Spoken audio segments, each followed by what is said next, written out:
peace. No peace. No peace.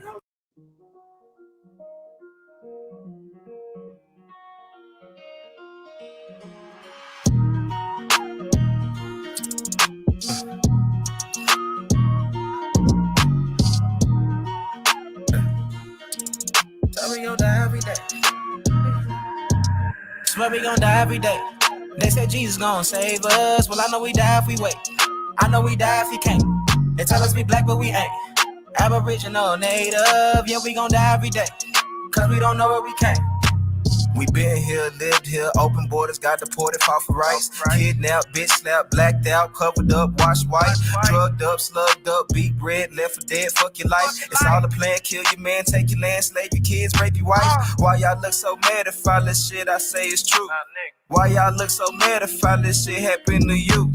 White man quick to tell you was a slave, nothing before. But he himself only been free since 1840. On recording, I'm an ancient Egyptian from Atlantis, headed straight for Canada, that's Israel. Nothing fake about me, no capping rapping, I just fed the ink and I'm digital. No caveman, I'm original. Kentucky fried, extra crispy, wear a lot of gold cause my family history. I'm the guy to know, I bring death to history. Swear we gon' die every day. They said Jesus gon' save us. Well, I know we die if we wait. I know we die if he can't. They tell us we black, but we ain't. Aboriginal, native, yeah, we gon' die every day. Cause we don't know where we came. Swear we gon' die every day. They said Jesus gon' save us. Well, I know we die if we wait. I know we die if he can't. They tell us we black, but we ain't. Aboriginal, native, yeah, we gon' die every day. Cause we don't know where we came. Power, only respect power. Respect power. What's been said can't be said no louder.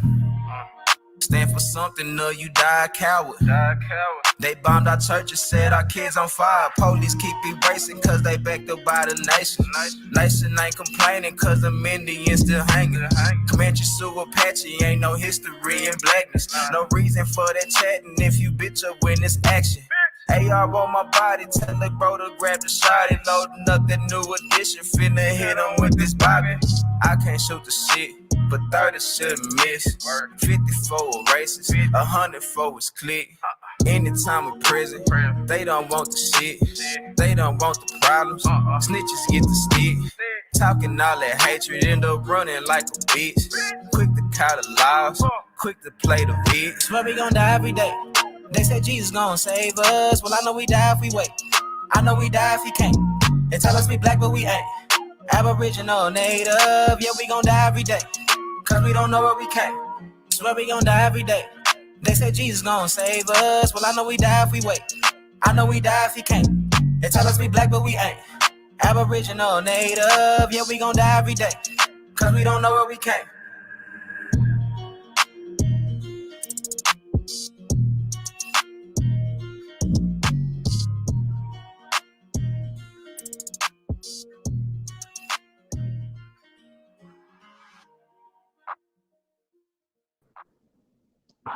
Peace, peace, peace. Peace and paradise to all the American Aborigines. Supreme Chief Holidays in the building. Hey, man, I'm your Sahab and I come in peace. Peace to everybody, man, tuned in. It's going to be tuned in later to this. We got Rachel in the building. Takeoff Tyson. Chief Kokomo. Bronze Flat Power King. Black Wolf is in the building. Hey, man, peace to the guys, man. Hey, yeah, that was the infamous Trey Ali. Y'all heard that, Turtle Island, man. Y'all know what it is, man. Support that. Go check him out. Like, share, subscribe that to all your platforms, man. Shout out to Ariel Rollins, just tuned in. Peace to the guys, man. One of the Uni One is in the building. Oseo. Wilmore Reed. Peace to the guys, man. We definitely appreciate you guys tuning in tonight, man. Hey, man, it's gonna be a good show tonight, man. We got Original One, Abo the God, 89. Peace, Kings. Yeah, man. We're gonna get into this night. Hey, man, y'all been paying attention to what's going on out here in this election? You know, right now I think they got it at like 2. Biden, he's close. He's like 260. You gotta get to 270, right? Biden is at like 264, y'all. He right there, man. And no, Trump is at about 213. Now here's the thing, right? Now I know how they say, your vote don't matter and all those other things, but I always have to ask the question: why are they always pandering for the so-called African American vote? You know what I'm saying? And it dawned on me. You know what I mean? Just looking how we are impacting the presidential race across America. Right? Check it out. Last night, before it was all said and done, they hadn't got in Wisconsin, right?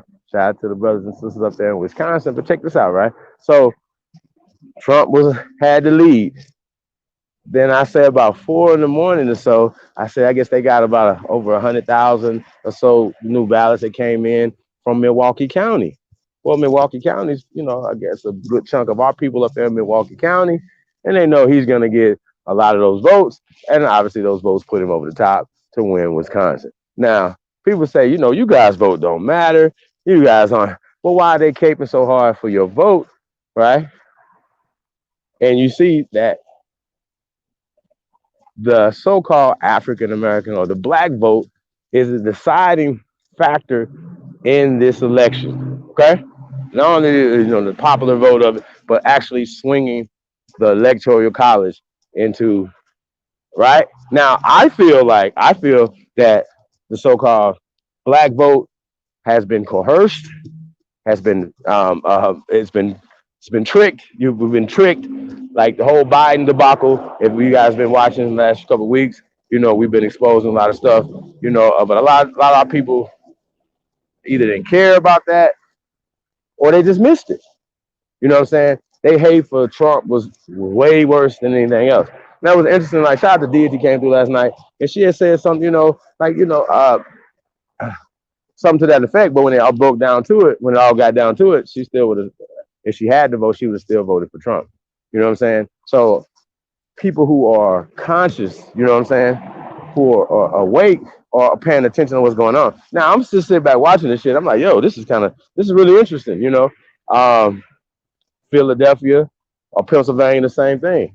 That's in dispute now.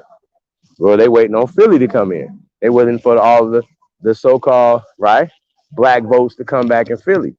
Okay, to push Biden over the top to beat Trump to win Philly or Pennsylvania. You understand what I'm saying? So we're just getting into like what's going on.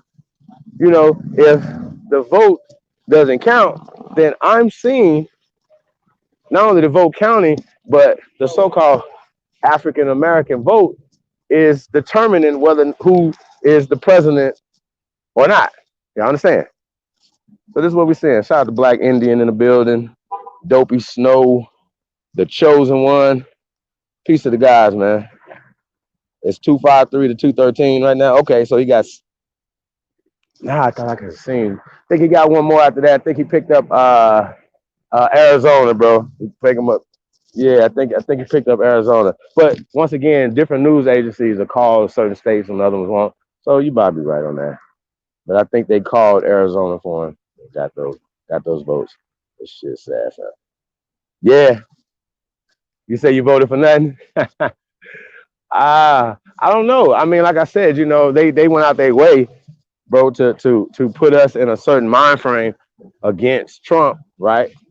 And to vote strictly, at a high level, at a high clip. It'd be interesting to see, what would be the turnout, what would be the percentages. But they said that Biden, right, got the most votes in history. He beat Barack Obama's thing. Now, all I'm gonna say about that is this right here, y'all. When they say stuff like that, right, you gotta understand in the past 4 years, right, more people have became eligible to vote.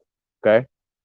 So when they say stuff like that or whatever, it's kind of disingenuous, but we'll let him have that, because he did break records as far as that's concerned or whatever. So we'll let him have that. Black Hawk is in the building. OCO, piece of the guy, said hundreds of thousands of votes, and it's all for one candidate. Yeah. I don't know that, but they said it's a high percentage of those ballots that come in, through the mail and stuff like that or whatever. So Trump and them is fighting tooth and nail, man. But what you gotta understand though, you gotta look at it from their perspective. The media has been lying and cheating the whole time, and now you're getting these ghosts where they saying that you were winning, and next thing you know, these mail-in ballots are putting Joe Biden over the top of you. Yeah, I'll be kind of worried about that too, y'all. Shout out to James Williams is in the building. Peace of the guy, man. Yeah, man, we're gonna have a throwback tonight, y'all. Before we get into that, let's pull up American Aboriginal Shoes. Keith Graham is in the building. OCO. Captain America. Peace of the guys, man. Definitely appreciate you guys coming through. Yeah, man, we're gonna get into this thing. Mama Bear. Peace, Empress. Yeah, cheating, even though, that's a fact. That's a fact. That's what we're dealing with. We're dealing with, just a whole rigged election, and we're talking about just the electoral debacle. You know what I'm saying? This is what we're dealing with. We're dealing with, not only, the debacle of it, but the manipulation that the media was pushing this whole time. They pushed a manipulation campaign. They pushed a propaganda campaign, and we understand that when the whole Black Lives Matter stuff. So we talked about open society, George Soros, and all these people affecting not only the elections here in America, but globally. This is a global thing that these people are doing.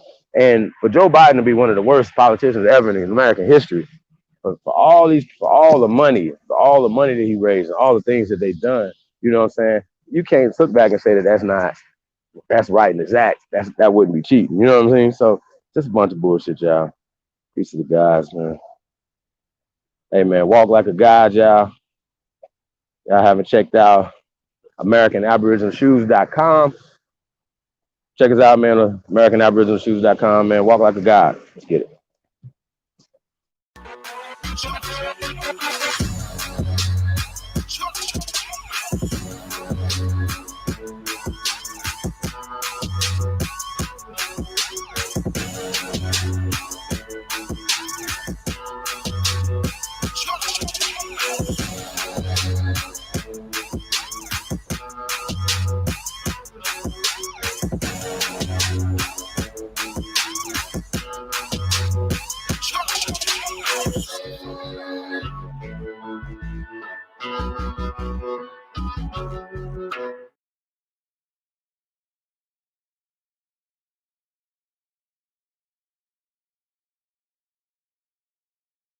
Yeah, man. Shout out to Libra Son, man.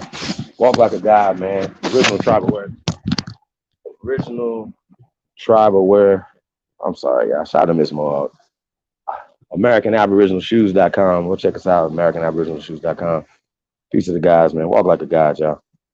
You already know, man. Shout out to 2 a.m. We are 2am.com.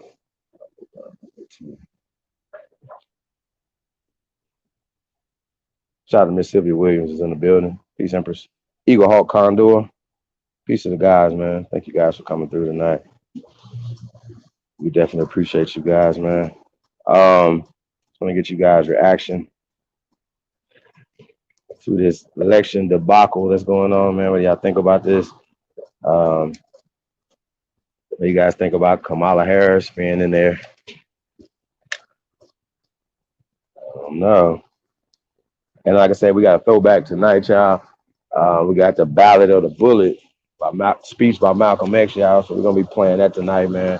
Just a throwback, man, to see, because a lot of stuff that was already said, so a lot of things that a lot of lessons that we need to have taken in the past. So, we're gonna be getting into that tonight, y'all. So peace of the tribe, man. We are 2am.com. 2 a.m. 2 a.m. It's 2 a.m. Wake up. It's time. It's 2 a.m., y'all. Hey, y'all already know, man. Show love, show support to the real.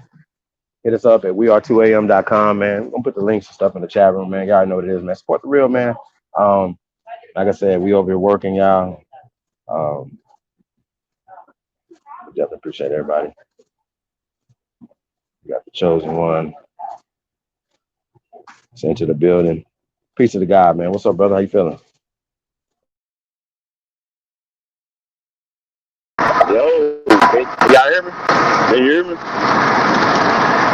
Hey. Oh my God! I had to get on tonight, man. My mind is going a million miles an hour. It just amazes me how people vote and not get nothing out of the deal. They'd rather vote for Joe. They'd rather vote and not get nothing. They're just not gonna get nothing. No opportunity zones or anything. No $500 billion to infrastructure to help get us some better loans. No $500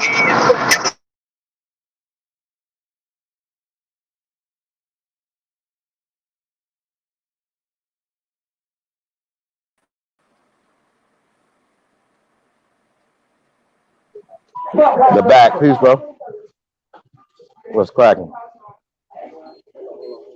Man, How you feeling? open borders. Open borders.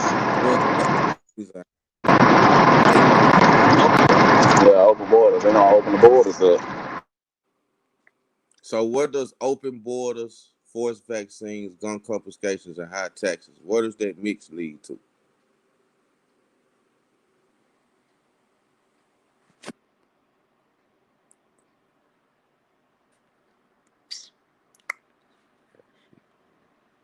I mean, lockdown. He want to lock down the country, all type of shit.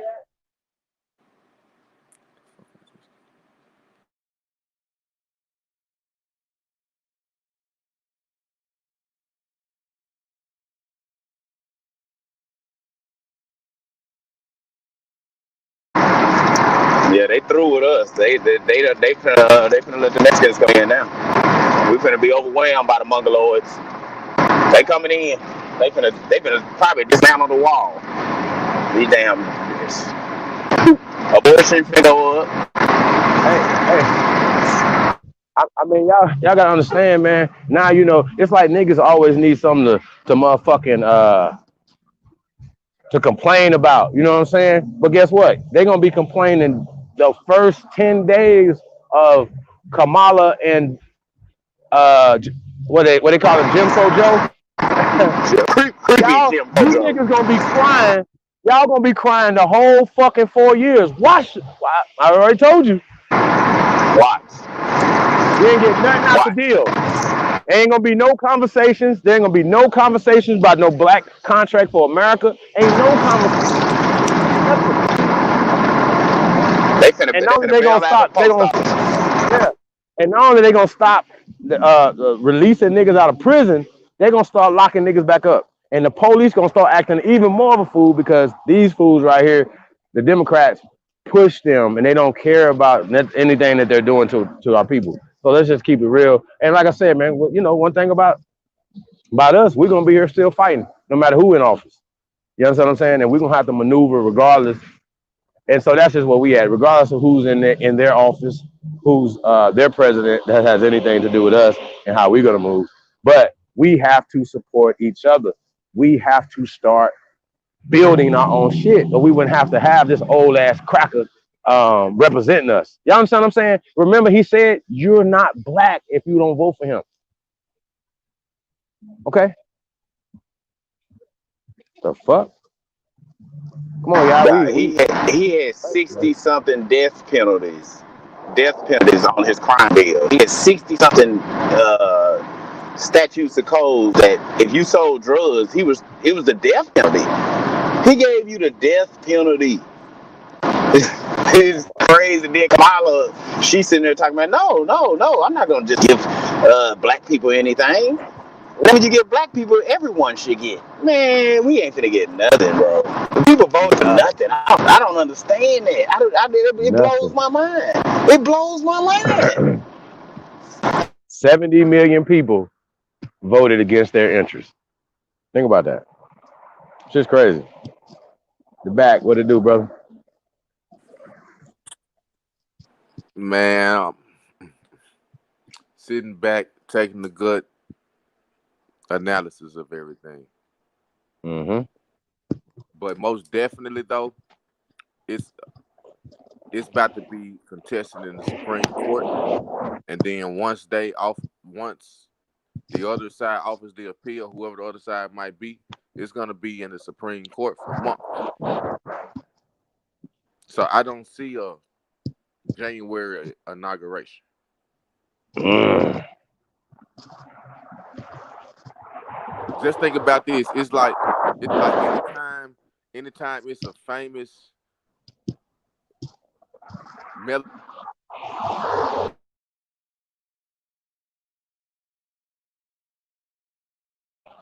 Yeah, he got knocked out.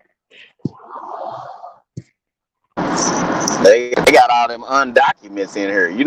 Back in the 80s, we had 40 million of us, 40 million Mexicans. 40 years later, we got 44 million, so we went up 4.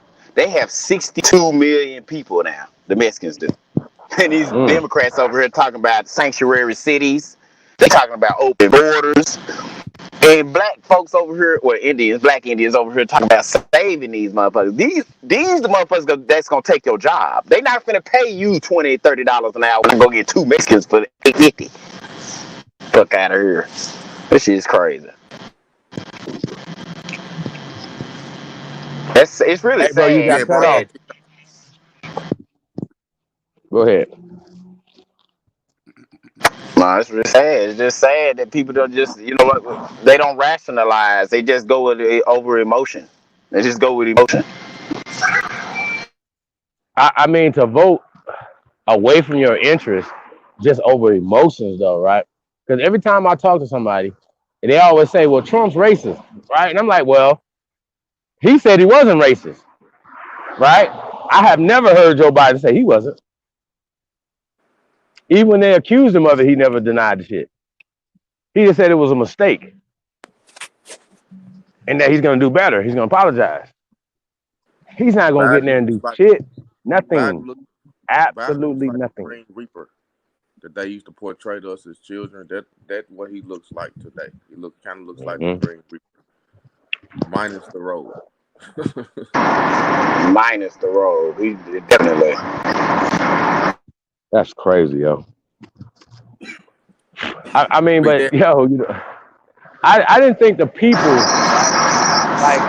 Like they pushed the propaganda machine so good. I didn't think the people. Huh?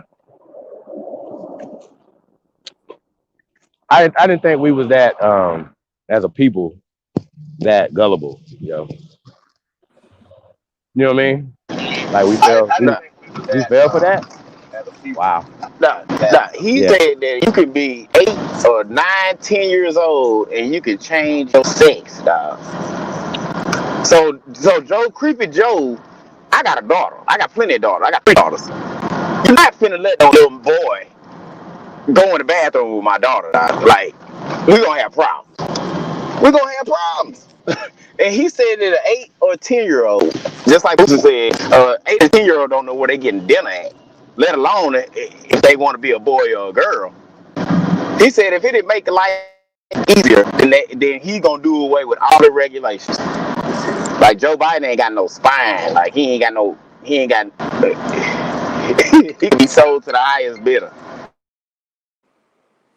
Well, the positive thing is that it's a mix between the Senate and the lower house, so that is a positive outlook.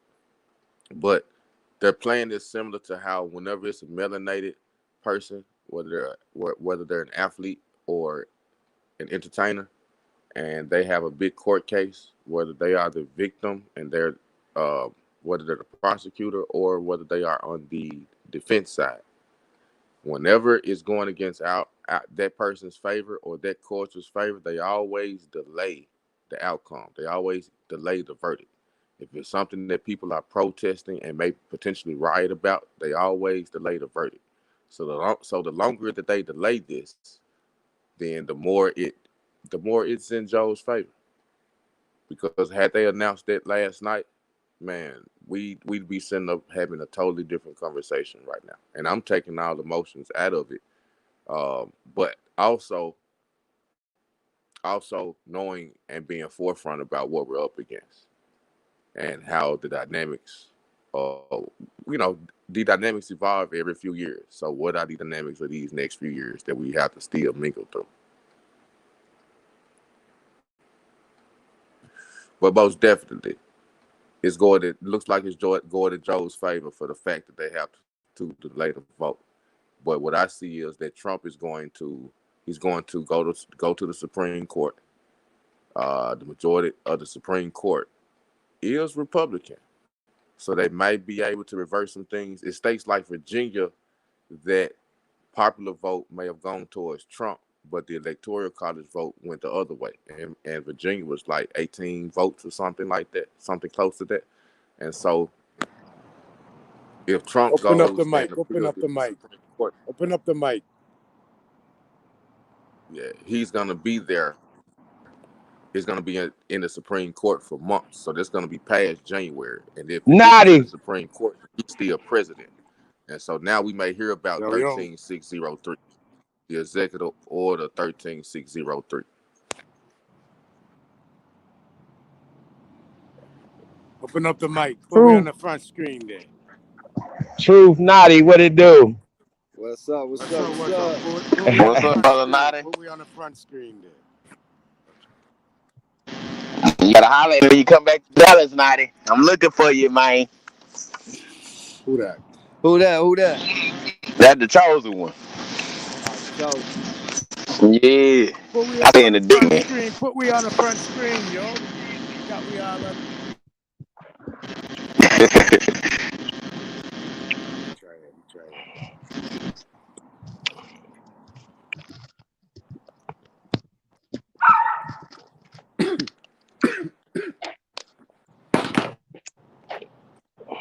what up? What's good, family? How everybody doing? Shalom. Yeah. Yeah. Man, true searcher 111111111. Good. Yeah, man. Man, you know, What man, happening? playing the background scenes, you know how we do, bro. Really connecting this shit, you know how it is. I'm gonna be down there to see you in a few days too, bro. That's what's up. You feel me? I might come up here too. But Let me see that hat, man. What you got going on? What is that? A straw hat? Naughty. that's Indian indigenous hip hat. That's what that That's is. what's up. That's what I'm smoking on. This is the Aboriginal hat. The Aboriginal. I smoking on a hemp leaf out of a hemp tobacco. Who all on the panel there? The black, The chosen one. chosen one, brave. What that say? Braveheart. Man, you gotta get a bigger phone. Oh, I need a. That's an iPhone 12. Oh, okay. The chosen. Okay, the chosen. Yeah. Big up, I. And Yeah, man. Yeah, I get every time from Dallas, dog. I got you, man, but I need to holler at you. oh yeah. Hit my email, Dallas. I might stop back there on my way from where I'm here Okay. right now. Stop through, bro. Stop through. What's good? Hey, y'all believe in death row? Then believe in death row West, nigga. Hey, like Chief been saying, AP, AB, A1, a lot of people in this chat. You know, man, we've been building with the information for years. Now it's time to start building on some real shit, man. We got to start getting out, meeting the family. We got to start connecting, start getting these business plans going. You know, fuck whoever in office. Them niggas ain't got no jurisdiction over me. They can suck a dick. You feel me? All I care about is me and get my people straight. You feel me? And there's a lot of brothers and sisters that care about the same shit, and you can tell because there's a lot of shit going on in the background, you know, and the real ones know. You feel me? And the ones that don't know, you know, either ain't they time to know, or it just ain't the place for them to ever know. But the real gonna get together, fam. We gonna get this family shit going. because we got to look out for each other, stay strong, and we got to be there for each other. Fuck all that snake sucker shit that we done vibe with in our life. We done came up into this consciousness. We waking up. We understanding what it is. It's each other. It's time we start living like it. We all need each other. We need each other. Stop the bickering. I represent him. When you see me, he represent me. When you see him, you understand that's two peas in one pod. Even though we separate pea, we in the same pod. He ain't arguing about the left side, me ain't arguing about the right side. We looking at each other and say, yo, we need to bust this pod open together. So the people them need to just come together, man. It ain't that hard. Stop using your money to go buy some fingernail polish. Stop using your money to go buy a pair of Nikes for 1 month. Use your money to come see me, to come be around me, to come vibes with me so we can make something happen. But yeah, big up to Black Wolf and all the family them out there, man. I ain't gonna sit there and ring out your ear long. And just, give it to you. Rah.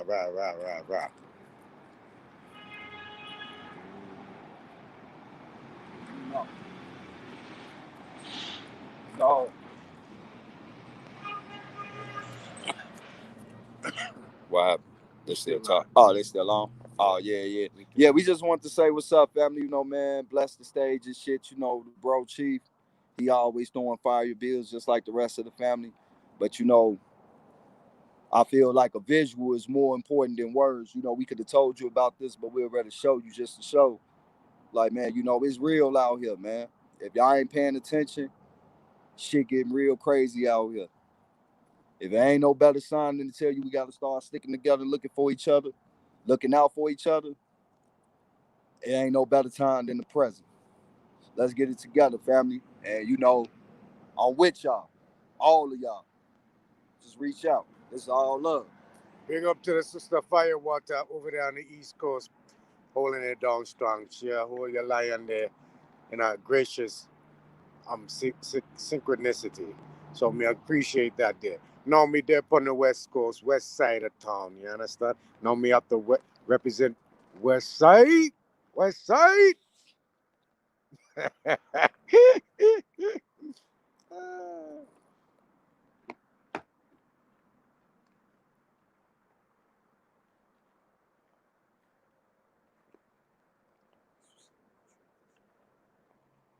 Yeah, they're reading the chat now. Pick up No Yos.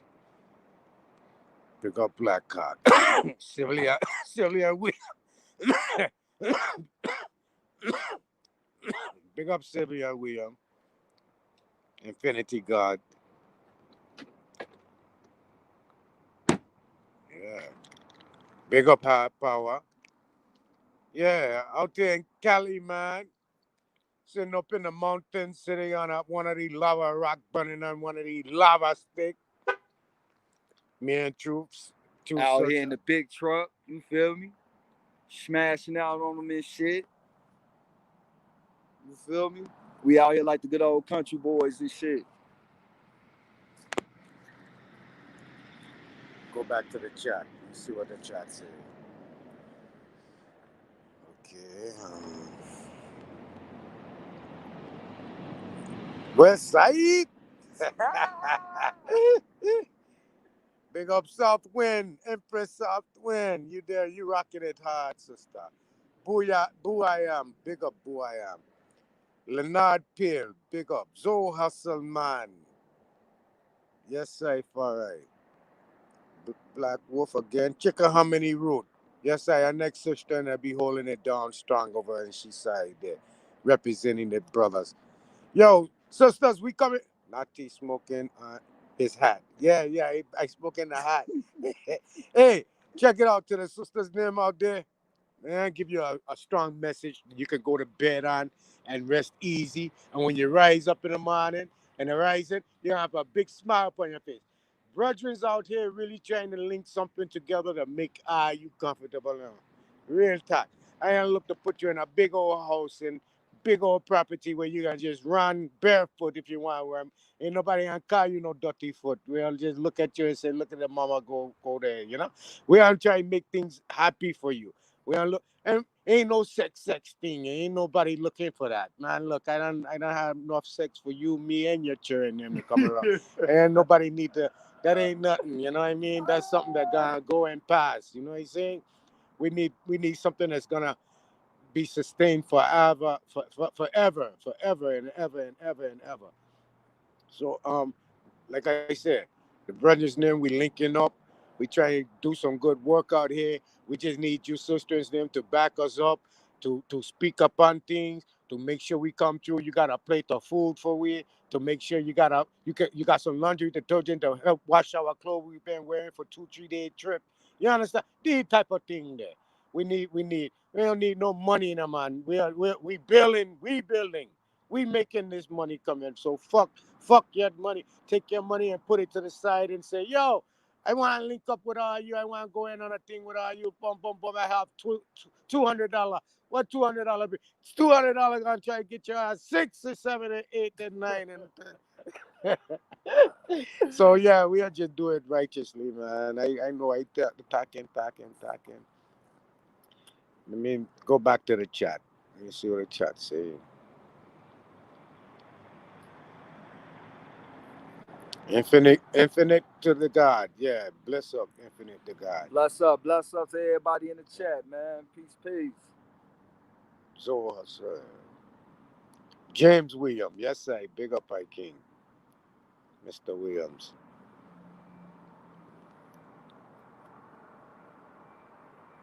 We ain't done enough yet, Mama Bell.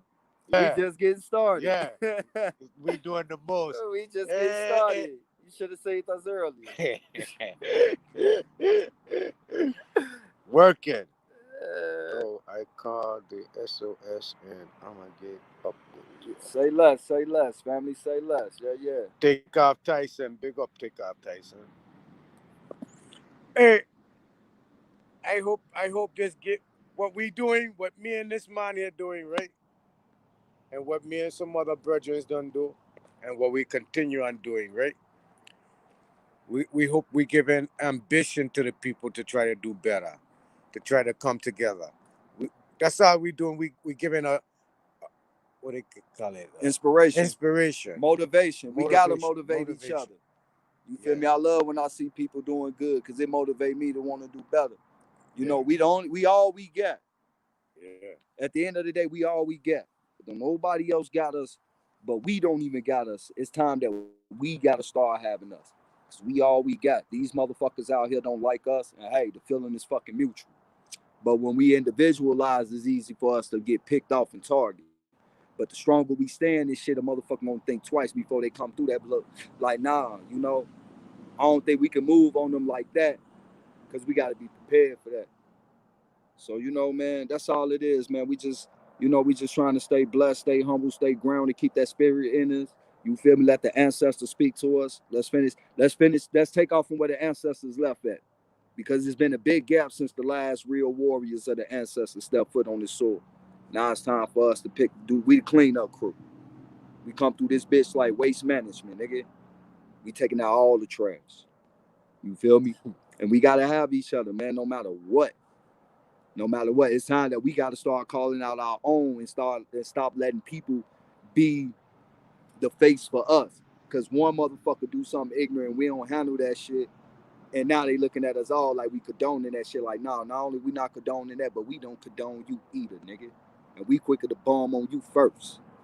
But it's time, man. You know, man, it's time. The talking is over with. It's time for action. We gotta let these words start being actions. And you know, man, like I say, I'm with whatever. And that's not no, I'm talking about some positive shit. I'm with whatever. If it's positive, I'm with you. I support. In any way I can be a part of it, let me know. Put me in the game, coach. Too many chiefs, not enough Indians. Yes, we can be a chief, but sometimes we got to be an Indian. And I ain't talking about Indian, and let's not play semantic with words. Basically, what I'm saying is, even a teacher is still a student. So know how to be a teacher, but also remember you always a student. And that's going to humble you down, and you can be able to move however you want to move. You feel me? And it's all love, baby. We going to get at it. We going to get at it, family. It's just the beginning, man. It's just the beginning. I'll look at the chat, see what the chat says. Can I hear we good? Can I get a 1 if you can hear us good? Let me go back up. Okay. So to keep the pocket laid. Nah, I got these shells for that ass. But I got you, Zoe. West Side Concrete Hustler. Big up Concrete Hustler. Master Grenade. Bless up. Yes, sir. 1, yeah, they can hear us good. Yep. That sounds like you're having fun, but didn't get invited. Oh, 56 56. Boy, I did pass by your house, man. I sat outside your house for 30 minutes blowing the horn. But your wifey come say you was drunk. So I kept going, man.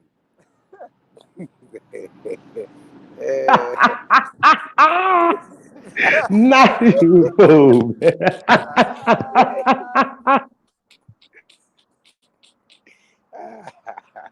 Man, peace to the guys, man. Y'all wild, man. Hey, man. So I definitely want to do this. I want to put this video on though, man. Throwback Malcolm X, y'all. Um, but I just want to, talk to you gentlemen about what's going on with the election.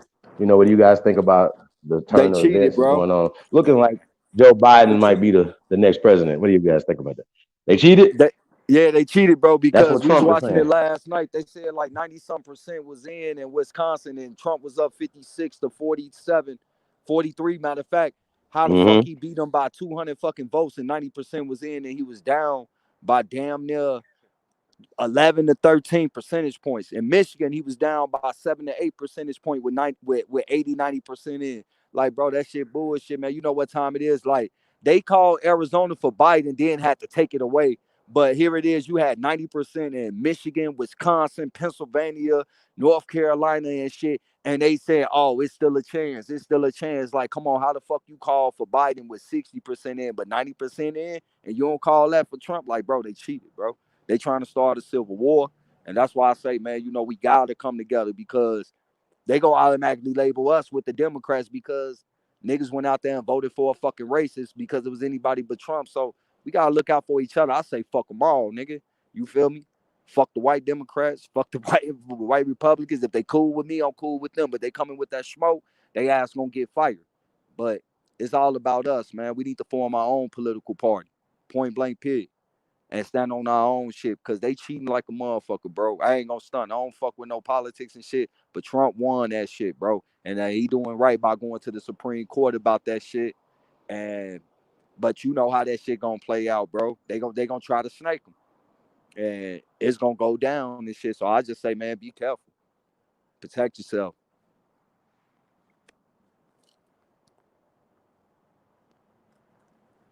Man, I mean, the fucked up part about it is that we're hit the hardest economically.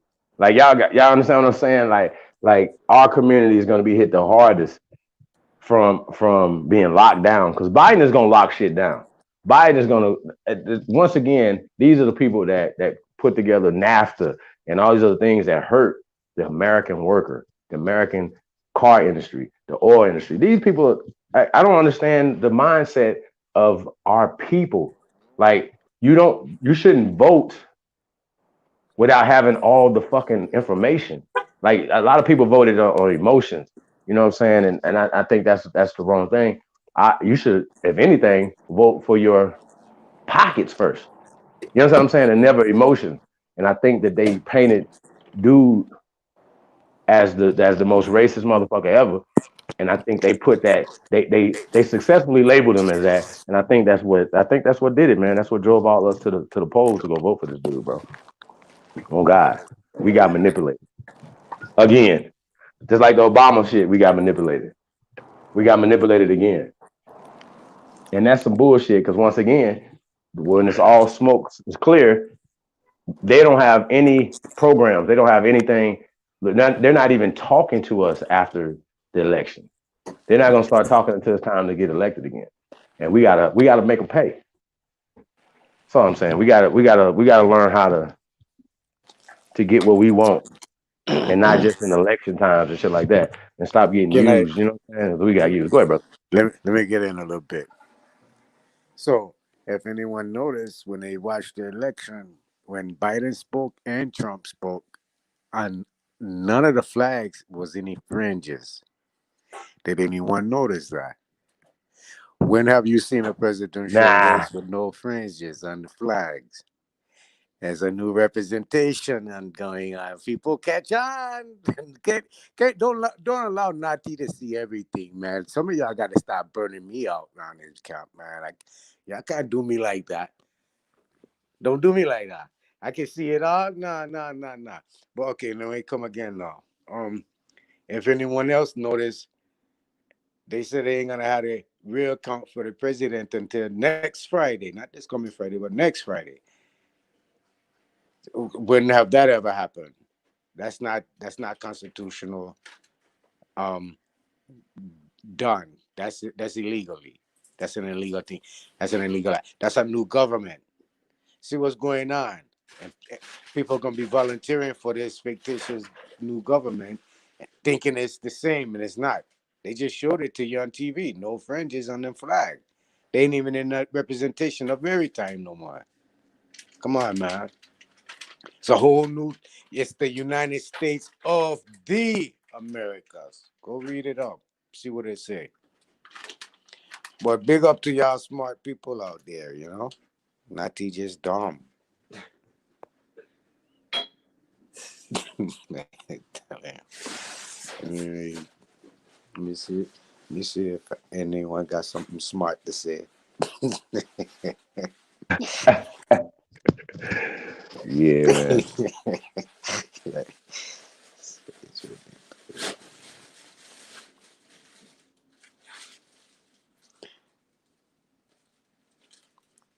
Hey, well, yeah, I want to pull up this Malcolm X video, y'all. I want to get into this, man, and I think it's very relevant.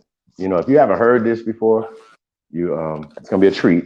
And if you heard it before, like I have a few times, then go back and take notes and listen to something that the brother's saying. We're gonna have to get our minds right. You know what I'm saying? And I don't think that we're not we're being reactive as a people as opposed to being actors. We're reactors, and we need to start being producers and producing um, um, our own will and our own. You know what I'm saying? This Black Lives Matters is a problem, y'all. How they have just taken over our whole political struggle. You know what I'm saying? Like I heard my son say that it was a new civil rights movement. I'm like, new civil rights movement. I didn't know our struggle stopped. And they, you know what I'm saying? Like, what are you talking about? Well, what he's talking about is the Boehner Rustin ass nigga took over the so-called civil rights. This is what he's talking about. So we're gonna get into this ballot or the bullet by Malcolm X. Y'all. So hold on a second. We're gonna get into this. Nadi, what y'all on, man?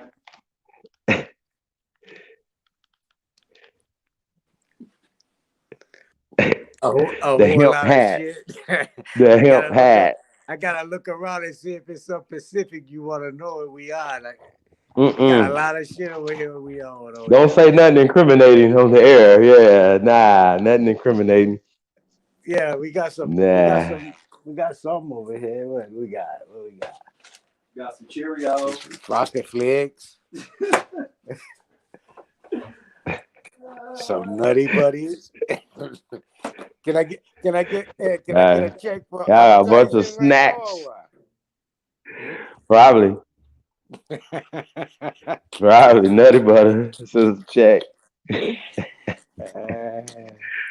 Oh shit. That's what's up, man.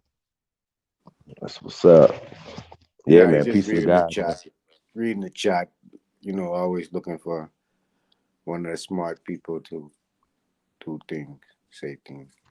What We happened? What definitely got some happened smart to people. Yeah, what happened to our what they calling people? That skeptics. That's what it is, right? True. What you mean? Like people, every time you say something, someone got something negative to say against what you say. Oh yes, shit. A pessimist, Ass people. Not a opposite of hater fan. ass nigga, Opposite of fans. Being a fan. A hater. No, a professional hater. name. Yeah, professional name, man. We got a Probably professional. a critic. Critic. Yeah. There you Critic, go. yeah. I got Nigga, that one. Siskel and Ebert ass niggas. Yeah, what happened to we critics, man? I like our critics to come over and give us some problems, some hassles, something. Me too. Yeah, it help us stay on point, I want them to come give me a solution that I can follow. Me too. You want to be a critic? Make sure you got a Hey, solution. hey, y'all heard about the Pan Africans going on trial next week, right? So I want you guys Yeah. all With who? come participate in the trial of the Pan Africans. The Pan Africans are going on trial next week, y'all. It's just too much. It's too much, and we're charging with treason and eugenics, Darwinism, racism, race hustling. You know what I'm saying? And I could go on and on with all other things, but the treason, like it's like when we see these guys, we got to start pointing them out. Like you're an agent, you're a treason, you are working for these people. Because we pointed out, like if somebody was like, hey, they Nazi, something that you're doing is harming your people. Would you stop? Yeah. I'll take a look at it. Of course you would, because you don't have to, you don't, yeah, you like, yo, bro, why are you so invested in Zionism? You see what I'm saying? You niggas is invested in this program, and all you gotta ask them is, what don't you agree with that these Zionists are pushing? And it's just a simple question. Rob Bourne, what don't you agree with? Because last time I checked, you just pull out the book and you read everything and you take it verbatim. And and at this point, man, like this shit is getting dumb, man. And like it can't be that dumb at this point. We play with the short bus and shit, but nah, this is agent work going on right now. Like these niggas is pushing the line that dumb people wouldn't push. Like, at some point you'll say, okay, man, I got beat on that. But that means you're not gonna come back and utilize that same information that you got beat on. They keep pulling out the 1828 dictionary as if they know the etymology doesn't exist. You see what I'm saying? They act like these things don't exist, so they'll pull out the 1828 to discredit us from being the copper-colored people here. See what I'm saying? Like they know about the Racial Integrity Act, they know about Walter Plecker, they know about everything that has happened to our people, but they still push the African line, the Zionist line, to their detriment. Even to the fact that where they get beat to death, right, in verbal conversations, in debates, stuff like that, whatever, right? And you can hear the dumbness in their conversations. Okay? This I mean, yo, bro, this is getting weird because at some point you would say, okay, they're supposed to say that they're supposed to be working for the interests of the people. So we're pointing out that you're working against the people and you're pushing the line that was given to you by these people. I don't understand, why would you fight that other than if you with the people? You understand what I'm saying, Nati? Oh yeah. This is weird as shit to me, bro. Like I don't understand how a motherfucker could say he's for his people, but then push a line or push talking points or push words that put their people in a disadvantage, position. I don't understand that concept. I don't understand it, and they're never gonna make me understand it, and that's why they're going on trial. Okay, and we're gonna see if they're gonna come out and defend themselves.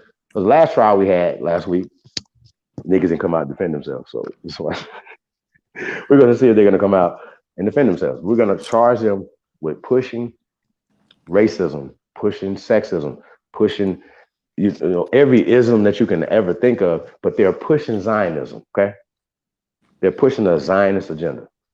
Darwinism, Zionism, this is all their scientific bullshit that they're pushing is pseudo. Everything that's attached to the theory of evolution and the out of Africa hypotheses. No, it shouldn't even talk about it because it comes from this. And if you swab your cheek and that makes you be African and stuff, that is a part of the out of Africa hypotheses that's attached to the theory of evolution. Okay? That has been debunked. So whenever they pulling out some DNA samples and all this other dumbass shit that they don't know nothing about, y'all, okay? They don't know anything about this. There's no debate. That's why you see that sign right there. I don't debate, okay? There's no debating this. Because if you're arguing with a motherfucker that don't have your level of information, you understand what I'm saying, Nadi? A person that don't have information, sitting back, listening, he don't understand what's going on. I'm watching these guys put out fake, wrong information every night, and nobody's saying anything about it. That's crazy as hell to me, y'all. I'm serious. It's fucking crazy. Yeah, you know, I had one the other night. Say that again. I had one of those experiences the other night on your channel. Mm-hmm. Well, the other night when Someone knowing too much but don't know enough. You know what I'm saying? Yeah, I heard that was an interesting conversation the other night. And what care? I love women, right? I love them so much that I would die for them. But they don't seem to understand that. So if me and the next man talking, right? Whatever me and this man talking about, Mm-hmm. she supposed to hold her mouth, not jumping, not saying do what I say do. Blah, blah, blah, blah. There's a reason behind it. Because by you running your mouth, saying whatever you want to say, what you had a right to, and this man say something out of place to you, it don't matter if you right or wrong, I gonna hold your defense. Why put me in that position? I don't understand. Why put me in a position to hurt, harm, or get harmed or hurt behind that? Right? So when I see the sister come on and would boom, boom, boom, boom. Yeah, she right. She's angry, boom, boom, boom. But deal with the sister. Don't come around the man named chatting up all it, boom, boom. It's only one, maybe two women around we could do that. That's I say what it is Empress or what. You check and she crew. But other than that, I mean, and she's still a whole she mouth. She ain't gonna just jump into something that ain't got nothing to do with her. She'll let two man talk. You understand what I say? Until someone say something about she bring she up her name, her something about she on it. Then she'll say what she have to say. Excuse. But other than that, I don't know what kind of order are we in. Okay, so I know the history behind this one woman, one man thing. I'm gonna give you a little sharpening, people. We as a nation of people, we would have more than one woman. Man would, because he needed that structure. He needed that structure to start his own tribe. Not Terry Sue, Tom Jones, and his partner name was part of the tribe. It was me, my wives, my children. My children's was the tribe. That's what was the tribe, right? So I would have to have a multitude of women to have a multitude of children. Maybe at them time you might have had one woman maybe having um of 10 to 20 children back in them time, all the way up to maybe um to maybe 50, 60 years ago. 70 years ago they started having multiple limited the children. But beforehand, one woman have 10, 20 children. You have 100 grandchildren of them, 20 children. This your tribe. So one man have two, three wives. It was built, they structured like that. But look, when they come in about this one woman, one man talk, this come from the Anglo of Rome when they went in and destroyed Cleopatra and Mark Antony. Do the study, do the research. Look, Cleopatra already had children from Caesar. Then Mark Antony come in and breed right behind. Look, even in their culture, one woman had more than one man. Even in we culture, one woman have more than one man. The elder of the tribe. right? It usually be matriarchal, a woman. She wasn't really all about sex, but she have enough man around she to make sure she can do it.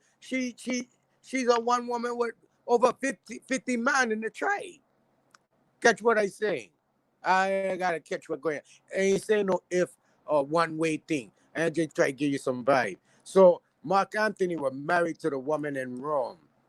The woman in Rome had a brother that was running West Rome and another guy running East Rome, and Mark Antony were running the central part. So she said, "Yo, this fucking duppy ass dude over here, he can't come over here and have babies with me. He want to go to Cleopatra and have babies by Cleopatra and Caesar and have children." Blah, blah, blah, blah, blah, blah, blah. She vexed like Pyrex now. Yo, I give you this man whole half of he province. You go over there and kill off he and all the children them that created behind it. So bam, the man gone over the eastern man and the western man gone over to Egypt and destroy Egypt. And this where the great fire of the library had happened. The great fire of the library. So now they kill off Mark Antony, Caesar and them children, and they kill off Mark Antony's son. But they paraded Mark Antony's daughter and Cleopatra's daughter back to Rome. And the woman was like, "No, I tell you to kill all of them." But it took some time. So what she did is lock the girl up inside of the tower. This is where your story Rapunzel come from, if you understand that. And her hair grew long, and it was a black, like them said, Nubian or black or a woman of color fighting against them. Man, I don't know. I ain't gonna keep giving people clues and dreams and see how you can come up out of certain shit that you want. But if you keep living like them, going by their rules, they God, their creation, you're falling in a hole. I don't know. Keep fucking moving like that. Not you gonna sit back on a rock and watch you. You understand? All right. But play the video, big brother. I hear.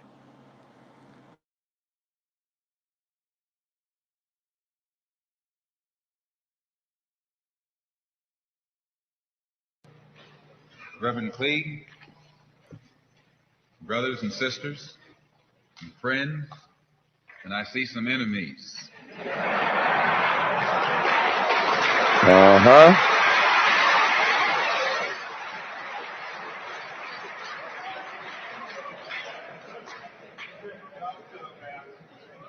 In fact, I think we'd be fooling ourselves if we had an audience this large and didn't realize that there were some enemies present. This afternoon, we want to talk about the ballot or the bullet. The ballot or the bullet explains itself. But before we get into it, since this is the year of the ballot or the bullet, I would like to clarify some things that refer to me personally concerning my own personal position. I'm still a Muslim.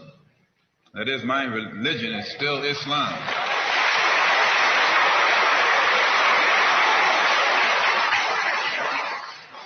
My religion is still Islam. I still credit Mr. Muhammad for what I know and what I am. He's the one who opened my eyes. And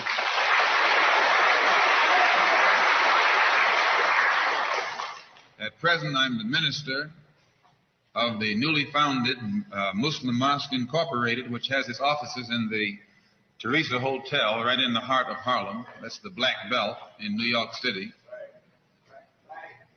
And when we realize that Adam Clayton Powell is a Christian minister, he has the Abyssinia Baptist Church, but at the same time, he's more famous for his political struggling. And Dr. King is a Christian minister from Atlanta, Georgia, or in Atlanta, Georgia, but he's become more famous for being involved in the civil rights struggle. There's another in New York, Reverend Galamison. I don't know if you've heard of him out here. He's a Christian minister from Brooklyn, but has become famous for his fight against the segregated school system in Brooklyn. Reverend Cleave, right here, is a Christian minister here in Detroit. He's the head of the Freedom Now Party. All of these are Christian ministers.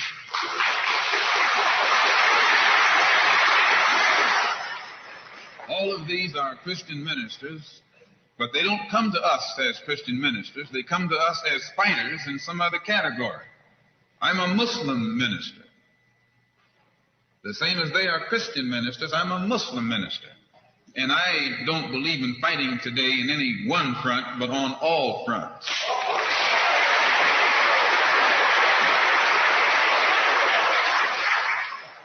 In fact, I'm a black nationalist freedom fighter.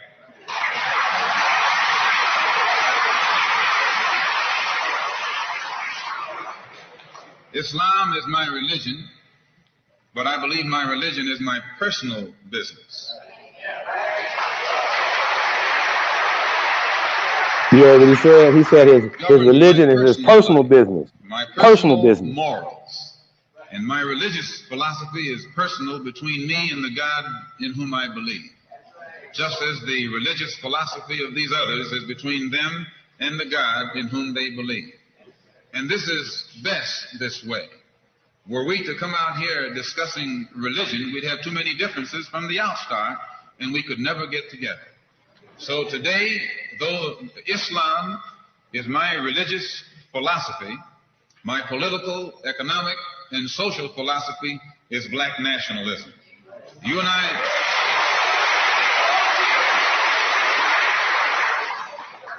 As I say, if we bring up religion, we'll have differences, we'll have arguments, we'll never be able to get together.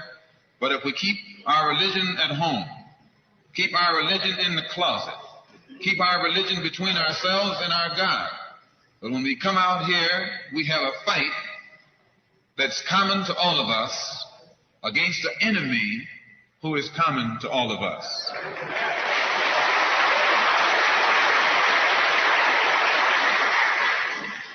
The political philosophy of black nationalism only means that the black man should control the politics and the politicians in his own community. The time when white people can come in our community and get us to vote for them so that they can be our political leaders and tell us what to do and what not to do is long gone.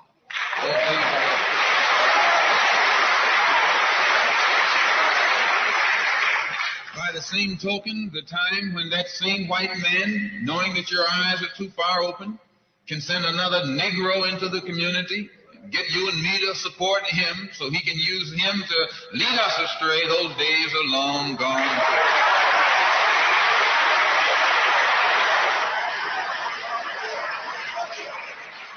The political philosophy of black nationalism only means that if you and I are going to live in a black community, and that's where we're going to live, because as soon as you move into as soon as you move out of the black community into their community, it's mixed for a period of time, but they are gone, and you're right there all by yourself.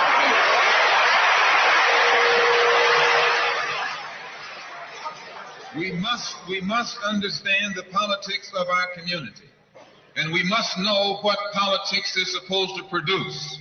We must know what part politics play in our lives. And until we become politically mature, we will always be misled, led astray, or deceived or maneuvered into supporting someone politically who doesn't have the good of our community at heart. So the political philosophy of black nationalism only means that we will have to carry on a political program of re-education to open our people's eyes, make us become more politically conscious, politically mature. And then we will, whenever we get ready to cast our ballot, that ballot will be cast for a man of the community who has the good of the community at heart. And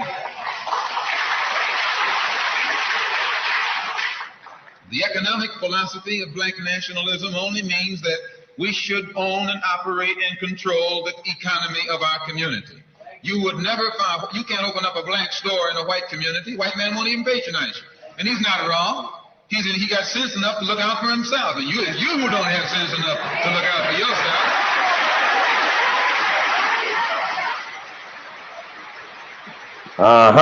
This is 1964. The white man is too intelligent to let someone else come and gain control of the economy of his community. But you will let anybody come in and control the economy of your community. Control the housing, control the education, control the jobs, control the businesses under the pretext that you want to integrate. No, you're out of your mind.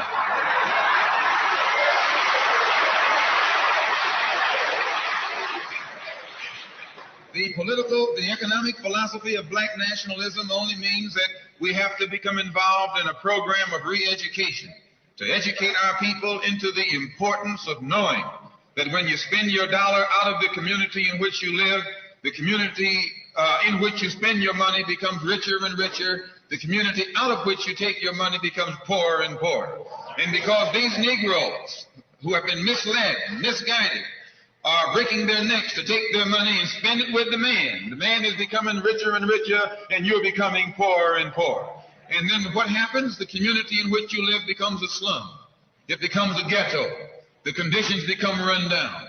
And then you have the audacity to complain about poor housing in a rundown community. Why, you run it down yourself when you take your dollar out.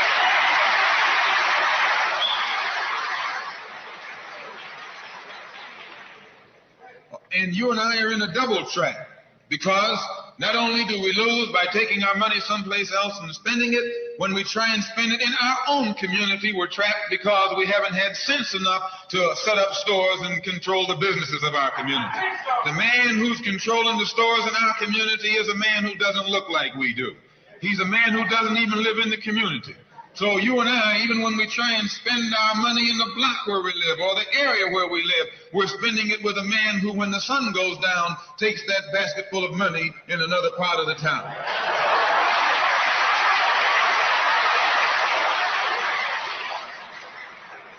So we're trapped, double trapped, triple trapped. Anywhere we go, we find that we're trapped.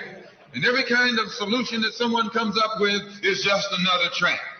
But the political and economic philosophy of black nationalism, the economic philosophy of black nationalism shows our people the importance of setting up these little stores and developing them and expanding them into larger operations. Woolworth didn't start out big like they are today. They started out with a dime store and expanded and expanded and expanded until today they're all over the country and all over the world, and they're getting some of everybody's money. Now this, what you and I in General Motors, the same way, didn't start out like it is. It started out just a little rat race type operation, and it expanded and expanded until today is where it is right now. And you and I have to make a start. And the best place to start is right in the community where we live.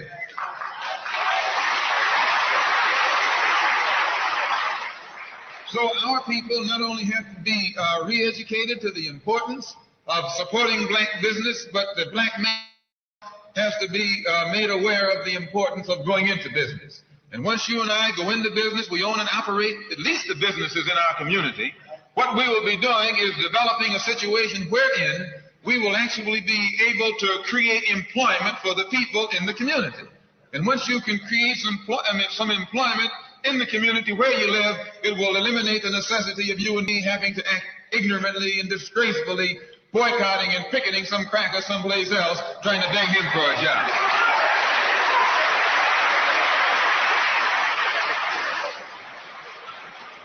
Anytime you have to rely upon your enemy for a job, you're in bad shape.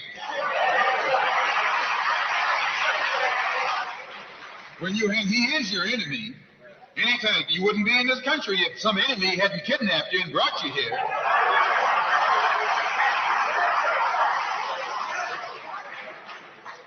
On the other hand, some of you think you came here on the Mayflower.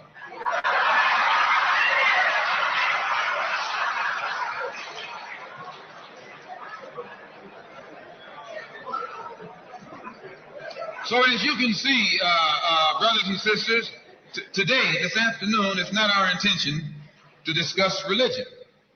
We're going to forget religion. If we bring up religion, we'll be in an argument. And the best way to keep away from arguments and differences, as I said earlier, put your religion at home, in the closet. Keep it between you and your God. Because if it hasn't done anything more for you than it has, you need to forget it anyway.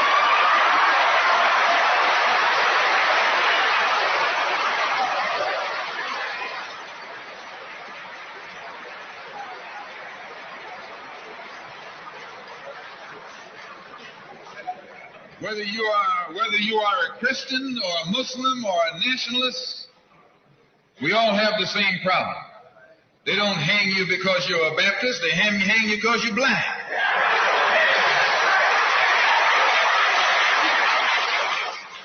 They don't attack me because I'm a Muslim, they attack me because I'm black. They attack all of us for the same reason. All of us catch hell from the same enemy. We're all in the same bag, in the same boat.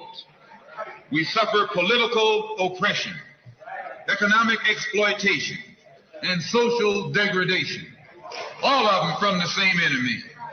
The government has failed us. You can't deny that. Anytime you live in the 20th century, 1964, and you walking around here singing, "We shall overcome," the government has failed.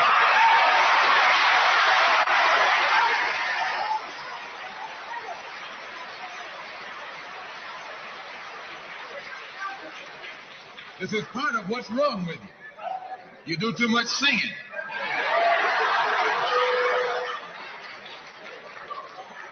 Today it's time to stop singing and start swinging.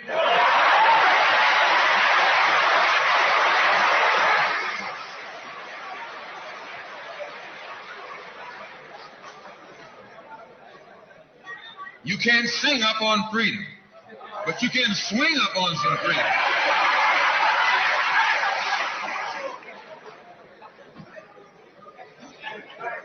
Cassius Clay can sing, but singing didn't help him to become the heavyweight champion of the world. Swinging helped him.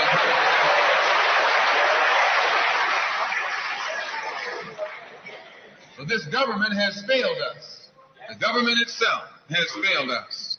And the white liberals who have been posing as our friends have failed us. And once we see that all these other sources to which we've turned have failed, we stop turning to them and turn to ourselves. We need a self-help program, a do it yourself philosophy, a do it right now philosophy. It's already too late philosophy.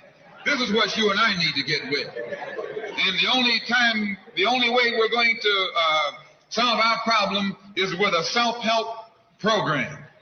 Before we can get a self-help program started, we have to have a self-help philosophy. Black nationalism is a self-help philosophy.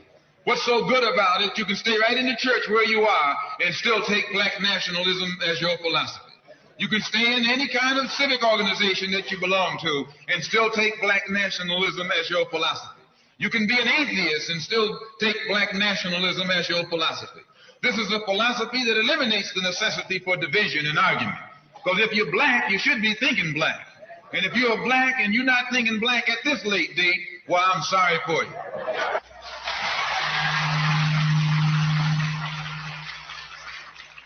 Once you change your philosophy, you change your thought pattern. Once you change your thought pattern, you change your attitude. Once you change your attitude, it changes your behavior pattern. And then you go on into some action. As long as you got a sit-down philosophy, you'll have a sit-down thought pattern.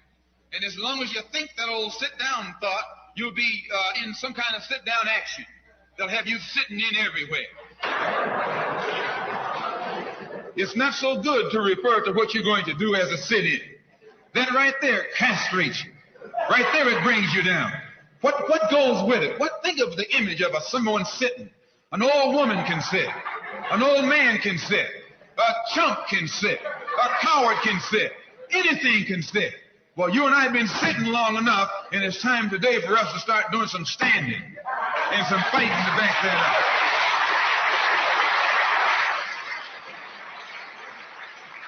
When we look at other parts of this earth upon which we live, we find that black, brown, red, and yellow people in Africa and Asia are getting their independence. They're not getting it by singing, "We shall overcome." No, they're getting it through nationalism. It is nationalism that brought about the independence of the people in Asia. Every nation in Asia gained its independence through the philosophy of nationalism. Every nation on the African continent that has gotten its independence brought it about through the philosophy of nationalism. And it will take black nationalism that to bring about the freedom of 22 million Afro-Americans here in this country where we have suffered colonialism for the past 400 years.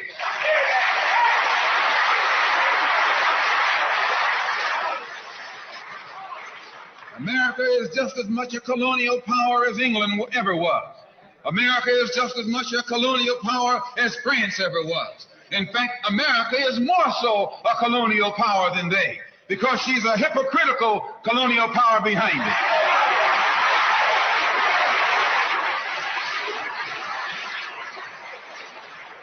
What do you call second-class citizenship?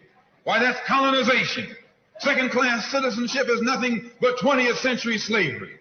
How are you going to tell me you're a second-class citizen? They don't have second-class citizenship in any other government on this earth.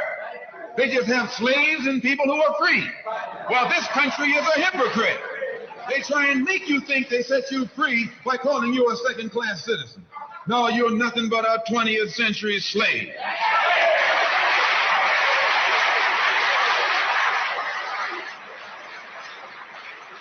Just as it took nationalism to remove colonialism from Asia and Africa, it'll take black nationalism today to remove colonialism from the backs and the minds of 22 million Afro-Americans here in this country.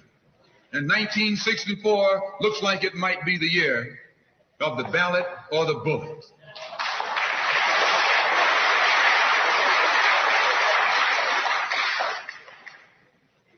Why does it look like it might be the year of the ballot or the bullet? Because Negroes have listened to the trickery and the lies and the false promises of the white man now for too long, and they're fed up. They've become disenchanted. They've become disillusioned. They've become dissatisfied. And all of this has built up frustrations in the black community that makes the black community throughout America today more explosive than all of the atomic bombs the Russians can ever invent. Whenever you got a racial powder keg sitting in your lap, you're in more trouble than if you had an atomic powder keg sitting in your lap. When a racial powder keg goes off, it doesn't care who it knocks out the way. Understand this, it's dangerous. And in 1964, this seems to be the year. Because what can the white man use now to fool us? After he put down that march on Washington, and you see all through that now, he tricked you, had you marching down to Washington. Yes, had you marching back and forth between the feet of a dead man named Lincoln and another dead man named George Washington, singing "We Shall Overcome."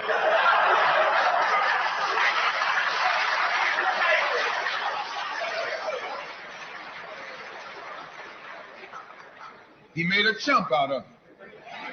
He made a fool out of it. He made you think you were going somewhere, and you end up going nowhere but between Lincoln and Washington.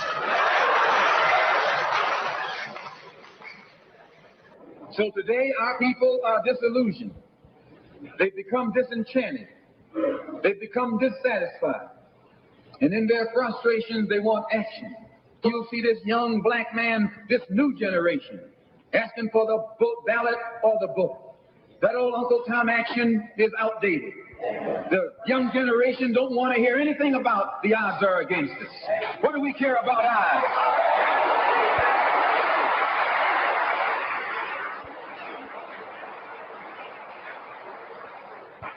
When this country here was first being founded, there were 13 colonies. The whites were colonized. They were fed up with this taxation without representation. So some of them stood up and said, liberty or death. Though I went to a white school over here in Mason, Michigan. The white man made the mistake of letting me read his history books. He made the mistake of teaching me that Patrick Henry was a patriot. And George Washington wasn't nothing nonviolent about old Pat or George Washington. Liberty or death was what brought about the freedom of whites in this country from the English.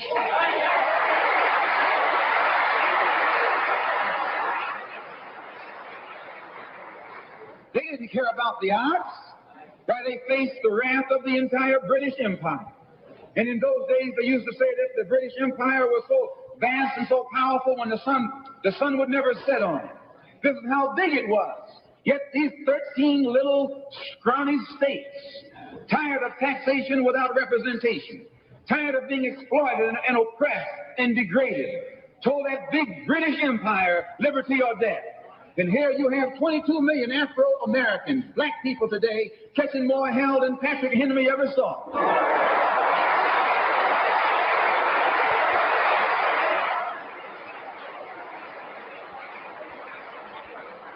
And I'm here to tell you, in case you don't know it, that you got a new generation of black people in this country who don't care anything whatsoever about ours. They don't want to hear you, old Uncle Tom, handkerchief heads talking about the ours.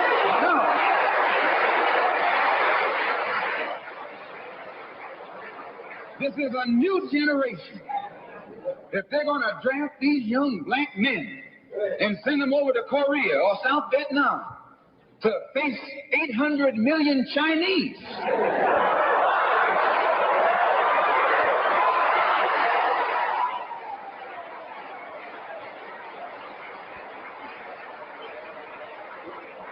If you're not afraid of those odds, you shouldn't be afraid of these odds.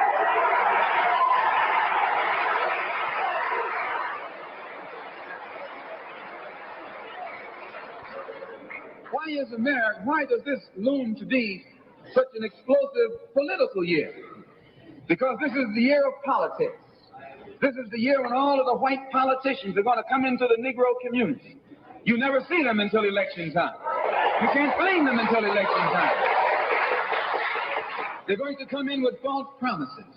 And as they make these false promises, they're going to feed our frustrations. And this will only serve to make matters worse. I'm no politician. I'm not even a student of politics. I'm not a Republican, nor a Democrat, nor an American, and got sense enough to know it.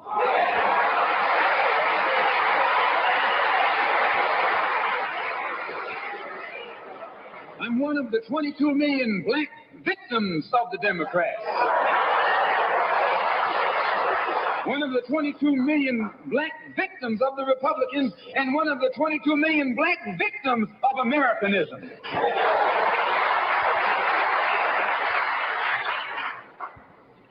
And when I speak, I don't speak as a Democrat or a Republican. I speak as a victim of America's so-called democracy. You and I have never seen democracy. All we've seen is hypocrisy.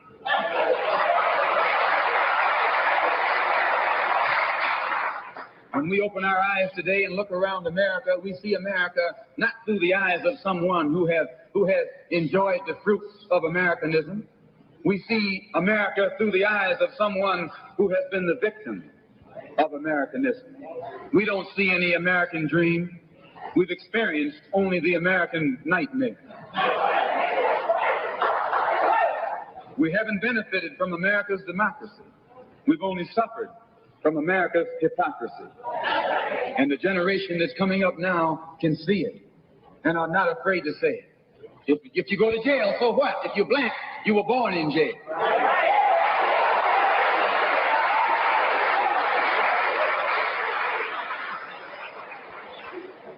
If you black, you were born in jail. In the North as well as the South. Stop talking about the South. Long as you're south of the Canadian border, you're south.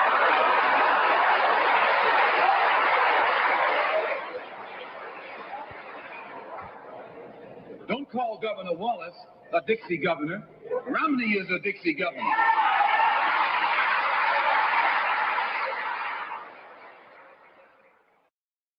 $22 million black victims of Americanism are waking up. And they're gaining a new political consciousness, becoming politically mature. And as they develop this political maturity, they're able to see the recent trends in these political elections. They see that the whites are so evenly divided that every time they vote, the race is so close, they have to go back and count the votes all over again. And which means that any block, any minority that has a block of votes that stick together is in a strategic position. Either way you go, that's who gets it. You're in a position to determine who go to the White House and who stay in the doghouse. You're the one who has that power. You can keep Johnson in Washington, D.C., or you can send him back to his Texas cotton patch.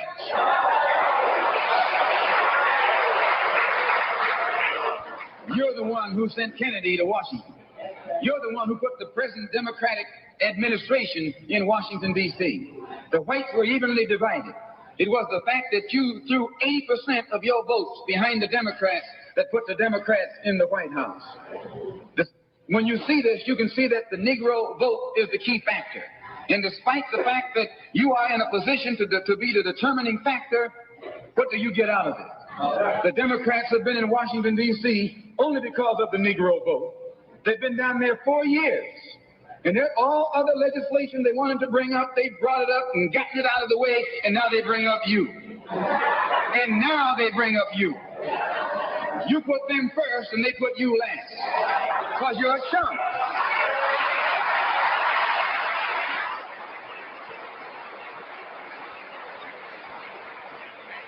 A political chump. In Washington, D.C., in the House of Representatives, there are 257 who are Democrats. Only 177 are Republicans. In the Senate, there are 67 Democrats. Only 33 are Republicans.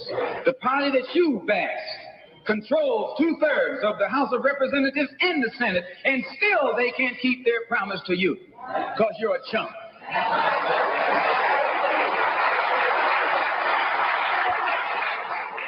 Anytime you throw your weight behind a political party that controls 2/3 of the government, and that party can't keep the promise that it made to you during election time, and you are dumb enough to walk around continuing to identify yourself with that party, you're not only a chump, but you're a traitor to your race.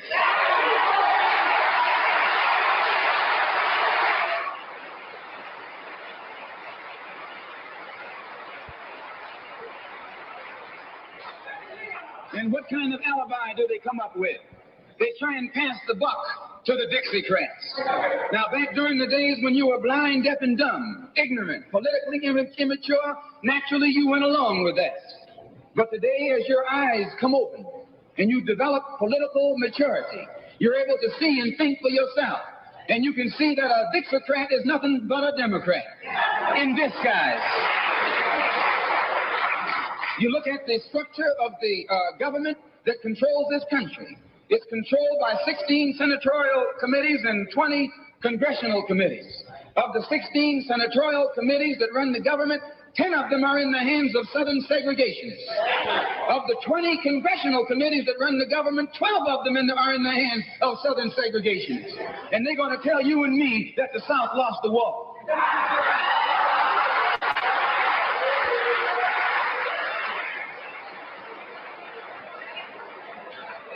You today are in the hands of a government of segregationists, racists, white supremacists, who belong to the Democratic Party but disguise themselves as Dixiecrats.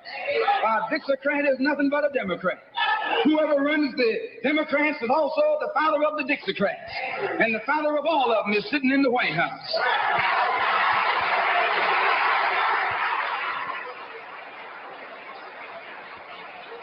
I say and I say it again. You got a president who's nothing but a Southern segregationist.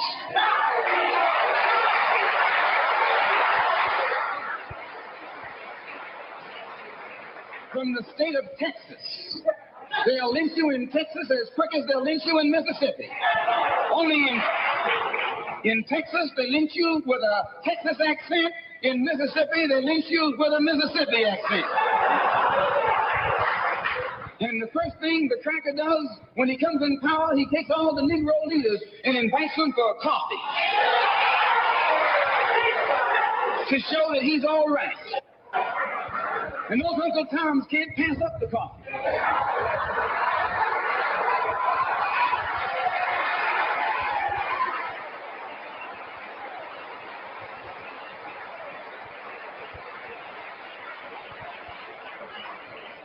They come away from the coffee table telling you and me that this man is all right.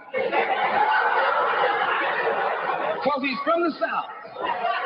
And since he's from the South, he can deal with the South. And look at the logic that they're using. What about Eastland, he's from the South. Make him the president. If Johnson is a good man because he's from Texas, and then from Texas will enable, if Johnson is a good man because he's from Texas, and then from Texas will enable him to deal with the South, Eastland can deal with the South better than Johnson. Oh, I say, you've been misled. You've been had. You've been took.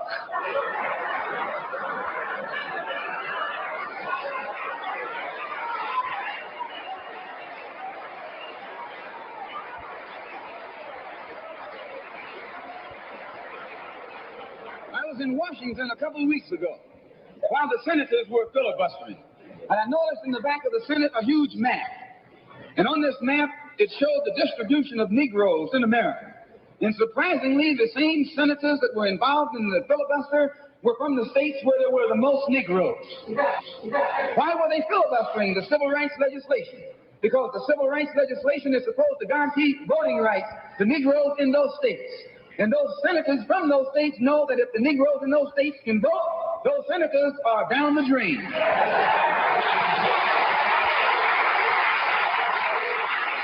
The representatives of those states go down the drain.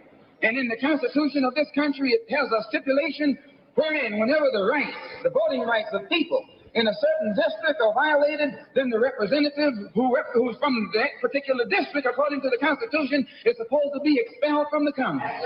Now, if this particular aspect of the Constitution was enforced, why, you wouldn't have a cracker in Washington, D.C.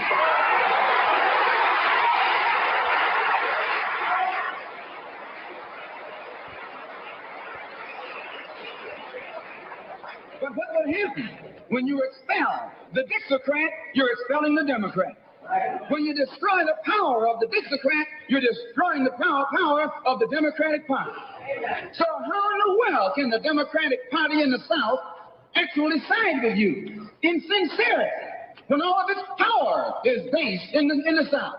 These Northern Democrats are in cahoots with the Southern Democrats.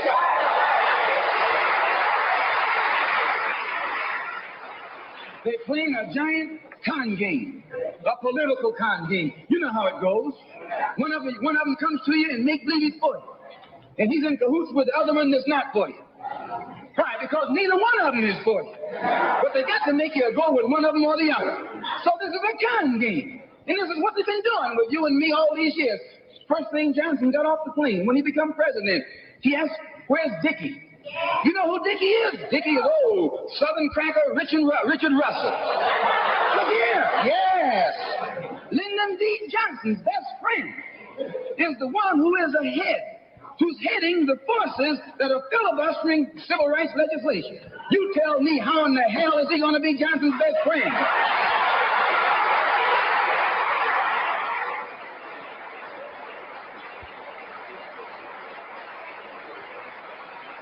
How can Johnson be his friend and your friend too? No, that man is too tricky. Especially if his friend is still old Dickie.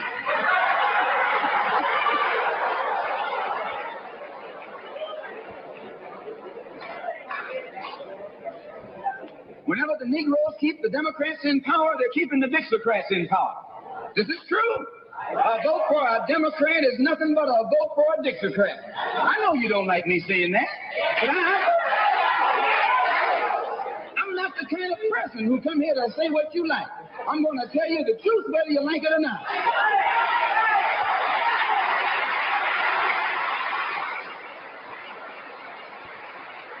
Up here in the North, you have the same thing. The Democratic Party don't do it. They don't do it that way. They got a thing that they call gerrymandering. They maneuver you out of power. Even though you can vote, they fix it so you're voting for nobody. They got you going and coming. In the South, they're outright political wolves. In the North, they're political foxes. A fox and a wolf are both canine. Both belong to the dog family.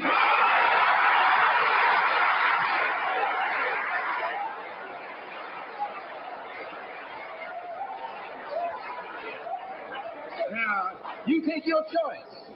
You're going to choose a northern dog or a southern dog. Because he's a dog you choose, I guarantee you, you'll still be in the doghouse.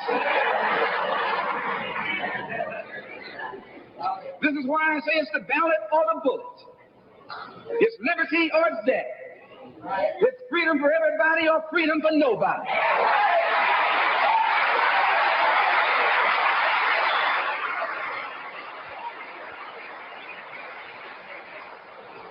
America today finds herself in a unique situation. Historically, revolutions are bloody. Oh, yes, they are. They have never had a bloodless revolution or a nonviolent revolution. That don't happen even in Hollywood.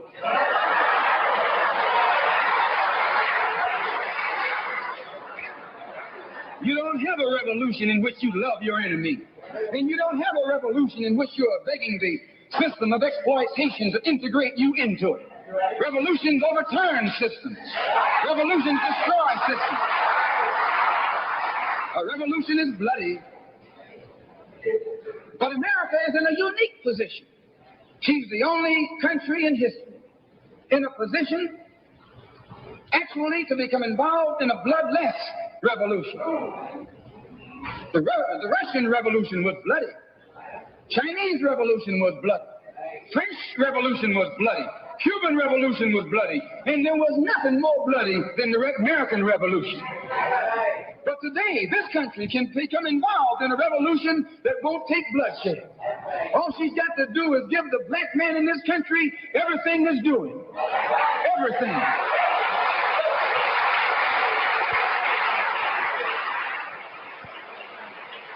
I hope that the white man can see this. Because if you don't see it, you're finished. If you don't see it, you're going to become involved in some action in which you don't have a chance.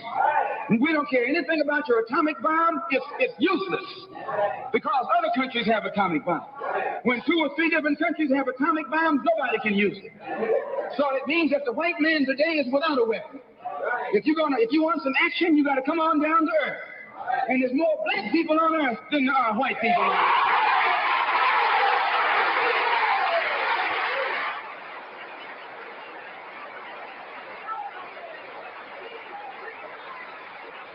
I only got a couple more minutes. The white man can never win another war on the ground. His days of war victory, his days of background victory are over. Can I prove it? Yes. Take all the action that's going on this earth right now that he's involved in. Tell me where he's winning. Nowhere. Why, some rice farmers, some rice eaters ran him out of Korea. Yes, they ran him out of Korea.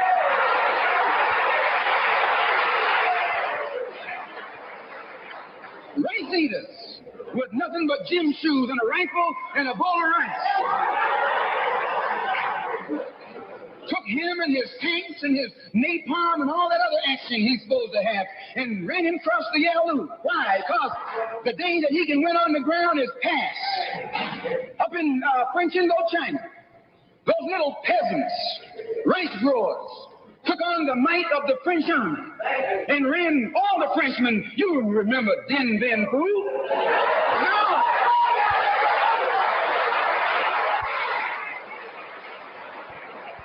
The same thing happened in Algeria, in Africa. They didn't have anything but a rifle.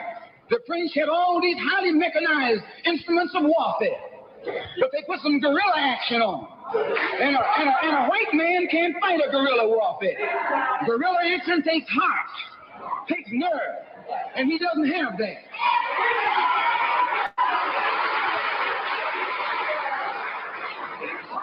He's brave when he's got tanks. He's brave when he's got planes. He's brave when he's got bombs. He's brave when he got a whole lot of company along with him. But you take that little man from Africa and Asia, turn him loose in the woods with a blade.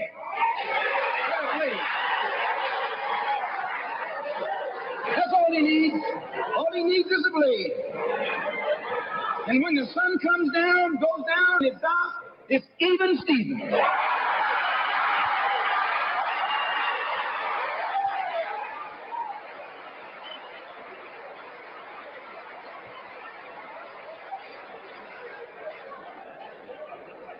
So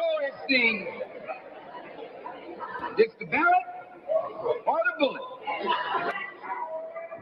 Today, our people can see that we're faced with a government conspiracy. This government has failed us. The senators who are filibustering concerning your and my rights, that's the government. Don't say it's Southern senators. This is the government. This is a government filibuster. It's not a segregationist filibuster. It's a government filibuster. Any kind of activity that takes place on the floor of the Congress or the Senate, that's the government. Any kind of dilly-dallying, that's the government. Any kind of pussyfooting, that's the government. Any kind of act that's designed to delay or deprive you and me right now of getting full rights, that's the government that's responsible. And anytime you find the government involved in a conspiracy to violate the citizenship or the civil rights of a people, then you are wasting your time going to that government expecting redress. Instead, you have to take that government to the world court and accuse it of genocide and all of the other crimes that it is guilty of today.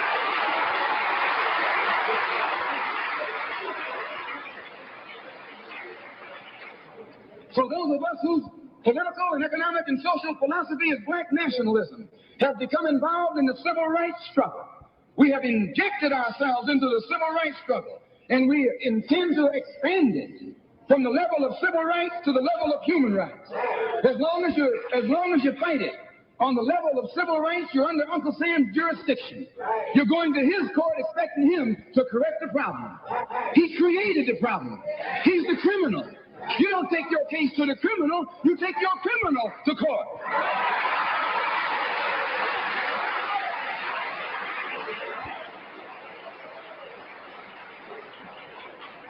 When the government of South Africa began to trample upon the human rights of the people of South Africa, they were taken to the UN. When the government of Portugal began to trample upon the rights of our brothers and sisters in Angola, it was taken before the UN. Why, even the white man took the Hungarian question to the UN, and just this week, Chief Justice Goldberg was crying over 3 million Jews in Russia about their human rights, charging Russia with violating the UN Charter because of its mistreatment of the human rights of Jews in Russia. Now you tell me, how can the plight of everybody on this earth reach the halls of the United Nations, and you have 22 million Afro-Americans whose churches are being bombed, whose little girls are being murdered, whose leaders are being shot down in broad daylight? Now you tell me why the leaders of this struggle have never taken it before the United Nations.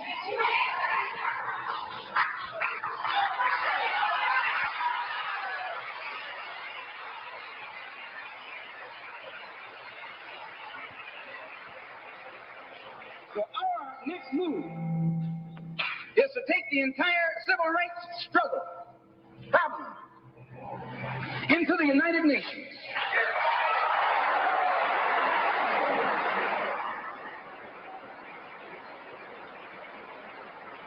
And let the world see that Uncle Sam is guilty of violating the human rights of 22 million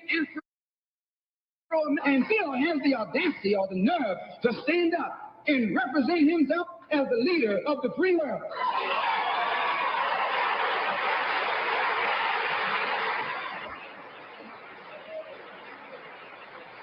Not only is he a crook, he's a hypocrite.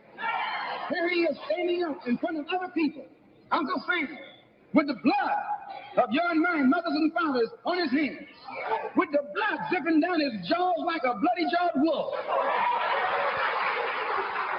and still got the nerve to point his finger at other countries. You can't even get civil rights legislation. And this man has got the nerve to stand up and talk about South Africa, or talk about Nazi Germany, or talk about Portugal.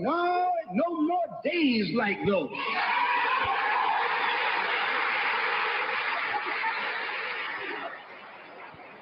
So I say in my conclusion, the only way we're going to solve it, we got to unite in unity and harmony. And black nationalism is the key. How are we going to overcome the tendency to be at each other's throats that always exists in our neighborhood? And the reason this tendency exists, the strategy of the white man has always been divide and conquer. He keeps us divided in order to conquer us. He tells you, I'm for separation and you for integration, and keep us fighting with each other. No, I'm not for separation and you're not for integration. What you and I are for is freedom.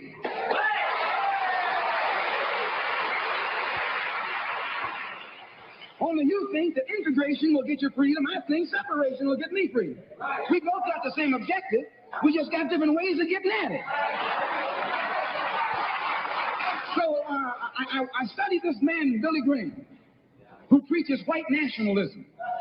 That's what he preaches.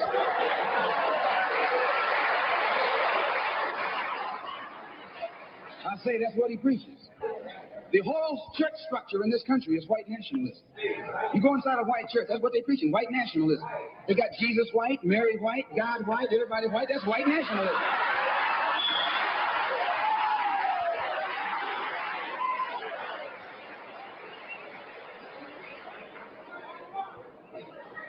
So what he does, the way he circumvents the jealousy and envy that he ordinarily would incur among the, if you go into an area where the church already is, you're going to run into trouble.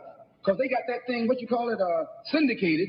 So they got a syndicate, just like the racketeers have. I'm going to say what's on my mind, because the preachers already proved to you that they got a syndicate.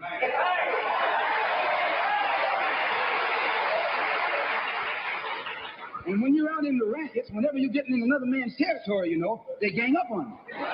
And that's the same way with you. You run into the same thing. So how Billy Graham gets around that, instead of going into somebody else's territory like he's going to start a new church, he doesn't try and start a church. He just goes in preaching Christ. And he says, everybody who believes in him, you go wherever you find him. So this helps all the churches, and so since it helps all the churches, they don't find him. Well, we're going to do the same thing, only our gospel is black nationalism. His gospel is white nationalism, our gospel is black nationalism. And the gospel of black nationalism, as I told you, means you should control the politics of your community, the economy of your community, and all of the society in which you live should be under your control. And once you feel that this philosophy will solve your problem, go join any church where that's preached. Don't join a church where white nationalism is preached. Now you can go to a Negro church and be exposed to white nationalism. But when you walk in a Negro church and a white Mary and some white angels, that Negro church is preaching white nationalism.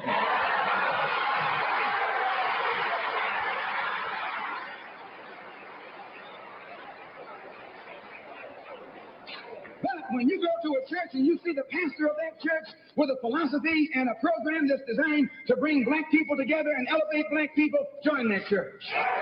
Join that church.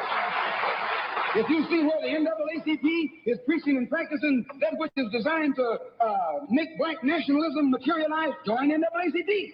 Join any kind of organization, civic, religious, fraternal, political, or otherwise, that's based on lifting the black man up and making him master of his own community.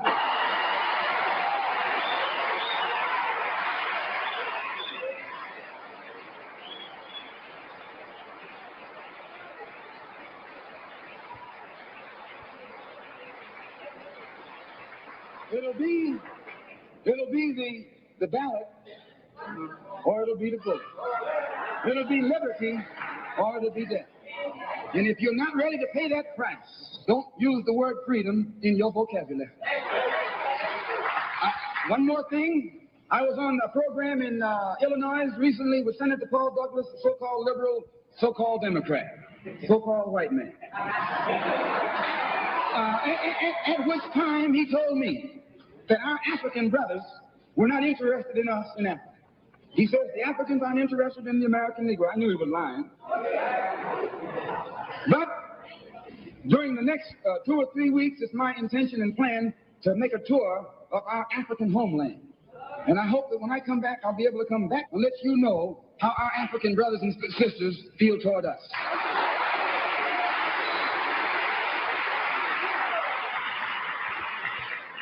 And I know before I go there that they love us. We're one. We're the same. The same man who has colonized them all these years colonized you and me too. All these years. And all we have to do now is wake up and work in unity and harmony, and the battle will be over. I want to thank the Freedom Now Party and the Goal. I want to thank Milton and Richard Henry for inviting me here this afternoon, and also Reverend Clegg. And I want them to know that anything that I can ever do at any time to work with anybody in any kind of program that is sincerely designed to eliminate the political, the economic, and the social evils that confront all of our people in Detroit and elsewhere. All they got to do is give me a telephone call and I'll be on the next jet right on into the city.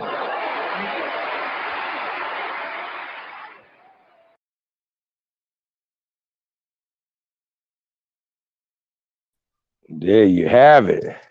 The great, the immortal Malcolm X, El Malik Haj. Sheesh. Hey, man. Meticulous. You catch that, brother?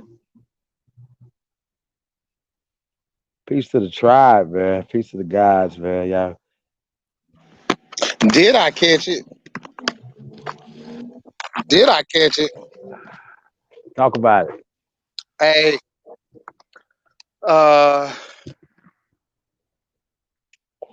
Hey, it looked like he was screen sharing and everything. Like he was on like it was like he just did didn't this he last though? week. Nigga. Sneaking The Ballot of the Bullet was stuff last in. week. It's like he just did that last week, yo. Salute to the immortal. Hey, Malcolm X, bro. Like I said, man, that right there, classic build, Joe.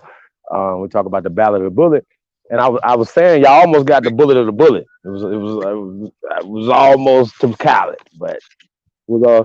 I had I had to go with the classic, the Ballad of the Bullet. You know, and so it said some key stuff in there, y'all. Like, come on, yo, like what the fuck is going on? But we know what he was dealing with.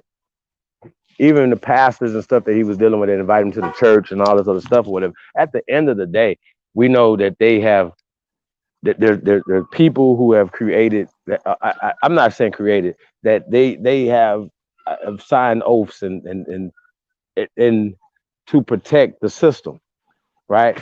That's what the 5 O's is about. That's what all the other situation is. These guys are part of the system. So that would be the first thing I would say, you know, that know your surroundings. You understand what I'm saying? These would be the niggas that set him up.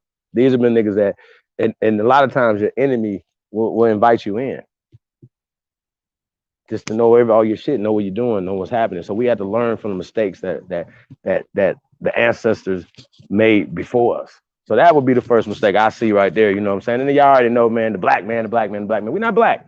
And you already know Malcolm X wasn't black, but we understand what he was talking about. We're talking about he said Afro-American, right? And like I said, I don't have to tell you guys, Afro doesn't mean African American. It means natural American. You know what I'm saying? As Afro means natural, like the Afro in your head. You know what I'm saying? So,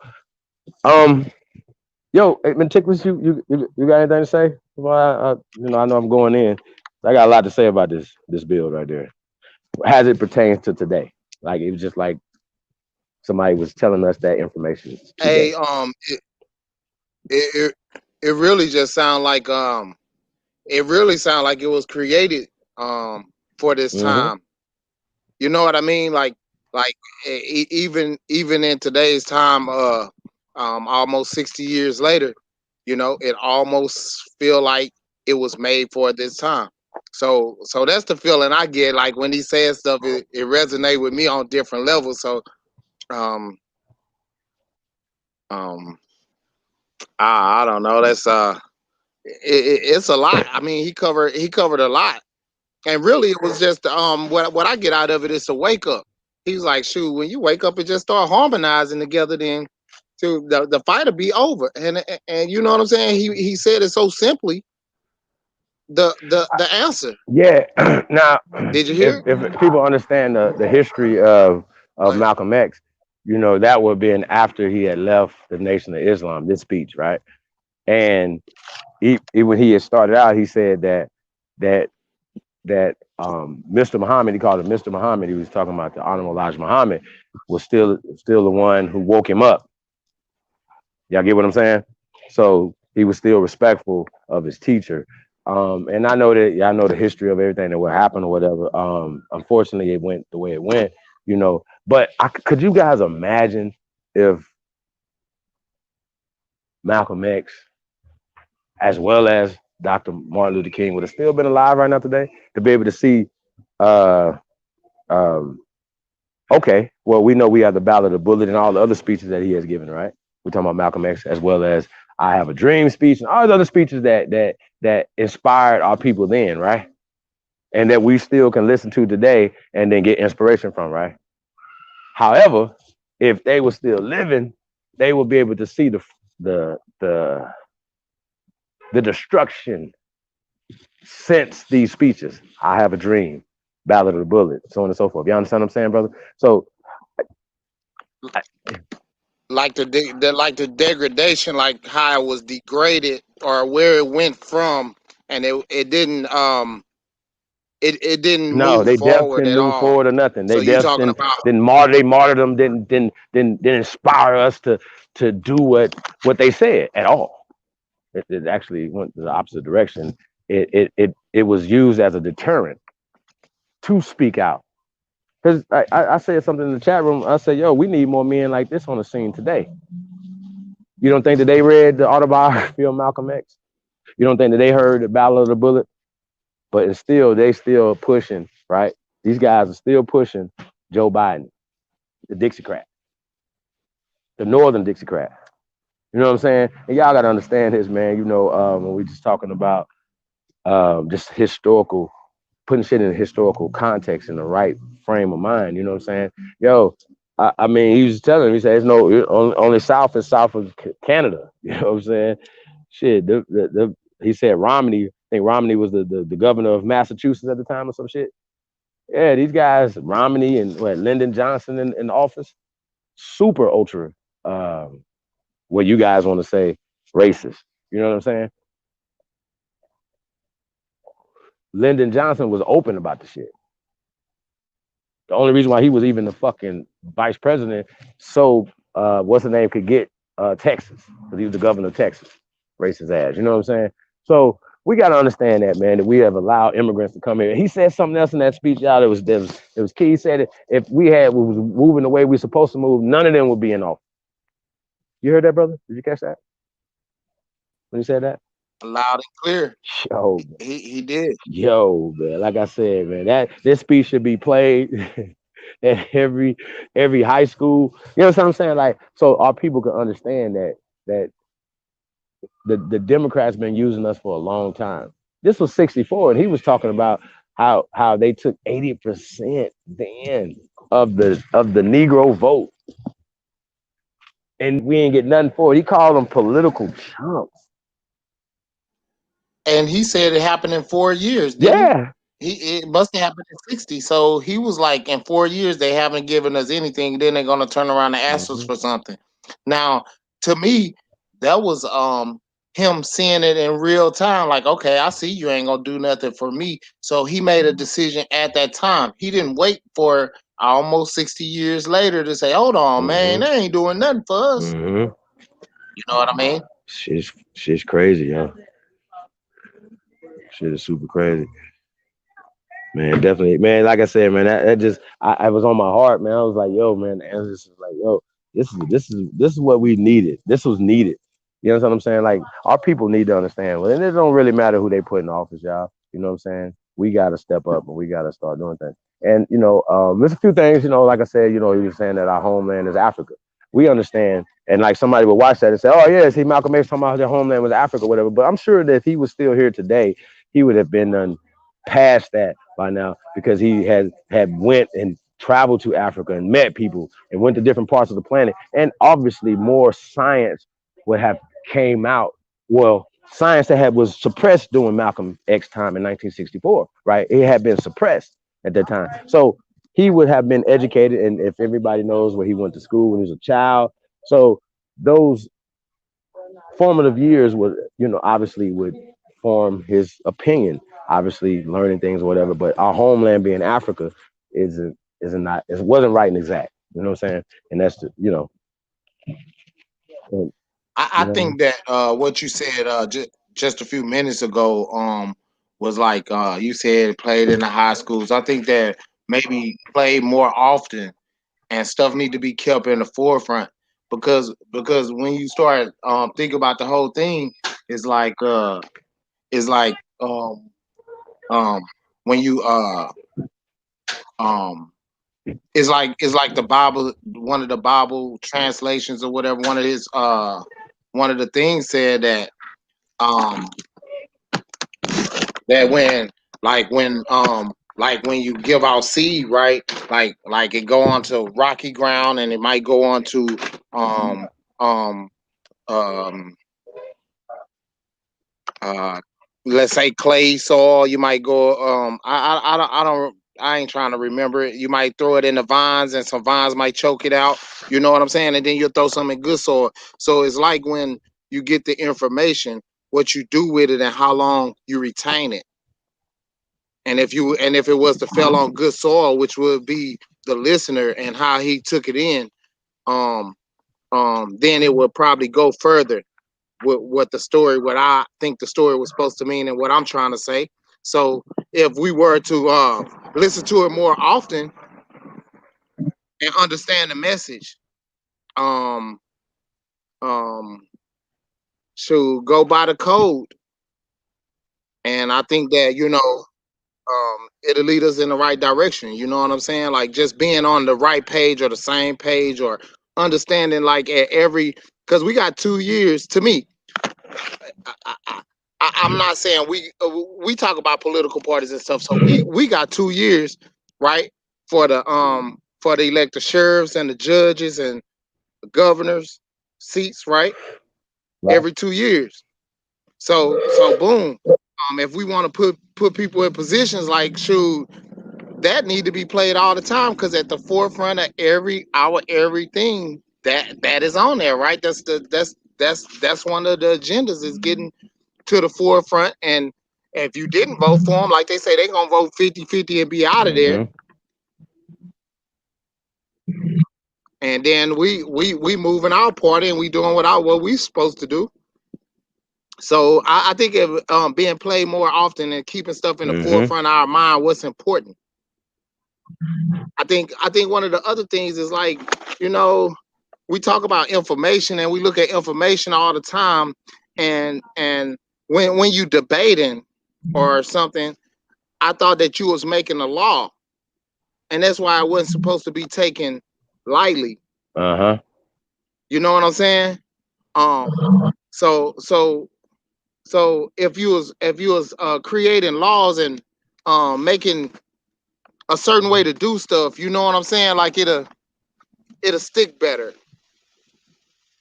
I don't know. It's some education to just go with it. That's all. Like I don't know. Well, hey, we got Eagle Hawk in the building. Eagle Hawk, what to do, brother?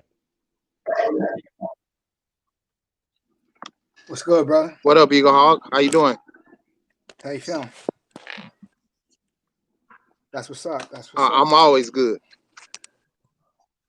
Just give me a minute. Hey, we got Copper Color K in the building, y'all. Salute. Much respect to everybody on the panel, man. Salute. K, what's going on? Yeah, man. Hey, listen, man. What up? Salute. What's good, K? Hey, everything good, man. You know what I'm saying? I just somebody got somebody background doing a little extra. I'm not sure where it's coming from. I'm hearing, but maybe it's me. All right. Yeah, no, I'm just tapping in, man. I hear it sounds like some warrior talk, man. So I'm just tapping in, man. I just want to ask a question. Matter of fact, to the brother Chief Holiday and shit. Like, where do we go from here, man? You know what I mean? Like, what, you know what I mean? We could see how the game being played, right? Because at some point, us as warriors, I look at, you know what I'm saying, all the brothers who got the understanding and who know better and know we supposed to be doing better. You know what I'm saying? I look at you like, you got to be a warrior to be going against the grain. You know what I'm saying? And then if we of high intelligence, because we could break down the history and make people understand where things went wrong, where things were embellished, you know what I'm saying, where they lied on us and they played us. Cool, we can do that and we can point it out. So we know better. We know the history as well. All right, cool. So then with that, right, I'm assuming that at some point we should be able to map out the plan for the next level. Like, what do we do knowing all of this? You know what I'm saying? And so that's really what it comes down to, because we could bang, ideologies and various little points, but all our people, our women is begging us, you know what I'm saying, from y'all community and mine. What we gonna do? We need to do better. We need to stop arguing. You know what I'm saying? So, you know what I mean? Is there any point where we're gonna really sit down and say, all right, man, I know how y'all coming, because I know how y'all coming. Y'all know how we coming too. All right, cool. And I know y'all got a point, and y'all know we got a point too. But the big bully can't fuck with none of this over here, because what's right is right. And if we organize properly, then I'm sure we can handle that. So my brother, you know what I'm saying, Holiday, like, bro, where do we go from here? Like, what happens knowing all of this, man? What do we do? Hey, before I answer that question, we got Copper Grizzly, aka Aboriginal Power, the God is in the building. What's up, brother? Peace, peace, peace, peace. Peace, love, and light to all the real niggas out there. Peace, love, and light to all everybody in the chat. Peace to everybody on the panel. Y'all already know what's up, man. How y'all feeling? Well, all is well, man. Hey, well, I wanted to answer that by saying I don't know who we is. You know what I'm saying? I'm an American Aborigine, and yeah, anybody that's your parents, your grandparents, and your great grandparents, and your great greats, and are from this soil. Yeah, you my people. And we just got a lot of y'all. Y'all want to move in different ways. That's fine, and that's not a problem, because all of that will be encompassed on our soil. All of that. So yeah, that would be my answer to that. I don't see a separation in that. It's good against evil. It's us against them, and I feel like you guys are working with them. So, and a lot of people are working with them, and you might not know it. Some people might not know it, and some people know it, but some people might not know it. So I'm gonna ask you a question, because you asked me a question. I'm gonna ask you a question. Do you think it's okay to call the federal authorities on people in this community, brother? If a person is doing wrong, then yeah, this is what we have policies for. You know what I'm saying? So we should, as warriors, we shouldn't handle these things ourselves. Can I finish? Hold on, I want to interject that as warriors. Can I finish? Okay, go ahead. Hold on, because can I answer the way I want to answer? Just let me finish, bro, and I'm gonna let you. You know what I'm saying? Get in it. All right. So this is the reason, because when we talk about government, did they? Well, no. This is a rhetorical question. I'm gonna say it that way. Did they teach us government, or did we teach them? Did we civilize them, or did they civilize us? So when it comes to policies and enforcements of rules, we've been doing this for time immemorial. There is no disputing this. There's no way we had tribes and clans and nations, and there were not rules and people who enforced those rules. So with that in mind, I ain't got nothing to, hey, if I'm on the side of right, I ain't got no fucking problem. And you know what I'm saying? Anything outside of that, it ain't my fucking business, because you ain't did it to me. I ain't did it to you. Shit, I don't know nothing about it. But the question is, because we should know that we're all, even though we choose our lane in this argument, it is, like you said, us versus them. So, we can stick our chests out and say, man, I want to ignore the big bully and fight with the little one. We could fight with the little bullies, and all of us, you're my little bully, I'm your little bully. We are all these various little groups, the Moors, the Hebrews, them little bullies, them little niggas. The big bully over there in the corner with the belt on, and we are like, we scared to go lace up and get it in. And so the question is, where do we begin? No. But the big bully is the guys that y'all call the people. Those are the people that you're saying. Okay, so you're assisting the big bully, sir. That's what we're talking about. They the lapdog of the big bully. That's not even a big bully, bro. That's just a little militia they sent. That ain't no big bully. That is not the big bully, bro. So that wouldn't. So the policy enforcers are not a part of the problem, sir. And working as an army for these people. They are the guard dog. That's not the big bully, though. Right. That's level one. Why would you be giving them intel? I got you. Well, so why would we give them intel on our community? We handle our community ourselves. You're gonna have to talk. I don't know Hemok. I got you. But if Hemok had did something to me that I felt violated, I'm gonna go see him. I'm not gonna call the people on him, sir. Bro, hey, listen. I don't know who you're talking about, but you should interview them. No, you said you in the group that calls the police on people, and you lied on me just now. You lied on You're me in the just group that You lied called on the me just police. now, bro. You lied on me just now. You know that, What am I right, lying bro? about? What am I lying You know about? you lied on me just now, bro. I got you. What am I lying You about, know brother? you lied on me, right? Because I'll Okay, correct it. What am I lying listen. about? I'm gonna give you an example. I'm gonna give you an I'm a example, mute. right? I'm gonna give you an example. Right. Let's say a black man did something to a woman, a child, someone, and they say, hey, this is what black people do. Is that true for you or any other person who was not involved? No. So let's stop making generalities, babe. Let's talk to me about what's up with me. Whoever the specifics was, you gotta deal with them on that, bro. I don't know. I'm low key. I found out how you found out online, bro. How the fuck I know? That don't got nothing to do with me. You can't ask me about them people, bro. I don't know. If I knew, I swear to God, I'll bust it down and make it plain. I wish I fucking knew, so I could, but I don't. Man. So, bro, Hold stop on. asking me about them people, bro. Who's them people though? Who are you talking about? Whoever you talking about, bro. You keep bringing up I'm some talking people, about the and it group of the wasn't people me, that you're in, sir. I'm bro. talking about the Listen, people. man. Listen, I'm it's talking about Indians all you, across sir. this What are you talking motherfucker. It's about? Indians in the chat. Don't want to say they Indians, regardless. But Okay. the nigga, you're a Hold on. Negro. You got All right. melanin like me. All right. So if I'm gonna somebody get off did the. I'm gonna get something, off the police that stuff. apply I'm to gonna get off you. the rat. I'm gonna get off the police stuff for a second, right? You Thank said a you, word bro. named That ain't Indian. going nowhere, man. I got you. I got you. I got you. I got you. It ain't going nowhere. You're right. So, Indian. Can you please explain to? Are you an Aborigine, brother? Are you American Aborigine? I am American. I am Aboriginal to American. I am Aboriginal to That's smart. America, and I am an Indian, B. All right, Okay, that's smart. Hold answer on. That's my smart. That's question, man. smart. You're That's going smart. way That's smart. left, bro. You're Hold going on. way That's left, smart. though, That's bro. smart. That's smart Yeah, because B. I heard a couple other rats in your team Hey, rap pack, listen, man. right? I gotta speak for me, bro. I speak for Oh, okay. me Well, every time. I'm gonna. Okay. Well, we're gonna speak to you then. We'll speak to Yeah, you. I speak So, for me. what Now is a hold on now, because I ain't what is like an three Indian, questions sir? back to What back. is an Indian? What is an Hold on. Indian to I you? answered three questions back to back. Okay. Oh, okay. Now I just want to add, where do because the brass tacks. I'm here for brass tacks. B. We could beef over. You know what I'm saying? We could do that. But the brass tacks. Where do we go from here as people, as the Aboriginals of America? Because I don't take myself from saying, yeah, I am Aboriginal, but I am an Hey, well, Indian. shout So out to there's my a brother couple things that Nati. go there. Shout out to my brother Who? Nati. He keeps it simple. Keep it simple. Make Naughty? form Okay, Naughty. businesses, form What's up with businesses, Naughty? form What Naughty institutions, say? form businesses and form institutions, and get tax free. That's freedom, brother. And grab as many people as possible. Create our own everything, brother. Without giving away Okay. everything, but You know what? Now I we can have respect formed that. our own. That I part got you. We have formed I our can own respect political that. party. Yeah, yeah. We're Can you moving. show me that community? Excuse me. That community that's doing that. Can you show me a community that's You're living like you're that? in you're in the community. You're in it. So y'all private over here, We're everybody over here doing private everything. like Naughty? Sir, listen. Without giving out everybody's business, we're doing everything that we talk about over here, brother. Everything that we talk about, we're doing over here. And there's nothing for the record that can be seen.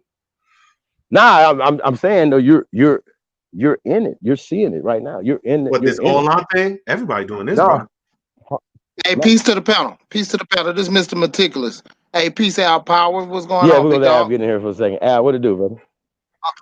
I'm trying to see what's going on right here. I just wanted to say, I just wanted to say that it's about working together. And even though I have never met either one of these brothers face to face, you know, since I've been listening to the community, I've been going hard in my personal life to make sure that myself and my surroundings and my business are able to take on more and do more for the community. So I haven't did anything as far as the community goes. If you want to see me connect with them, but on my side, I think I have. I think that on my side, I think I connect to my community and I keep it strong in That's my little goofy, circle brother. and what I try to do with what I have with all the I things that respect it. I I have respect it. on me. So with all my ability. So that's what I'm gonna do in my community. And so since I say that I associate myself with certain people, that's what he's saying I our respect it. community doing. I respect it. Hey, And I don't think it's fair. I don't think it's fair to just point at somebody. Everybody. I see people on the outside. I'm sorry about putting everybody in a group, but I see certain people on the outside looking at somebody and say, "Oh, he called himself a chief." You disrespectful over what do you want to call his name? So I'm not saying you, brother, but I'm just saying. And so it's just like everybody want to put stuff on certain people's shoulders and say, "Oh, that's the leader." No, bro, Right. you a grown man. You do your part, I do my part, he do his part, and he a chief, you a chief, and I'm a chief, and then we're gonna put it together and do what we supposed to do. That's what I Hey, Mr. think Meticulous, as bro, me. you Mr. That's speaking facts, blessings, bro. brother. You speaking facts, bro. You speaking facts. I respect it. Go ahead, say what you want to say. Somebody was talking. You speaking facts, bro. I'll respond to you in a second. Somebody else is trying to chime. I just want to say peace to the brother, Mr. Meticulous, man. I agree with what you said too, brother. Peace to you too, brother. All right. So now with that, Mr. Meticulous, bro, what I do want to say, while you're right, and this is the thing, the situation that you're talking about, this is the situation where most of us are in. If we're honest and we're realistic about the world we're living in, the where we at as individuals, because we got the online community that Holiday was saying, yeah, you know what I'm saying, that this is it, and I can see the online community, but we still got to turn these laptops and these devices off and go live our regular lives. And so you got what you're doing, and you helping individually, and everybody else got their So own you didn't come. You story didn't of come how they on. help. You didn't come on You know what I'm YouTube saying? doing work, brother. Hold on, listen. Are you a builder in your community before YouTube, sir? Listen, Yes or can I no? finish? Can I finish what I'm saying? Bro, Can I we finish what I'm spoke saying? boxing over here, bro. We I'm were not. dialoguing. We I'm don't trying want to to make hear my you. I got you though, but I don't want to hear Can I get you 10 seconds? filibuster all day. You I don't gotta want to get hear 10 this seconds. bullshit. I'm gonna wrap it I up in know, 10 but seconds. let's get back to Malcolm X. Yeah. Okay, let's get Oh, back we to were that. never talking Get about back to the Malcolm bill. X, bro. Whoa. I don't know what just happened. But I I don't want know to what the you were brother. Can I doing. respond to the brother? Can I respond to the brother? Can I finish Okay, responding to the please, brother? All there right. we go. So with that in mind, right? While you got your thing and everybody got their thing, and to say we don't need leaders, I disagree strongly. I disagree strongly with that we don't need leaders. And I also disagree with the mindset that everybody just does their own thing. That's chaos. There needs to be organization. There needs to be leadership. There's leadership in the family structure. How could you be family oriented and against leadership? I digress. So who would the leader be? Hold on, can I answer Oh, Igor, please? Oh, go ahead. I'm sorry. But so I never said, I didn't hear no one said that there aren't leaders. And for me to say that I do what I do, I would say that someone would consider me a leader in my community, even though I don't. Um um um and as far as connecting together, one of the things I get to see on this computer is who I want to connect with and who I don't, because a lot of hands are being shown and they think they're going to connect with me, and I get to choose and see and vet people before it even happens. I don't have to wait and let somebody slide up on me and we work for 2 years and then they working with the ops and I didn't know how to vet them. I get a chance to see you, brother.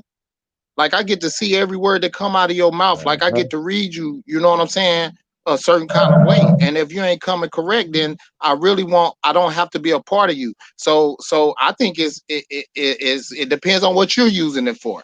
And it's not an online community. It's some people on here. We just talking. And then if we happen to slide up on each other, that's what it is. So everybody have to be doing their Right. part regardless wherever they're at. And when you connect with another group, then that just will make you stronger, where y'all could trade and do other business with each other.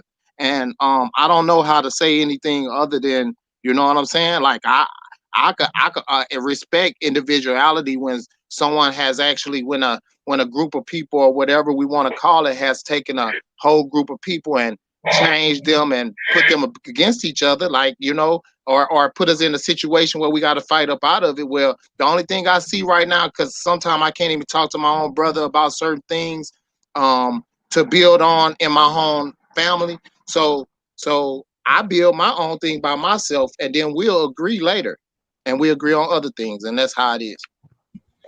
what you got going on, bro? Man, I'm sitting here chilling, man. I'm hearing the conversation. I think all of it's gonna be based off of what end goals you're looking for, and the people, that the energies that you coming around. At the end of the day, we do need to come together, but we got to be real with ourselves. Some people we are not going to come together with, and some people ain't gonna want to come together with you.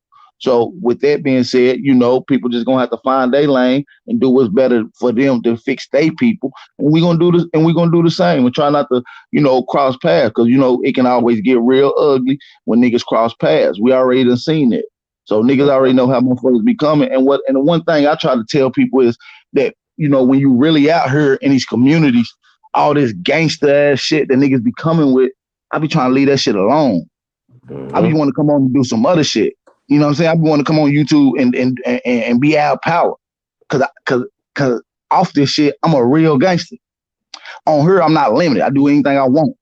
You understand me? Y'all niggas don't know what it is to be like to be a real gangster. You can't walk through every hood cause you up under a certain set or you beefing with this nigga. It's different when you be out here with real gangsters and you got real other shit going on. You want to change that in real time. You feel what I'm saying? You don't want to have to portray no type of weak ass image because you're on YouTube. I'm trying to portray a different image while I'm on YouTube. I don't want to be connected with that same old nigga mentality. I done lived that, done that. All that hip hop hood movie shit. I'm not into none of that. I lived that shit in real life. And I'm really out here with real gangsters, real lifers changing their minds every day. You see them coming to my channel. Motherfuckers I never thought come to my channel. I see the same niggas out here in the hood. You feel me? They come to my channel, respect it. And when I see that, I notice change. And every step of change must be acknowledged. Every step of progress must be recognized. And so, you know, with that being said, I'm just gonna keep doing what I'm doing. We got a lot of things going on behind the scenes, and most of us really do build up. Most of us haven't. There's a lot of people on YouTube. There's a lot of people that's doing other things, but for the mass majority that really build on that level, we really link in. I'm constantly on the road pulling up on my brothers. A1, Jag, Chief already know what's something coming out there in a few weeks. So it's nothing when we moving around. We really got to build when it comes to this Aboriginal information. We got to really put some type of blueprint down. Yeah, we do need leaders. That's a fact. I don't think we need a leader. We need leaders. That's plural.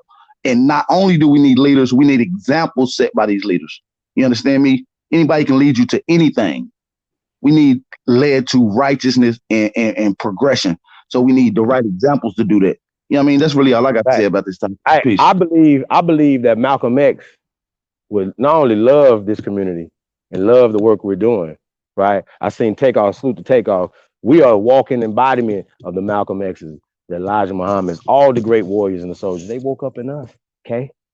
And we're not afraid to tell the truth. And we definitely not kissing these people asses. And we never gonna call these motherfucking people on our people, fam. We don't do that. And so that right there is a problem for me. And if you guys don't understand how that's a problem, then we understand we're not the same people. Malcolm X, right, wouldn't have agreed with that, brother. Because he understands who these people are and how dangerous they are to our children, brother. And nah, bro, it's never gonna be right, ever. It's never gonna be right, bro. That's something that can't, you know how like how you cross the line, you can't never uncross that motherfucker, dog? That's what has happened, dude. So when you guys are like, I don't know if you playing, but we not playing over here, bro. You niggas gonna get hurt. You understand what I'm saying? Because we not playing and y'all playing and we not playing. I heard you say out your mouth that we teaching ancient history and all this stuff, and we shouldn't be teaching that. Why are you worried about what we teach, brother? Why you guys even speak on that? We don't speak on what you guys teach at all. If you teach anything. Can y'all hear me? Yes, sir. Yeah. I hear you. Can I say something? Or just on that subject? Why like if we saying like we gonna build together, or we on here, or we of the same any kind of way? I don't care if we different religion. If we of the same, I shouldn't be speaking negatively of you and what you're doing anyway. And we need to correct that. Starting in our house, start with your friend, your close friend that you might say something slick to and all of that, man. Stop talking to them like that. Just talk to me with some respect. I don't know nobody that talk to me like that, but I see other people like talk to each other sometimes disrespectful. Hey, man, knock it off, man. Come with some respect. Straight up. Hey man, I agree with you 100%, bro. As far as that respect level go, and that comes back to the code. We don't have a code, you know what I'm saying? As niggas, as Aboriginals, as Indians, Moors, et cetera, et cetera, et cetera. We don't have a code. Everybody, you know what I'm saying, got their own hood rules that they play by. Either you're with me or you're not type shit. And, you know what I mean, that ain't progressive in the grand scheme of things. Because if you're really thinking about this war that's going on, you know what I mean, if you know, then you know, while we fighting against ourselves, you know what I'm saying, they kicking our ass and this is a simple concept. This don't need much explanation. So if we know that, then at some point, those who, because I heard my brother AP said, hey man, we need leaders. We need a few leaders, you know, not just one, but a few. And he 100% right. We need a few. And before we could get, just like the sis right there, and we need coaching before leaders. Most don't know how to work as a team. What the sis saying, that needs to be posted on the screen. Because this is the part where, hey, listen, man, all right, man, I bet you if anybody ever played a sport, it was niggas on your team from the other block. And you had to play ball with them niggas. You know what I'm saying? You had to practice with them niggas and run and all that bullshit, and he fuck up and you get punished. Man, come on, man. We get down to the brass tacks, bro. You've been learning how to deal with people who don't think like you your whole life. I hope. Now that we in this community and we go in a certain direction and everybody say, hey, man, you got your lane and I got my lane. All right, well, but goddamn, ain't we going the same? They got to be something, you know what I'm saying, that we can lay down as the groundwork, the basic level code, the basic level understanding between us all that say, hey, man, we ain't gonna cross these fucking lines. All right, we got to practice together, my nigga. We out here, we on the court. Hey, once this shit is over, if I see you in the hood, it might go down. But right here, it's cool right now, bro. But hey, don't say this. Don't, you know what I mean? Whoa. You know what I mean? Hey, all of that. There has to be a code amongst us, and we don't have one because we want to pick at the little things just to get our point, just to put a couple points on the scoreboard for our team in this little game. But there's a bigger game, and we ignoring the bigger game. And so, while I asked the brother when I came, you know what I'm saying, and if I overstay my welcome, I will gladly bounce, bro. But my question is, like, where do we go? Where do we get to the point where we saying, because if we need leaders and nobody's a leader and everybody's a leader, that's confusion. That's chaos, man. Everybody can't be the leader and nobody's the leader. That's chaos. We got to organize ourselves for real and really take it serious. I yield the mic on that.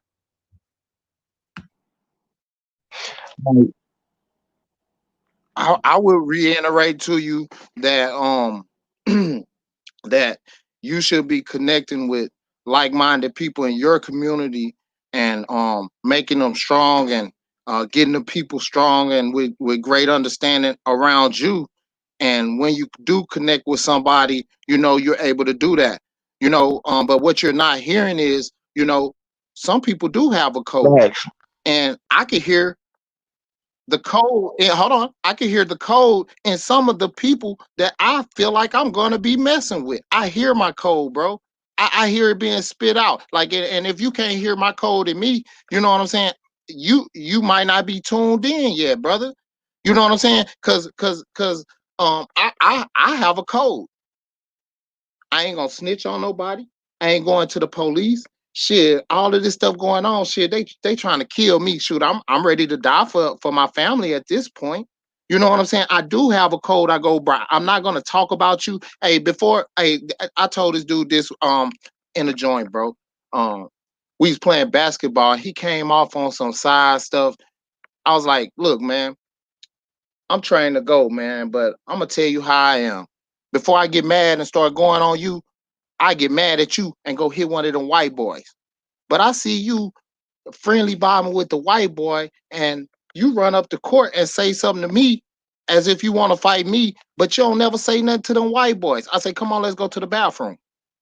Nigga can't even fix his motherfucking mouth. Like, come on, man. You gotta have a code, man. If you gonna have a code, you gonna have a code. No, you Go good, ahead, bro. I was just adding on to done. what you said. You right, man. They can't even fix his lips to put me in place when you ain't putting that honky in place. You see what I'm saying? So, you know, like you're right, it is a different code. People, I think it is a code that some people do go by. You feel me? I think some people just disregard a certain moral code of ethics. You feel what I'm saying? For me, instance, if I see a group of people that I don't fuck with and I had exchanges with, and they building the help their family or whatever it is, I'm not going to take it upon my business because of my hatred and my animosity towards that person to call a foreign entity on them. You see what I'm saying? Based off of them trying to do anything. That's a code that I'm not willing to stand with. So, but then again, that's a code that people are willing to stand on or stand with. You see what I'm saying? I'm not calling no foreign governments on none of my peoples. It's already other peoples working against my people. Why would I add in contribution to fucking over my people when everybody that come to this fucking landmass adding in contribution to fuck over my people? You see what I'm saying? And so if my people is doing something wrong, I feel like it's up for me to go check them and put them in place, not me calling an outside entity to do it. You see what I'm saying? So, calling the police on shit like that, I believe that it's a time and a place for certain things, but I believe certain shit must be dealt with in-house. And that's a part of code that we're going to have to get on.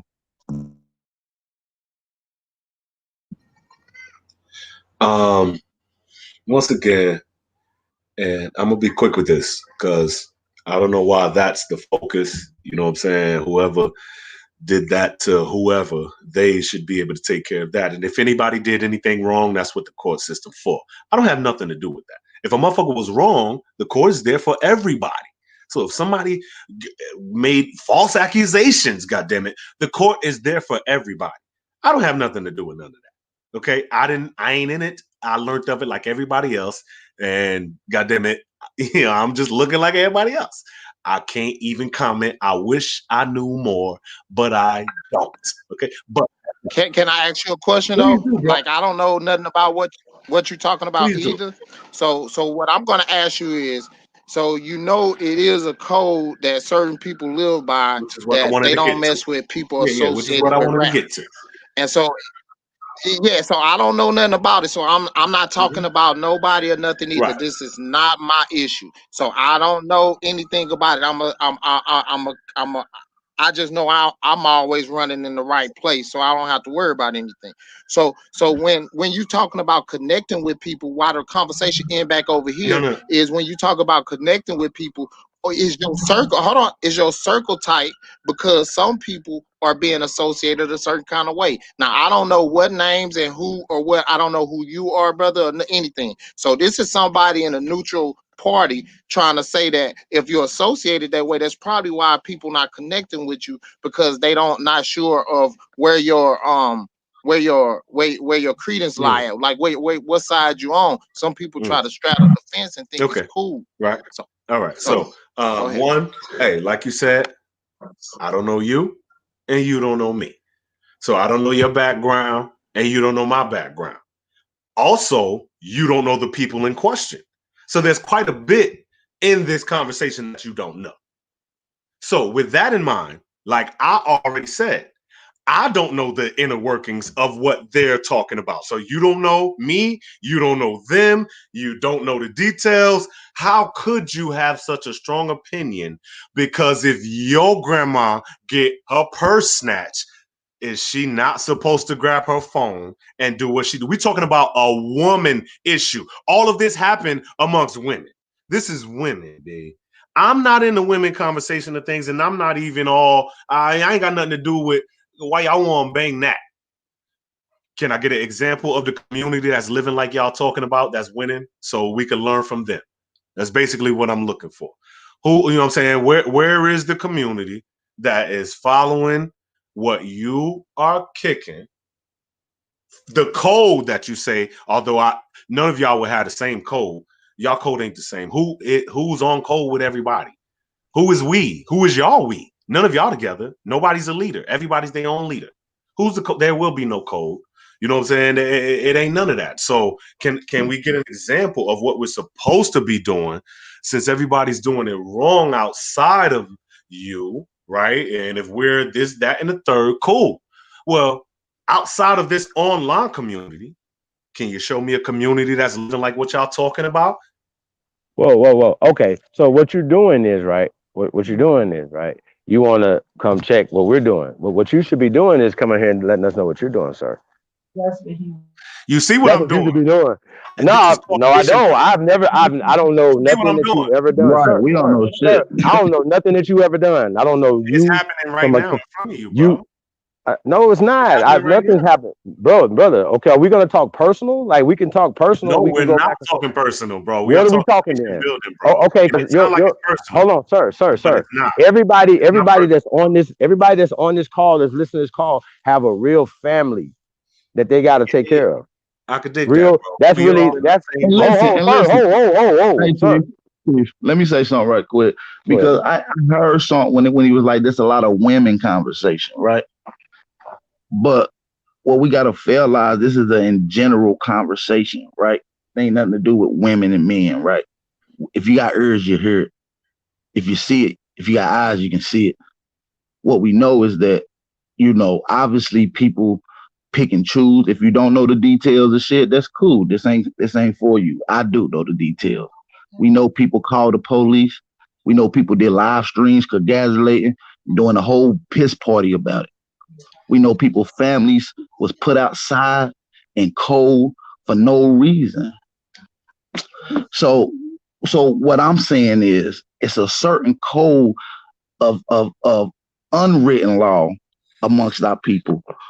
And it's certain shit that fuck niggas gonna do regardless. And what they'll do is make any excuse why it's accepted, why it's acceptable. What's also misleading is when someone say, well, what if grandma purse get took?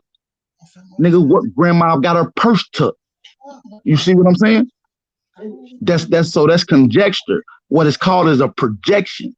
You understand? So what we're dealing with is a real life scenario. Nobody was robbed that had the police called on them and had their family put outside in this particular case.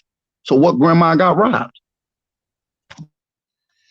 So in response, once again, man, I don't know why y'all want to vote, and I just want a little 30 seconds and I'm gonna pass it again. It seems like when the real questions come up, y'all throw a straw man argument up in the air. I ask a simple question and y'all throw this argument. I ask a question and you bring up this argument. This is, as you say, deflecting at its finest, as you just said. Goddamn, we're not even because I didn't say I blame you for what Dave Calloway did. Hey, let's get off that subject. Let's get on information. Hold on. Let's get back to I have a information. question. Can I blame y'all for what Dane Calloway did? Anything? Can I blame y'all for him? No. So why y'all keep calling that? If we were still hanging around him, condoning what you said he did, if we were still hanging around him, condoning what you said he did, if it was that what bad. you do, listen, what you can do, Copper K, you can blame you can blame shit on certain people if they agreeing with it, if they in compliance with it. What you mean certain shit? Now you making up rules. Can I blame you for Dane Calloway plagiarizing? Can I blame you for that? If you're in agreement with his plagiarizing, then yes, you can say you're a part of that too. What are you talking about? You know the answer is no. Are you using it as a source? You know the answer is no, bro. You know the simple answer. Or are you using it as a source? I know the answer. Bro, if somebody is on some fuck shit, and then the next person is agreeing and adding on and nagging on and encouraging the fuck shit, they both accountable. What are you talking about? I was there, and you was there, and you were supporting them. All of y'all. You was there. I was there. We was on the panel together when I called it out. And all brother.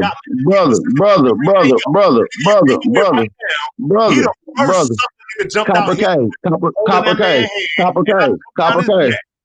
K. Let's be real. You're not. Let's be real though. Let's be real though. We supported everybody in the community, nigga. You, Phoenix Moon, Dane Calloway, nigga. And so listen. My point is, we supported everybody in this fucking community. Once we seen fuck shit, we call this shit out. Once people start acting the type of way, we call that shit out. Fuck shit do not be allowed on our hand. If it's done by my people or anybody, we call that shit the fuck out. What are you talking about? Y'all ain't called Dane out, man. And let's go all the way. Let's go all the way to something he said. First off, why are you speaking on Dane talking about plagiarism? Why y'all talking about What are you Phoenix? talking about? Why y'all talking about Phoenix? Nah, it's two different. You talking about two different things, brother. Look at you niggas shaking. I ain't bring up no names. I don't know who them. Hey, but let me ask you a question. Because I she want to called say the something. police on one of my peoples, nigga. Fuck is you Hey, I talking want to about? say That's something. it. Fuck is you And talking bragging about? about it. Hey, You let with me. her. Hey, I got you, Al. Hey, watch this. Hey, so I'm tired of niggas being able to hide Pop that behind shit. women too. Cause I hang around strong women that's not gonna Yeah, these niggas go be for hiding certain behind things women. themselves. And so weak women, sometimes we need to strengthen our women. I'm not gonna call them, sometimes we need to strengthen our women and our men because we can't just go and hide behind some woman and think that she could call the police and then so we're gonna have a group that's letting women call the police on certain other people and clean up certain stuff for somebody. So I don't know. I don't know. So what he's doing. Right? Hey, so what you're doing is you're being an agent of chaos and you're trying to cause confusion. But it's okay. We got you. So what did he plagiarize? Because you said it. Hold on. You gotta stand on this. What did Dane Calloway plagiarize, sir? Hold on, slow down. One. I'm a mute. As we all do. When I say we all, y'all see the videos. Hey, what you do for anybody who don't know, Trey Ali, I'm talking to you specifically, my G. You can look up the, I think it's the Amon Ra Squad, Dane Calloway plagiarized. Just find that on YouTube right there. They did a thorough review, okay? Now, that'll take care of that. I asked you, sir. Yeah, you heard me. You up here talking about another man. Yeah. So we asking you, Copper K, what did he plagiarize? What did he plagiarize? Bro, I'm not finna sit here and act like I remember that shit word for word. But you brought it up, though, bro. You brought it up. If you gonna bring something up in acknowledgement, nigga, elaborate on it.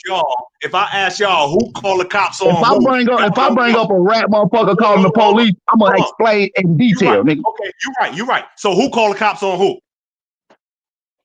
That nigga gone.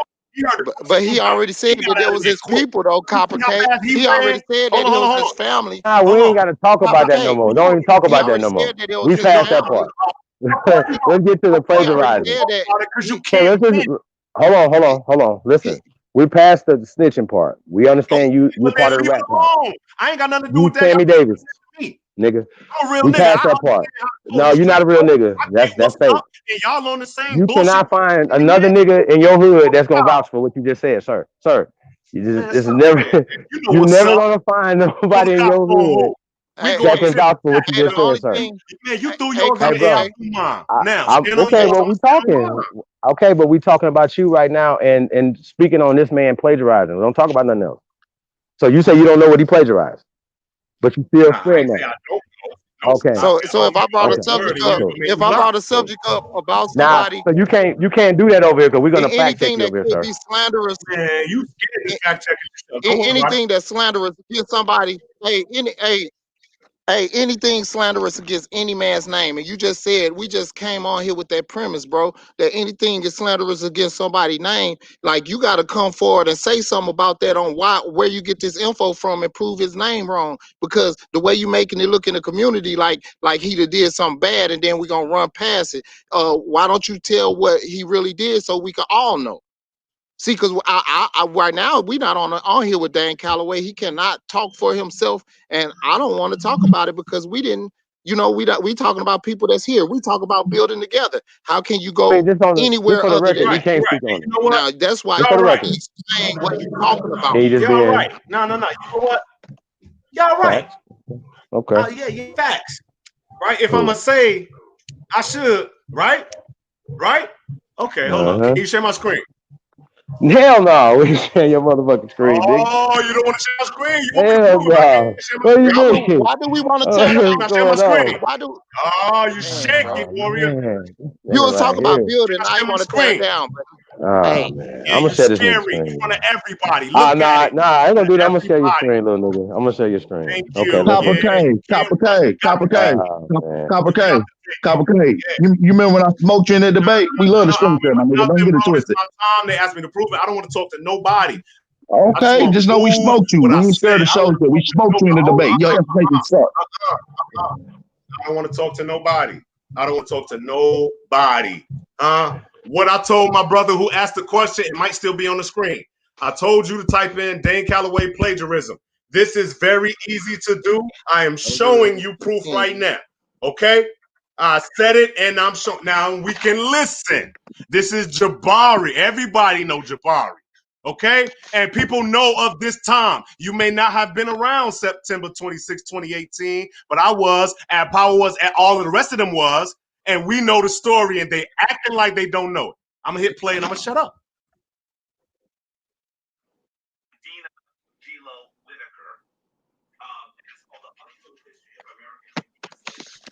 Hold on. Can you hear my mic? Can you hear me? Does my mic sound nice? Is my shit working? Does it sound good? Can't nobody hear the video. Not the video. All right, bet. Hold Not on. the I got video. it. Slow. No, I got The it. video low. I got it. Yeah. No problem. Now I'm about to hit it again. I gotta include the audio. No problem. Easy peasy. Easy peasy. Easy peasy. All right, and we back. Now, screen and audio. Here we go.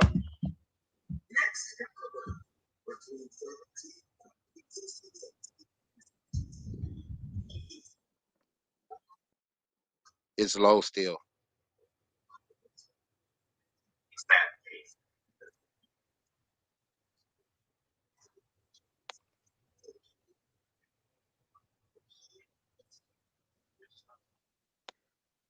It's low, brother. We can't Okay, hear so it. man, you know what I'm gonna do? I would You just know what I'm like to gonna say do? that since I can't hear it, it's not I'm here. gonna stop this because we're not gonna sit Since here I all can't night hear it, with hold on. it. Let me Hey, say hold something. I'm on. gonna just drop Hold it in the on. comment.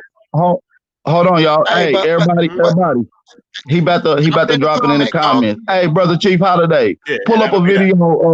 Pull up the video of Phoenix Moon and Chief Warhorse clapping, telling everybody that should they call the FBI and shit. Pull it up for me. Hey, hold on. Okay, and then while he do that, Now look I'm gonna where say, it go. you know, Look. Copper K. Hold on. Let me say one thing. Hold on, brother. Hey, so Copper K, look. So I don't agree with everything that comes out of anybody's mouth. So as I listen to Al Power, I might not agree with all his narratives, and then you're gonna prove him wrong on something. They're gonna say, "Oh, do you still rock with him?" Well, I don't see him intentionally being misleading to me. So I might listen to certain parts and hold on, throw away certain parts, bro. So that's all I wanted to say Hey, about that. I don't look. know I what you want to about get to off play, that but go ahead. subject. I want to I get was off saying that that while y'all. subject, and I want to get to some information because we putting the Pan Africans, Rawborn, you on here. Your ass is going on trial next week. We just letting y'all know. All you niggas is going on trial for treason and pushing the white man's agenda on our people, and that's what we're gonna charge y'all with, brother. So you got anything to say about that? Or are you gonna defend yourself? No doubt. I mean, listen, man. You saw And what I've here been this- doing for the past 2 weeks. I open up our channel. We don't put that on there. Any discussion that you want to have about burial grounds or anything you Nope. want, I've been letting them on. Atasha, this one came on the other day. Respectful to the brother. He put his information up. I put my information up, and that's that. That's how we do that. I'm not gonna argue with you. If you have something that I put up that you disagree with, and you want to talk about it, yeah. But if it's going to be spazzing and cursing, I advise you to watch some videos where I had all these different aboriginals on the chat. We talking, laughing, playing around, but we get to the info, and then after that, we just laugh and play. Because really, that's what it's about, right? It's about the information. So watch Atasha in this one. Watch the other brother, Kiowa. He came on. He wanted to talk about Paul Cuffey. We did that, and we talked about the Gullah and all that other stuff. You have a problem with it, so you can't put somebody on trial if the person is not there, right? So when you do that, when you do that, fine. Just make sure that the guard is there, and I'll make sure I'm by my computer. See, I don't like to talk to you if I ain't by my computer. There's and I nothing that can't you're show gonna be my able to pull screen. up, brother. You see, like nothing what the you're gonna be brother able to just pull up, did. brother. I don't want to cut your wisdom, but the brother just pulled the video, and everybody saw this video. He called Jabari called the author of the book on that video says like, yo, he did do that, but he's black, and I don't want to do that. That's in the video, bro. The author of the book who wrote the book and said he did not give him permission. But see, that's what I mean by like showing information. And I mean, I don't really care about that. I'm not here to do none of that. I'm just checking in to say what's up. You the first one I said peace to. Can I ask you when Chief say fuck fair use, do we Fuck charge fair him with use? What plagiarizing do you No, right I mean? now came or up with what? for fair use. No, I came up with for fair use. Yeah, because people Sorry. did a lot of stuff in our people say a lot of stuff and done a lot of stuff on our land in our name and took us away from a lot of stuff. And they plagiarize our information and want to give it back to us. And you telling us to be genuine a certain kind of way, and somebody let him get away with some information and he didn't cite it on something, and you want to call him on it or something like that. Like I'm not rocking with nobody. I'm just saying how you charging. Like we following behind. Oh yeah, you did this, and you trying to keep tabs when or not you at this point. Copper K was trying to keep tabs when at first when he came on, he keep talking about building. I don't No, understand that. we're gonna talk about that. We're gonna talk solutions and what's been built and what's not been built. You know what I mean? So that's just what we're going on. But we're addressing the information right now. Yeah. Right. So Peace Rob to the Bourne. panel. Peace Aboriginal power. I ain't Rob say what's Bourne. up to you, and peace to everybody else on the chat. Here's the thing, right? Peace You to you, said the Rob. other day. Peace to You Rob. said the other day that a theory, the outer Africa hypothesis and the theory of evolution, Never right, which said is that. Darwinism. Never said that. Never said Hold that. on. What did you never You say? saying somebody asked me a question about science and DNA, and he said that it's a theory, and I said there's a difference between a scientific theory and a philosophical theory. You want to share your screen and show me a I scientific can't. theory? I'm outside Okay. right now. Oh, okay. But we did hold that on, other day because I know you were gonna say hold this. on, brother, just Okay. relax. Okay. Anybody that's by their computer right now, put scientific theory up and put it on there, and put it on the screen. So I mean, I Let's just for do the that. record, No, hold on, brother. Just for the record, are you saying that a scientific theory is a fact?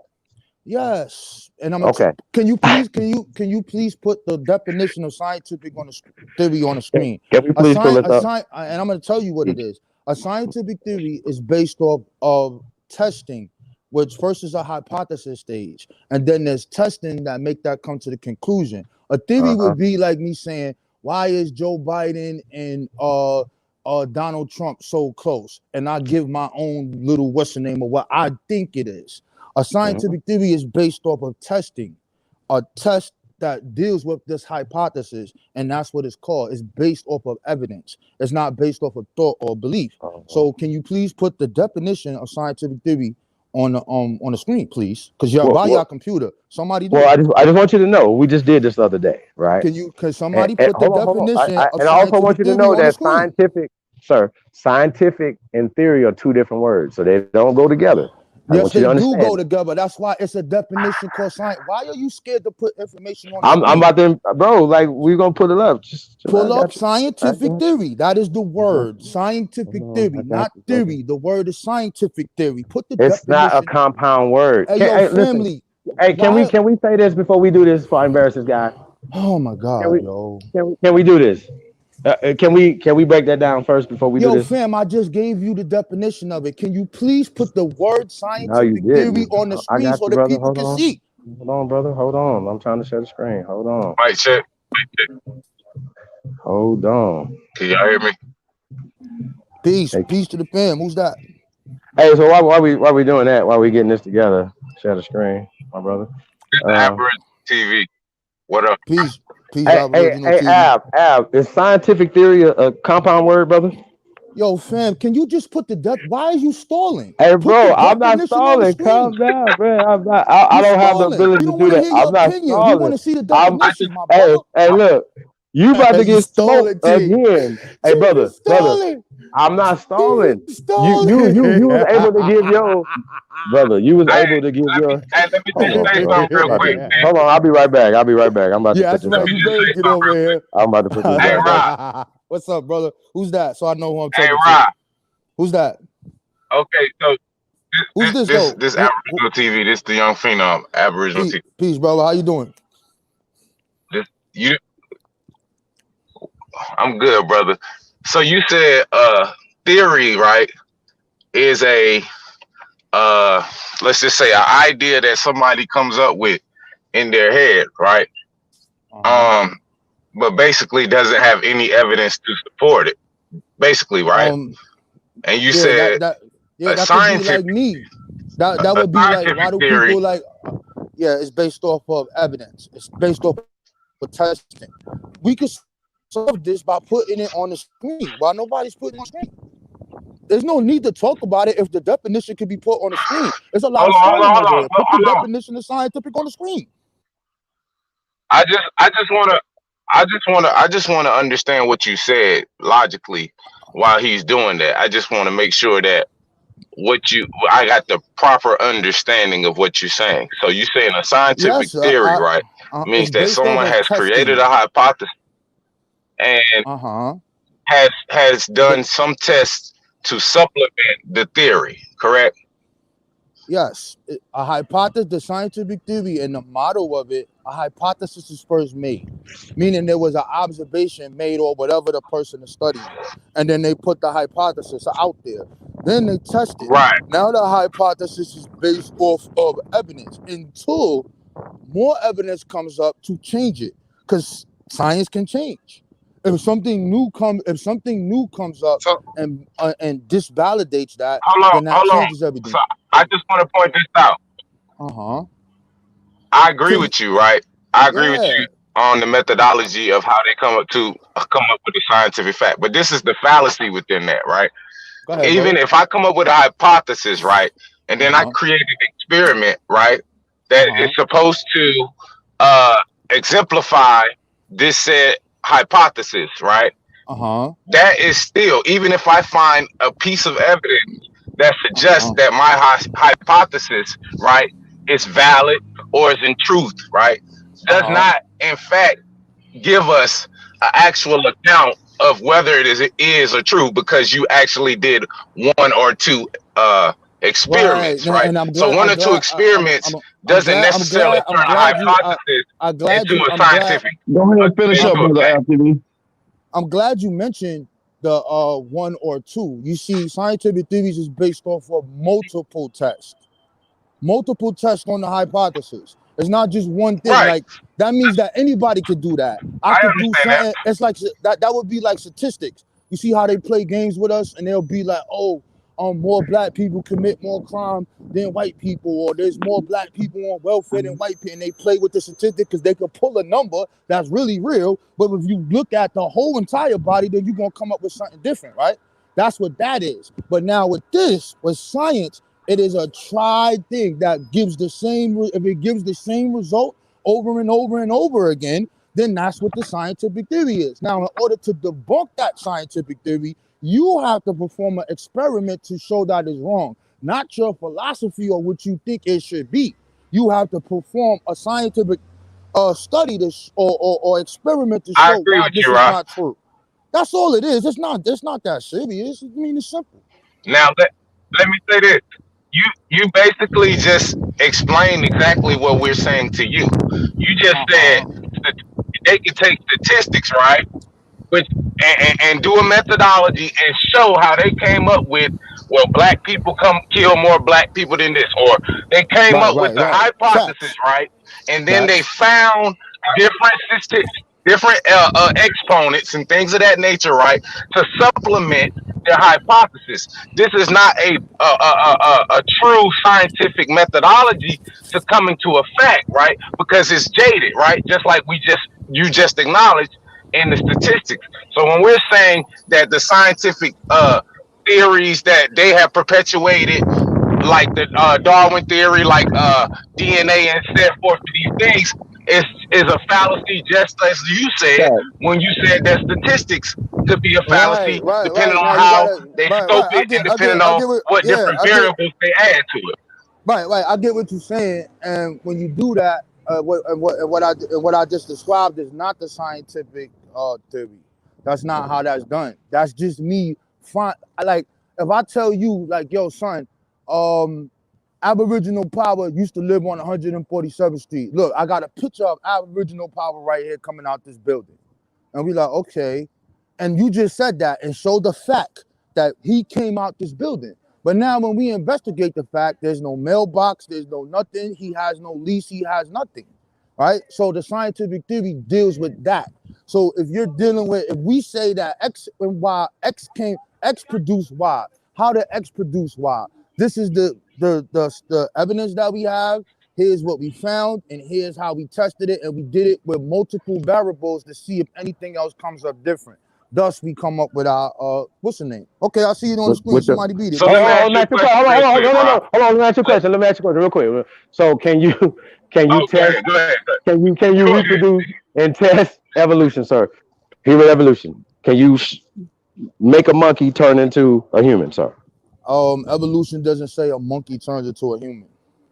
You can show Sir, me that on the script. You show me where it says that a monkey how are you turns into a retesting? human. I got you. How are you retesting evolution, sir? Don't play How do games. you test evolution? How you retesting How do you evolution? test evolution is to something else called the scientific method. I hope you know the definition of that as well. Well, let's get through this first. I'm gonna let you read this and then we'll come I back. can't Go ahead. see it, bro. I can't see that Okay. shit because it's too Well, I small. got Read you. it. I got you. So it's Read a it out scientific loud. theory, right? Okay. I think this is dictionary.com. Is Uh-huh. that okay? I don't care. Read it out All right. loud. Read it. All right. I got you. Scientific theory, right? It says noun, a coherent group of propositions formulated to explain a group of facts or phenomena in the natural world and repeatedly confirmed through experiment or observation. Okay, that's what I told you what it was. Next The scientific question. theory of evolution. Oh So no, you adding how can evolution to it, fam. Don't you? add No, anything it's But to right you it. there. I'm looking, but reading it. I'm Add reading it. scientific theory, bro. I'm it reading says it. That's what we talking proposition. about. It says propositions though. Yo, you I gotta mean, he read. don't. You gotta read the whole It says sentence, propositions though. I It read the fam. says whole thing, brother. Fam, what is the last sentence? Like when we go to school, right? In grade school, when they give you that test of reading and they tell you fill in the word, you read the first Hold paragraph and you on. read the two. Let's Yo, get back to it though. Before we get look, to that, hold on, brother. because Wait a we already minute. know you can't experiment. There's no way you're going to be able to experiment on human evolution. So All don't say right, that. fine, bro. In order for you to So do hold that, on. So the people yo, that wrote this right here, sir, the people that wrote this go are a ahead. part of the eugenic scientific community. Do you Okay, agree? they are part of the eugenic Sir, sir, scientific sir, community, whatever you sir, say. and you are too if you're not understanding and reading through between the lines. So let's get back to Okay, propositions, fam. This is why I'm okay, saying that we're charging you guys with treason, fam, because okay. you keep That's pushing. fine. Listen, sir, Yo, you're pushing their Chief agenda. Holiday, Chief Holiday. What does Yeah, the last sentence say? I What does wanted it to break say? the whole sentence down. What I does the wanted to break the last whole sentence sentence down, say? all What right. does it say? Let me attack it this way real brother. quick. Real quick, No. G. We don't even Real gotta go quick, through G. the. Hold Hey, on, Rob It Bourne. said brother. Real confirmed through quick. Let me ask experiment you a or question. observation. No, hold on. It said When have you experiment observed a monkey talking? Listen, we not talking, Huh? yo, fam. Listen, we talking about what a scientific theory is. You the one that proposes that a theory is just some shit somebody made up and they just saying the shit. I told Okay, you well, it's based. Hold on, bro. I told you it's based off of experimentation and okay. observation of the same Okay. thing going on and on. It is a part of the scientific method. So now, Chief Holiday, what video on my channel talks about evolution?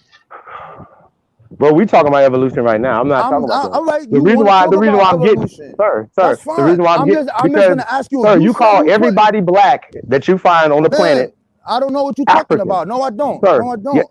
No, I don't. sir. Okay, we can pull up your videos right now, Good. and you Pull talk about it everybody, up. Pull it up sir. where I said that Oh, every okay, look, you gonna let person me talk? every person is black and every person is I from didn't say Africa. that. I didn't, bro. Pull up where I What you, said every black person on the sir? planet is from No. Africa. We're dealing with the scientific theory first, okay? We're gonna get to something else, right? All Is there right. And scientific? Is there? I got you. Is there scientific laws? yes, look up Oh, scientific. whoa, sir. Okay, so that means that the experiment that they can reproduce it, and they can reproduce it, and it's a law now, correct? Yes, until you can Okay, make up, until sir. you. Yo, man, Let's get back to like a proposition. child, Let's get brother. back to This the is like proposition. Bram This is a family. This is like a listen. I'm proposition. gonna let you, Chief. Just let me just say this one thing, bro. This is like a Uh-huh. childish conversation. If you talking It in the is. realms of science, and I just told you what it was before you pulled it up, then it says the same thing. In order to debunk science, you have to do your own scientific experiments to do it. So What the you think? scientific methodology that you pick, Listen, is that brother. ancient Listen. African or is that European, sir? Where is Sir, your experiment? Where is your sir? experiments to test your theory? Where is it? You just I don't talking, have a bro. theory. I'm not working off of theories. You are. Come on, Your son. That's whole listen. crazy. Everything that you teach is attached to this theory right here, sir. The theory of Okay, evolution, pull up. and I'm No, going to I prove it don't. Pull up if you on let my me channel, talk, New Black Knowledge, and show me sir. where I'm talking about this. I'm getting to the Pull it up. origin. See, Raborn. See, what you're not Come doing is on. you're not learning right now, and you're being Okay, slow. fam. I'm Okay, trying fam. to All catch you right. up right now. Go I'm trying to ahead, catch you bro. up. I'm Go getting ahead, to the fam. origin of your story. I'm not What about is to the argue with origin of you my about story? sir. What is the I'm not origin about. of my story? If you let me tell you, then you will get it. Okay, sir. Maybe you don't know, and maybe I'm gonna pull your coattail. Okay, so sir, the theory of evolution, right? Uh-huh. You can't evolve in Africa and Uh-huh. walk out of China, right? So you Uh-huh. believe in the theory of evolution and Uh-huh. a out of Africa hypothesis. Am I correct Uh-huh. in saying this? No, Yes or I'm no? not. No. And I'm gonna Okay. ask you, and I'm gonna ask you again. And I'm Well, gonna then ask you, everything that you teach yo, family, yo, is bro. false, sir, because No, that's what you oh, teach. no. I want you to pull up on my channel what video is titled Evolution Out of Africa. You keep No, making a sir, claim. sir. No, you're making a claim that's not You're true. calling I'm not gonna everybody let you do African that, with bro. no proof, No, I do not sir. call You everybody call African. okay. Well, you just called the No, Gullah I Geechee, sir. call, You just called the yeah, Gullah Geechee African. yes, and I did, Okay, and I well, proved okay. it. So what is Facts. your proof? What is your proof? Okay, I'm not in front of my computer. See, I don't write these tabs. Nah, you should be No, able to no, no, have no, this conversation. See, no. Listen, what you're listen. doing Yo, is Chief Holiday, you're not stop. understanding, Chief sir. You're not Holiday, stop for understanding 1 second, what you're Chief Holiday. doing. This is why you're on Chief trial Holiday, right here. Chief Holiday. Go ahead, brother. I let two people come on my channel with the same argument you had. They not me, sir. Yo, could you be quiet, man? Relax. You asking me a question. Two people came on my channel that you talked to that came with the same thing. When it I'm came not about to down to debate show the you on dumb information, shit. I am the one who interviewed the Queen of the Gullah. This dude said he did and he did not. I put the interview on the line. I put the actual Gullah people telling their story. All I specifically asked was to What that show got to do with anyone, yo, what we talking about? listen. All I did, I showed the linguistics of 15 different regions of Africa in their language. I showed the actual culture that you can trace back to West Africa, and I showed the actual people. So now all you have to do is produce the people or one source that says the Gullah are from West Africa. You Wait a can't do minute. it. You can't do it. You can't. Hey, bro, I are mean, you so talking about like the that's 1800s? crazy. Are you in the Hey, 1800s? Rob Board. Hey, Rob Board. Hold on, Chief. Hey, Rob Board. Rob Board. Rob What's up, Board. bro? What's up, bro? You want one source that says that the Gullah Geechees are not from West Africa. Yeah, go ahead, pull it up. You said you want one source, right? Yeah, pull it up. Show me where the Gullah people say they not from West Africa. Pull it up. What are you talking, bro? Show me the Gullah people telling them they not from West Africa. Show Well, it to me. okay. No, Well, hold on, Chief, no. hold on. Whoa. The Gullah He getting people. Wait. away Hold on. Hold on. The Gullah people. The Gullah people and the Geechee people is two different people. First of all, right? Tell him again. No, right? No. Geechee is the pidgin. Geechee is the pidgin dialect. According to who? Whoa. According to who? According to whoa. According to who? Yo, you gonna let me answer you or not? According to the Queen of the Gullah, Okay. Yo, let me finish. Yo, can I finish? So let me according finish. Hold to on, Queen Quet, family, let me finish, bro. Let me just finish. Oh, bro. let her finish, man. According to the Queen, who represents their sovereign nation in the United Nations, these people are going through problems right now, bro. The European is trying to take their land. I'm the dude who put their shit up on the screen to be like, yo, donate to these people. You dudes always talk about all these tribes. The Black freedmen is going through a problem. The Seminole freedmen are going through a problem. Nigga, You yo, don't talk Africans about is none of these getting people, yo. Africans is getting sold on a block right now. What are you talking about? And none of those people, Africans is getting sold on a block right now. Why you ain't helping them? and none of those people, Nigga. and none of those people say what you This say. nigga crazy. But y'all got it, man. Until you show me a source that the Gullah people don't say they West African, it's better for you to talk to me. Let me have You got it, man. Let me have 30 seconds. Let me have 30 seconds. Let me have 30 seconds. What's up? Who's this though? Who's this who I'm talking Please, to? okay. Who's this? Okay. Who's I'm talking to? Who am I this talking Aboriginal to? TV. This Aboriginal TV. Go ahead, bro. Again. Aboriginal TV. Go ahead, bro. Talk to me. Aboriginal TV. Okay. Okay, I got a little delay.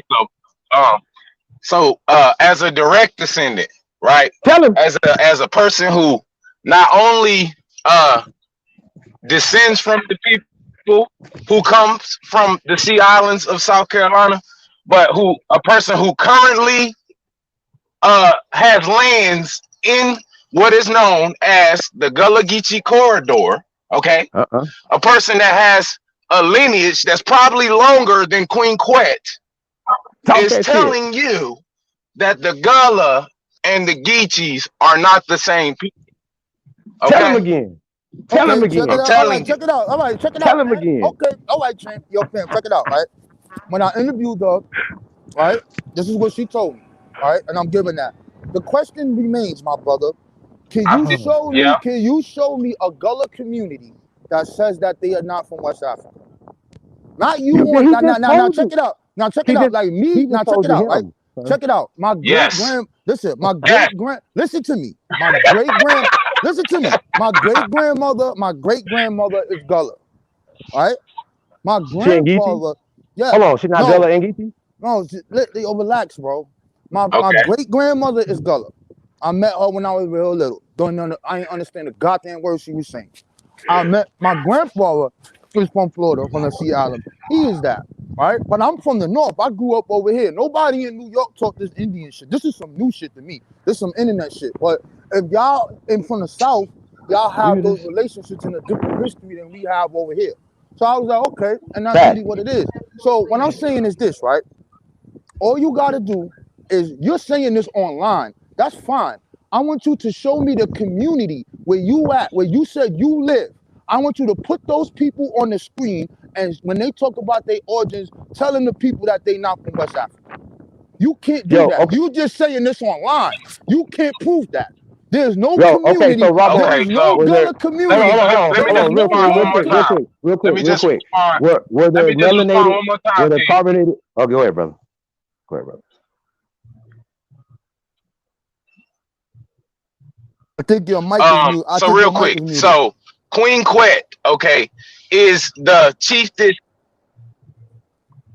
Nah, I just got a little delay. Queen Quet is the chiefess, right, of a tribe that is internationally recognized, known as the Gullah Geechee Nations, right? Okay. She does not represent the actual people who reside in this fictitious Gullah Geechee corridor that her and the UN created. Most of the Geechee people don't know who Queen Quet is. Okay. Tell him again, man. I feel you, brother. Yo, you know what? All you gotta do, my brother. Hold on, fam, hold on. All of her videos and the actual community, they on there showing how they cook their seafood. And it ain't just her talking. It's other people that look like they way older than this woman. They telling the history. All you gotta do, my brother, for me right now, just, if you do that, I respect it. But it's only about 20 of them made it, though. Family, it's only about 20 of them, though, right? Family, listen to me, family. Listen. There are Gullah communities in existence, right? And do we agree? Do we agree with that? Is there Gullah people in existence, right? They got communities, right? Yes? Do we agree that the Gullah people exist today and they live in community? That's a fact. Okay. Right. All you have to do is show me the community, the Gullah community that says they're not from West Africa. Where's that source at? Put it up. Show me the community. Hey, brother, hold on. So didn't A1, I do recall A1. Hold on, I do recall A1 showing you the source of the people being on that island off the coast of the Carolinas. Right? No, what he did about Gullah? Have you ever heard of Gullah Island, sir? Oh, Gullah Island. Gullah. That wasn't. What was our discussion? What was our discussion, Chief? Hold on. Sir. What was our discussion, Chief? Remember, I said who you working for? Remember, I said who you working for? Sir, remember who I said you working for? You working for the crown. You working for the Jesuit people. You working, nigga. You working for the Zionist Jew. My community. Your name should be Alan Zionist Brown, nigga. When you go on my page, you can see me fighting for the problems that we have in my community. No, my nigga, no. Can I see you in your community doing anything? No. You on the internet with this shit, bro. You an internet Indian.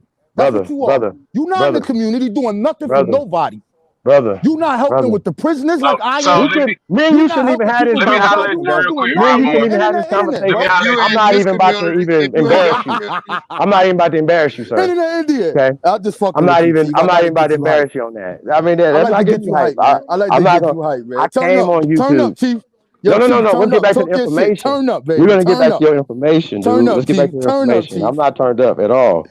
Nah, I I'm want here you for to the turn up. information Turn up. because I want to So expose hey you to what you're Ramon, doing, right? hey, Hold on, hold on. let me I want to hey expose Chief, him what he's doing, let me get and like then if you still one doing people. it, you going on trial. If you That's still, fine. if you That's still pushing fine. these people's agenda, sir. Okay, That's so let me ask you a fine. question. What is the ancient term for Africa, sir? Let's get there. The ancient I'm term about for to shut you Africa, down. I'm about to shut this shit down there today, is right no now. ancient term for Africa. Okay, so do you have any documentation of people coming here from a place called Africa, sir? Can you show us that documentation? Yes. Last night on my channel, the same person asked you the I'm gonna same embarrass you, question. dog. Yo, listen to me. Last night, Okay. a person came on my channel and asked the same question. I pulled up the manifesto of the people, the Europeans, from actually the British, with the trademark, going there, where he got them from Gambia, and it says Africa, and bringing them to South Carolina. I put What it year on the was this, sir? screen. What year was this, sir? That I'm was just in the asking a question. the document I showed, because I was asked about the 1700s. I showed it. And then my brother Seneb showed it. And then my brother True Story showed it. So when you really want that smoke, because I'm calling out all I do. aboriginals. When you No, I'm about really to want embarrass that you right smoke, now. when you really want that smoke, when we You ain't gotta got no put these smoke. sources up, You ain't got no I have no smoke. problem whipping you. I have no You don't have no problem doing smoke, it. sir. I Sir, know. Gambia. When was Gambia created? When was Gambia created? Gambia is an old nation with different people that live there, with Sir, different sir. tribes. When was it called Gambia? Fam, For the people. listen to me. I know. No, Gambia is a corruption of a I know. word, son. Gambia is a corruption of a word, son. That's translated in English. The same way how you talk about the Congo, your man came over there and did that and got mollywopped, got destroyed. Once you Well, put the source on the I'm here screen, right now. once I put I'm the here right you're now. not here right No, now. no, We no, no, just no. We're not talking. getting past. Listen, sir. We just Listen. talking. We just I don't playing, man. That's debate what we doing. pseudo. You Sir, are a I don't debate pseudo. Your pseudo. whole goddamn move, you a pseudo. Sir, You're sir. pseudo. We're home. We're home. Our bones are in the ground. Our ancestors are here in the ground, brother. What did you show? What did you, man? Come That's on. fine. Our That's documentation, fine. everything Yeah, is That's fine. It's okay we're here because home. So That's fine. you're saying you're from That's fine. Africa, sir. Hold on. You're saying That's you're from fine, Africa. bro. That's You know fine, West bro. Africa, sir. West Africa wasn't called West Africa in the Yeah, you right, 16, bro. 17, You right, 1800s, brother. brother. You So when right. you say, You right. hold on, You sir. right. Go ahead. So couldn't is it possible? Is it possible that when people from here, that the tribe people from here, the Yamasis, the Gullas, or the Geechees, when they went over there, did they mix with the people over there when they was over there, sir? No. Did they bring our Okay. American? Did we Okay. bring our So, all American right. culture, sir? Okay. Check it out. Hold I'm gonna on, answer wait. you. Did we Go bring ahead. American culture to Africa? Yes or no? Okay. You ready for? Are you ready for my answer? No, Are it's you just a ready yes for or my no answer? question because I'm building right now. I'm building. Are you ready? Let me Are you build. ready? Are you ready for my answer, It's a Chief? yes or no question, brother. Are you ready for my answer, Chief? Yes, I Are am. you ready? Okay. Yes. The Okay. Yoruba people in the kingdom of Benin who deal with the Orishas, did the American people from America go to the kingdom of Benin? Yes or no? I asked you a question. What are you talking about? Yes, people came, Americans came from Sierra Leone, right? So let's start naming these people. They went to Liberia and stuff for that. So let's name the people. Let's just get this over with. Who was the person who took the people to No, see Liberia? what you took off my bill, Who brother. is the I understand American everything. black? You're Listen, not who teaching us is nothing over here, no, sir. Yeah, relax, bro. Don't cut my wisdom. Who is You the got mine. American black? Who is the American black that took the people to Liberia? Who did that? Bro, I don't care about that. We're not talking about that. You No, getting you're off the saying that those are the original Aboriginal people. This is what I'm you're not. saying. No, Yo, that's not what son, I you don't said. even You know the cut me off. history. You didn't hear what I said. Okay, go You ahead. cut me off. You know what I'm saying. Go ahead. So we What you know say? that we know that free people of color left here, right? Right? Free people of color. Hold on. Free people of color. Dude. We're not worried about the who. Yes, we They were are, free. because they have Why? Why does that records. matter? Why does that Okay, matter? why was Did they those free? people, sir? Did those Why was people they call? free? Sir, come on, bro. like most of our people were free. Most of us wasn't slaves. You might not know that because you push Okay, everybody slaves. okay, So okay, majority of our people was not in servitude to these people because we were the okay, landowners of this land. Did okay. you know that? Okay, you right. Hold Okay, can on. I So say we're getting something? back. Hold on, but I'm Okay, getting back to your scientific theory though, because no, you nah, believe, nah. sir, Don't sir, time jump. we Let's can't stay on have the. this conversation. Yeah, We see, can't you have a all over the conversation about place, being bro. Africans because You, Africa, why are sir, you all over the place, Africa, bro? sir, You sir, just sir, wanted to talk Africa, about the Americans going to sir, West Africa. Let's black talk in about them. Africa. No, sir. Black in You Africa is jumping a part. around. No, I'm I'm not not. gonna. Yo, I'm trying to get to the origin of your story. So we're gonna debunk it. So we don't have to keep going back and forth with you. So I don't have to argue with you about Sylvester Williams. We don't have to do that. Or Lewis Hayden or nobody, because those people don't matter because they were indoctrinated Lewis just Hayden like you, doesn't sir. matter. Tell the Sir, people sir, what Lewis Hayden sir. did. Lewis Tell the Hayden people what was Lewis Hayden did. indoctrinated just like you, sir. Okay? Okay, And so you're Lewis pushing these Hayden, people's tell the agenda. people, yo, okay, It don't hold matter on. Yo, about this. Chief, You getting why off the won't you let me subject, sir, talk? sir. Why No, won't I'm you about to let read me this right talk? here. You A keep making these systematic claims, scientific bro. theory. Hey, this Come from on, it's from man. Britannica. This scientific theory is a systematic, like systematic racism, sir. No, it doesn't. Okay. It doesn't say Hold systematic on, hold racism on. in there. Sister. No, I'm adding that in You there, sir, for put you. that shit in there. I Yo, did, I why did. are you jumping all over the place? You went from talking No. about Let's get this. Let's Liberia, get this you done. talk about the, and you don't want to Hold stay on on. no I topic, don't want to bro. get. I don't want to get. I was. You get back to the origin of your story. Okay. It's No, back we to, want to talk about what you sir. just talked about. You just made Sir, multiple I don't claims. want to You talk just about told that. the people I that want to Lewis, talk about this. you just told people Systematic. that Lewis Hayden Oh, was is a that? fucking agent. And Lewis Is that? Hayden ran in the courtroom and shot the motherfucking police in the 1850s to free a fucking black man. And you Hey, have the audacity to sit here and tell these people that this man ain't what is nobody? a what is You a a odd fucking, you what niggas is is a disgusting. additional? He running. He ran. He ran. Hey, what? Hey, y'all ever heard of what's this word right here? Damn, you Idealization. offended his ancestor, nigga. Wha- What's wrong What's with a you? hold on? Hey, Al, what's that word right there? I can't pronounce that. What is that? Systematic. What's the? We gotta look this word up, y'all. Ideational. Ideational. Huh? Ideational. Ideation. Okay. Is it systematic though? It's a systematic idea, right? I see idea in there, right? So when I told the brother that systematic racism, he running from this, right? But it's okay. It's all right. It's okay. Structure of a broad scope conceived by the human Of a broad scope. imagination. Hold on. Listen. Damn. Systematic idealization, oh no, structure of broad scope conceived by the human imagination. Let's just stop right there. We got imagination and idealization. Okay, sir. So I don't want to go back and forth with all the other dumb shit because he's gonna get you all over here in the deep in this little shallow ass Broad water. scope. Yeah, no, nigga. Scientific theory, right? Right? Imagination. It comes from their imagination. Okay. And once again, if you're pushing their agenda, he keeps talking about Africa when these people wasn't coming from a place called Africa. They wouldn't have been calling themselves African, so on and so forth. We just seen Malcolm X. He wasn't calling himself African. He said Afro-America. He said, oh, that Africa's the homeland because guess what? Malcolm X believed in the theory of evolution as well as the out of Africa hypothesis. Y'all see how this works? And you see how that would not give you power on this goddamn land. Do y'all understand? Do you understand what the fuck we doing over here? If you don't, kick fucking rocks. Do y'all understand what the fuck we saying? The only way we're gonna get fucking power is connecting yourself, rooting Hey, yourself into Chief, this let goddamn me say land. something real quick. Goddamn, dog. Fuck is y'all doing? Go ahead, brother.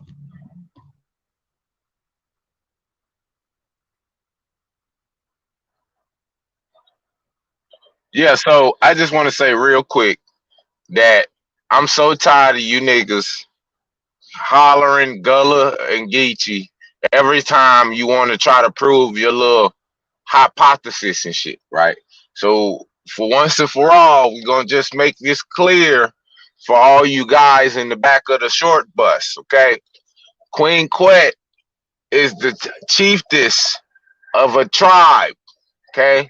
Of an internationally recognized nation, right? That encompasses a fictitious borderline from Jacksonville, North Carolina to Jacksonville, Florida, 30 miles inland from the sea. Now, Ryborn said he did an interview with the Queen, which I find ironic because anytime I go down there, I can't seem to get no interview. I can't seem to get no messages. Only thing I can seem to get is just show up to an event, right?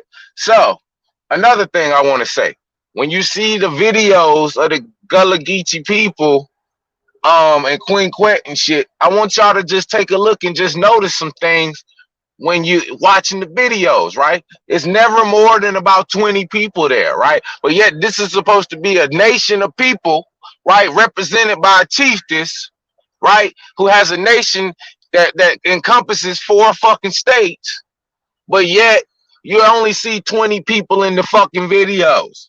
It just don't add up. So Who is just this pay woman? attention and make sure that every time y'all niggas call Queen Quet, we about this we about to figure out what Queen Quet got going on, because I need to know who her ancestors is, who bestowed the chiefess upon her, upon the so-called Gullah and the so-called Geechee people. I done heard a lot of bullshit come out of her mouth. I done heard Geechee is a pidgin dialect from Gullah that came from Africans, and ain't no Geechee people in South Carolina believe that shit. Don't know Geechee people ain't never heard of that shit in their life. They've been Geechee their whole life, goddamn it, and they've been speaking the same way they've been speaking their whole life. And ain't nobody never told them they was fucking Africa until they went to school. And I'm gonna do an interview with my pops. He in town. I'm gonna do an interview with my pops, who's a direct descendant of the Geechee people, and he gonna fucking tell you niggas the same thing. So y'all niggas can keep pulling out Queen Quet and pulling out the poster child for government money, or you can talk to the real motherfucking Geechee.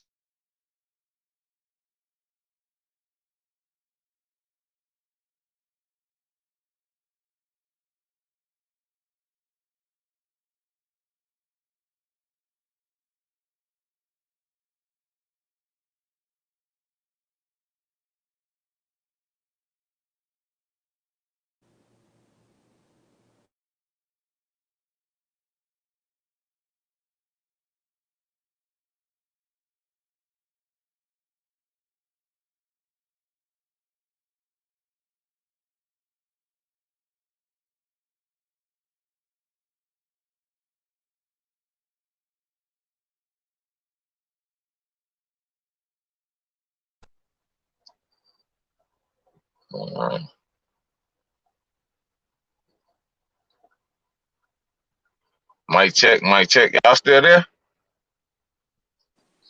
Yeah, what's good, brother?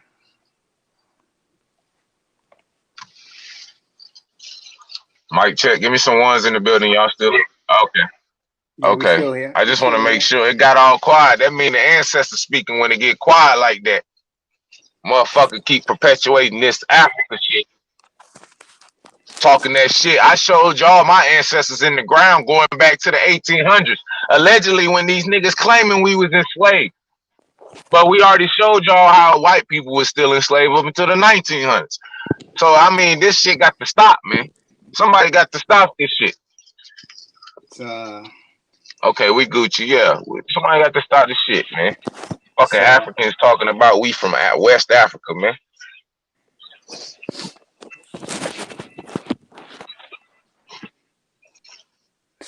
there's the brother before was talking about code and stuff like that. So there's always going to be some stuff that's just for us in the community. There's going to be some stuff that's out there. So Doc in the chat was mentioning some stuff that the people in the audience can't see. So he was talking about the Gully tribe. The tribe, it's not actually a tribe. It's bigger. It's actually a nation. So the Gully nation is the historical foundation of where the Gullah people come from. So if the people in the listening The audience want, wild. yeah. So check this. You can type in on Google. So this is some behind the scenes community stuff. It's however you want to pronounce it. Gully Gual. You can do Guale, and the next word is Yamasee. And then after Yamasee, type in Black Eagle Clan. Now, when you type that in, something's going to come up, and then you're going to hit that first link that's going to say scripturallaw.org, and it's going to list how the Gully people are already a registered and recognized tribe, right? They're part of the Yamasee Nation. So this whole thing on like African history has been debunked. And yes, they have a very small community of probably no more than 100 people down there, right? Yep, that's already been debunked. Yep. The whole history of going back to the Gully, they're still part of the Yamasee Nation. Yamasee Nation has international recognition, right? So the Yamasee Nation and Empire claims them. There's about 7 or 9 different nations that form that Yamasee. How you think Queen Quet did what she did? I mean, there's always people hustling in the community, and it comes in all angles, right? So we have the mestizos, we have the Mongolians, we have the Albions, you know, and we have people from our own community. Not all of them are agents. Some of them are just on the hustle for the bag, you know. So why do they do that? I mean, I've been down there. There's not a lot going on. People are hungry for knowledge. So anybody who's got that fire, and you know, even if it's got just a little bit mixed in with the bullshit, people are hungry for that. I mean, but see, here's my question I wanted to ask the brother. Who did those people mix in with when they got to the islands? Because we know there were people all on the islands, all over Georgia, South Carolina, the Carolinas, Florida. The Spanish were here before Columbus. Hey, right. Hold on, Eagle. Why he didn't point out that Queen Quet says that they mixed with the indigenous people that was here? Yeah. Why he didn't point that out? Yeah, that you hit the nail on the head. And then we have the journals from because that was before it was Virginia, it was Spain, right? So the Spanish explorers came up from Florida, and they were all through there. And we have those journals. They describe the people as being extremely dark and aboriginal to these lands. The Africans didn't come in until like the late 1700s, early 1800s. So we have 300 years of records before African slaves even showed up from Sierra Leone or wherever the fuck he was named, in Benin and all that other shit, right? That shit didn't even come along till the mid 1800s, right?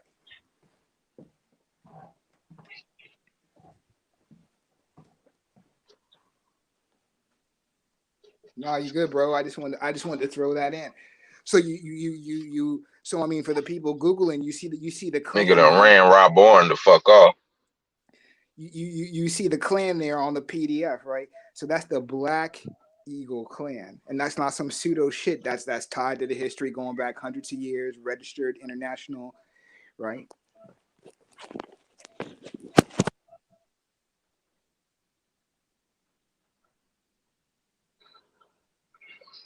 And and if you look at that PDF, you'll also see another nation in there, the Moshi, right?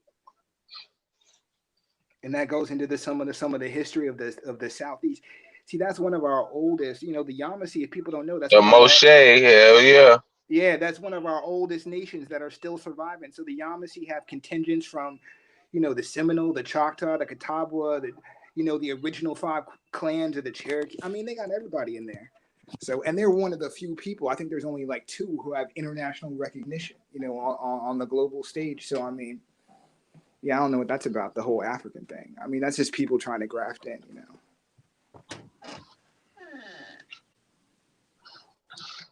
Somebody says they got people in Andrews, South Carolina, all those islands, all the way up to North Sounds Carolina. like it's a goddamn setup to me. Yeah, because we got records. We got records from the Portuguese. Then we got records from the Spanish. Then we have records from what's that white boy's name? From John Smith, who came and he set up the first corporation in England in the 1600s. So like 1400 Portuguese wrote about that shit. Then the Spanish wrote about that shit in the 1600s. Then the British wrote about that shit when they came. So when they called all the old Spanish and Portuguese colony Virginia, you know, and that was some big shit where Virginia went all the way down to Georgia. Right. So when we're talking about Virginia and when we're talking about old Spain, it's the same colony with 2 different names. We got tons of records on that shit. Right. We were the majority. We took in some Africans, you know what I mean? Like little drips over a period of 200-300 years. But yeah, I guess that's what we get for, you know, for taking in foreigners. Shit. I don't know. Hey, why Rob Bourne goddamn act like he was astonished when I said Queen Quet was the chiefess of a internationally. My man ran fast as shit on that. That goddamn light bulb went right on. Oh Oh shit! yeah. Shit was over. Shout out to all my goddamn Geechee gang in the building. I don't really know too many people who say they Gullah, so shout out to y'all, I guess, if y'all really exist. I don't know if y'all just on James Island or whatever island that the Gullah Geechee call their home, but I don't really catch too many people saying they Gullah when I go home. But I do have a whole lot of people telling me they Geechee. So it's kind of it's kind of ironic, you know, because we know about the river, right? Yeah. But then they try to give us a story that we Gullah because of Angola. Like what? What? Wait a minute, nigga, it's a river. It's a river right here, nigga. It tells me who the fuck I am, but you want me to be some shit you tell me to be. I don't know, man. Like I said, we're gonna do some investigating. I've been trying to reach out to Queen Quet for a while so we can clear this thing up. But now her little cronies got her in the crosshairs. There's too many people being misled using that shit. That's right, Geechee, Choctaw, Tuskegee, Chickasaw. That's right, they're all Yamasee. Somebody was saying that in the chat. Yeah. And AP had a source that said the goddamn Geechee, the Yamasees, and all them is the Mayans and the descendants of the Olmecs and the Mayans. Yep. They got the history of what was it, a couple days back? Akeem was on the panel and he was trying to talk about like island history and all that stuff. So that's the crossover. So they're the main empire that has all that history of the crossover, because Texas used to be part of old Spain, right? So before that, it was part of the Mayan culture, the Mayan civilization. So I mean, you're talking about Louisiana, Alabama, and Georgia. So the people in that mountain range right there were the main contact for the seven rivers and the transportation and the commerce and all that shit. They were dealing with the Mayans for hundreds of years, thousands. I mean, I think it goes back to the Olmecs. You know, Olmecs were time of Yahshua. I mean, they ended 100 BC. I mean, we got 2,000 years of records with the Mayan civilization, the Olmec, Aztec, Toltec, all that.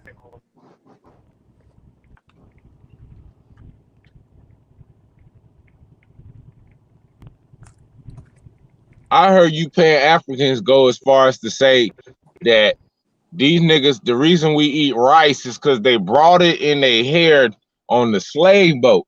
Like, you niggas are crazy, man. Like, you niggas would do anything you can to make your motherfucking hypothesis or narrative fit. But then when we point out the fallacy, you want to tell us, you want to goddamn piss on us and tell us it's rain, bro. Like, just like with Rob Bourne, I was trying to get him to understand, he talking about a scientific theory. It's not a hypothesis and it's different. So I wanted to pose the question. Okay, so if you don't know anything about any information, and then I tell you that the sun rises every time I fart on the 47th time, the sun gonna rise, right? And then I just make sure that goddamn right before the sunrise I fart. You don't know if it's the 47th or not. But right, that's evidence to support or suggest that the bullshit I just told you is real. Right? No, you were on point. I mean, there's like, 4 or 5 steps to it. He was stuck on stage 1. You were trying to take him to at least stage 2. Yeah. It's not that hard, people. It's not that hard. Yo, peace to the God. Yo, hey. What up, man? What up, man? What's up, E-Walk? Everybody on the chat, yo. What's good, brother? Yeah. Yo, Chief, Rob Bourne need to be put on trial, yo, because what he doing is, he not thinking, bro. He supposed to be rolling with the gods, and he going after a scientific theory. Are you serious? So, okay, this is why this guy needs to be put on trial, and he needs to be sentenced, yo. Because look, what he's saying is the European albinoid can come up with their own scientific theory, right? But when we come up with scientific facts, we can't use our facts by doing this, right? we say we doing our genealogy, right? We not going by no motherfucking theory. We saying, okay, we gonna rebut y'all assumptions. They assumed that we came from Africa. They never put that shit as a fact. You know what I'm saying? So, but when we come out with evidence, and we come out with facts in our own theory that's based on facts, because we got records, we got genealogy that has no trace of being shipped from over no motherfucking other continent. You know what I mean? But I would somebody ass and shit. You know what I'm saying? He want to say that we can't do that. We got to go by what the fuck a motherfucker that's not even from our culture. We got to go by their theory. You know what I'm saying? So that in itself should have this guy already sentenced to treason. Just like Chief said, yo, there ain't no joke what these guys be doing, man. You know what I'm saying? And then he want to come get mad because niggas say they don't give a fuck about some niggas that shot somebody to friend, right? A slave can't do that shit. My bad. Can y'all hear me? Yeah, we can hear you. I was gonna say that this nigga got all offended and shit, but I hate to tell him that white people were still slaves until the 1900s. So I don't. He still like I don't know. Sound like he was gonna cry in the car.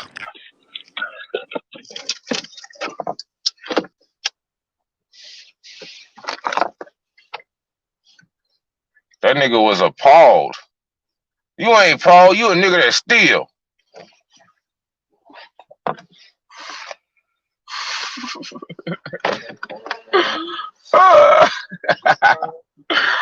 Mike, check. Y'all give me some words in the building, man. Where the fuck everybody go? That nigga was appalled. How dare you speak of an ancestor who shot a police officer in the 1800s?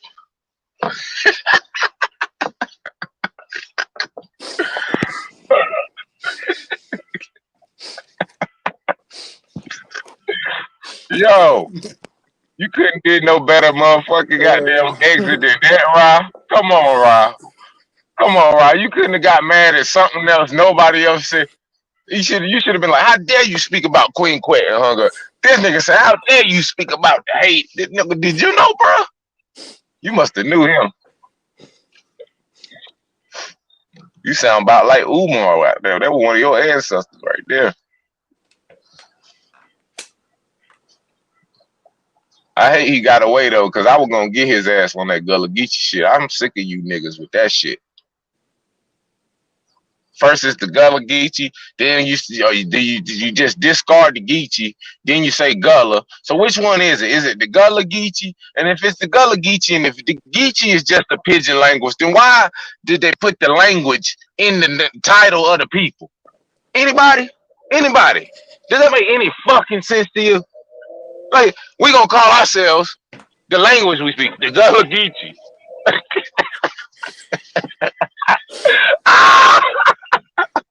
Does that make any fucking sense to anybody? I mean, maybe it's me. I'm tripping. My bad. I'm tripping. Y'all right. That's like us calling ourselves the motherfucking black English. Cause we speak English, nigga. Like what? Wait a minute, nigga. That ain't what we do. It's a lot of black people that speak English. That don't denote who the fuck you really is.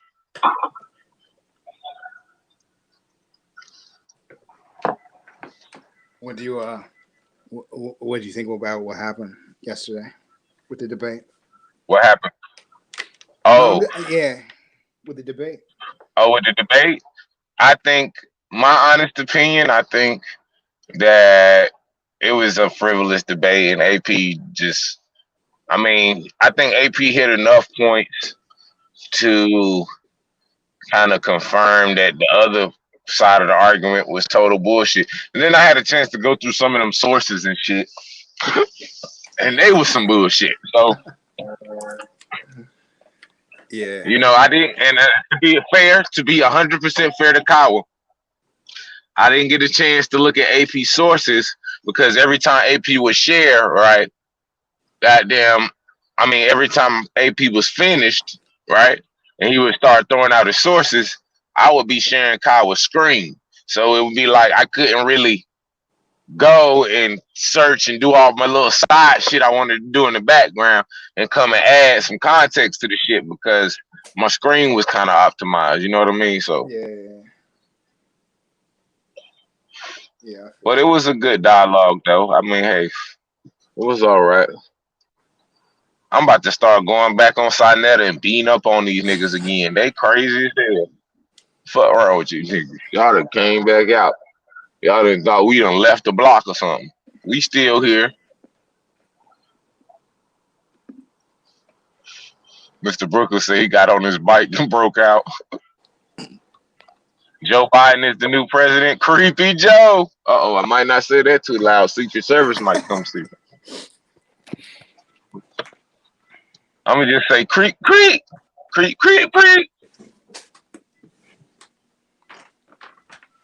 Y'all seen how that nigga was smelling on them little girls' hair and shit? Y'all seen it. I know y'all seen it.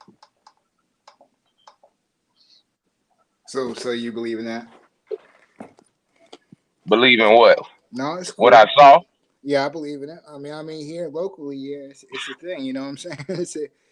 I mean, around here, we all know there's a certain part of town you don't go to because that's where all the federal heads go. You know, take the little kids. Yeah, he's all yeah, he's a part of all that. Yeah, I ain't fuck. Yeah, we already know what time it is.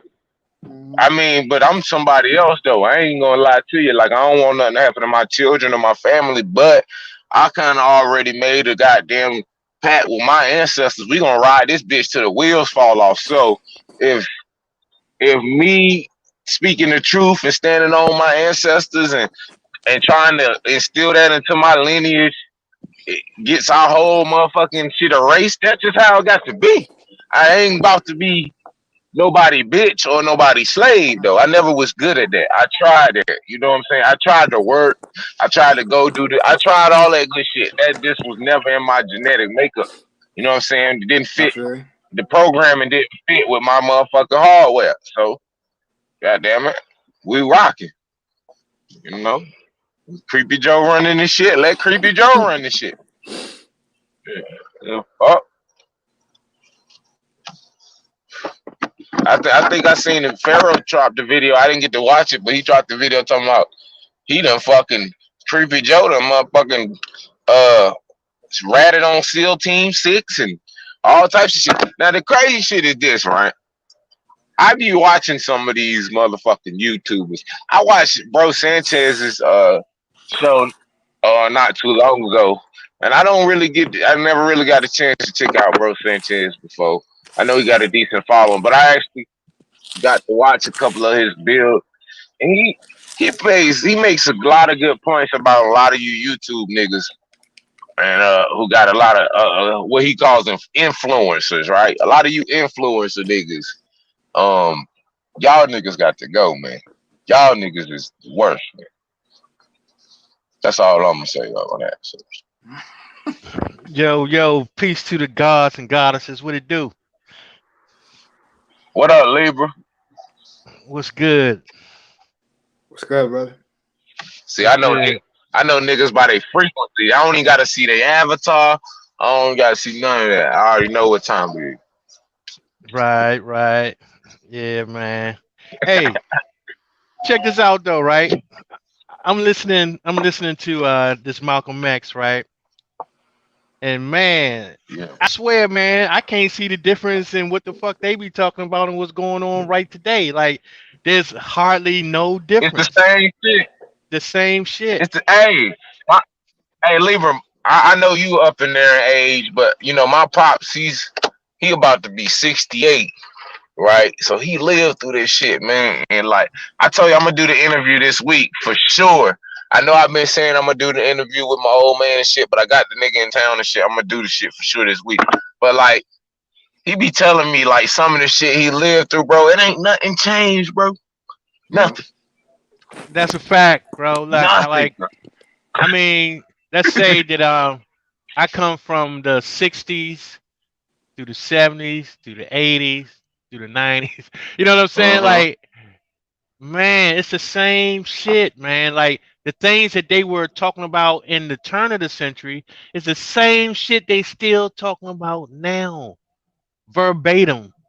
It's just replaying itself It's over and replaying over. itself. It's like we in a damn what's one of them shows where nigga be living all day? What is that? Click with Adam Sandler. The nigga be doing shit all day, then he wake up and the shit. Like one Yeah, Groundhog of them movies. Day. Groundhog Day. Groundhog Groundhog Day. Day.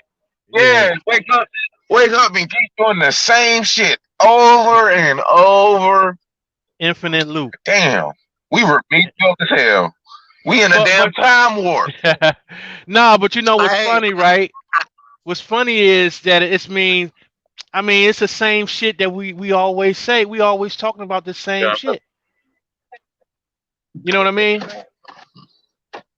The same shit he was talking about, that's the same shit we talk about.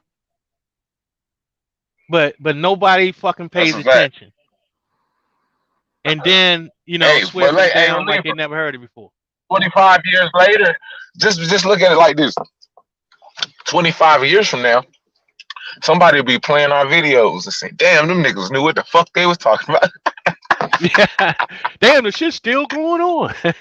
Yeah, that would be crazy, man. I hope that don't happen. You know what I mean? Like, I hope that shit don't happen, bro. Because the only difference I see is that they had almost everything right back in the '60s. I mean, they was getting it right, but it was still some shit that they still had wrong. You know what I'm saying?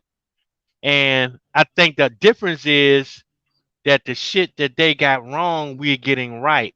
You know what I mean? So, you know, hey, peace to the God. peace. Miss, it's Mr. Meticulous. Mr. Meticulous, what it I, do, God? I,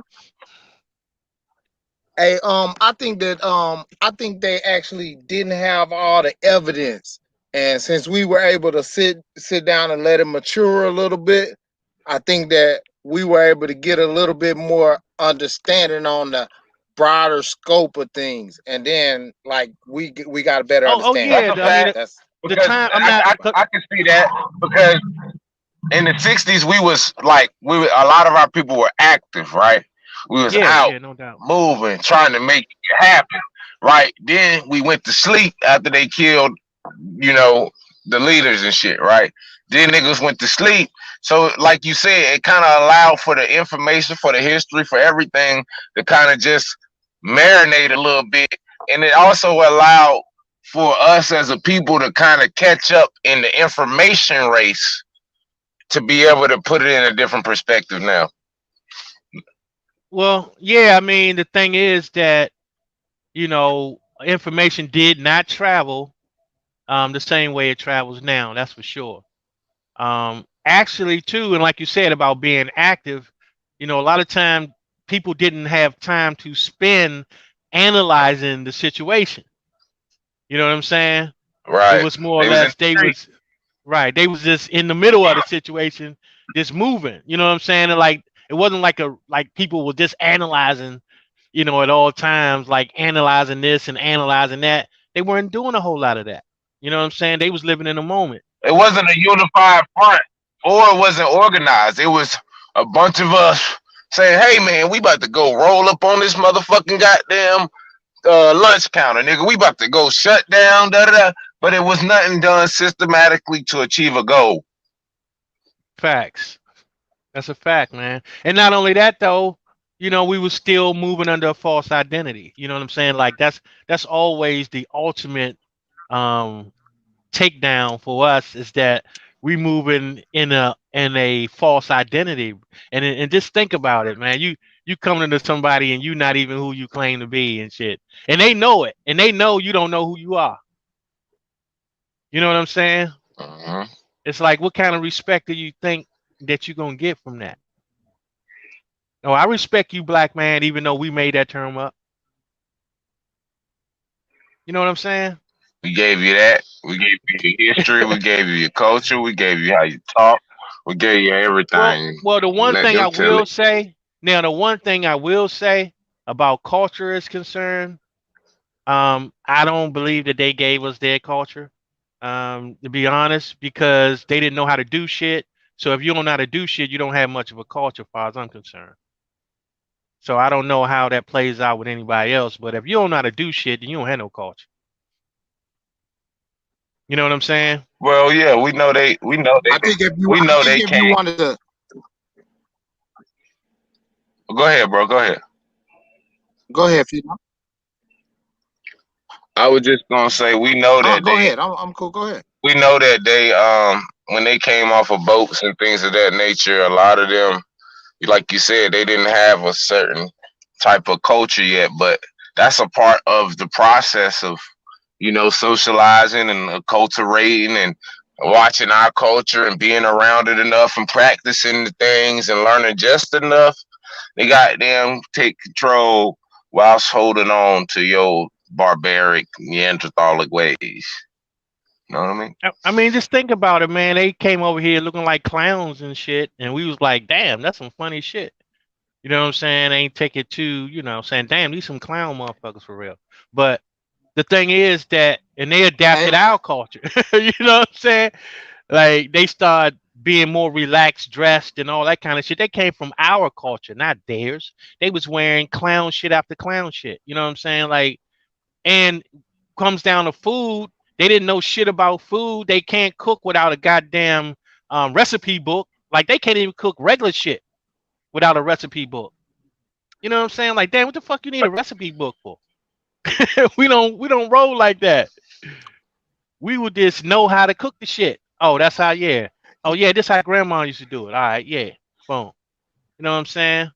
I'm a It would mama. I be just cooking shit. I don't know how to cook. make that shit taste to I be, perfection, I bro. cook. I be throwing. Hey, bro. I be throwing shit together. I don't know how to do it. I don't know how I know how to prepare it and shit. But it's just like muscle memory. You know what I'm saying? And probably Yeah, a lot man. of cooking shows. Nah, but I'm saying that's what I'm talking about. It's like it's no way possible that they could have taught us how to cook, or it would have been their food or whatever if they still can't make the shit. Like they still can't do it. You know what I'm saying? And the shit that they eat, that ain't the shit we eat. We don't hey, eat the same shit. I think when they say they taught us their culture, right? We know how they remix That's my singled our point. stuff per se. I think what they did was what they did was, we we not ignorant, like we have the what you said, that inherent knowledge or whatever. And then so certain people were able to write the laws and talk a certain language and stuff like that, but everybody didn't have to. We knew what our place was. So we knew things, we knew a lot compared to everybody else. But when they say, okay, y'all don't know nothing, you have to talk like this, well, I still can't perform that. You know what I'm saying? Well, I well, just still think can't about it talk this way, right? correct. So But just think about it by this their way: standard. most of their immigrants that came over here could not read or write. You know what I'm saying? So it was like, okay, you can't read or write, but you're supposed to be teaching me some shit. You know what I'm saying? But So listen I to this mean, though. shit is crazy, When bro. you said remix single, it probed the thought for me, right? So think about this. You come over here as a worker, right? Niggas got certain crops and shit. You gotta work, right? Now we talking about remix singles, how they take our shit and then sell it back to us or give it back to us, right? After they done re-rock the shit. It's kind of like the same thing they did, right? They took the cocaine, right? They take cocaine, they mix it up, they do how they do it, right? And then usually the people they give it to? Us, right? They give it to us, and a lot of times that what was naturally ours and what we used to utilize for our own medicinal purposes, now they done remixed it to where it has become our own detriment. Y'all kind of see what analogy I'm going with? Yeah, yeah, no doubt. You know what I'm saying? But that's when it come from when they made all these borders. You know what I'm saying? And froze us out of the natural environment. Like they just took us from the natural environment and put us in the concrete jungle. You know what I'm talking about? Right in the concrete jungle. Facts. You know what I'm saying? So They put a fence around your motherfucking your consciousness, nigga. That's what they did. They put a no border around bull. your Hey, consciousness. Hey, they was real slick with it too, because they, like you said, they cut off the water, and then they put some fences around our housing projects. Like after they moved us around, and then they allowed the trees to grow where it blocked off our sight of distance. And boy, them borders gone after that. Yeah, I mean, I think our people never paid a lot of attention to what they were doing because they were just, trying to, like I say, they trying to live in a moment. You know what I'm saying? It's like people didn't make plans. You know what I'm saying? They didn't have strategies and all this type of shit for the most part. Then you had some people that was doing that. They were strategizing, doing little shit, but for the most part, people was trying to fucking survive, man, and you know what I'm saying? Because shit was constantly changing. You know what I mean? Like these times. Kind of like we doing right now. Yeah, of course. I mean, it's been the Ain't same nothing thing. new under the sun, bro. Same shit. Yep. Remix single. You know what I'm saying? So that's what we're going through now. But it's just amazing though, because, I mean, how many ways can you tell people? And just notice what he was talking about religion, right? What did he stress? He say, leave that shit at home. If you're going to get together and try to keep it to yourself. Leave that shit at home, because he know that shit ain't gonna do nothing but cause a bunch of confusion. You know what I'm saying? And he made that shit plain. It's like, Too look, many niggas talking. right? It's just confusion. It's like, okay, you have an ideology, I have an ideology, somebody else have an ideology. You know what I'm saying? It's like some shit you just gotta leave at the door, bro. You know what I'm saying? Just leave that shit at the door, man. And that's kind of how I see. What's that, Meticulous? Well, I think a lot of people don't leave. I think that a lot of people don't leave their ego at the door, and with like they should. And instead of just see, a lot of people bring their ego and they leave their talent at the door, but they need to do it the other way around, right? Leave your ego at the door and bring your talent and abilities to the table. But right now, niggas is backwards, right? Everybody bringing their ego, and yet nobody really can see your talent past that ego. Hey, I agree, because that's what I was talking about like earlier.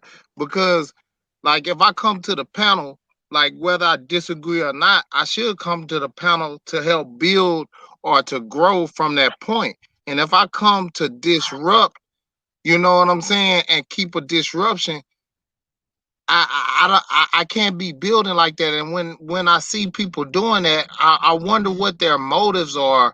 That every time they get on here, like riffraff come up.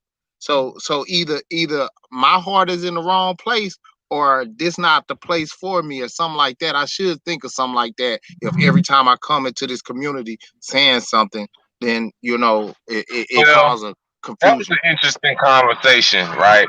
Niggas was talking about being on code, right, and having a certain standard that we deal with each other with. But see, niggas will say that in one breath and then talk cash shit about you in the next. So it's like the same people that's trying to say we need to have a code, or what is the code, they completely violate the code, right? A code that I ain't even got to say, a goddamn unwritten rule that you learn in school, nigga. Do as unto others as you would want done unto yourself. Most niggas wouldn't want other niggas making videos about them, exposing them, right? Or most niggas wouldn't want a lot of the behaviors that they exhibit to be happening to them, right? But these same people will perpetuate a frequency as if they're trying to build, or if they're genuine about something, because they understand that that is the frequency that the people are vibrating to at this point in time, right?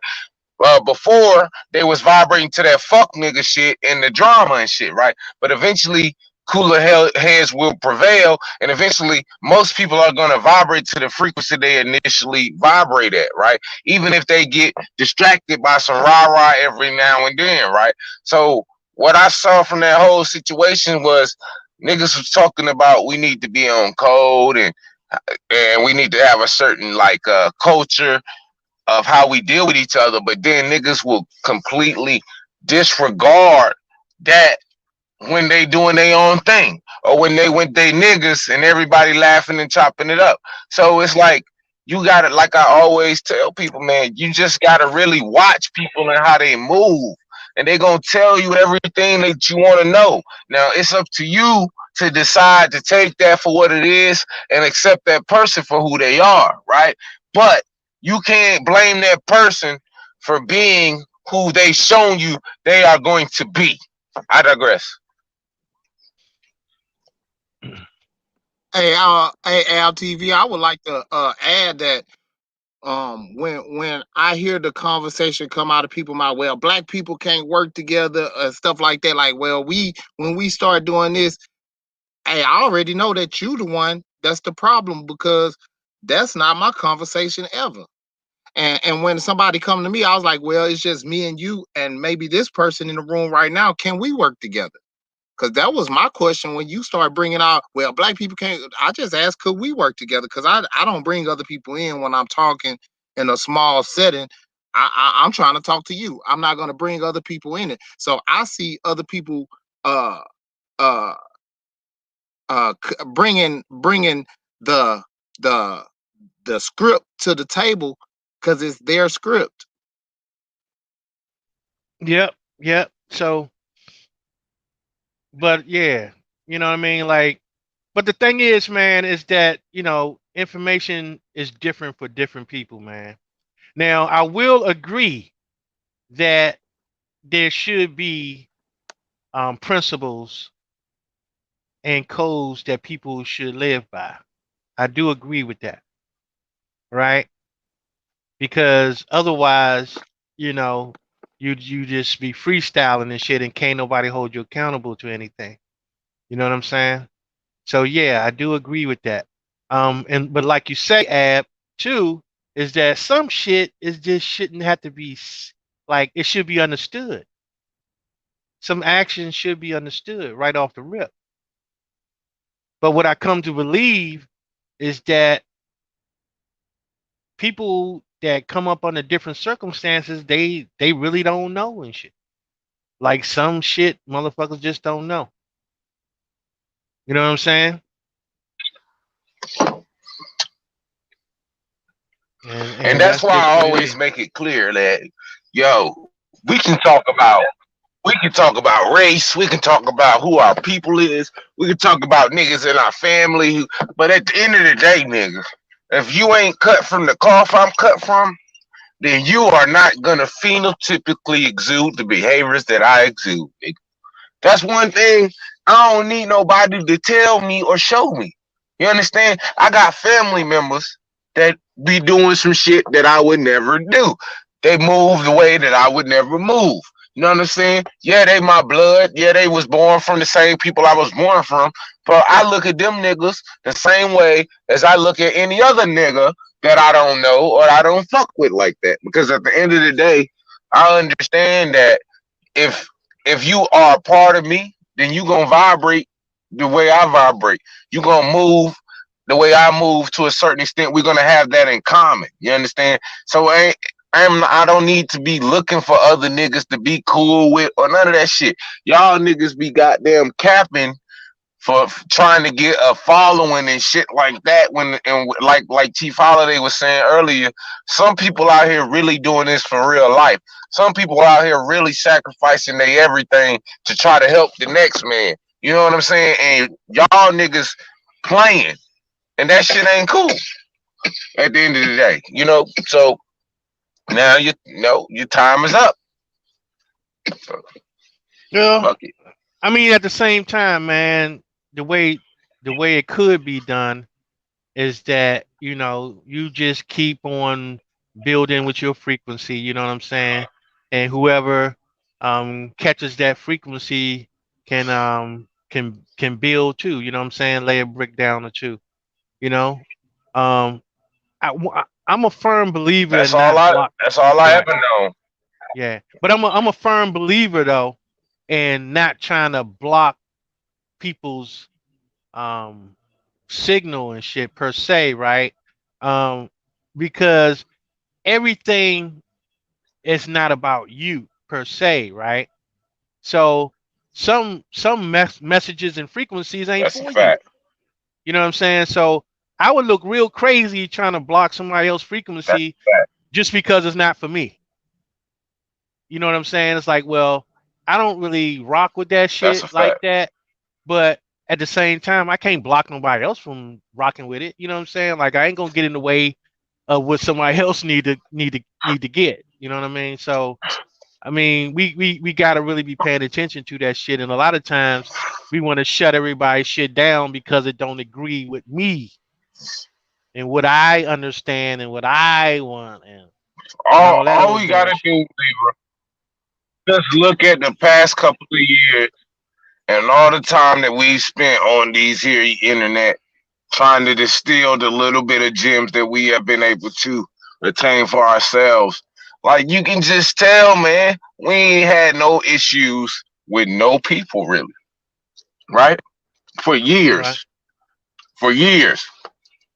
We was doing our thing. Only people we had issues with was the so-called Pan-Africans and Afro-centered people. And we didn't really have issues with them. We just exchanged information and kept it pushing, and we did it in our own little way. But all of a sudden, bro, at a certain pinnacle or at a certain time, something changed. Something stopped, and somebody decided to make it a point to block the frequency that was being perpetuated from the people that was associated in our group. You know what I'm saying? That's clear.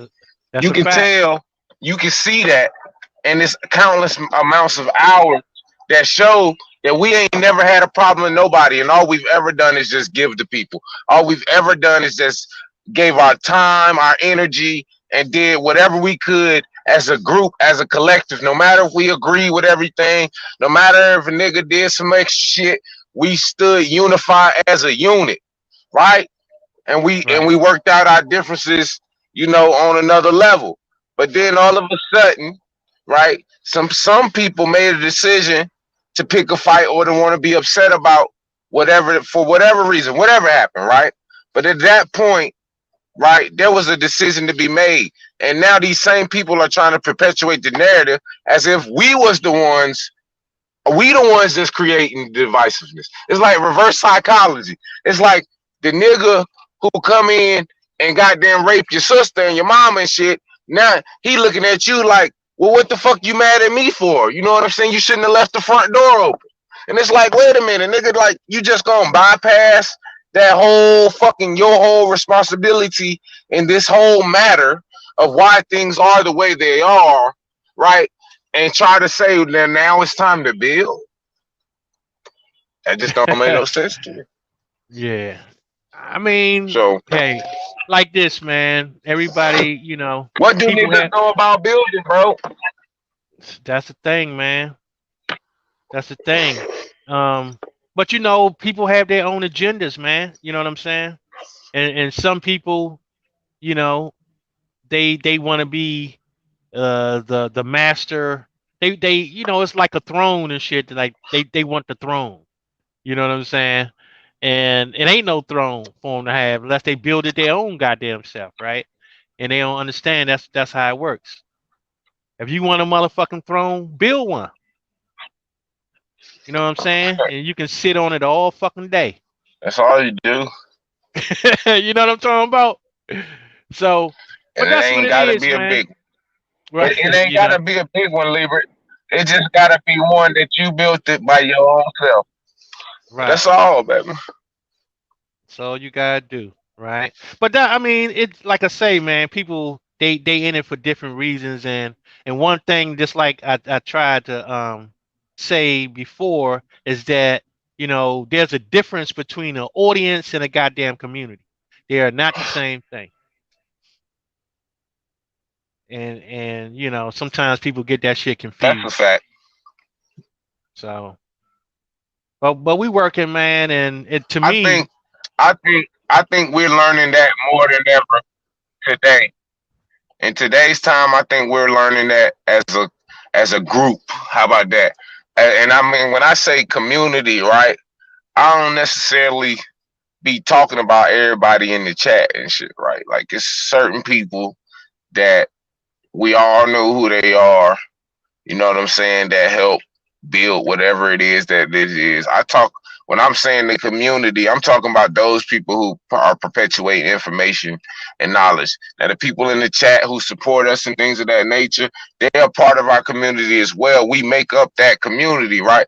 But when I don't like when people say this ain't a community. I think it undermines everything that we have done. Like, nigga, nobody was talking about none of this. I hate to hear niggas say that everybody was talking about this shit. Niggas know this information 30 years ago. That's cool, right?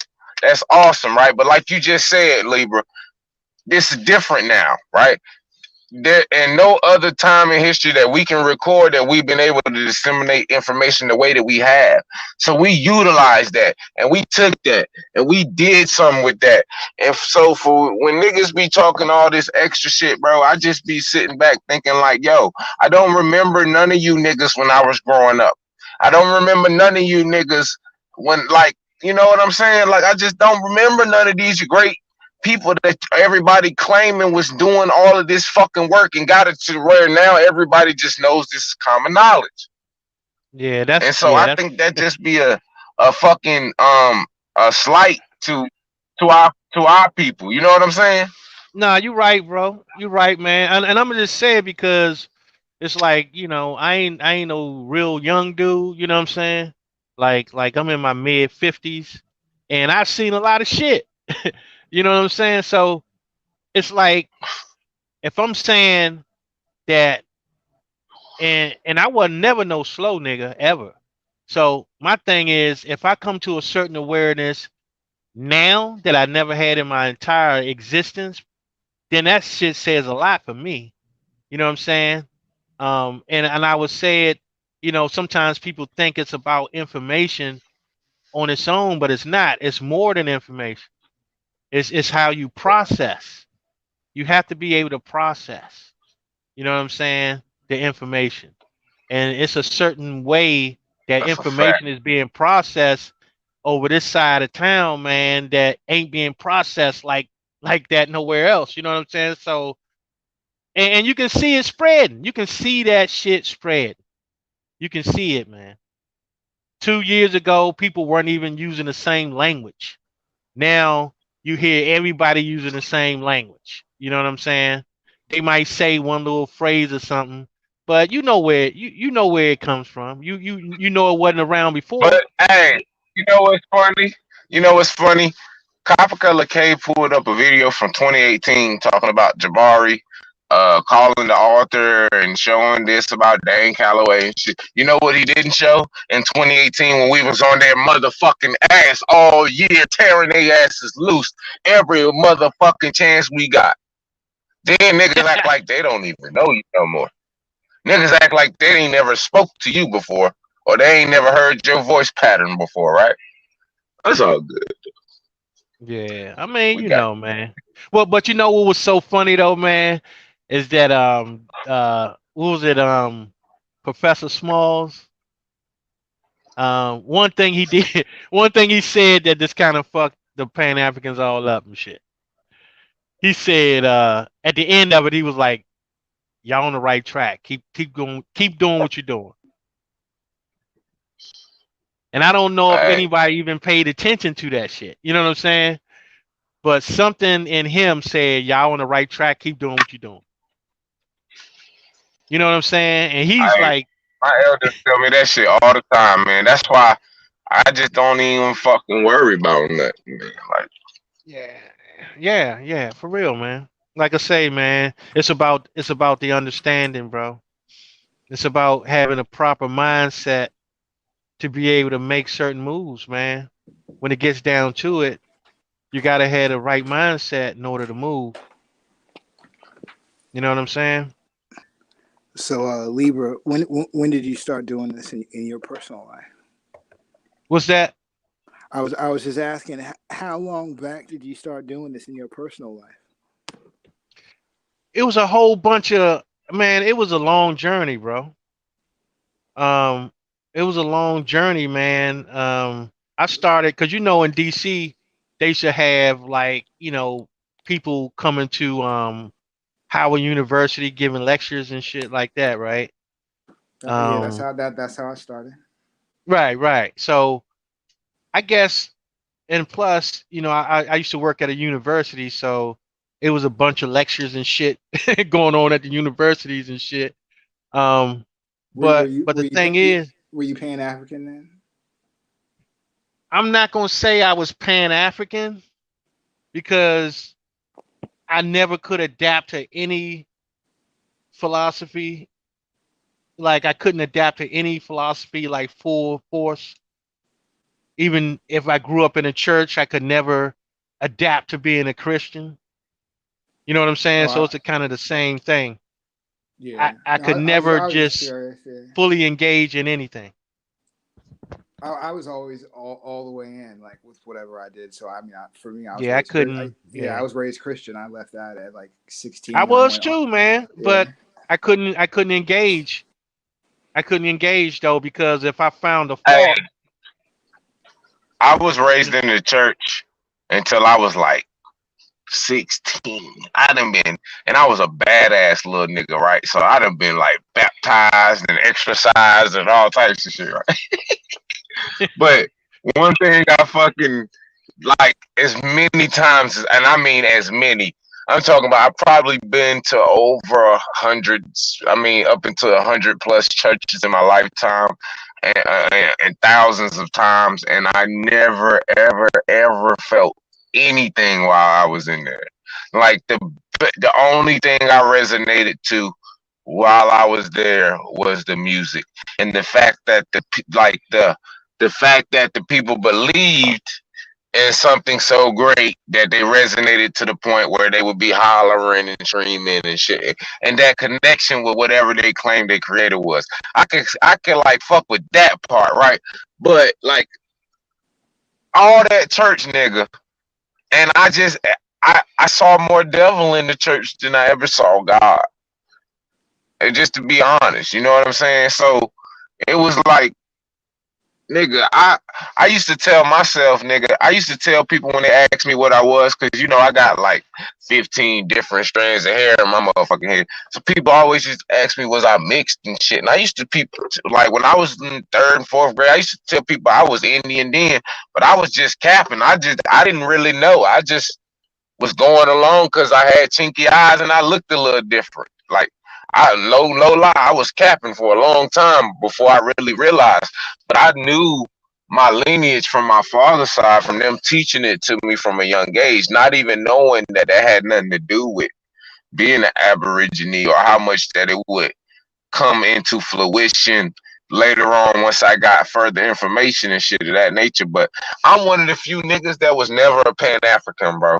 You can never find me on any show. I've been on YouTube for like 5+ years. I started like teaching this shit. Like I started talking about this shit when I came out. You know what I'm saying? Like that's how my shit started. Yeah. yeah, man. Shit, I mean, like I say, like you said, man, it was the music that really used to get me.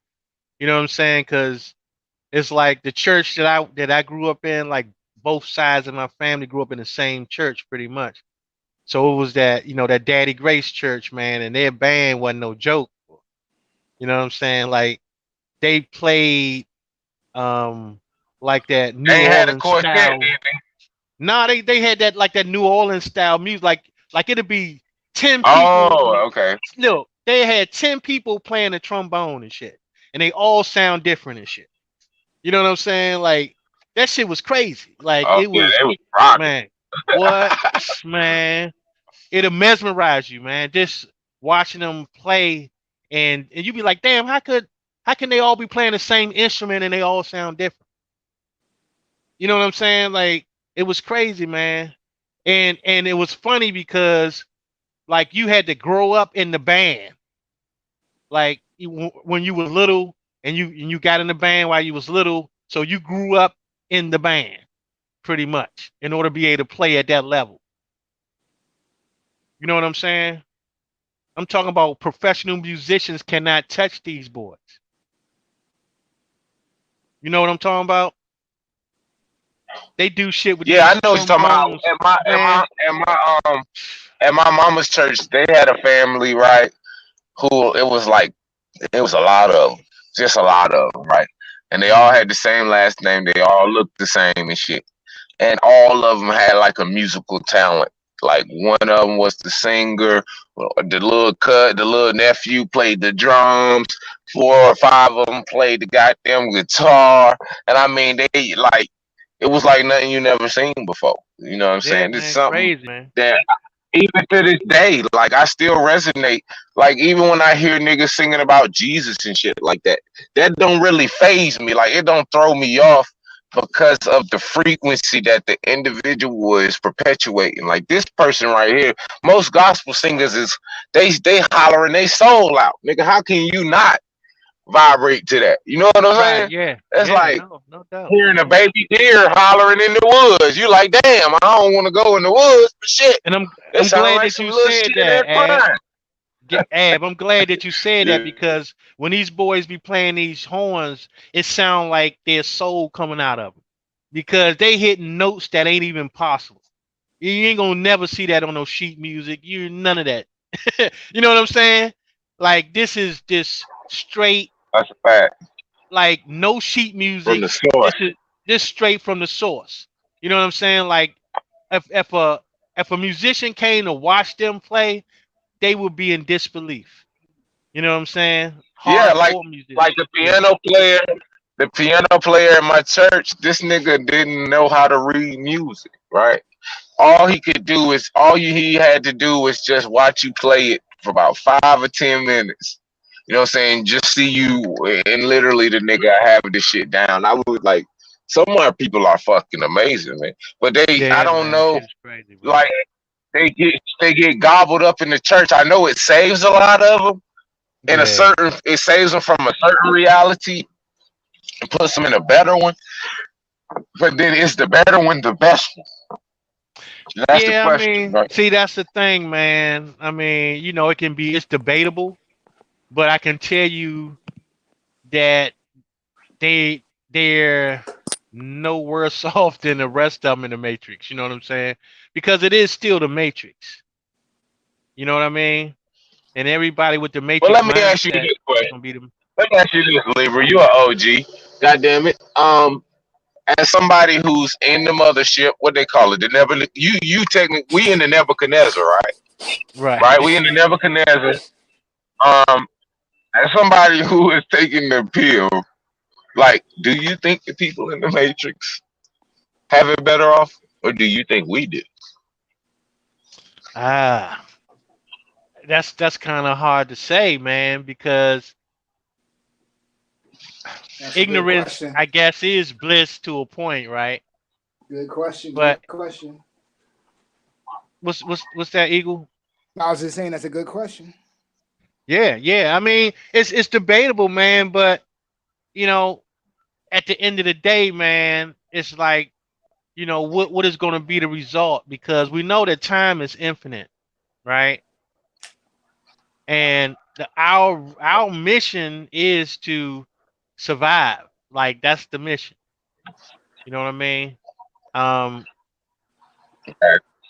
how far our survival will depend if you in the matrix or out of it, and then that's another story that's debatable. But all empires fall. So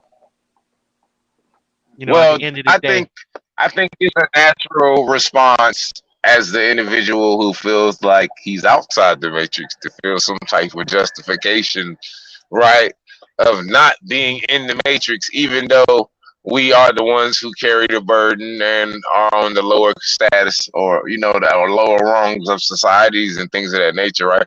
I feel like psychologically it's natural for us to want to visualize or imagine some type of fictitious reality that's going to suit our liking. And it's like I wrestle with searching for like purpose sometimes, man. Like just Mm. like why are we doing all of this shit? Like, am I am I really connected to my ancestors as much as I think I am? And all of this time I done put on the internet and all these seeds I think I sowed, are these really seeds that are going to be manifested for other individuals to actually eat from in later generations? Or am I just psychologically tricking myself into believing in my own reality and not really being fully aware of what's really real? You know what I'm saying? Because if you Right. talking to a motherfucker who got $100 million, right, and I'm telling him like, yo, all that shit you got, yo, all them Ferraris and shit, you might well just throw that out, man. This money shit ain't real. All these bad bitches you got floating around here ready to do whatever, that ain't real, man. It's like it's Right. like Right. talking to a brick wall, right? Like, yeah. Nah. I mean, no, that's some real shit, man. But see, here's the thing, man. I guess if you think about it, it's all about, creating your own reality. But I think which plagues us is that we can feel the, we can feel like every day it seems like you're losing more and more. You know what I'm saying? Like they closing in on you every single day is some new shit for them to close in on you. You know what I mean? And just having that feeling, man, is not a good feeling. So it's almost like where that's going to lead to. And what You know what I'm and where is saying? this feeling coming from? Because I feel like a lot of our people feel it. I mean, this feeling you talking about, my nigga, I feel it every waking moment of my existence, right? I feel like Mhm. like it's somebody out here that's doing some shit against all of my people's behalf. You know what I'm saying? Right. And I'm Right. wondering, like, I constantly trying to dissect myself and to make sure that I'm not chasing a ghost, right? Because Right. like we could be victims of psychological manipulation, and that's how the psychology works. It's like once you start fucking with the brain, bro, I'm telling y'all this from experience. Like once you start fucking with understanding your brain and how it works, and then throwing out the different potential realities that you could manifest and things, like it's a lot, bro, and you get overloaded to the point where I wonder sometimes whether I can, if the decision that I'm making is actually a sound decision, or whether I'm actually crazy as fuck and actually just going against everything that naturally is supposed to go, and there's something wrong with me. I don't Well, know if nobody else feel like that, but nah, I know what you I know exactly how you feel, bro. But see, this is one thing that we do know that one thing we should know is that what's going on now is not natural. We really ought to realize that this shit is not natural. You know what I'm saying? And I guess I don't even know whether, to me it just feels like they just closing in on everything you're doing. It's like more and more restrictions on this, more and more restrictions on that. It feels like they just suffocating you at some point. You know what I'm saying? Maybe I'm claustrophobic or something like that, but I be feeling like motherfuckers just closing in all the time, like in your shit for no reason, minding your So, business for no reason. You know what I'm wh- saying? so what? What if it's all true, What? right? What Oh, if it's what? what if it's all true? What Phenom was saying. What if it's true that we do live in a matrix? I What mean, if it is true. what if it's what if it's true that all of us are picking up the same frequency, and all of us do have this feeling of, see, this is the way I see it, the feeling of being overloaded. See, I used to go through that too, right? Uh-huh. The way I see it for myself, it's like water. If you think of the elements, the way I made peace with it is that I saw it like water. So I'm like, all this information is coming to me, and I can understand some of it, right? Some of it is so heavy that it takes me days, months, years to dissect it, and put it back Uh-huh. together like an alchemist, right? So Yeah. I understood that sometimes I get what I put a term to it called flooded, right? Yeah. I get flooded with information that is so beyond what I can comprehend in that moment. And it took me a long time to get to a place where I could let go of my ego and be honest about that. And then when I Right. did, it was like I was choking myself. It's like I mean, I don't. It's like imagine choking yourself physically, but I was doing that mentally. Right. Right. I Right. know exactly what you mean, man. Right.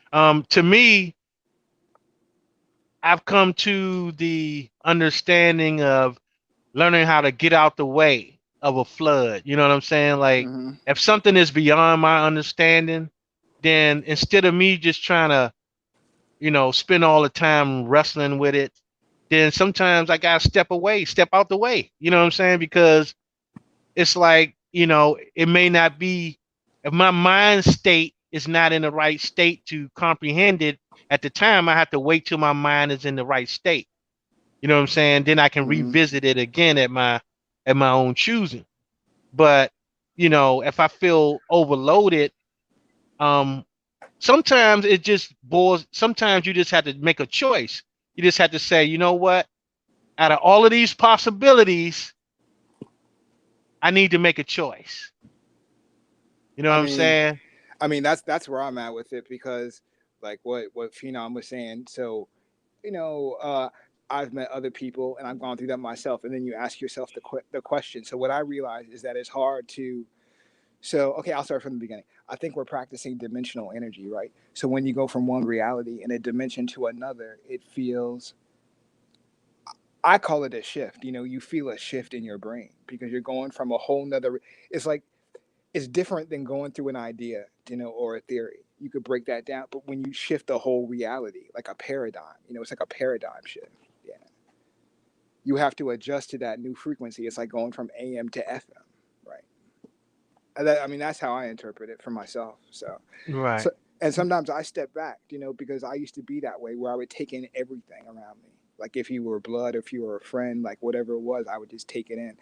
And then when I learned to do that for myself, because it took me a long time, I probably wasn't until I was like 30 where I learned to say no, because I always wanted to say yes. You know what I mean? Like I was on that ride or die type thing, and I realized sometimes you have to step back and just say no, because yeah, for yourself, because you get flooded, all types of things, and you can go real high, and then you come down into a valley, and people take you through all types of roller coasters, and sometimes it's mental, sometimes it's emotional. I go through that even with my family, right? I got cousins, and sometimes their whole reality, I'm just not on that frequency. I love them, but I'm not on that frequency, and they just give me too much of it. I'm like, that's your world. I can't, you know what I mean? I can only get so much of it, and then it's up to you to make a decision on as to how you live your life, right? So, That's a fact, bro. yeah. I mean, Um, some people but take see, it. now, Some now people here's the take it as a thing, cold though. thing, but we got to make a decision for ourselves sometimes in those Yeah, you spaces. gotta Yeah. narrow, you gotta narrow the shit down sometimes, man. It's like it's a difference between taking something in and taking something on. Right. You know what I'm saying? And we can't take on everything that we come in contact with. So, you know, And we we just need have to to. stop taking shit in too. Some Yeah, shit you well, don't even need. You ever seen some shit? You ever seen some shit, but you acted like you didn't see it because it was in your best interest to? I saw some shit like well, that well, tonight. that's what I'm talking about. It's a difference between taking it in and taking it on. I You mean, know I what I'm saw some saying? I saw some shit like that tonight. That's why I was quiet earlier because Yeah. I wasn't ghosting on y'all. Is I purposely muted myself because I was listening, but at the same time I had so much chaos going on. Not in my house, right? Y'all heard about the news about the kid who got killed last weekend in DC, and then the kid in Philly and the protests and stuff. So as y'all were talking about chaos and all that energy, Right. that shit was popping off a block from my house. There was like sirens, choppers, the whole. So you'll see it on the news. So the kid got killed last Saturday. They've been protesting every night. So tonight it got plus with the election. So they're all stressed out. So they set up a barrier around Fourth District police station. In my hood, right?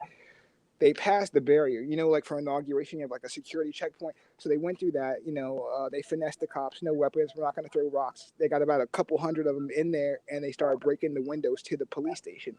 Police police got so scared they turned the lights off in the police station and they've been up there for 2 hours breaking the windows to the police.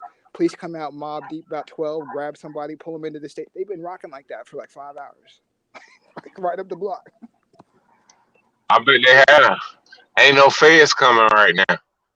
I will, Ain't before nothing. Ain't, Well, it's quiet. It's quiet now. I don't know what's going on, but before I couldn't even take the mic off, unmute. I mean on mute because there were so many sirens.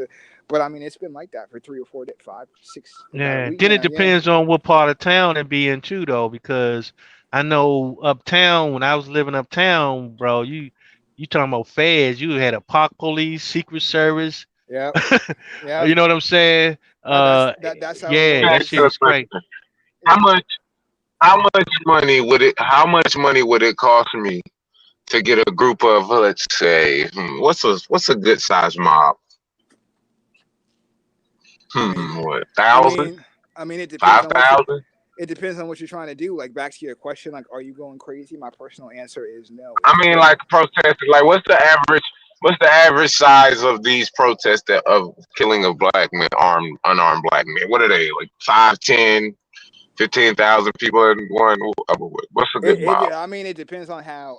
I mean, really, it depends on how hard you roll because the crowd up there for the last week is started off as 50, and then just on their intensity, people have been coming from the neighborhood who don't even know them, right? So it's the mom. She's a young mom. She's about 30 years old, and it's the friends of her son. Because okay, so he was going to the plug, dirty cop that everybody knows in the neighborhood in 4D, right? This is Upper DC, knows him from around the way, right? So he waited for the guy to do the transaction, chases him down, he cuts through the alley, right? And then so he flew off the motorbike and he was killed from a passenger car, right? So the cop was going like 65 down a residential. So if he wasn't speeding, the passenger car wouldn't have had to do this sharp turn into the alley because he was about to hit this passenger car. Right. It's all on the body cam. Everybody saw it. Tons of witnesses. They won't release the body cam. So the mom went up to the police station. This was last week, right? And then she was protesting just with the family members. The same dirty cop came out and maced her in the face, which blew the whole thing off, right? And then everybody on the strip, everybody from everybody came up there on day 2, 3, 4, and that's what popped it off, right? So That shit sounds like a fucking movie, dog. it's crazy. So That's just crazy as hell. I walked past that when I was live with y'all on my phone, going to the gas station to get cigarettes, and yeah, so I had to tune that shit out, just walk right through it. Hey, Al TV. This Mr. Meticulous. What's going on, big dog? Um, what you said, like that was profound, and it sounded like everybody kind of have some sense of the same feeling. And on what y'all was talking about, I think that they the TV is to show you what to do, to show them. They talking to themselves, show them what to do in case of situations. All of them. They try to cover them all. Just a thought. So it sounds like the movies, like everything sound like the movies, like they try to cover everything. How to find out who this person is, where they are. Okay, we triangulate. Okay, how to uh uh um shoot everything when you start looking at the sci-fi, the investigation. I'm just talking about the investigation and report, investigating, reporting, and all of that, like police investigations and all of that. I mean, they just show how they could do everything, and that's I what mean, movies show you. that's why I said Even when you see the little white lady running in the woods, like it's showing them how to fight for what they use this. I don't know. Here's my opinion. So back to the it's a brain exercise. What if it was all real? Because I'm not going to tell anybody their reality, right? Whether it's real or not. But what if it was all real? Because here's what I tell my people when they say, "What do you think?" And I said, "Well, look at the response that you get based on what you put out. If it was some bullshit and people knew that it was bullshit, would they respond to it? Right? Would they get heated over some bullshit if they knew that they could debunk it? Right? Now, if they know that it's truth, do you need somebody to confirm that or affirm that for you, or can you tell based on their reaction? So I put that to you, Phenom, based on your question, like, am I crazy? Is it worth it? Is it? So I can't tell you your reality, but I'll tell you in my experience. You all of you, including Libra, I saw y'all in a dream 20 years ago. Now that may sound like some bullshit, right? But think about what you talk about. You talk about the Mayans and the Aztecs, and so whether you want to get into the spiritual or not. So And you know a little bit of my history. I went through my progression. I used to fuck with the Mongols and the Native Americans. They got some weird prophecies on our history, right? So check my name. My name is the prophecy. This is one of many, many Mayan prophecies, right? So, so my name on the screen, Eagle Hawk Condor, deals with the prophecy 2012, the ending of a time cycle, right? And the prophecy speaks of a people, a dark melanated people. The people will rise up from the black nation. And these are supposed to be the people that unite all of the other races and colors together, that they call the Rainbow Tribe. And then from the Rainbow Tribe, the lodges will be built again in the West. Talking about the mystery schools, Toltec, Aztec, Mayan knowledge, right? So that's how I would answer your question. Like, is this real? Like, or is this some bullshit? Right. I think you're at a stage where you're trying to make real your reality. Right. I mean, in my opinion, I don't think you realize how far you've gone. Because offline, there are people that deal with this in law. And you are right at the point where it doesn't get any more farther than that. If you were to make real the stuff that you talk about, it would be a global revolution. There are people in Australia that are talking about natural Aboriginal law. There are people in Hawaii that are talking about natural Aboriginal law, right? There's an awakening going on that is worldwide with people who are the original people. So that's what I see. You fit into that. You may need somebody offline to confirm that for you, right? That's what I see as my reflection of like what you're going through and all the people in the community, right? Is it worth it? Is it that, right? So for me, I mean, I don't know. What does it take for a person to let you know that you're close to your own crown, right? How can I tell another person that they're close to their own divinity as being a Khan and a king? Because the way I see it, it wasn't an actual physical thing, right, of metal. That was a lower science we practice. The higher science is the stuff that you're talking about, that you guys are talking about, manifesting a certain reality and then confirming that it's real, right? So, I mean, just rhetorically, like, what else do people need to make it real? We have the bones, we have the codexes, we have the sciences. The only thing left for people to do is to start practicing it. We can confirm that shit by New Year's. And literally, with the knowledge that we have today and tomorrow, start practicing Naga science, Mayan science, building telescopes, star mapping, doing the plant medicine, if we want to. Because I know very few people who have this knowledge, and the people that do are using it to some degree. So I mean, are we spinning shit? Are we doing real magic here? I mean, look at what we're manifesting. I came in a year ago, right? You guys were already in this 5, 6 years back. I've checked out your old videos when you guys were at 3, 500, 800.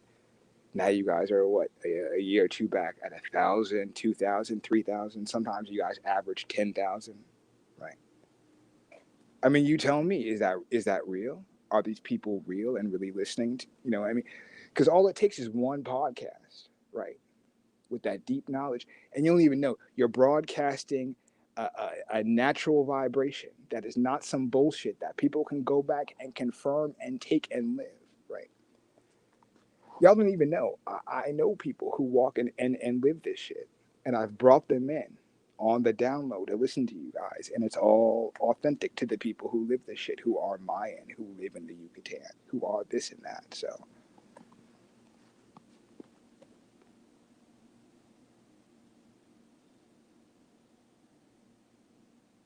somebody else, yeah, you can jump in. I mean, I don't want to just keep going.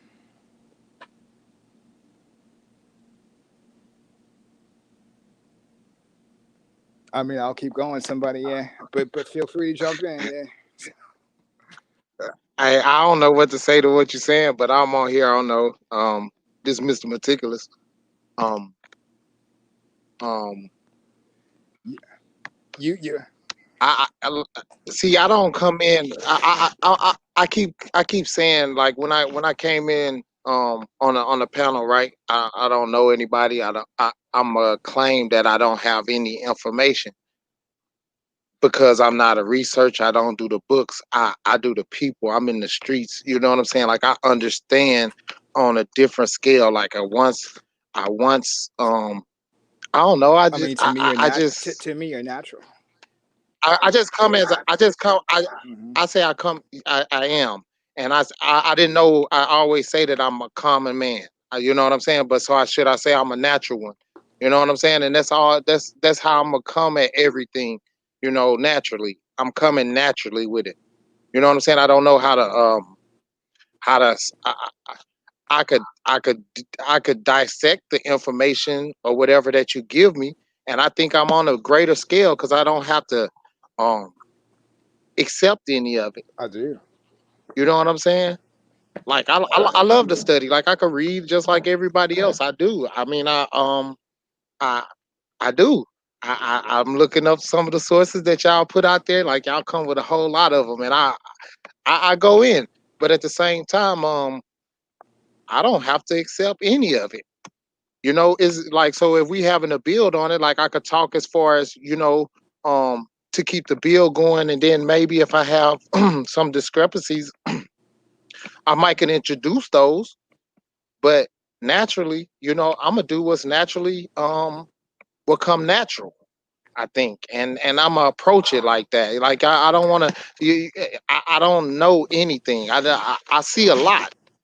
Like I think that it shows in my speech, but you know what I'm saying? It don't take education to do that. Like we're not even attached to each other right. So I do a I lot of do. that. You know what I mean? Yeah. Like how we attach to each other. Nah, we don't work together, right? Come here right quick. And you know what I'm saying? That's kind of Yeah, I'm still here. I feel you, brother.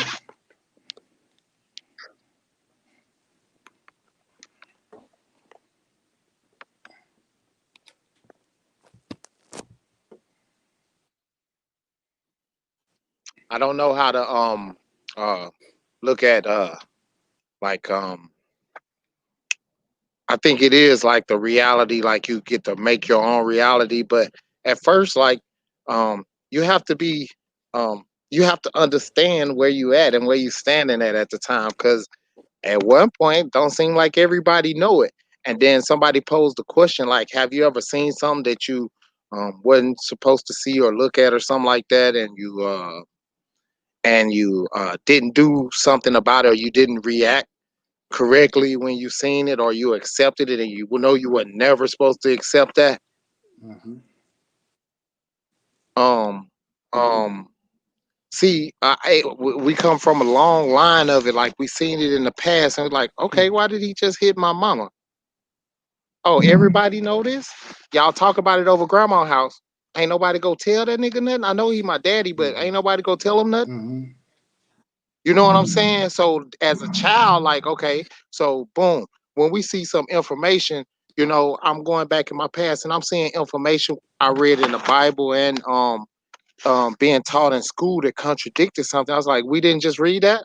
Hold on. Did we just read that? And I look around and everybody had their head down. Like, oh, they just breeze past it, or they not paying attention, or they didn't read it, or they don't care. But it says something that contradict what we was on. And so we was kind of taught to keep our head down for Yeah. a minute, you know? Or we wasn't taught. It was like, okay, so did you see this discrepancy? And then, okay, so you should have seen it a long time ago, like back then when you was a little boy. But you know what I'm saying? Now that you're up here, you got some work to do. You I know what do. I mean? I do. I do. I do. I Uh, mean that. Because to me, it doesn't matter how you come as long as you get it. You know what I mean? And so, and I actually have a bias because I think the people who get it naturally are the more beautiful space. You know what I mean? They don't have to go through the struggle of reading the books and decoding it and break it down. They're just on a natural vibration where they just resonate with it. So, I mean, that's how I see it. However you get there, you get there. I mean, so. I mean, personally, I mean, that's why I think you personally are in a beautiful space because it's just natural with you and you're on that frequency. So some people have to read the books, go to it that way. Some people, yeah. So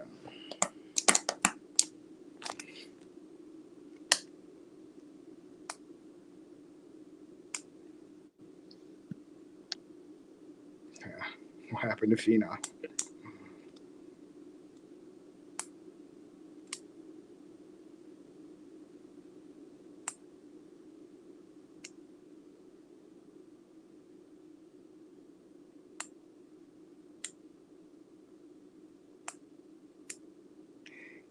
Yeah, brother. But I think, yeah, to our reality, I agree with that. It's what we want to make it. So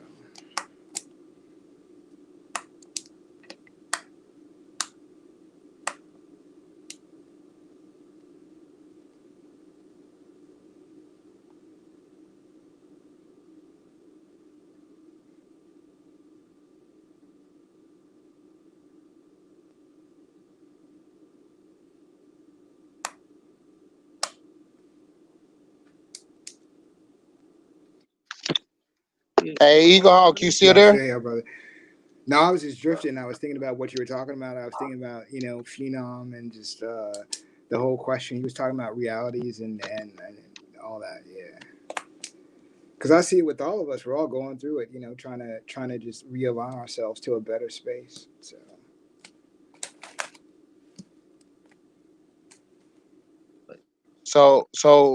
When we get into that space, connecting together, right? And so when we was on the panel earlier and the guy came on there, right?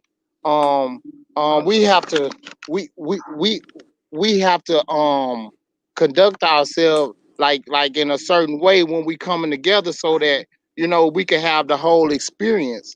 You know what I mean? Because every time everybody don't supposed to, I think everybody don't supposed to come on. I mean, I used to be that way, so I Disruption. understand it. It's a growth thing. I used to get emotional too. I still do every now and then. I try to check myself. Yeah. I mean, because when I used to get emotional, I lose my center. People have good information. They get hyped up sometimes.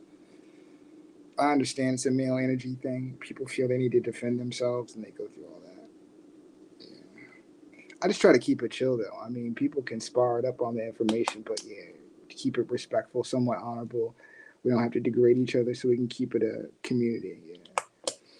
And some people, I think you made the point. Some people like treat it like entertainment and not a community. They come up and they just want to show and all that. So yeah.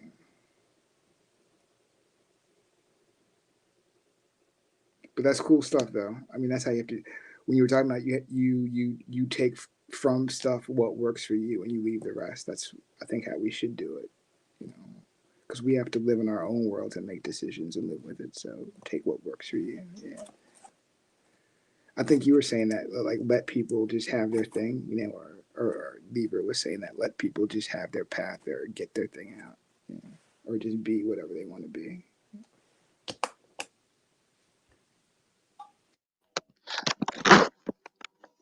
Um,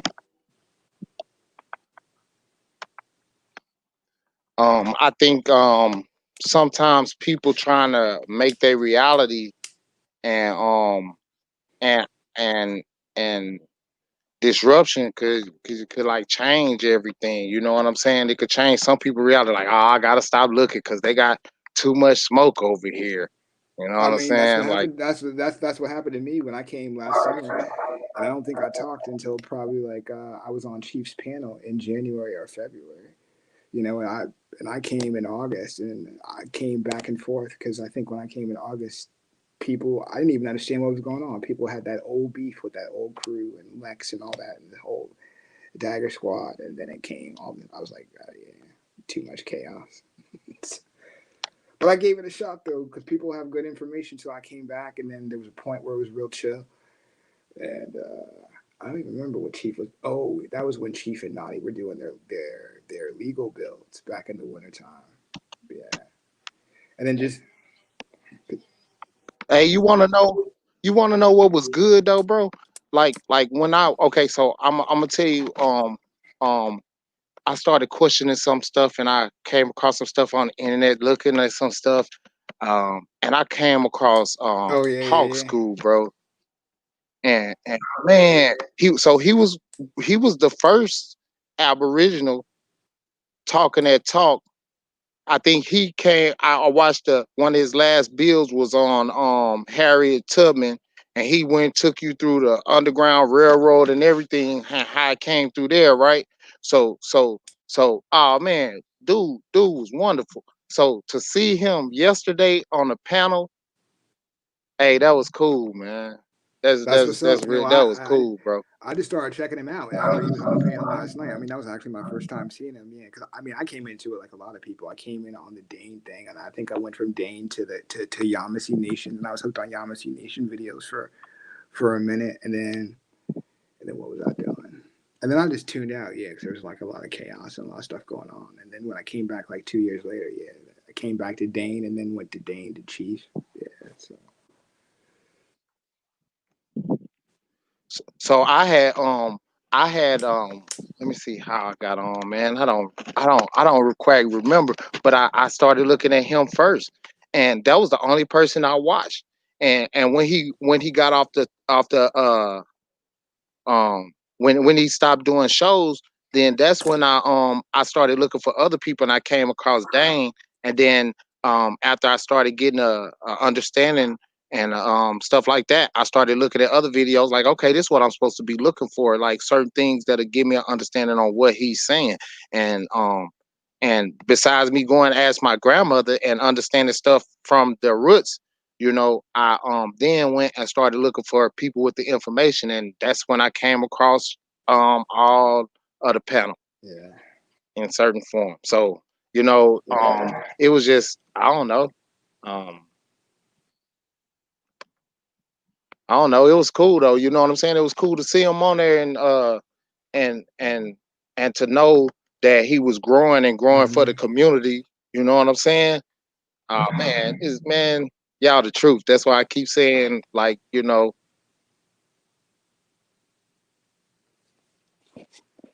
I mean, you're a part of all that, brother.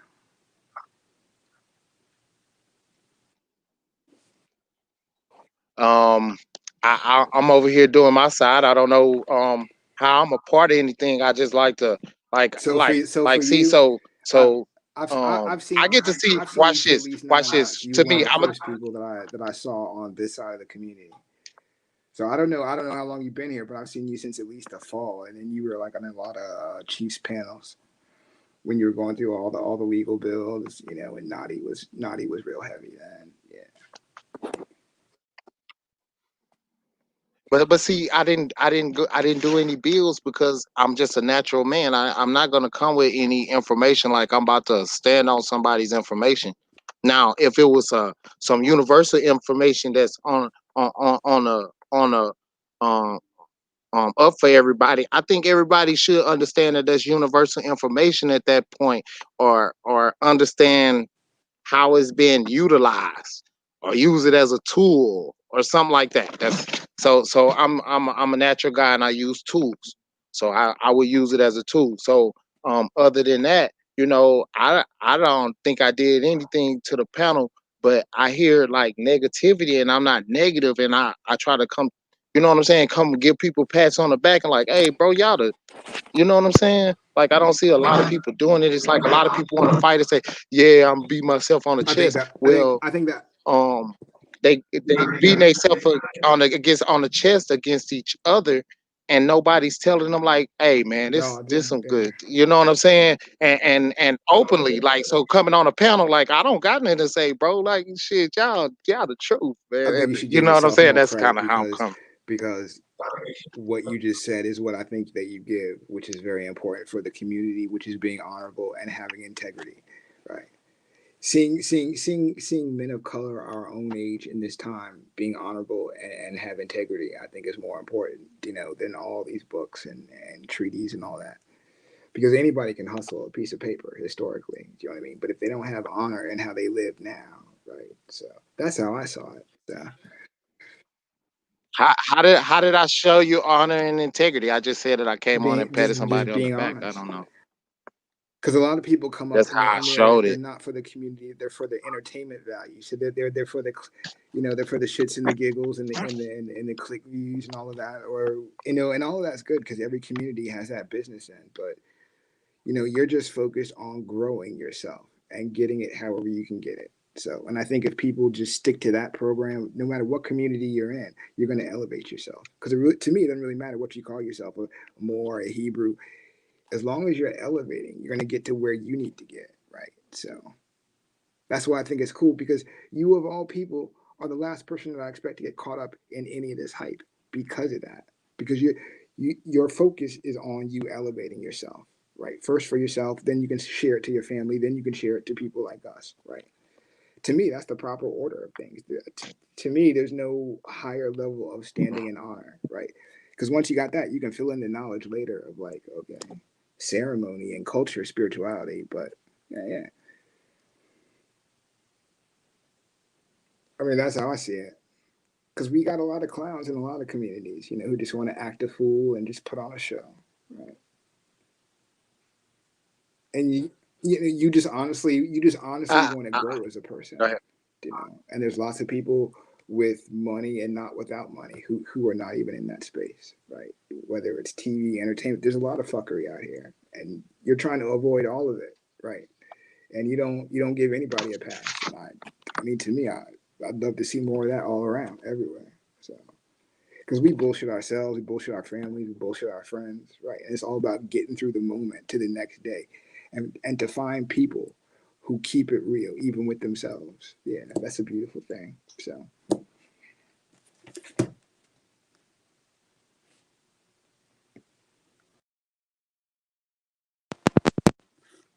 yeah, bro, that's you.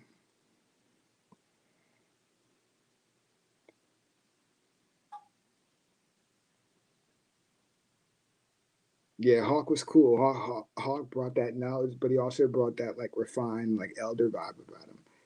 He wasn't hostile. He was real laid back. He didn't get caught up in the emotion and the gaslighting and all that other stuff. So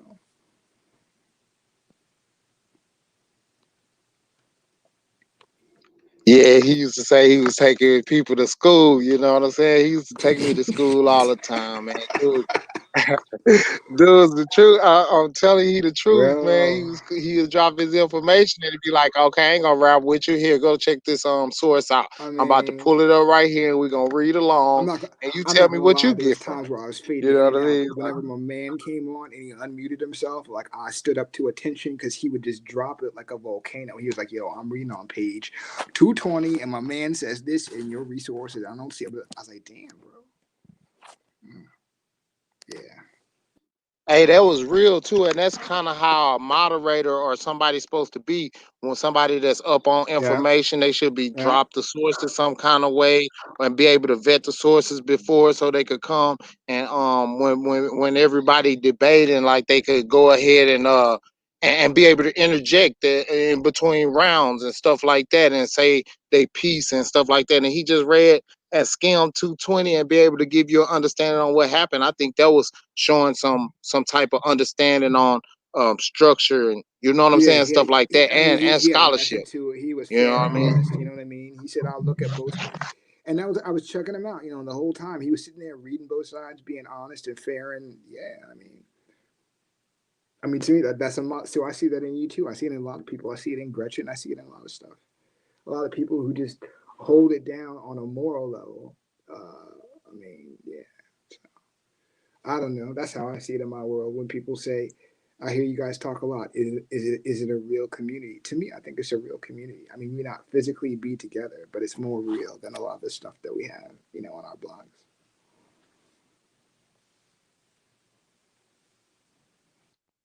I think so, and if they could catch somebody not coming in to break it up arguing, you know what I'm saying? I think they'll get a lot out of the bills that the guys be having. You know I what I mean, mean?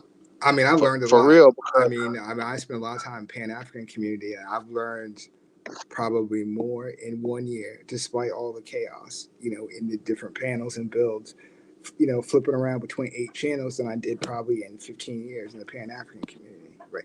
Pan African. So they'll take you through law and all this other stuff. You have to go through all these seminars, all this bullshit. I mean, Naughty, Libra, and I think it was two, three other people, and I just listened to about 3 months of builds, right? And Googled half the stuff that I didn't even know, heard about. Some of it I did, right? Some of it, I mean, yeah. So I mean, y'all blow my mind probably like once a week. So I'm just used to it. Yeah, there's a lot of chaos, but a lot of really knowledgeable, good-hearted people in this community too. So Yeah, but like I said, when you start talking about chaos, when you start talking about the community, now look at when people drive into the community and drive back out. Or the people in the community the one that's doing the fighting and the arguing. So that's what people don't understand. Like, okay, go in the bills and see. Okay, when I see them, I don't see them on the panel. So when right. he came on there to do what?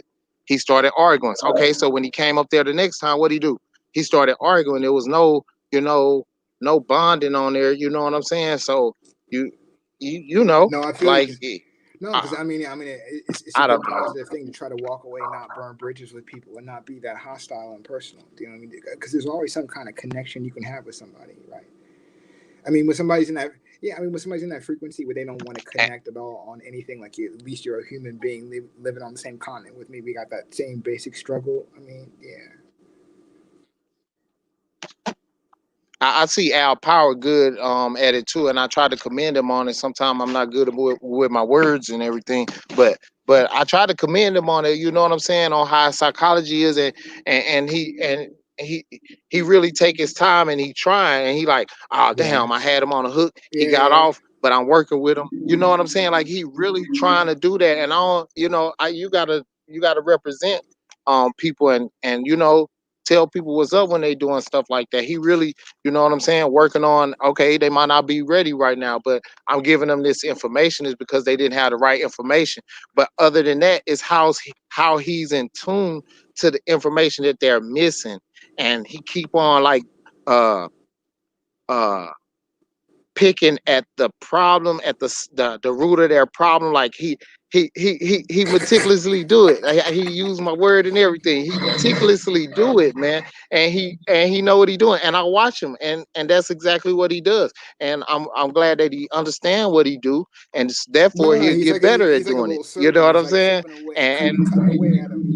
But I dig that because he doesn't make it personal. He doesn't degrade them. You know what I mean? To be like this and that. Yeah, he just chips away at mhm, like their roadblock, whatever they're stuck on. But he's doing it from an emotional intellectual space, not a like, oh, you're fucked up, you're this, or you're a bama because you're not on this shit, right? Yeah, I dig that about it. right, I mean, because to me, that's true love when you're trying to build somebody right, up, because it's easy to knock people down, especially if you have that knowledge or you have that, and all the research he does, he can easily just, yeah, he could just, yeah, he could just, yeah.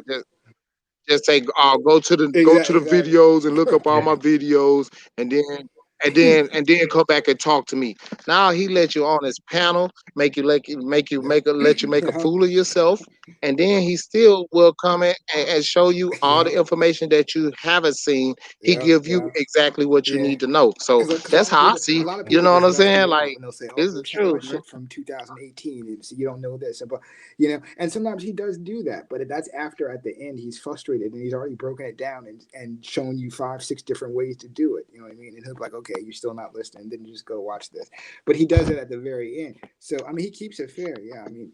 Yeah, I mean, because to me that's love. If you come back again and again, and you're not getting any profit out of it, then that's you loving your people. That's trying to build a community. Like Gretchen, like I mean, I don't, you know, what I mean, she's not in it for the money, and she puts in work. And I think it's truly because she wants to see a community. I mean, Facts. yeah. Yeah, yeah. So, but you know what, man? What kills me though, when people be coming over with that fake olive branch, though, right? Oh yeah, And you already don't. I yeah, mean, you already know what it is. You know what Facts. I'm saying? yeah, And they try to make it seem like you the bad guy because you got your defenses up and shit, yeah, yeah, right? yeah. Well, I mean, I, You know what I Or mean? Shit or is or how crazy. about this? How about this? Hey, bro, I like. mean, I won't. Hey, how about this, bro? Like I'm over here. I'm over here. Like I'm not even. I have to say that I'm associated because I have openly admitted my love. You know what I'm saying? So that's why I approached it and say it like that. But but how could, just because I'm out watching and I'm viewing someone and I don't agree with what you're doing, how do that mean I'm against you or Oh no, I'm biased towards you? I heard you when you I made don't that comment. understand I mean, that. yeah, I mean. You get what I'm saying? How could I be biased or something just because I rock with a certain type of information, and when I see that you're doing something messed up on that side, I call you for the messed up thing that or the misunderstanding that I have, and you're biased because you said that you mess with him. Now I said that previous, and I wanted everybody to know it before I even started talking. Like I'm not biased, but I would like for you to Yeah, understand where I'm. You know what I'm no, saying? you but you Like the you were truth. you were you were So I don't being know. more than fair, which is what he was not. You know what I mean? So yeah. You know what I mean? Like being fair about your position because we all have biases. So I mean, I was on Chief's panel I guess 4 nights ago, and he fell asleep, and I did finished up the last 90 minutes. The brother came on and he was from Mississippi talking about how he was a Republican, but it took us like an hour to get to that space, and he dropped off and ran. But so my point with him was like I just don't like people when they come sideways because it's okay for people to be different. They don't have to come like that with the agenda. Raw, I'm just getting new to from like the last week or two, but he's got that vibe where he likes to squabble. So I mean, I dig that. I mean, I get it. Yeah. Yeah, but look at where he gonna squabble at. He gonna hold it down and keep it fine and dandy and calm on his page, and he gonna come over here and it's gonna be kind of some Oh yeah. misunderstanding, and he know it. So he's causing contention kind of on purpose. And I'm not talking about, you know what I'm saying, nobody behind their back. I don't like doing that or whatever. But Right, we just right, talk right. about the situation or whatever. I like talking at stuff when people not around or whatever. So um I don't know. But I'm kind of talking that stuff a little bit. You know what I'm saying? And I don't know. I'm just wondering why how you could say that someone's being unfair when they sitting from a distance just watching, and then when you start cringing, like you say, when you see the stuff, like how does that make me biased? I'm not the only one that see it. I'm on the panel talking to you about it. I'm just that guy. So I don't know. And then, like I said, I don't know any information, and that's what makes me unbiased. You know what I'm saying? Like I said, I was going off the presentation, and I wasn't. But at the end of the I day, don't know. man, Go it ahead. all is based on what works for you. You know what I'm saying?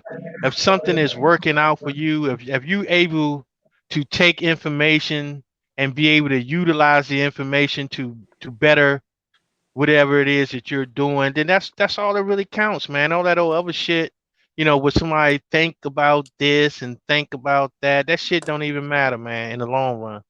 You know what I'm saying? It's all about what you can use. You know what I mean? That's going to better your situation, Yes, whether sir. it's better your understanding or actually have actionable uh information that you can act on. Either way, it's all, if you can use something out of it and it works for you, then that's what it's all for, man. All that other judgment and prejudgment, I mean, that's a dime a dozen, man. You know what I'm saying? All these judges out here and shit, ain't none of them getting paid to be a judge, but it is what it is. You know what I'm talking about? I mean, that's how I remember you, Libra. Because like Yeah. certain people stick out, and the people I know I'm biased, so I mean I'll be real. The people who stick out for me in my world in this community are the people who give information that works for me, and that's my bias. So I mean that because that's what I'm coming to look for, something that elevates me. So the people. Hmm. I'm gonna say what I said the other night on the panel that I don't think anyone heard because I rewatched it. um I said that I was coming on there, and I got cut short because I was rambling. Like I put it all together. You know what I'm saying? I just ran it all in together because I only wanted a few minutes. And I ran it all together. So my bias went into it, my this or my that. But one thing I was trying to say was I'm gonna go harder on Al Power Hmm. because I fuck with him. And I don't want nobody weak on my team or not not we not teamed up or anything, but I listen to his information. So if he um um I think that you know what I'm saying that our aboriginal way a life is something special. And if I say I do something right, I do it right. And so when I was coming at it, you know what I'm saying? I was like, well, you know what I'm saying? I was really wanted to talk more about my man, but I was when I was talking, I was telling about how Kyle I was saying how Kyle was changed his game plan up. You know, when you're playing basketball and somebody's a fast paced team and somebody slow them all the way down, and that's how they kill them. That's exactly what I seen him do to Al Power the other day. And I was trying to say like he changed your pace up, and but Al Power gave me what happened at the end. But I was more talking about that. I was talking about Kyle because I had to. It was a premise to set up like what he did. You kind of follow suit instead of, you know what I'm saying, like making sure we had certain information and that the listener that is ignorant followed you and seen you kill him, put the arrow through his head or whatever, you know. And that was my that's what I wanted to say, like to Al Power. It was more about Al Power because he's who I listen to. Hey man, your information is tight. You know what I'm saying? Okay, so you know when you up against somebody, you know I'm gonna need you to, you know, you have the sources. You know what I'm saying? Like he had a premise up. I want you to hit every premise that he had up. I hit it at every angle like you know him to do to make sure that you take it out. And that's I was talking to him. You know what I'm saying? I gotta say Kyle's name to No, say that's it. You know what I'm saying? So I would be more hard. I'm more hard on myself than anybody could be on me. I'm more hard on myself than I am on anybody. So you know what I'm saying? You know what I'm saying? I would like to encourage. I don't want no strong, no weak team. So I ain't gonna lie to you and say, oh, you want to fight. Nah, man, you almost got knocked out right here. If it was somebody with some better strategies and some better training, you might have not made it. And I have to tell you that, man. I have to tell you that as my family. I have to tell you. So that's how I feel. You on point, brother. I mean, because the most control that we have is over the people that are in our circle, right? So it's easier for us to train up the people in our squad than it is somebody who's a foreigner or a stranger to our ideology and code. So yeah, because that's how I think the community should be. I know every time I talk, I expect it. So people get to know me, whatever. Sometimes I'm not that open and personable on my personal life, but I'm cool breeze. I don't really give a shit if people give it as hard as I give it because I expect that, right? And I don't take it personal. It's just us sharpening ourselves, right? Yeah. So yeah, he did bring it, but he could have done a little better on the history of of the opposition's point, because I thought he was missing the connection to the Mormon church, right? I wouldn't know anything about all of the information, right? But what I did say was, and this is what he's going off of, and I made sure that I said it, that he made a statement, and you have to kill the whole statement. You know what I'm saying? That's up for debate, and that's what make him feel like. But he want to you to address it just like he did. He wanted you to, but I'm saying Right. I don't have to use your sources. Matter of fact, I got 7 to go against it, and since I had seen some of them, I'm wondering how could you go back to that? But I come back, and I have to say something at the end. I have to apologize for all of my my rhetoric that I spewed because if I don't know the information, I didn't read any of the shit. I don't know what's real or not. So I can't judge any part of to say any part one of them was real or not. Because all of the sources have to be gone through, all of the people that was a part of it have to be gone through. Like it have to be saying, okay, now this is a source and this is why. And that's the only way because I keep telling I run off of law and order. So I was wrong for coming on say, oh, you won, and that's why I gave you 2-1. So based on the information that I thought was universal information to the community, I used that. You know what I mean?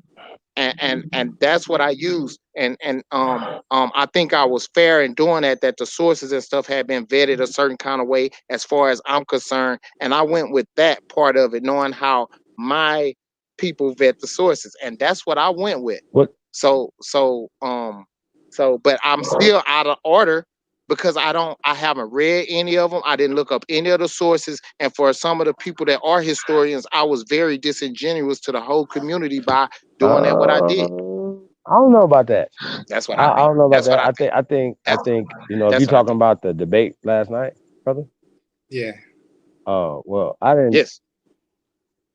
Hold on what I just said now, how I just said it, because I don't know things, how I gave my input. Just because you know things, you are able to say to So make wait a that minute. So you statement. I saying that wasn't. I was that wrong. somebody's watching the debate, right? That in order to make a sound judgment, I'm just trying to hear you out on whether or not who won the debate or whether or not the information is right and exact on either side. You have to know that in order to be able to make a judgment. Is what you're saying? Because it sounds about right though to me. But go Watch ahead. this. Sound Watch about this. right. Watch this. I got you. I got you. I'm the truth. I'm the truth. And I have to rock with the truth. So first of all, I need some judges that I know that went through the sources. I can't have somebody that's gonna be, like he said, biased or whatever. I need somebody that's with the sources and that's gonna make sure that nothing slips through. Whatever rules we got, somebody's understand the rules that can't get through. Now, I have to go by them because they're the judges. Now, on the outside as me, Hold on. I need him to But they make it supposed to have plain been for me reading to through. I understand. got you. But they supposed But to have been I don't presenting have their the sources, correct? All right. So based off of, yes, let's sir. just say for instance, you've Yes. never heard of whatever, based off of your observation of what they presented, you made your observation, which to me would have been a scientific expert observation, brother. Do you understand what I'm saying? Based off of what Okay. you know All what I'm right. saying? So You got uh, me? Feel we me? together. We together. I'm with you. Yeah. So I'm with. I made a great Yeah. observation, and that's what I did. And as a and I hold on. I have to be all the way genuine, and I can't go against a historian. And I don't even know. I didn't even vet no. So I ain't read no book, man. I'm wrong, bro. I didn't read now one of them books, man. And matter of fact, matter of fact, if I had proved any one of them things myself, then I could say something, and I didn't, and I can't. So I am wrong for getting on there, and them people that did they research for me to get on there with no information and say what I said without having the judgment. The judgment. I wasn't ordained to be that. Like no nobody like I'm not saying that I have to go through, like I have to go and find the resources myself at least. I don't mean that I have to be ordained. Like I have to have like I got an understanding, but Yo, I'm not fair, bro. I just took y'all word for well, real. I think So that's boom. interesting.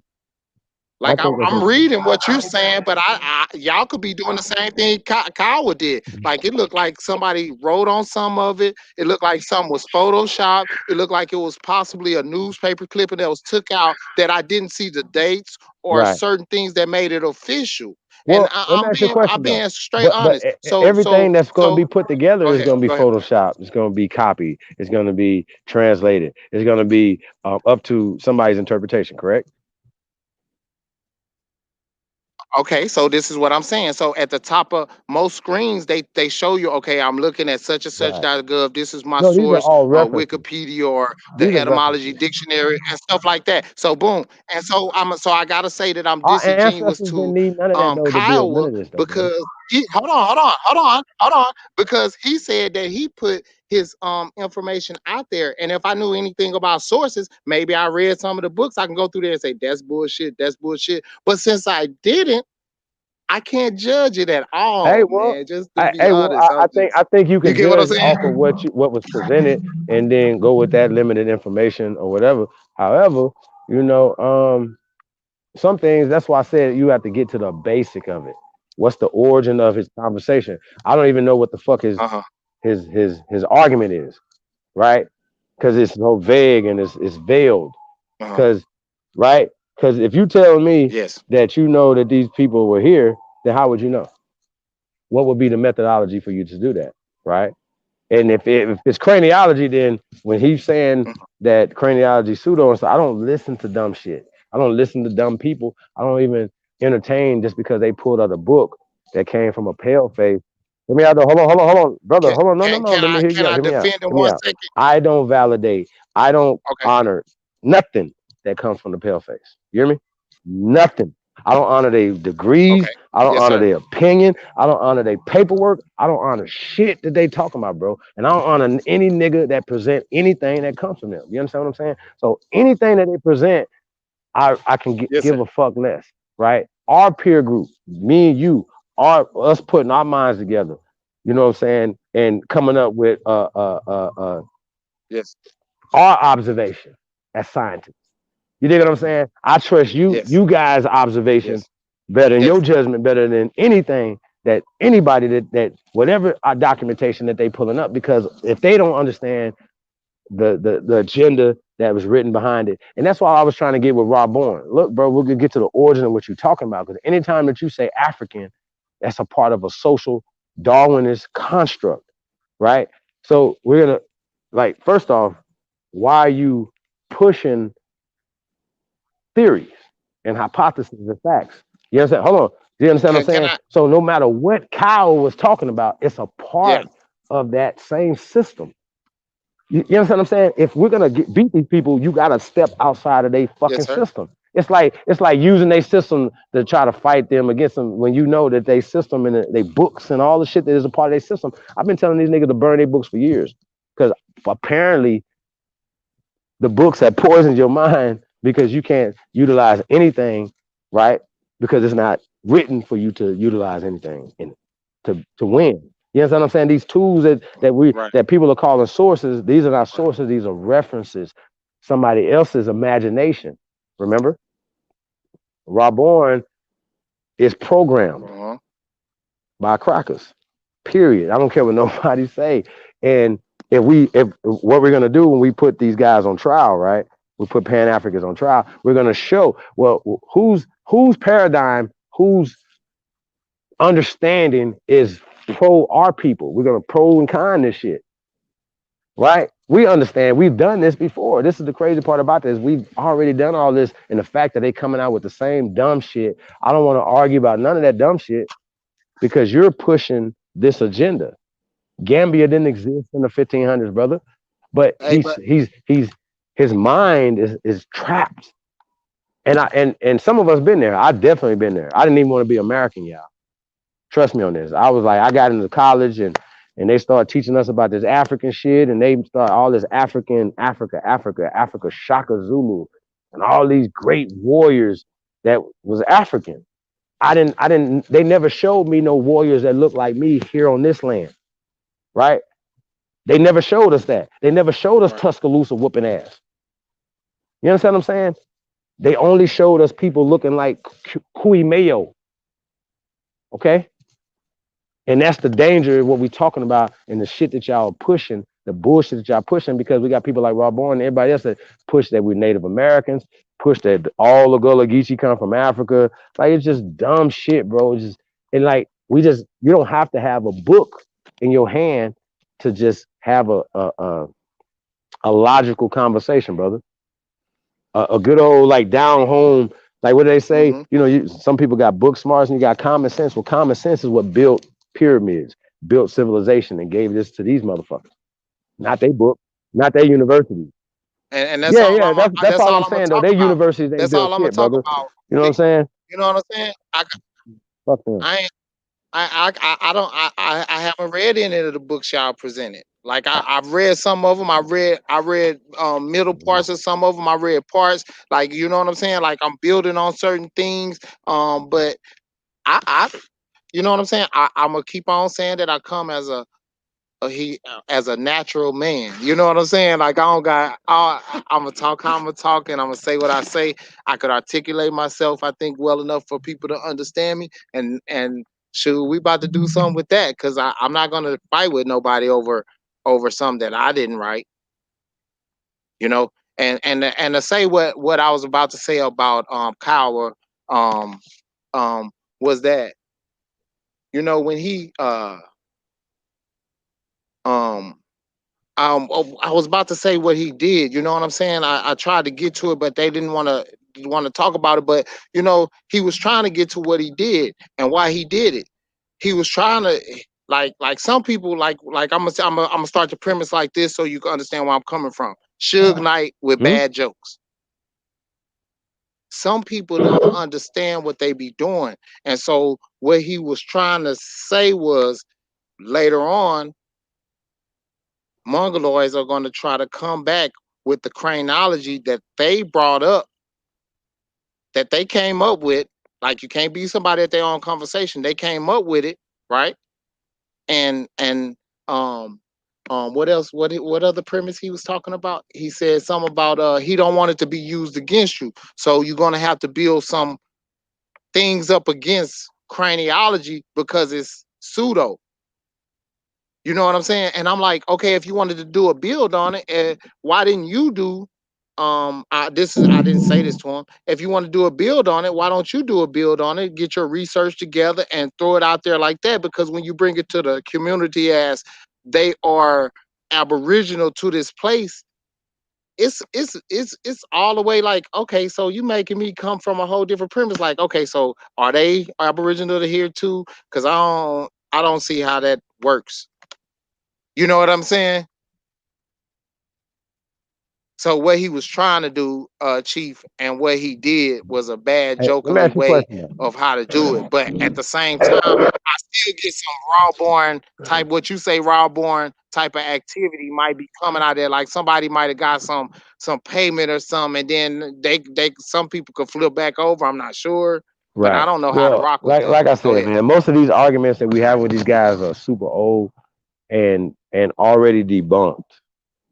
See what I'm saying? So it just be real stupid shit that don't even make sense. So, I don't know, man. Like I said, man, it's about the work because I appreciate people, for instance, who let's say for instance, with these debates, right? We're going back and forth, you know, when you have debates, like you say, you're supposed to go back and do some research, right? So you can feel better about, you know, both any of the sides, right? Because at some point you have made a decision that you are Aborigine or Indian or whatever you consider yourself, right? You made that decision based off of something that you read, right? So this the same. It's the same concept, bro. Like these shows are taped. You could stop them, rewind them, go back and play them, go take notes. Matter of fact, you don't have to take notes. You can rewind the shit. You know what I'm saying? Look at the videos, go look up the book references, all these other things. So yeah, most of the time, most people just say, yo, I feel like I could trust this person or this person with their information, right? But here's the problem. How many times have these guys been debunked? Like, you understand what I'm saying? It's no debate. I'm not debating these guys. That's not a Yeah. debate. Dude, we are teaching you over here. Hopefully you can catch it. Like you can understand what you're doing. He didn't understand that he's pushing Africans as a part of that, brother. Can He I ask don't you something? understand this. Yeah, go ahead. Can I ask Yeah. can I ask you, Chief? Why do you put them on there to corrupt the minds of the people that you're talking to, and then you know what I'm saying to cause all the contention? Like, why put that person on there? Like people you don't know, people you working on. I understand, you know what I'm saying, but everybody, you know what I'm saying. Like some people like to me when I was on here with Rob Bourne. I'm not judging the guy, but to me, he was sitting up there trying to make you throw you off a little bit. But that might have been his joking way of joking. But we was on here having Right. a Well, build. we was talking about Malcolm X. We was talking You about know what I'm Malcolm saying? X. Why let people on? Malcolm X Why let was people on? talking about. But why let him talk about Well, I man, look, I don't shy away from talking to anybody. First off, second off, right? I feel like me personally. I don't know about you guys, but if, let's say, for instance, if like information comes out of sparring with these guys, like you kind of understand what I'm saying. I'll give you a perfect example, right? A lot of people don't know about Gullah Geechee because they're not Gullah Geechee, right? So you have Pan Africans who are Gullah and Geechee, who consider themselves Gullah and Geechee, but because they are listening to Raw Born talk about Queen Quet, right? And they haven't heard this argument yet, fam. They didn't A1 didn't have to go over there and present that information. So every time nobody's gonna fall back to sleep and become an African over here, brother.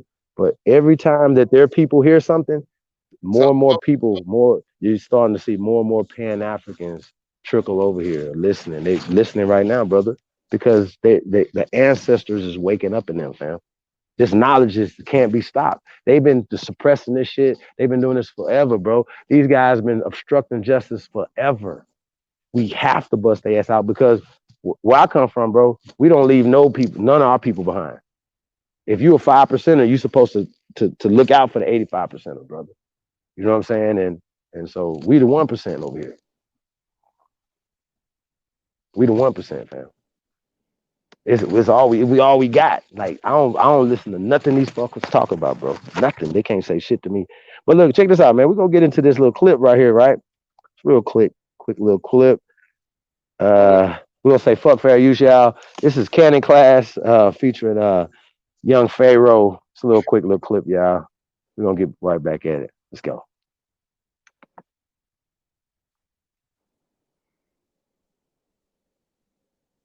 Religion is the fictitious excuse of origins of non-black people. Religion is not real. So when we take religion off the table and we take the evolution theory off the table, no non-black person has factually ever been able to explain where they come from. So history and script, we throwing religion and history out the window. We throwing Western psychology's version of history out there. So any basic level geneticist, any basic level biologist will tell you, not only do we have carbon in our DNA, in our skin, from billions of years old exploded stars, which they call stardust. What they failed to tell you is stardust is genetic material. So your DNA and the molecular structure of yourself is created outer space. We made from the same stuff that stars are made of. And so here's the question. Who are these people walking around that are not made of that stuff? And where did you come from? I feel like I've been being governed by strangers all my life. And until you tell me where you come from, you are a stranger.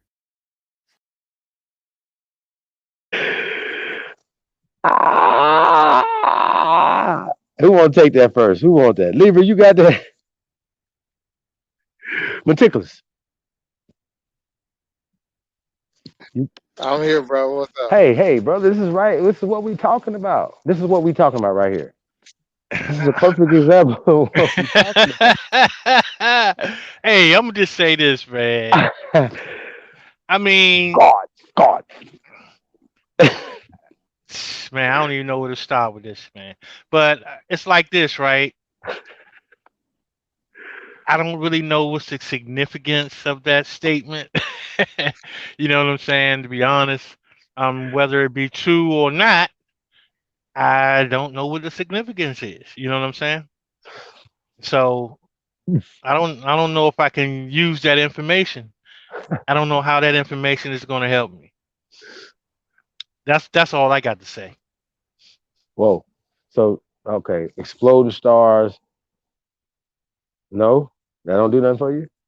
Billions of years. Okay. Nah. Genetic material. You know what? When I hear shit like this, though, right? You know what? The only thing I ask is, how do you know? Because I'm comfortable with saying I don't know. Because I'm never going to come on here and give you a theory that I can't prove. I can't prove the origin of man. Nobody's going to tell you this. And if they do, they're lying. I could give you every make-believe story, because ultimately nobody was taking a picture of the creator while he was creating the shit. You know what I'm saying? It's just we allow people to tell us dumb shit. Okay, remember the first man to come off on the moon? Well, wouldn't the cameraman be the first person that stepped on the moon? Because he took the picture of the motherfucker stepping off the moon on the moon. See how this work? So it's just dumb shit. They tell us dumb shit. They feed us dumb shit, right? So the brother said, though, that we have to get rid of religion. Now, I think that's useless information. It's good to have a conversation, but I think that's literally intellectual masturbation, because religion is an institution that our people are ingrained in. Okay. And it's not enough to say, hey, I'm going to take this from you and I don't have nothing to replace it with but angel dust. You understand what I'm saying, y'all? You can't do that, though. This is the problem that y'all going to have all the time. We're trying to bring our people in. This is the problem. Everybody's like, yo, what are y'all doing? But our people are in the church. Our people in the mosque. Our people in these synagogues. Our people are here right now just in the street. and we step over motherfuckers. You understand what I'm Well, saying? yeah, I get what you're saying, but I mean, the whole idea of religion is supposed to be um principles, right? Mm-hmm. Principles to live by. That's the whole idea of it. Now, if somebody take it further than that, you know what I'm saying? That's on them. But at the end of the day, when you interacting with other people, you know, that type of shit is what you leave at the door. That's right. You know what I'm saying? What you do in your private capacity, hey, do that. Well, y'all You know what heard I'm what saying? Malcolm said. That was another key thing that Malcolm said. He said, "Yeah, even though I'm a Muslim, that's my personal belief." Exactly. I've heard him say, Exactly. "Leave your religion at the door. Leave all your beliefs at the door. We're here for this." That's what Raw Boy ain't realizing, that he can't come to empowerment here on this land because he's pushing their agenda, dog. Y'all don't understand. This is why these niggas is going on trial, and I love them. But this action have to happen in order for change to happen. Y'all understand what I'm saying? We got to go to war in order for shit to change. That's why I be going so fucking hard. Cause y'all know I'm a man of peace, but I am a motherfucking man of war. And I'm gonna be honest with y'all, it's easier to be at war than at peace. Okay? But Chief, I mean, the real question is who is listening to that shit though? I mean, you know what I'm saying? Like it doesn't really matter in a sense that I mean, what is the end result? What are they building from it? What are they getting from it? You know what I'm saying? Just like Malcolm was talking about these trap doors, bro. It's like they just go from one trap door to another. You know what I mean? So at the end of the day, what can you build from it? Can you build Yeah, something from it? I tell y'all this, I don't give a damn who the president is. We on a bumper. I don't care. Y'all understand what we got going on. We on a bumper every day. Before that nigga get inaugurated, we're gonna be on this bumper. What you talking about? We don't care about nothing that y'all talk about. Make sure we are a priority. And even if we don't even care about that, it's strategy. Y'all understand? You know what I'm saying? I don't want to say too much, but you understand what I'm saying, yo. Like we gotta press. Y'all have this much energy for us, then have that same much energy all the time. Black Lives Matter, huh, Biden? Bitch, okay, let's get it. Let's see. Like, y'all understand what I'm saying? Even if you good, it ain't about you. It's about the collective. It's about everybody else that's running around here calling themselves African Americans. I thought that was the mission. If that's not your mission, this might not be the group for you, because the mission is all our people. Because they changed all our people to African Americans, colored, black, Negro, all these other terms, Right. Indians, all this other shit. Oh, it's cool, but you know, like, and some of us attached ourselves to certain words and got attached to them. Raw Bone's attached to black. You might be attached to Moors. This one might be attached to Indian. This one might be attached to this. None of that matters. Like all whatever, that's cool. Remember, those are religions. We leave them at the door. We're going for power. I love black. It's my favorite color. Yeah, what, bro? Chief, hey Chief. I watched some of Pharaoh videos, and every once in a while I go check one out. I listen to his I Uh-huh. listen to certain things. I'm gonna just leave it right there. So boom. So one of the things he talk about is black people being extraterrestrial.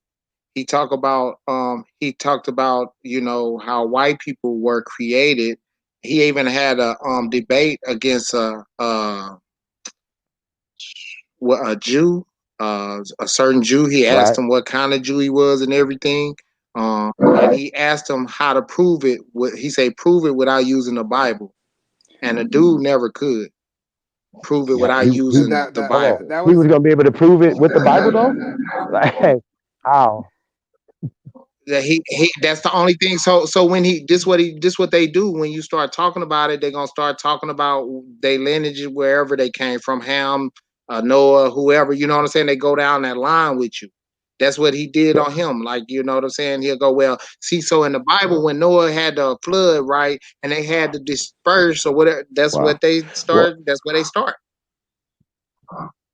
So I mean, so what I'm saying is, so okay, so the dude talk about a lot of different stuff, and he really talk about white people were created, and he really went addressed white guy and which was a Jew, a European or whatever, and he asked him some questions, like they had a dialogue, and he asked him some questions, and so that was just some information on that.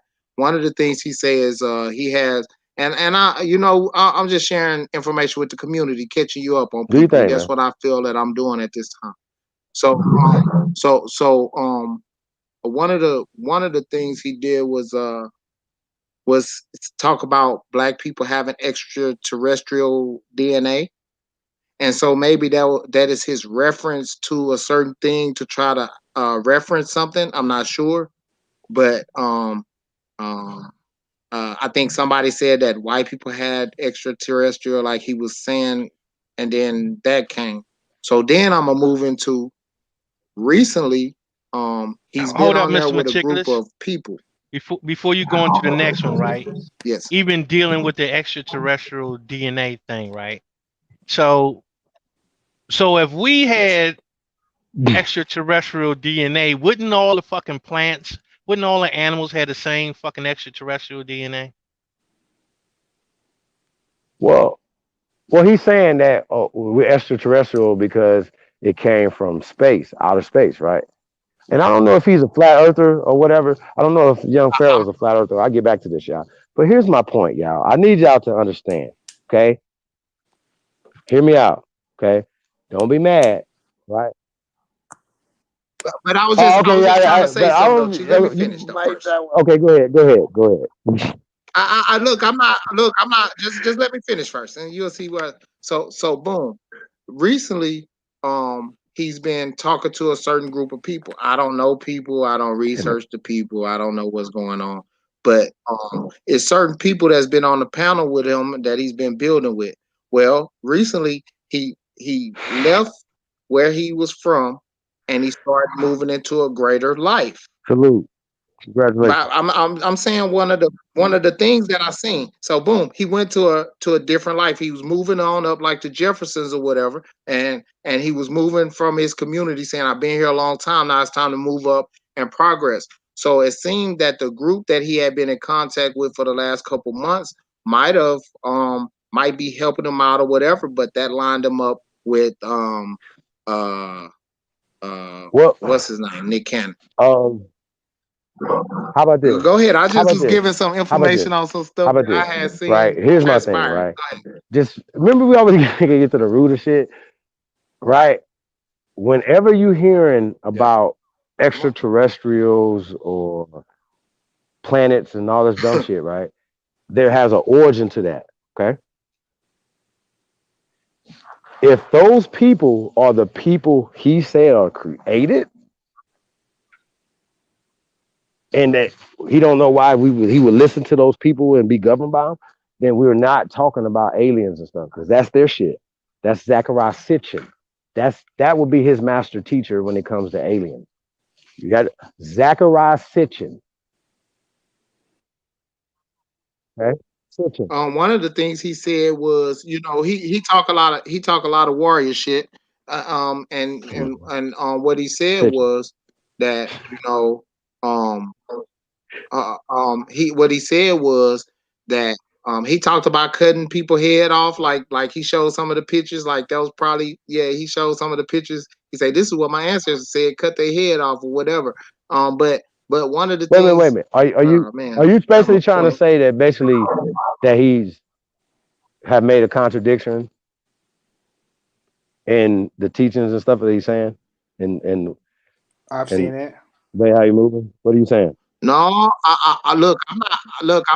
I'm not talking about the guy's work. I haven't told you any opinion that I had of him. I was just filling you in. I didn't know if you. Okay, so how do we get on Nick Cannon's platform? And if you haven't seen, like, I go and I pass through some stuff and I look at some stuff and boom, I was just giving Right, you a right, right. But who are the timeline of the, people though? you Who are know the what I'm people you saying, of talking about? You talking events. about pale people? Him, He's Are you talking talking about about I pale don't. Yep. people? He's talking about Say that Yep. again. Okay, no, no, no. Yeah, That's my point. That's my it's point right pale there. Hold people. on, It's hold an on, older hold the guy. horses, hold the horses. Would you allow? Would listen? It's the same thing with Rob Bourne. It's the same thing with anybody. If you're telling me that these people are the boogeyman, right? Don't give me the boogeyman's book to read to me. Don't do. You're reading me a bedtime story from the boogeyman. You understand what I'm saying? He's the boogeyman to you, but he's not the boogeyman to me. Zachariah Sitchin is the author of that stuff. Okay, all right. When we talking about that, when we talking about these things, so you can't tell me that these people are created evil, da da da da, and then they train you or you use they you dealing with them. You know what I'm saying? Like I'm not having that conversation because I'm an American. You understand what I'm saying? So see, Let me tell you one of the things. it's like Right. talking black but living and laying white. You understand? You understand what I'm saying? We're saying leave that blackity black shit alone. That you Yeah. don't live that. That's not true. Because if it's true, then you live it. I lived that. I was that motherfucker. Like fuck them.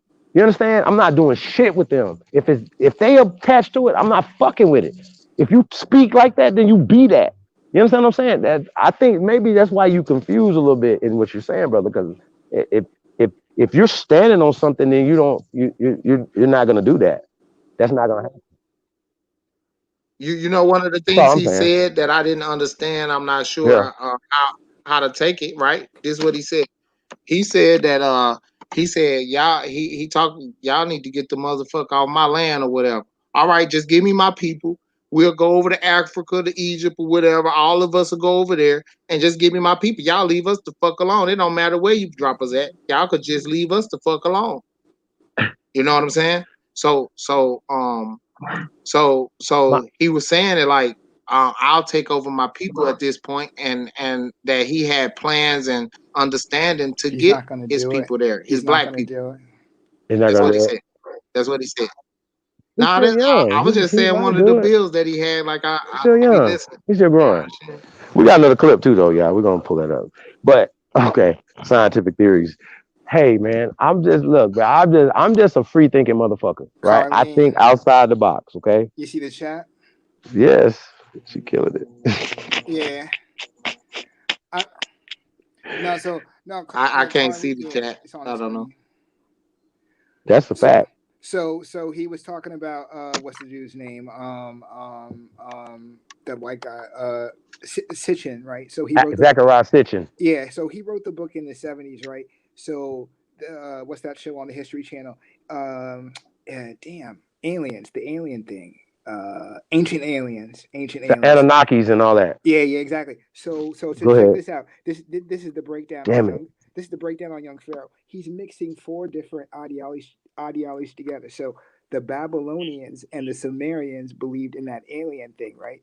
So he's mixing that with Egyptology, not the Commission, because you never hear the brother talk about the Commission school. He talks about Egyptology, right, which was started in England and in London. That's them trying to copy our shit, right? That's the whole Facts. right. The lodges, the Masonic lodge. That's all them imitating us. So in the Pan African community, you see videos on the Commission science, Kemet science, and they break down the correlation next to the different lands.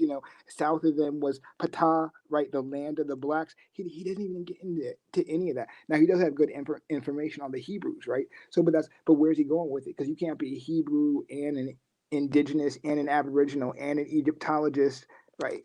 And a Moor, right? So, Yeah, you know what, y'all? I don't buy any of those definitions that had to do with some fucking color, bro. I don't buy none of them.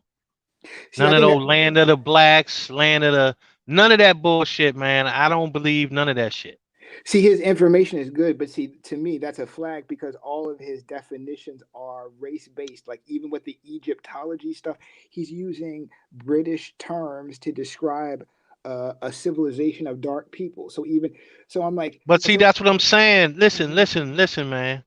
Because what happens is that that's just like throwing this caste system back in time and shit. You know what I'm saying? When it didn't even exist.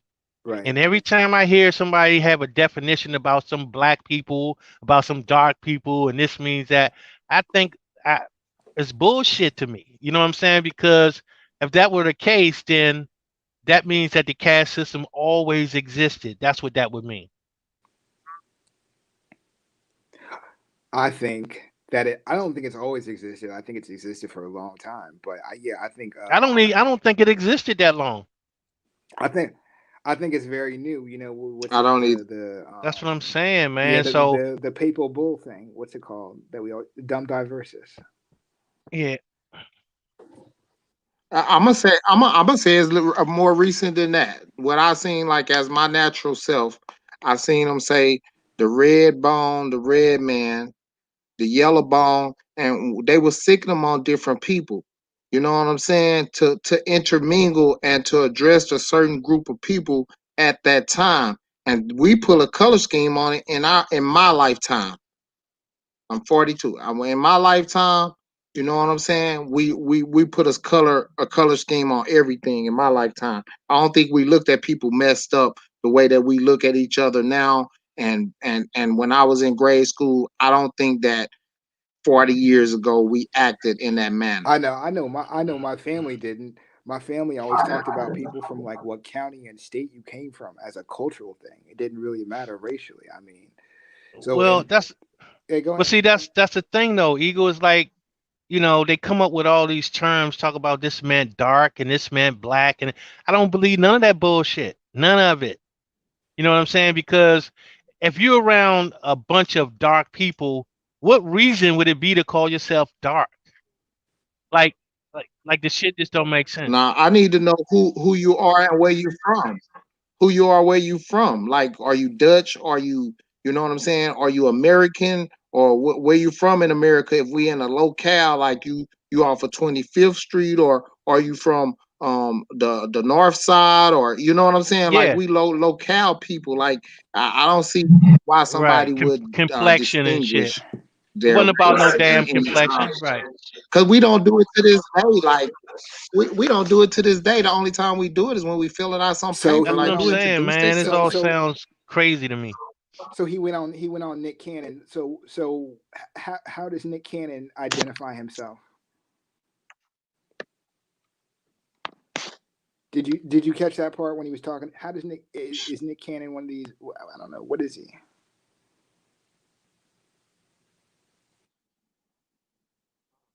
I'm not sure. From watching Wild and Out and his show, all I know that he wear a turban. He never has specified anything by wearing it. I but I've seen him wear it and they joke on it No, on I've Wild and seen him. Out. But other No, than I've that, seen him I have identified no. himself as black. So I've seen him identify himself as black. would y'all call that? Would, I What don't in know what religion is it religion he Muslim claimed, but or I know what that is he he have identifying? identified himself as black. I know that. Not sure of the religion or not, but Because I just I put him in mean, the I put him in the Pan African Well, thing because that's kind of interesting if he's a Moor, because he's definitely he's talked a about the Moor. Moor thing recently, and then he talked about the Hebrew thing recently. Like I don't know where he's getting his schooling from, yeah, it looks but like yeah. sound like a mixed bag. But didn't he have he had a meeting with Farrakhan right before he started wearing all that stuff though. You know what I'm saying? Nation of Islam. He started going into um um looking more into what they had going on.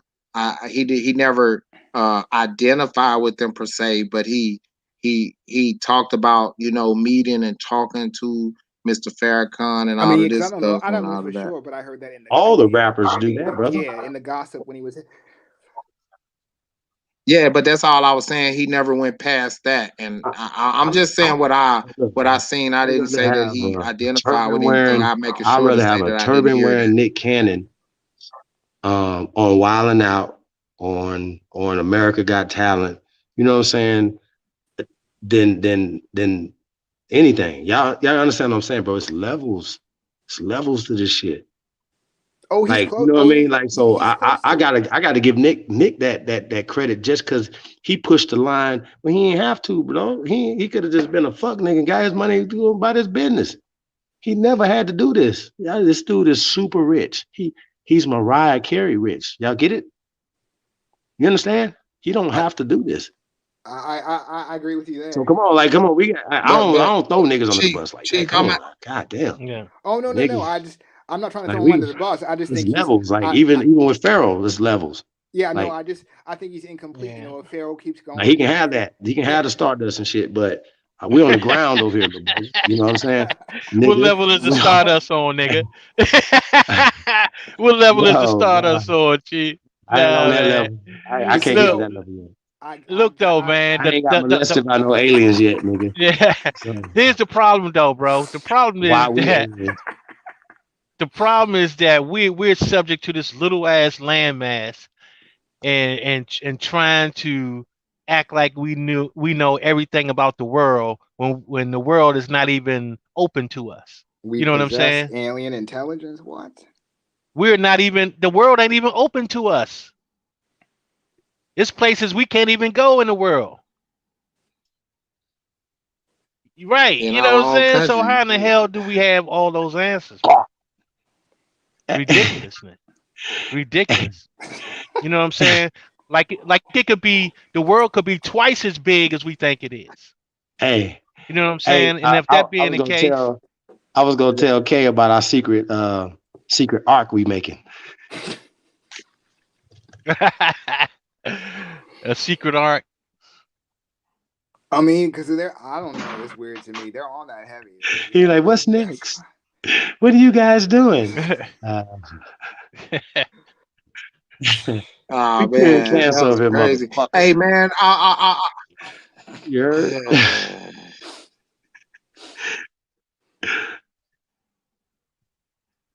Hey man, honestly, I'm gonna just say what I say, man.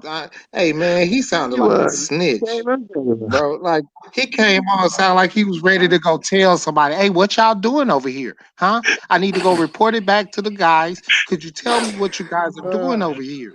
I heard it the same Because way. I'm a grown man and I need to come over here to see what y'all doing so that I can know what. And he sounded like a snitch, bro. And I tried to keep it real and tried to have a conversation with him, like, bro, That you nigga sound is like Sammy you come over Davis. there. How you Hey, gonna expect to you deal ever with seen somebody? the Frank Sinatra, Sammy Davis Jr. and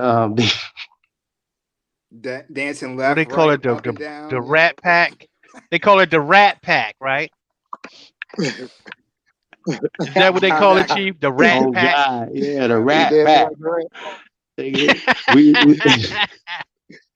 Hey, Ab, we Hey, ain't but want to is smoke that no what it Rat sounded like Pack. he was doing though? Acting super squirrely. Super squirrely. Was it just me or did that sound like what he was trying to A do, lot of them Chief? do that shit, man. They come over here, like I say, with the fake olive branch, man. Just to I'm Jimmy try to. Snooker off the top What turnbuckle. y'all I got don't give a going fuck on? about I need none to of know that. what y'all doing. Nigga, we open to the people. We open to the righteous, man. We here for the people, y'all. So, hey, y'all already know we know we got we're going for resources. So that's just what it is. So, even when we're talking about the $2 million jump starter, okay, well, how will we build anything? How are we going to do anything without the resources to do what we got to do? Now, that's not coming on here begging. That's like, okay, we're going to put our heads together to make shit happen, to go create stuff. It's about creating stuff. It's about doing something for the future. So don't ask us what we're doing. Tell us what you're doing. Maybe we want to help you. You know what I'm saying? Don't come over and ask us what we do. That's we've done enough for y'all. You niggas done stole everything that you see these niggas doing. They stole it. Trust me on this. Then turn around and be like, they took tribe up from us and did. Nope. Because that's why he asked what you doing, so he could go steal it again. But see, that was my problem with We got what I'm shoes saying, for the whole sale, thing. nigga. I was We like, got the winter collection about to drop, nigga. That's what we doing, dog. And see, that's the thing. It's not even a secret. We've been talking about it for months. So they need to keep I'm up. telling y'all what we doing. With the We raising $2 million. Yeah, how about that? Yeah. Should tell them that. shoot, I'm over here hustling, trying to get some money so I can say I put in on the $2 million. Like that's how I think of it. You know A what lot I'm of saying? times Like what I'm asking you, what you doing for? you I got guys something are that I need here. to be doing. Share, You know? subscribe. You know, we like I said, we are 2am.com, AmericanAboriginalShoes.com, OriginalTribalWear.com. These are But businesses. These are institutions. We're building for our people. So when I was going back and forth, one of these characters, whatever, it was like he was talking about the shoes. You know, I said, "No, bro, what kind of shoes you got on?" He said, "Reeboks." I'm like, dude, we ain't having the same conversation. Yeah. Okay, we're building for the future. How we gonna build factories? We don't even support each other, dog. So come on, bro, don't. That's And we talking about commerce. $2 That's million. commerce. That's not no money. Some of y'all might live in a house worth cost more than $2 million. What I mean, that's the where hell the are we cat. talking about? That's where he's We coming need from. institutions. And last time I checked, we the builders. So y'all can respect that or check in. Guess what? It's gonna happen regardless. We're gonna get there regardless. On the ancestors. So people talking, that's okay. Well, we ain't gonna keep talking. We just doing. So salute to the real ones, man. That's how that work, bro. You doing We your thing, gonna bro. drop a whole bunch of shit. It's holiday season. Let's go. You doing it right, man. You got. Hey, let's get into this video. How would you say, bro? I said you're doing it right, man. You got the shirts, you got the shoes, you got the documentary coming. I mean, that's real stuff. It doesn't get more real than that. You're building institutions, you're building commerce. So, and if you're being open about where the money's coming from, and the money's coming from the community, it can't beat that. I wonder where his money's coming from. He did a build a month ago talking about how you make 6 figures off this little thing. Where's that 6 figures coming from? Who is supporting? Whoa. Who makes 6 figures? He does, my man on the screen. I just caught on to him right when he did the Nick Cannon thing a couple months back in July and August, talking about the interview, right? So he did a build where he admitted the shit 3 weeks back, where he was talking about, I'm taking it to the next level. I'm going to DC. So I checked him because he's coming to my city, right? So he did a protest 2 weeks back and he went live on this shit. So I checked him because he's coming to my city. Nobody stamped that shit, right? So people were talking on that, digging into, so whatever. So he talked about how he now has the finances and the resources to start making moves. I'm going to start making moves. What would you check me? Come election time, I'm making moves, right? 2-3 weeks later, he's talking about, I'm going to DC. We're going to be doing this, blah, blah, blah. You know what I mean? And he threw his salary out there. He didn't say a number, but he said in the 6-figure range. He said, I'm doing, when you get heat, he's like, blah, blah, blah. You didn't come from me. I'm doing well. I'm doing my thing. He said, I made 6 figures last year just off of this. So come from me. I'm the pharaoh. And I was like, oh, damn, you putting this shit out there. Right. Well, I'll tell you this. I'll tell y'all this. So I don't know, man. I don't count the next man's pocket, so I can't speak on what he, you know what I'm saying? I'm just saying, keep that in perspective. That some people are building communities and some people are about the bag, and some people have it mixed together. That's all. I'm not judging the man. You know what I mean? Well, my only suggestion to the young brother, and is just from the first video. My only suggestion to him is just drop the white shit. Just leave that alone. But get your bag. Go ahead and get your bag with him, man. Go ahead and do what you do, because I know that he will deal with them to get the bag. Exactly. Right. I know this. This for a factoid. Because that shit sells right there. That alien Stardust, you know what I mean? Portal shit. That shit sells. That sells. Okay. I mean, to white people, they love that ancient aliens history shit. Yeah. Yeah, that's what I said. I would just be, if I was him, I wouldn't even be fucking with that. I'd just get the bag, though. 6 figures, dude. You'll take it to the next level. Yeah. You've been 7 figures. Because think about it. Because you're right. You just let that go. All you gotta do is apologize if they I didn't mean that. You know what I'm saying? I was young. That's all you gotta say. You understand what I'm saying? I'm just giving him advice. If it's about the bag, get the bag, dude. Leave that black shit alone. Don't do it. Although he'll have a lot of apologizing. He already know that's what he do. He say cracker this, man, cracker leave that. all that shit alone, dog. Leave all that shit alone. He ain't playing. You know what I'm saying? So he talking to the crackers, but he say crackers, leave white all that people. alone, I got white friends. Like he say what he say, bro. My suggestion is, dog, if it's leave that alone. Don't even do it. You can still, I can't say that. You can still move without saying it. Yeah. It's like I heard some of y'all say that they be talking coded when they be saying stuff. You don't? Like like hello, come on, y'all. Like We the gods. Like, what is happening? Mm-hmm. It's like God is scared of the devil. Really? You want to know why you are? Because he wrote your name for you. He gave you your script. He gave you, like, when you go to sleep, you're afraid. Like in your own matrix, you can't beat him. You see what I'm saying? Mm-hmm. And then we sit around here and we sit around and just let these people just govern our country and do all this, say all this dumb shit and move on. Like, man, we don't want anybody here that's supposed to be in our way. Like, we don't honor nothing that they got going on, y'all. So that's why I didn't vote, because I'm not dealing with that. I don't have nothing to do with what y'all got going on. So that's what I'm got going on. Now, if it's some local shit and it's some stuff that we trying to strategically put our people in certain place or whatever, yeah, then we're gonna make a move like that. But other than that, nah, money grip, we good. You know what I'm saying? Why Mm-hmm. we got to participate? You see what participating got Joe Biden and Kamala the Dragon in the fucking office, dog. This shit is terrible, dog. You niggas is gonna watch. Okay, remember, it's coming. You know what's crazy about that, Chief? Though What's that? I'm gonna tell you the funny part about it, cause niggas was scared if Biden would have been elected, and niggas was scared if Trump would have been elected. What the fuck kind of shit is that, bro? Shit, What do we Trump was find already ourselves, he was bro? already I'm in just there. You saying, know, where do we find? How do we find ourselves in this predicament though, where niggas are scared either way? Back against the wall. Back against the wall. This shit amazed me, bro. Like I mean, niggas were literally scared of we either one. we had it already. We had the worst choice ever. We had Beelzebub and the devil last time. We took the Beelzebub. You niggas picked Shaitan this time. Like, really? Y'all gonna Al Shaitan around this motherfucker, right? Like, Bro, but I'm Islam. telling you, I've never seen fear from both sides. I've never seen one group of people that feared either president. Like you got I half of know. the motherfuckers fearing for Trump, then you got the other half fearing if Biden win. That shit is remarkable, bro. Like I've never seen this shit happen ever, And look, Some of Biden them, ran. fear. Biden ever. ran Some of Almost them on are 60 fear. fearing years, both at bro. the same time. Biden ran on fear. Yep.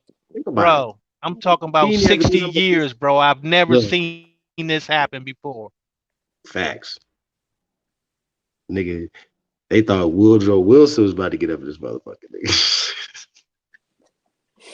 hey, hey, man. You would think No, man. This is the you would think problem, man. Andrew Johnson, what was it? Andrew Jackson was getting in this motherfucker. God Yeah, damn. I'm telling you. I'm telling Andrew you. Jackson is up the next shit. You know what I mean? God Hey, damn, man. man, this shit is Marketing, man. crazy, bro. The media is a motherfucker, bro. Because no matter what we told our people, man, it doesn't matter. Like, like people had put it in their minds, brother, Yep. that being a racist was not worse than being a murderer, being a rapist, being a molester, right? You're right.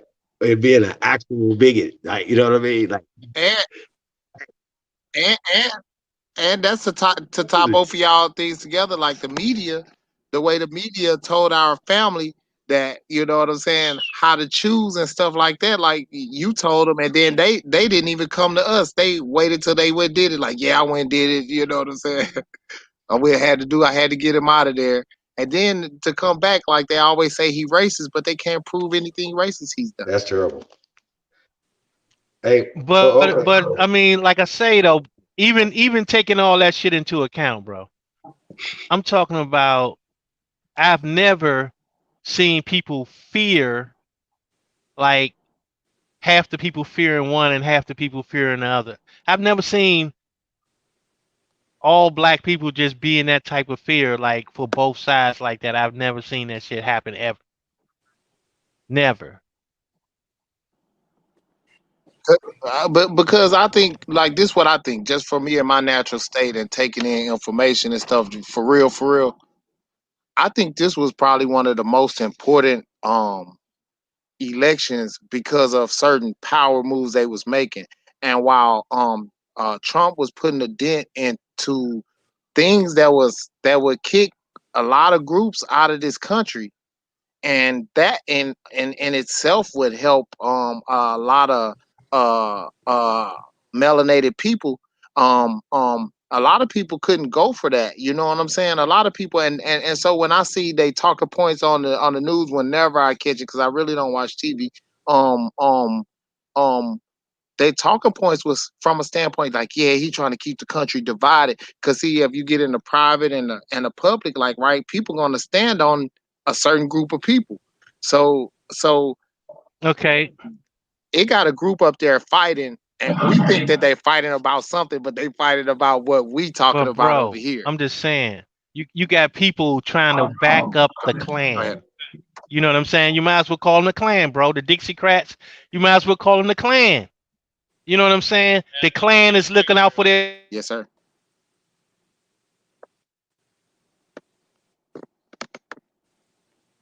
Your phone breaking up, brother. Yeah, they voted for the Klan, bro. They literally voted for the Klan. Voted the Klan in office, bro. Yeah. Tell me that ain't crazy. Super crazy. Okay, let's get into this clip real fast.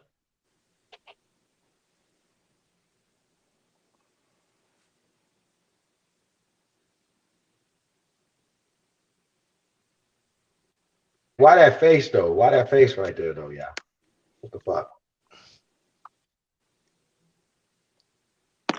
Coming off that air. So a racist is worse than a Klan. Yeah. He's coming off that Yeah, air. Hey alien, Chief, bro. is the race is a racist worse than a Klan? That's how retarded this shit is, bro. I'm sorry. That's just like saying that the racist is worse than the Klan. If they not one and the same. I don't get it, bro. This shit is just fucking too retarded for me, man. All right, let's get it.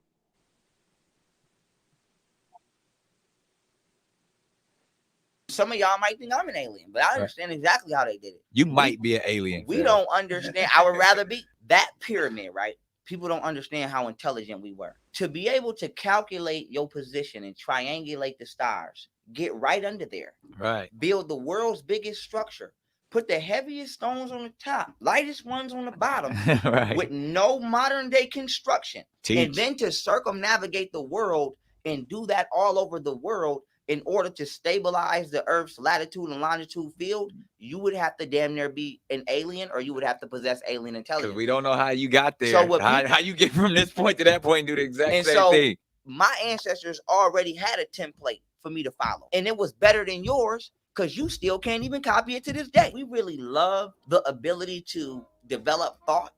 We would not stop studying the achievements of Egypt. Teach. And the reason Egypt is important is because it was a global civilization. It civilized the world.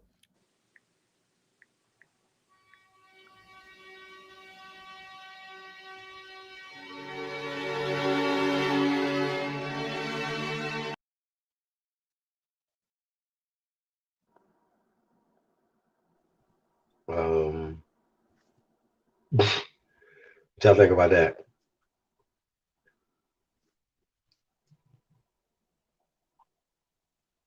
I know what I want to say. It'll go into everything people talk about, science and chronology and all of this. It wasn't no motherfucking aliens, man. My ancestors were the truth, and what they did was they documented everything up until now and understood everything as they documented it. It wasn't that it was science or something like that. So science is something that they want to make believe now. You know what I'm saying? Something they got to believe because don't nobody have a don't nobody have the understanding that was once in the past. So now it's all about guessing. You know what I'm saying? Hypotheses and theories at this point. But our thing was understanding, just basic understanding to the highest knowledge of having it, and we just moved like that. And and it comes from like documentation of time. Like, you know, what's happening right now, I document, I see what's happening. I'm watching the stars, I'm watching people, I'm watching things, I'm watching, You know, okay, we document certain things.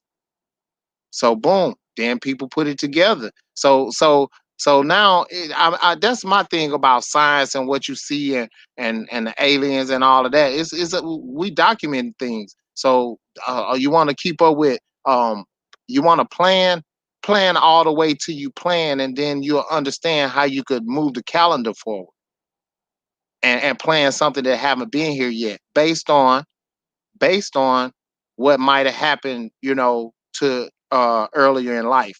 So I don't know anything about any other thing. I might have some alien blood, but I can't talk about that. I don't know that. There's no way to understand that or research that other than a book or something. So what we did was we documented things and we kept things together and in order. Yeah, Raina, you That's my right though, position on that. sis. Now, see, alien is another one of those word spells. Alien is another one of those word spells, bro. You know what I'm saying? So, I mean, that the shit is crazy. Anything that's beyond somebody's That was a good understanding, the one. first thing that they're gonna do is make up some shit, right? Oh, we don't know how a person can actually do some shit like that, so we gonna say maybe it was some aliens that did the shit. Cause I don't know how these niggas did it. You understand me? And that's what we Hmm. always, man, we deal with that shit all the time. Anything that's beyond a person's understanding, either they gonna shut it down or they gonna make up some shit. Okay, so speaking of making up some shit, lightest stones at the bottom, heaviest stones at the top. Is that a thing? Is that real? Who would do that? I'm at. That's what we fact Yes. checking, right? Yes. You, You can though, but I'm just saying, like, I don't why? know. You know what I'm saying? I don't know. I'm just saying, like, you You can. would Is the well, the reason only why you would reason do I it. would I do it don't is to keep the understand why lighter you would do it, stones but in it's place instead of having them blowing off. You know what I'm saying? And you left with just the bottom. So So to me, that Huh? would make sense to keep it in Yo, place. did that happen? Huh? When you building a pyramid, do or the lighter stones at the bottom and the heavier stones at the top? no, Huh? Well, no, all I'm no. saying is that if you did anything like that, the only purpose for doing it would be to keep the lighter stones in place. Can you Because build if those? you Is that put a them thing? on top, if you put the lighter stones on top, they can fucking blow off or something, right? Or whatever the case may be. I don't know. So are we dissecting the opinion of what we think of what he said, or what the truth of it is, or both? Both. Okay, so there is a truth to it. He's halfway on point. It does exist. He just doesn't know about it. So Hey, can you turn your mic up? Yeah, you uh real low, man. okay, no, yeah, I was away I've from been it. struggling all night to hear you, man. I was like that. Okay, yeah, I know I was away from it. So I was just saying, in terms of whether it's real or not, it is real. It does exist. The way to do those things does exist. It is still being taught. I was just saying he's halfway there. He just doesn't know about it. That's all. So things like that are still existing. They're just not put out on the internet, intentionally. I mean, so that's that thing. The alien thing they do. I agree with the chat. The alien thing they do put out to replace us in terms of our greatness, because there are people who still talk about that. In terms of the stone thing, I've never heard about that. So the way I heard it was all the stones were the same size, the same weight, all that good stuff. I mean, people do that though. I mean, so if people are in the community or in the listening audience and it might interest you, I mean, I could plug you into that, but it does exist. So, but the way he's describing it, no.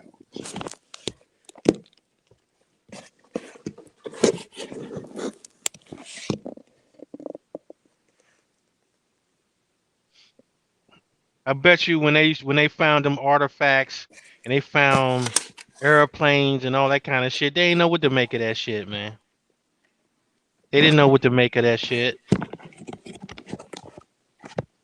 until that They did, bro. They I tell you what they did. They had different engineers and scientists that was ready to break it down and reproduce it, and so they could patent it and say that they the Yeah, but the first only ones that ever problem, did it.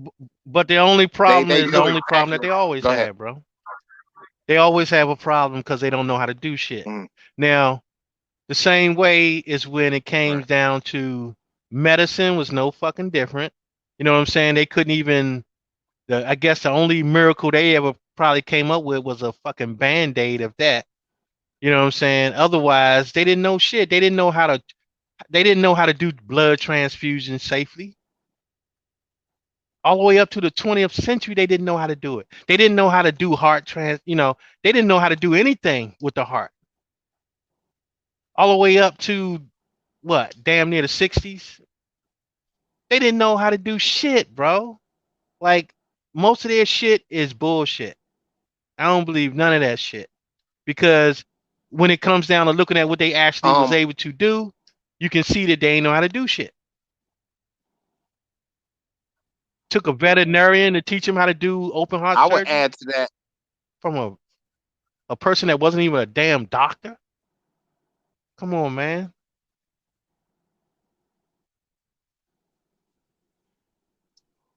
What I observe as a natural man, right, is just that who's ever in control is I might have said this before, but I would I would consider them a fungus or a fungi because they're unnatural. Like what they want is something different than the natural way of things, and everything has been turned to be unnatural. And so I would say that it's like a fungus because fungus like that environment. And that could be true, but you know what, man? I mean, to be honest, it's like, okay, even if that were true, the motherfuckers is here. You know what I'm saying?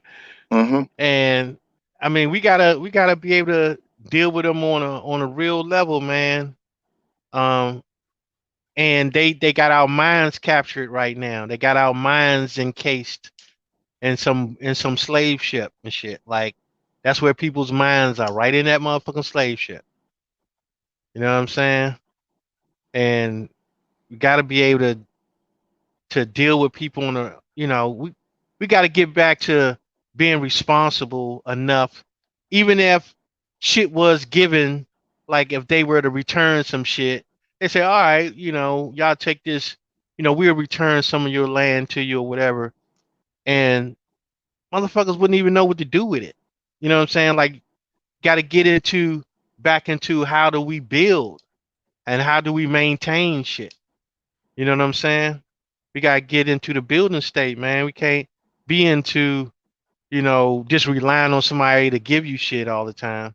Like we don't have our own water, we don't have our own electricity, we don't have, anytime they want to cut any of that shit off, man, it's just a wrap. You know what I'm saying? Okay, so here's a perspective. It's just a different one. What if it was all true? Put it all together. What if it was all true? So you know how we discussed the slave story in reverse? What if the alien story is true? What if the alien story just happens to be in reverse? Okay, so here's another way to think about it. Why do we always think that aliens come from the sky? Could there Right. be could there be aliens that come from this plane on this planet on this earth? That was my point, bro. It's like we don't know enough about the earth to even know. We don't even we're not even allowed to even travel to those. Man, we'll put it this way. I don't know if anybody that have done that type of travel where they can even make that type of conclusion. You know what I'm saying? So I would concur that's probably true, and at the same time that there were laws to govern certain things if that was the case, and somebody messed okay, those laws up. I'm not trying to tell people what to think, but I'm trying to guide them to see how it's all connected, right? What do all people who are a different color say about us? Just reverse everything Nick Cannon and the alien thing told you, right? No, you're not following me. Okay, so they say that it was aliens because they don't want to give credit to people of color building the pyramids, right? We are supposedly the aliens. Doesn't that play into the race theory? Doesn't that play into Aryanism, that they are the original stock of the entire world, and that only all civilizations of color developed because of their interactions with them, right? That's how I learned it. That's Aryanism, right? That's what they push on the History Channel when they say, whenever it gets to something great of people of color worldwide, equator and south of that, it turns into aliens. What if the aliens didn't come from the sky? What if we live in a reality where there's not one, but there's two and more different species coexisting on the planet at the same time, right? And that could be a possibility, but the only thing would be is, okay, how would you prove that? One group is able to live in the sun and the other is not. One group always has to Hey, be that's out. Yakub, brother. That's Yakub story. Yakub story. Yeah. Hey, I might have to run that video one day. And the Yakub video. Yeah. Yeah, I yeah. did it a couple times. It's pretty good. Hey, we But got that we got the God Almighty Bay is in the building. Peace to the God, man. What's up, brother? peace to the God. Peace, Peace, brother. nobles. Peace, nobles. I have a couple of minutes here. Peace. I was listening to the video you shared of Pharaoh there, and I wanted to give my input. Now, Shoot. see. For every action, there's a reaction, and so you young nobles created a movement, and there's a vibratory, um, um, you know, ambience rising up out of the earth. And so they have to react to that to try to submerge it again. The consciousness is rising up, and that consciousness is for the Aboriginals to link up into who they are. That must be suppressed. So the young Pharaoh is a child of those 80s Afrocentrics. And so they dominated in the 80s and 90s. So now, but you guys overtook them and countered all their sorcery and input into the people other possibilities. And then, the ancestors started speaking to them. They said, wait a minute, this is strange what they've been telling us. And so now they're trying to come back out of their hole and trying to suppress it now. See, so this Egypt stuff and all this crap, because wait a minute, he's talking Egypt pyramids and all this crap in one sentence, but didn't you just tell me 10 minutes ago that we came on slips from West Africa as slaves? Now, how the fuck we're gonna jump from 200 years ago coming on ships from slaves, and you're gonna all of a sudden jump the paradigm in a time shift like you're fucking Thanos 5,000 years ago, and we're fucking building pyramids. You see, so, and you can't even tell me who your great grandmother was. So basically, these are warlocks, sorcerers, funded. Yes, he's getting six figures because they're paying him six figures to counter what you guys been doing. That's the real deal. And I'm coming with this from this angle from experience. I went with Dr. Ben in 95 on his tour.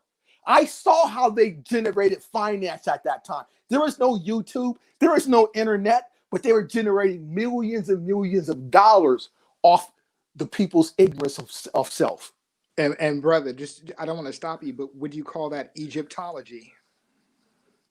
Well, yeah, they had their little branch shoot off of it, spin off of it, that they were funded and they could create their books and get their books published and to create these diversions. But yeah, now their form of it was different than what was being taught in the schools, the universities, right?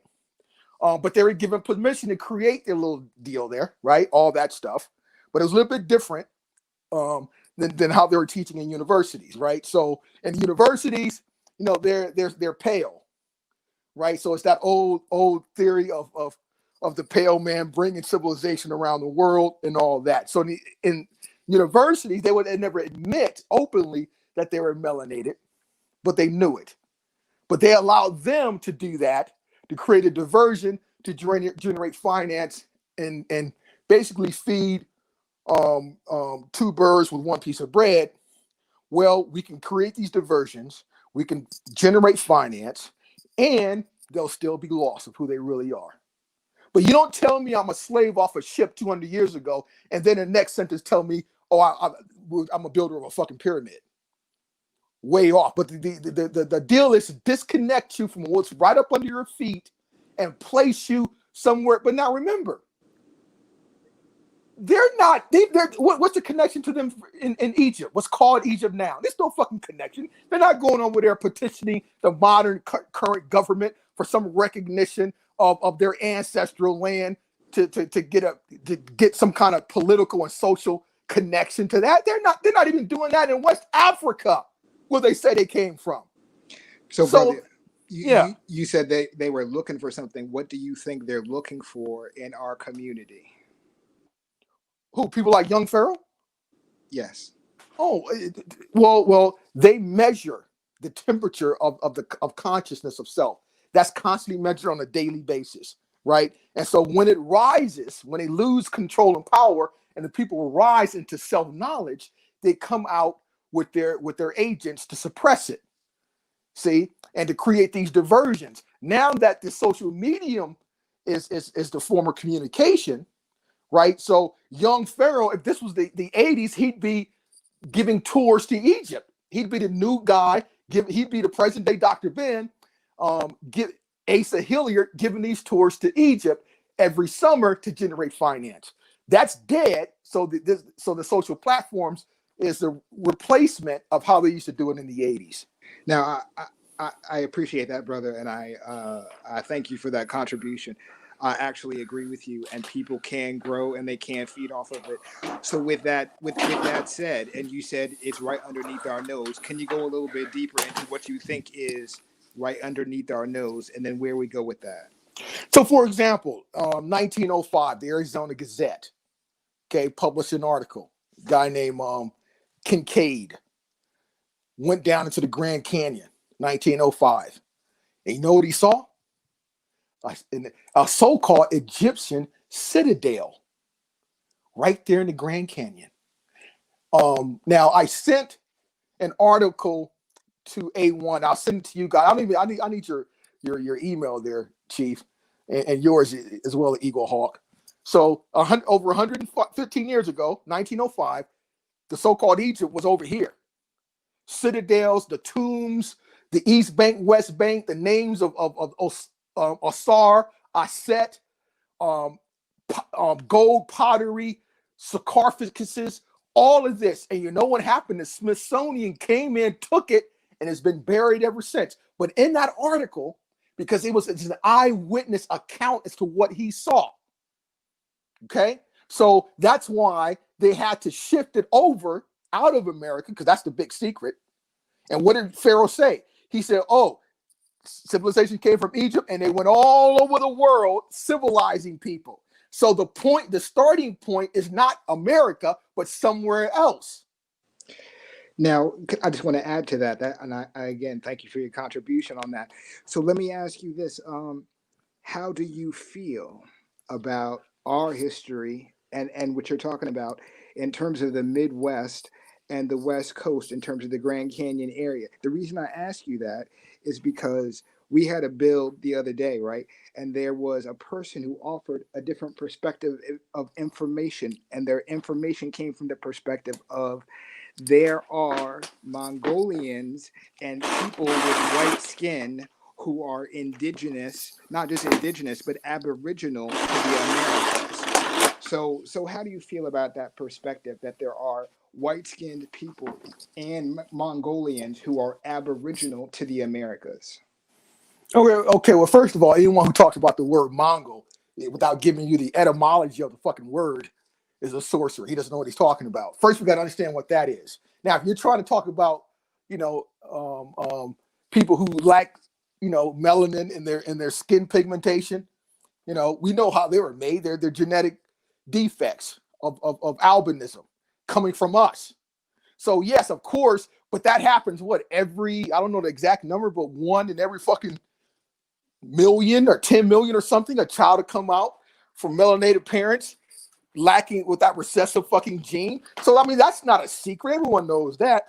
But to come up with that is part of the 19th century rhetoric crap that they created to make themselves feel better, of some so-called white supremacy, them being the givers of civilization to the world. I mean, that's just grown out of their insecurities and feeling like nothing to create this shit. And when you put them in positions of academia, this is the grand,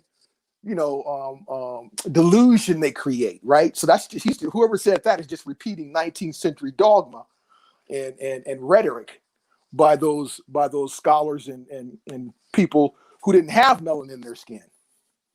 But yeah, that's just a bunch of nonsense. I wouldn't even matter of fact, I wouldn't even put no one on there spewing that into the ethers on my platform. We're way beyond that shit. Hey, nah, man, they still pushing out of Africa hypotheses. They still pushing Darwinism. Well, yeah, that Rob Bourne crap. First, they barely crack 50 views. So they look over to you guys and say, oh shit, they're getting all these views. Let's suck up some of it. Let's divert them. Let's pull them in, suck them into us. And then they're all about viewership, because you know what they're trying to do? Rayborn is trying to get on young Pharaoh's level. This is an order. You put in work. Those are the ground. He's a fucking ground fucking guy. He's a fucking noob. He's a ground worker. I don't know if you guys are familiar with LDS, Latter-day Saints, their hierarchy. Okay, they send a lower level guys all over the world to preach, to bring in new converts. Wait, did you say LDS? Yeah, Mormons. You're talking about Mormons. Yeah. So their hierarchy. They got these guys all over the world recruiting people. So think of Rayborn as a low-level LDS agent. What is he trying? What's his purpose? He's trying to get numbers up on this social platform to where he could become the young phenom, where he can get funded. You got to first reach a certain level to get that kind of funding, like a young Pharaoh, like a fucking Tariq Nasheed. You get funded. What do you think? You think actually 500,000 people are listening to young Pharaoh because they like him? No, that's all manipulated. Oh yeah, I think that's a computer algorithm set by handlers to give you an artificial boost to draw you in on the spell. And I think half of his listeners are real, but they're not of our culture. It's the people who, yeah, you're right. Right. So let me give you an example. My battle right now, my own personal battle. I plan on collecting. I'm completing my asset search of my ancestors. Halfway there, about 60% there.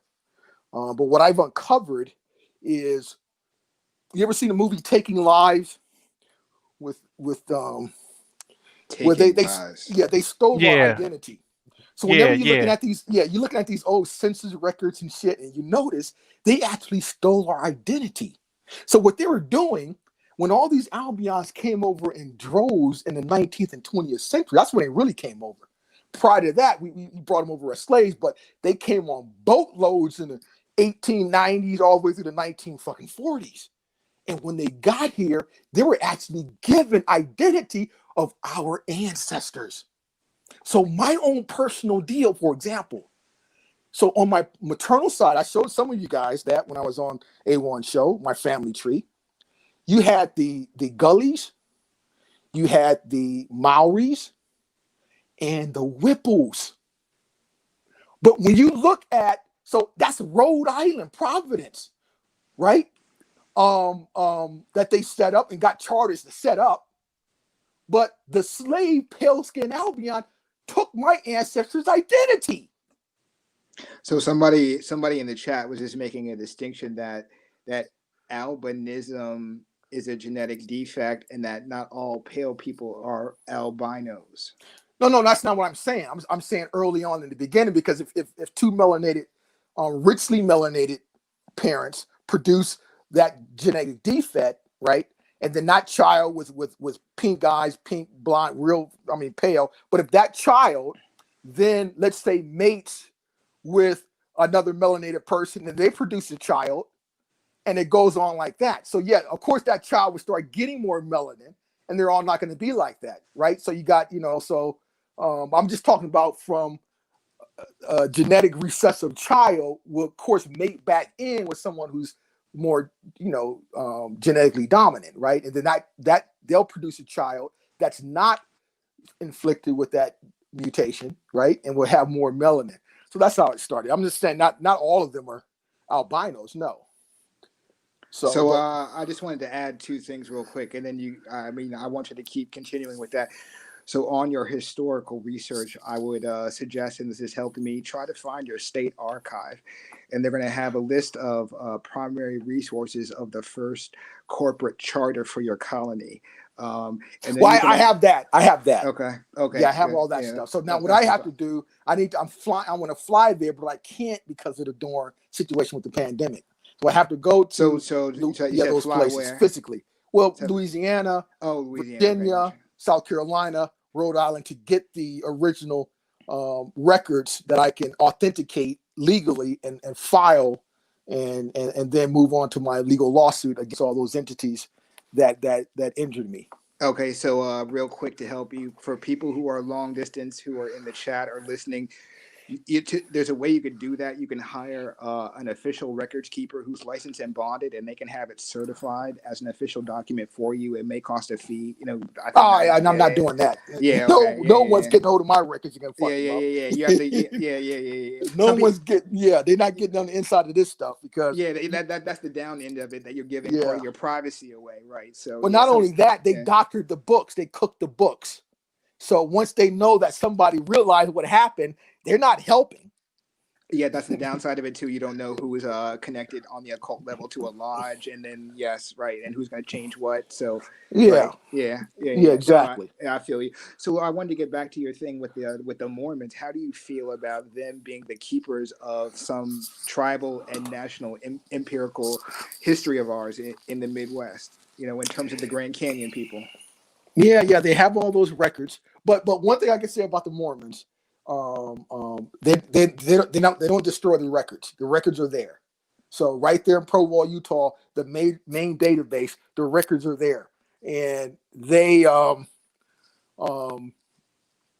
will keep the records, securely locked. But when you go to these counties and courthouses, that's when shit gets doctored up. In Virginia, South Carolina, you have to be very, very careful. But yeah, the Mormons will keep the records, and they're not going to touch the records. Yeah. Now they're going to make money off of them. Yep. They're the ones creating all these, Ancestry.com and those are all Mormon-run companies. They're going to make money off of it. I'm glad you said that, because a lot of people don't realize, and maybe you know this as well. So a lot of people don't realize that the Mormons are heavily invested in the military and the intelligence community, and they're responsible for about 2/3 of these genetic DNA. You're right, testings and all of this. Yep. Yeah. But one of my best friends is a Mormon, and I'll take a bullet for him. So, we do. He also lives here in Japan, and we did a lot of business. We made a lot of money together. And then when I got into that legal battle with the United States government, when I sued the Pentagon, because they basically stole my business, and he financially helped me out. How many people is going to give you $65,000 cash? So here you are, Monty. Whenever you handle your business, you get your damages. Just kick it back to me then. But stole your business, huh? Yeah. I told you, I had restaurants on 2010, a couple of restaurants inside one of the military bases. Right after the Lehman shock, I had to diversify my business, and I got the restaurants 3-year contract. 7 months into it, some of those government employees didn't like me. and decided to conspire to kick me off, and they were successful. But they breached the contract, and they thought they were dealing with just an ignorant brother from Compton. No, I'm the law. I feel you on that. You're talking about like procurement and contract stuff like that. Yeah. So you said you're in Asia, so I wanted to ask you a question. Maybe this is the reason why you have Japan. Japan. Yeah. So this is why you have detailed knowledge on the ethnicity. How do you feel about the Ainu of Japan, and do you feel that they were a dark melanated Melanesian ethnic group? Oh yeah. They're remember all up in that area, Russia, all those areas. Those people were all melanated. And, okay, so for the people in the listening audience, he's talking about Central and Northern Asia, and we're discussing the original indigenous people of Japan who are listed as the Ainu, AINU. And there's been a lot of discussion in the Afro-Asiatic community about how they are a darkly melanated people, right? Yeah, they're up. Present day is called Hokkaido. That's up the northern island where it gets very, very cold and a lot of snow. But now you still have a few of them around, and they've been trying to fight for their indigenous rights for forever, and maintain their language. Now they look just like Samoans. Yes, sir. That's right. Yeah, Samoans, Australians. They look just like that. Now you also mentioned that they that these melanated people lived in Tataria. I think you said the word Tataria. Yeah, Russia. yeah, Yes, sir. Yeah. Now, see, remember the word Caucasian is misapplied in the States. Caucasian is a melanated person. So you go to Russia, you can't call a pale-skinned, blonde-haired Russian a Caucasian. He's ready to fight you. So in Russia, where the Caucasus Mountains are, the Caucasians are the melanated people. They're the ones getting treated bad. Tell them that again, because I have experience with traveling as well. I lived in the islands, and then when I went over there, I was very shocked to understand that. So most people think that because they're pale, right, and that because they come from that and they're in Russia, that if you call them white or you call them Caucasian, they're going to agree with that. No, sir. You're 100% on the money. They are disgusted by that, and they talk about that. They talk about how those so-called white Caucasians come from a land 3,000 miles to the west of them, and they are not those people. And I was shocked by that. I'm like, you're denying like the Caucasian like ethnicity, and they said, yes, sir, we are denying that. We are not those people. And I was like, whoa. Well, yeah, those are the ones that are getting attacked by the what they call white nationalists in Russia. They attack Caucasians because those are the dark people. Those are the people that look like Iraqis and Iranians, who a couple of generations, just a couple of generations removed from being melanin rich like we are right now. So no, Caucasians in Russia are melanated. That whole thing like messed my head up. Like, yeah, seriously, it messed my whole head up for like a minute, where I was like, you guys are about as pale as milk, and you're denying Caucasians. I got school like big time on that, like by themselves in their own. See, that's how I learned about Tataria and all of that. I didn't know, and the Melanesian thing. When I was living in Hawaii, those people take that so seriously, bro. They don't like that Aryan talk of like, yeah.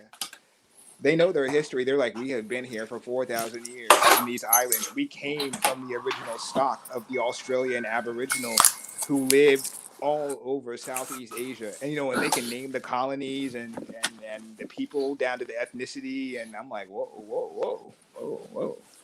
Yeah.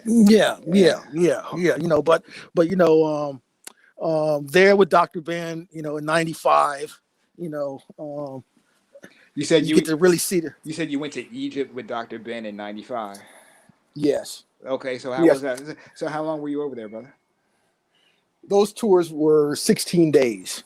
Okay. 16-day tour. So let me ask you this on that. How do you feel? Because I came into on a similar thing. I came into some experience with Dr. Hawass, who you're familiar with, about 12 years ago, where I was invited to a tour that I denied because they were run by people masquerading, but they came to be Egyptologists, just going through different layers of masking, blah, blah, blah.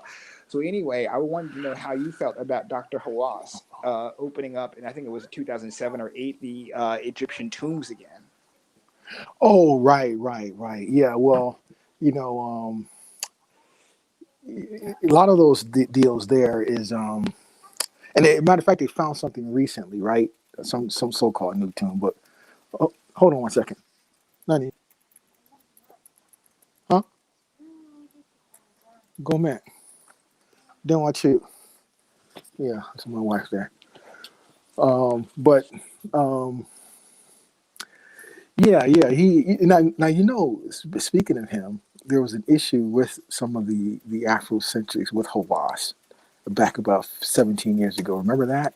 So the deal was, it was yeah. So that he came to Chicago to do an exhibit at the museum, and they protested the museum because he kind of portrayed the image as very being pale, and they protested, and then he actually got demoted, right? Back at that time, by the head guy. I forgot his name. He's still around too. But a lot of these exhibits that they do is heavily edited and changed. So I don't even pay attention to any of that stuff there. Like I said, I'm going to send you this article, this Arizona Gazette 1905 article that you got to have. So how do they feel about that information of artifacts here in the Americas? Has anybody presented them with the information of Kincaid's cave? They keep that under wraps. They don't talk about that. Okay. Yeah, so most people don't talk about that. We presented that over 20 years ago. We put it out. Oh, yeah, we put it out 20 years ago. But right now, no one's talking about it. So when people are saying that it started over there and came, that's crap. As a matter of So fact, somebody had a question in the chat room and they asked, let's see, they said, are the Ainu the black people they found painted on a cave dressed as Buddha? I never heard of that. Okay, so I think he's talking about Southeast Asia and the temples in Cambodia and Thailand and those places. Yeah. Look, geographically, the Ainu's up north. That has nothing to do with Buddha. Now, the southern islands of Japan, which is currently called Okinawa, that was called Ryukyu Islands. Yes. Their culture came from that area with Buddha, Southeast Asia, Yes. India, Kush, all those places. Now on that, this is what I learned when I was living in Hawaii in the islands.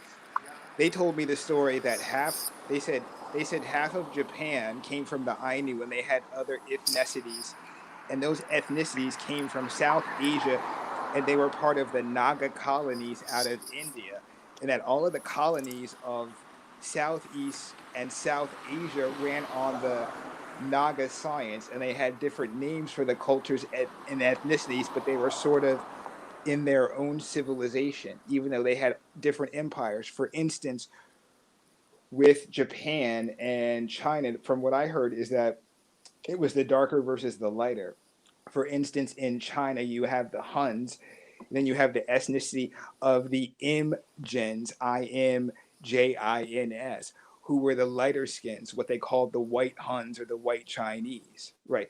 And that they had different warring factions against the darker ones who came from the southeast and southern Naga colonies. And so what we see, this is from my understanding, what we see today is the after effects of that war over several hundred years, where now the lighter ethnicities have gained dominance in the new Tataria and China and the Koreas. So, because from my understanding, the Koreans talk about this, where they talk about their darkly melanated stock, right? And they name the ethnicities of migration coming from the south up to the north. And then I've noticed that when you get to Thailand and Vietnam, those people are put in the Melanesian ethnic category. So that's how I link them, right? Well, it's interesting. The Japanese, just a little bit under 100 years ago, for the majority of them were very, very melanated, right? And see, so the recent deal, and a lot of this has to do with the cosmetics industry. It's $1 billion industry here of skin whitening. So it's not a phenomenon that's exclusive to the continent of Africa, the skin whitening. It's Yes, all sir. over Asia. So Yes, sir. Korea, China, Japan, and this is a Yep. modern deal. But you look at Yep. photos in the 20s and the 30s, the Japanese are melanated. And you don't even think about going to the 1700s. You see, so this is a recent deal with the rise of the media, with the the pale skins that that many of the enemy brothers and sisters put in their seats. And then once they created that medium of television and movies that went around the world, so people look at that as a standard of beauty, and everyone wants to be that. So yeah, the skin whitening is I mean they're not as sick as Koreans, because Koreans physically change their noses and mouth with the cosmetic surgeries. They're number one in the world for that. Hmm. The Japanese don't do that, but a small segment of the population, then to skin whitening there. Oh, just hold on for a second. Yo, Chief, Phenom's in the back. He wants to say hi. Okay, sorry. Go ahead, brother. Yeah, so it's a recent phenomenon here, right? So, but now, as far as wars, I don't think wars were mostly over land and dominance. I don't think it was a skin hue deal, because they were basically melanated, 200-300 years ago, right? All of them. Um, Now, how do you feel about the theory that that there was there was contact between the people of Oceania, right? The Polynesians, Micronesians, Melanesians, and the people of the Western nations, like the Incans or the Aztecs or the Mayans or the Olmecs. Do you believe that there was contact between wait, Asia and the well, nations? yes, there was contact. Why is that? Because the old world maps. Remember, why would the British or the Britons have the map, and the Portuguese have the map to come over to this side of the world? Those were ancient maps that they got their hands on, right? So um, yeah, so they went over to Australia, New Zealand, in Japan. The oldest treaty that's the still supreme law of the land here in Japan is that original treaty with the papacy, the priesthood, in 1565. That's the dominant treaty right now. So that they got from those priests. So. But how did those priests come over? They were just, following the ancient maps that was laid way before them. See, when I went to Spain in 2012 to do research, I went by myself. Do you know that the current people living there, they didn't build shit? Every street they walk on, every building they fucking live and work in, are thousands of years old. The hotel I stayed at in Granada, next to the Alhambra, of course, it has the rich written on the outside of it, but that hotel was a palace of a king. The station at Cordoba was an ancient old mosque. The police station in Granada police is an old castle. So they didn't build shit. They didn't have to, because they can't outdo the city planning of what the ancient people who were there thousands of years ago set up for them. So, you know, the notion that people are just using happenstance to find shit, that doesn't exist. Just following old ancient systems that were set up thousands of years ago. You can't even put a date on it, because time has been jimmied up. But very, very old. Parts of, and see, I see a lot of the architectural style when I was in Spain. Granada looks like the East Coast architecture right there in New York, brownstones, those kind of apartment buildings right there, in Spain. Um, so very, very similar architecture.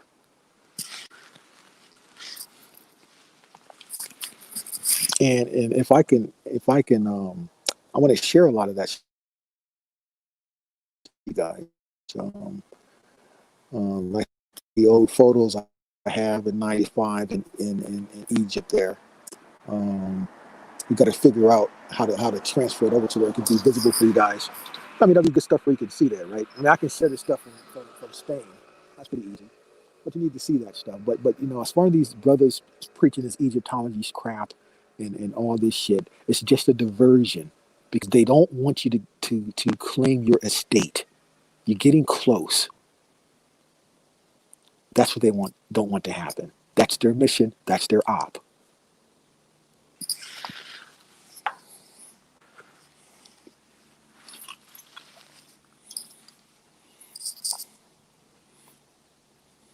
You don't have to struggle financially. I'm Top still priority is to claim and find out what assets your ancestors owned. You gotta know that before you leave this fucking plane. You gotta know it. I'm still with you, brother. I was just letting you do your thing, letting other people jump in. Yeah, yeah. So I get very, very passionate about this when I see these fucking warlocks coming out of the fucking holes. I get passionate about this. Hell, Runoko Rashidi reared his fucking head a month ago. Trying to get on you guys, because they're concerned. So the question was presented to him. Well, what do you Yeah, think that's about what all happened. this Aboriginal stuff, Dr. Rashidi? All these people, saying that they're Aboriginal, and then Runoko said, "Well, I think they're shamed about the tragic experience of their ancestors coming across during the Middle Passage, so they're in denial." That's exactly what he fucking said. Now remember, I worked with the dude. I was the one in his ancient African president Asia, the chapter on Kampa. I was the one who came up with the source material for him. Now he mentioned me in the name front of the book. Very little credit, but yeah, I did that work for him when I was a UCLA student and got the source material out of UCLA's secret collection library that I literally walked out and still have, but. But yeah, so he's saying that you guys are in denial and shamed about your ancestors coming over on a boat during the Middle Passage, and so that's why you're creating this grand delusional story about being Aboriginal. See, so they're coming out. They're concerned. So They are what? very, very concerned. So what do you think about this? Here's my idea. I think all of it's true, and I think that the people that we're talking about had a colony here in the Grand Canyon. I think the Grand Canyon was actually an ocean pre Ice Age. I think that we've had recorded history for at least 50,000 years. I think we've had civilizations for up to 150,000 years. I think that there's enough archaeology and evidence there to rewrite history. And there's a paradigm shift that's forming. And I think that they're nervous about it and they don't know what to do about it. Exactly. So, yeah, and yeah, they're very, very nervous. But they're not going to be able to stop this here. Um, they're not going to be able to stop it. So. Now, how do you feel about the mindset that some people have that America is actually older than Africa in terms of civilizations and in terms of the pyramids? Well, when it comes to Africa, the word itself, I have information that the etymology of the word deals with the West. see, so that's a whole nother fucking story. Are you And talking about the etymology of the word Ethiop?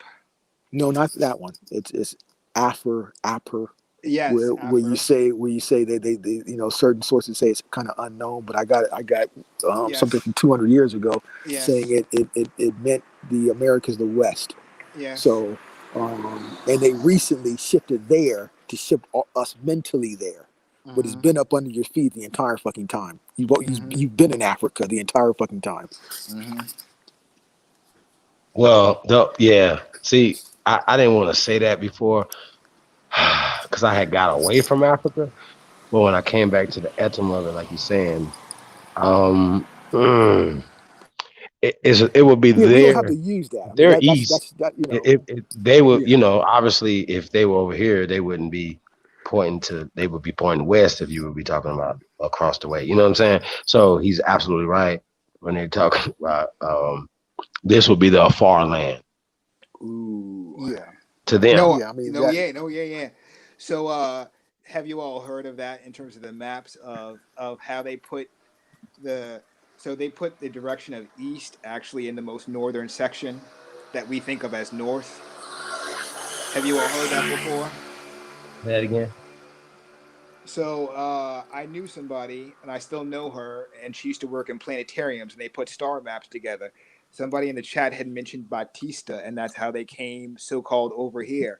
Now she told me this 4 years ago. She told me that the older maps were different, where they put what is so-called in the east, they would put that in the North Pole. So she said, when you're looking at old maps from the 15 and 1600s, whatever is in the due north is what they would think of as the East. So she said, when you're looking at so-called Africa, you're looking at the lands of the West. And I said, okay, I don't get you. She said, think of the world now. What lands are in the West? I said, the Americas. And she just looked at me like, ding, ding, ding. Right. Yeah. So, And she works in the planetarium. That was her job. Her professional job was restoring maps, right? And so she would post these pictures every time that she restored a map in the planetarium. She would post it on Facebook. Here's a map of the 1500s, 1580s, 1650. So I would ask her these questions because she made it public. Like I'm proud, and she thought it was cool, like restoring old books and stuff. So all these things y'all talking about, I would ask her every couple of weeks, and she said, "This is my next project," right? She was the one who told me this. So I said, okay, I don't believe you. And she gave me all these primary resources and Batista and the maps of Batista and Cortez and Ponce de Leon. I said, what are you talking about? She said, you learned this shit in junior high school. You just forgot. They told you the original story. You just forgot. Right. I said, what? She said, that's why they went from north to south, because that was them going from east to west. Right. I said, I don't get you. She said the circumnavigation of Africa. That's why Ponce de Leon was famous, because he circumnavigated Africa. And she said, could that be Chile? Instead of it being the coast and cape of Africa, could that be over here when they circumnavigated the Americas, right? And I was like, what are you talking about? She said they circumnavigated the Americas before Columbus in 1492, back in 1420, which is how the map in 1454 got made. I said, I said, right. So she took me through all that. She said the first time the Americas were on the map was before Columbus even landed. Right. So how is that possible that America is already mapped before Columbus even landed in Haiti? Right. She said, so who circumnavigated what? Did they go through the Gulf, or did they circumnavigate all the way around the Americas? Which means that the Spanish and the Portuguese had maps of these islands, and they were in the Pacific, which means Columbus could not have been the first to do a transatlantic, trade and land in Haiti for the first. Right. And she said, how could the Spanish and the Portuguese be fighting the Aztecs in the 1480s, and then Columbus is the first one to land in Haiti, but he's sailing for Spain? She said, you see how the story doesn't make sense? And I was like, yeah. mhm. I want to relate a story when I was in Egypt with Dr. Ben that kind of perplexed me, because a lot of brothers and sisters from America, they are full of crap, and they want to talk this African stuff, but you notice none of them ever try to go there to reclaim a nationality. And when they're there on vacation, what I noticed was, so I was out hanging with the local people in the area. We were down in Aswan. In that area, they're all melanated, right? Brothers and sisters, just like us. So You they said were Aslan. Aswan. Yes, so for people in the listening audience who are not familiar, it is a geographical area in the central south, I guess. Like, what would you put it? I put it like Texas, Four Yeah, Corners, yeah, New yeah, right in the Mexico, south. Arizona, down to the Yucatan, in the old parts of like Mexico that we think of as the states now. They called that Aslan, which would have No, been. Aswan, yeah, in Egypt, yeah, Oh, right down the sorry, yeah, Nile. yes. Yeah, I'm talking about my trip with Ben, and then we were down in Abu Simbel, which is place Aswan, Oh, yes, brother. near Elephantine Island, right? So we're there, So and then tell them where that is, because I think we're going past people. He's talking about the area of the Yucatan Peninsula that connects to our area of America, right on the border, connected to the Gulf area, all of that, right? no, I'm talking about Egypt. My You talking tour about with where? Dr. Ben in Oh, I thought you were talking about '95. I thought you were talking about the Mayans. I thought you were talking about down in the No, Yucatan. no, no. So when I was there, we went down to Aswan in the south on the Nile, and all Oh, brothers. in that area. ASWAN, Aswan. Yes, Yes, I yes, got you. Okay, yes, gotcha, yes. gotcha, gotcha, gotcha. So, you had these brothers working on the felucca boats, and that's how they made their money, taking tours on the boats down the Nile, right? Yeah, So, the sailed wooden boats, right? Yeah, yeah. yeah, so I was going out hanging out with them, going to their houses, getting to know how they lived, right? And so there was a brother named Barry from New York, never forget him. He said, Amani, what are you doing with those people? I said, what do you mean those people? He said, dude, I wouldn't hang out with them. And so, so that, I just ignored him. And then they invited me to a wedding up in their area, and I went there, and that was a great experience.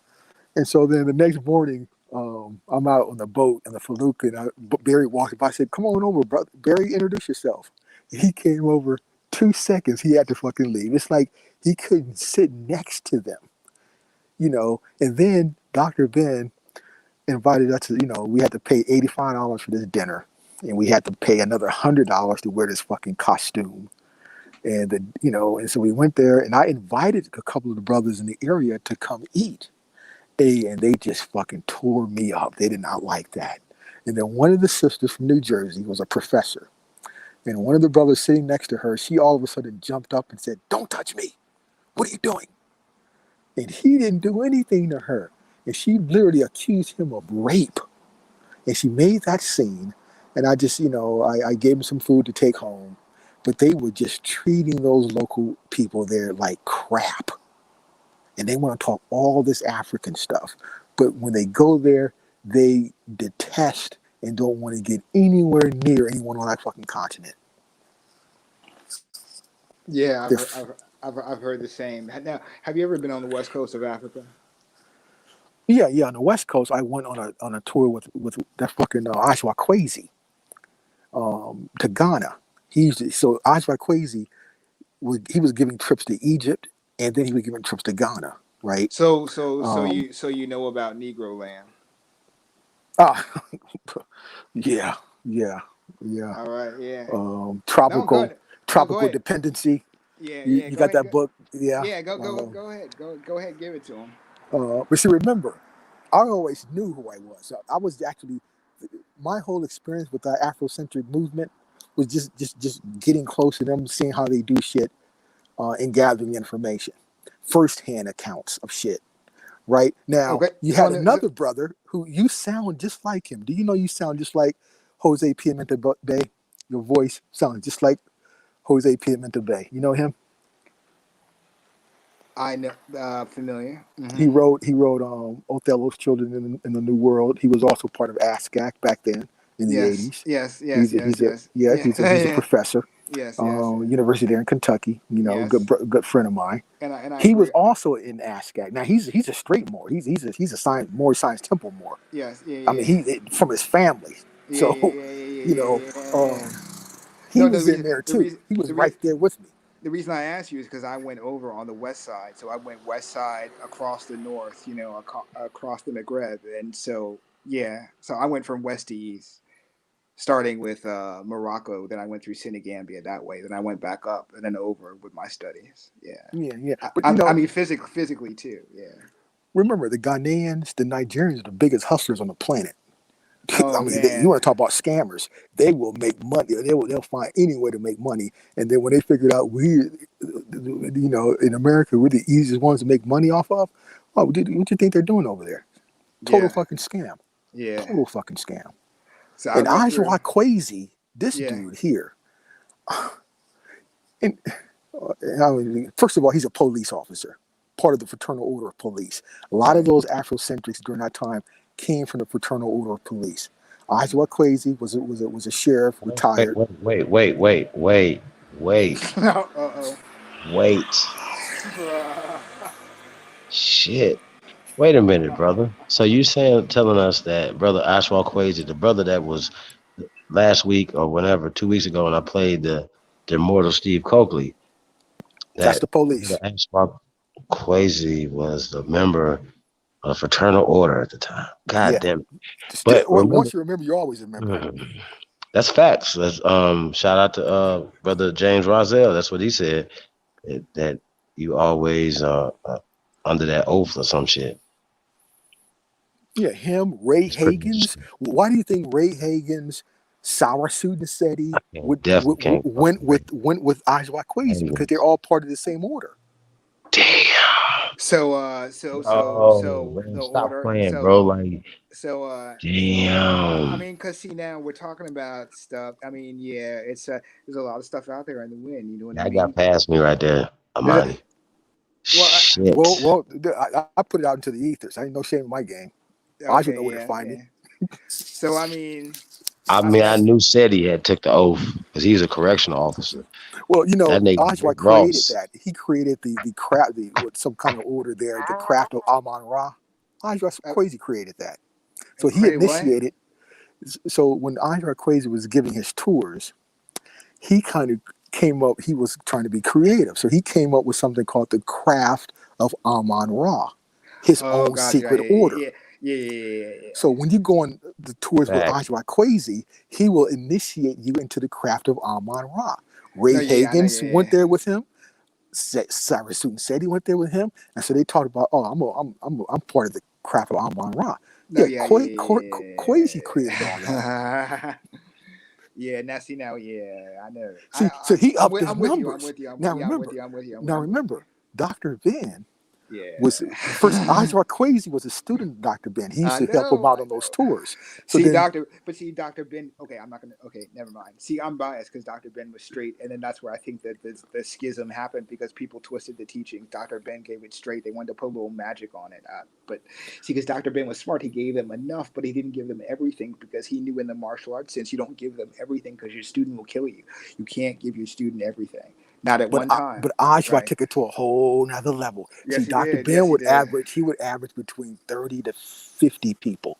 When Ajwa Quasi started doing that Amon Rogue initiation stuff, dude, he had his numbers were up to like 130 on a tour. Yes. I know. Yeah, I know. 3 times a summer. Yeah. See, I mean, because I was following all that, I was not deeply involved in that community, but see, I watch. You know, I mean, there's all types of watchers out here. You know, who watch all types of stuff in communities and blah blah blah with their own intentions.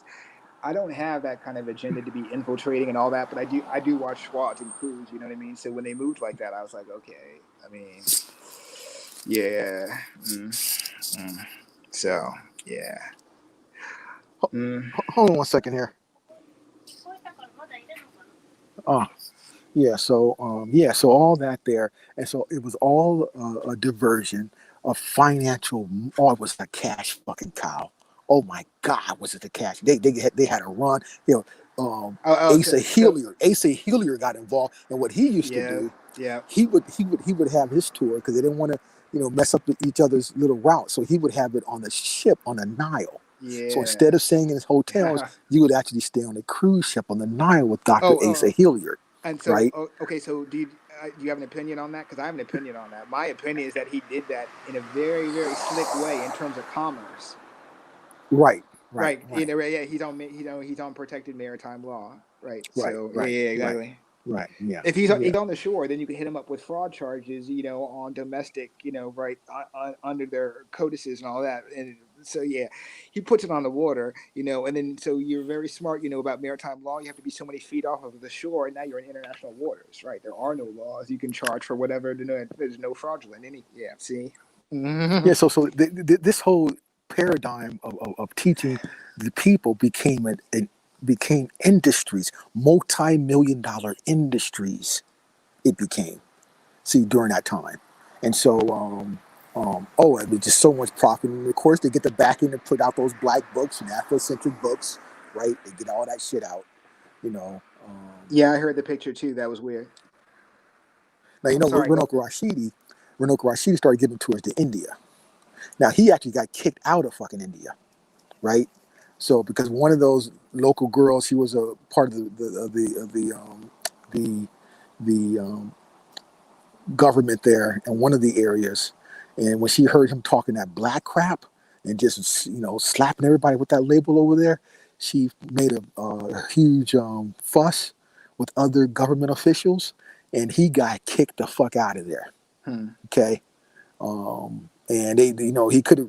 She recommended jailing his ass if he ever comes back. So, somebody said in the chat, they said they heard They heard a camera. Were you taking screenshots, brother? No, I took a screenshot of your email. Yeah. Oh, okay, cool. Okay. Yeah. You Yeah, sent yeah. it. You Somebody was dropped it just in the hearing private sounds. chat. Okay. Yeah. You know, I think I'm Yeah. fucking with some agent shit in Japan. No, Okay. I was just reading the chat. Yeah. No. That's good. They got good ears like that. You're supposed to be Mm-hmm. like that, defenses and suspicious of every fucking thing, right? Mm-hmm. So that's good. That's good that they picked up on that. No, I just took a screenshot of your email here, popped up bugs there. So make sure I have it, because if I erase this when I get offline, I just want to make sure I have it there. That's all. So do you follow any of the cultural prophecies that come out of any of these schools, whether it's Aboriginal or Indigenous or it's whatever? Well, I don't look at them as prophecies. I mean, it's our birthrights. So, our birthrights, it's important for us to get back to our birthrights, because, sorcerism disconnected us from that. And that's our number one mission, right? So, um, yeah, so I look at it as just reclaiming your birthrights from a legal perspective there, So, matter of fact, I just got a legal victory with a current client I was working with in New York, with his estate that his adopted sister tried to, she fraudulently transferred title to herself, and we took it to a friendly venue, the Second Circuit there in New York, and it just came back with the order, and it was remanded right back to the district court. So he's going to get his damages, and that's a good deal, and so there's this precedent there. So if any of you ever uncover assets that your ancestors owned, and you need legal help, let me know, because I can help you claim it. That's my specialty, the law. So we all need to. Everyone has a certain skill set, and we need to let each other know what our skills are and how we can make contributions. And that's my skill set there.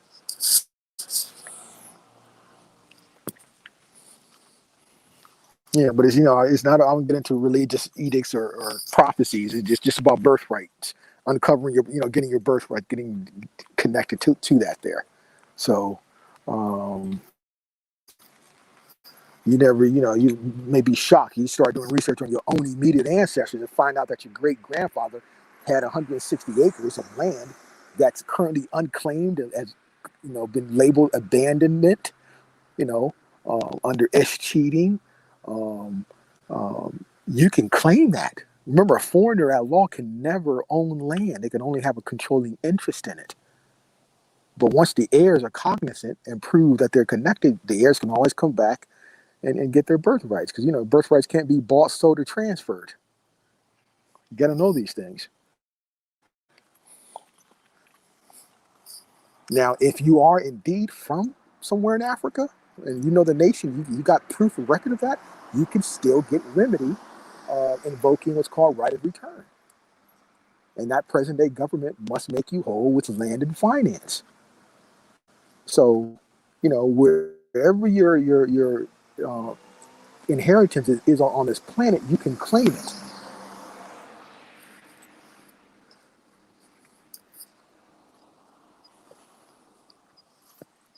So I want to also send me your information about those shoes there, Chief. I need some new shoes, so I want to see what you got there. Make a purchase there. Gotcha, brother. Yeah. Help support you. Whenever I can fly back and I go back to visit my mother, we can meet up there. Visit the dinner. You guys have a True Food, one of my favorite organic restaurants that just opened up near you there. So I'll treat you to some True Food there. Where is it at? It's downtown Vegas, somewhere around there. Got a True Food organic restaurant. You got to go there. It's awesome. What's it called? True Food. True Food. I'm gonna look that up. Yeah. My mother's sisters live in North Vegas, Clark County there, North Las Vegas.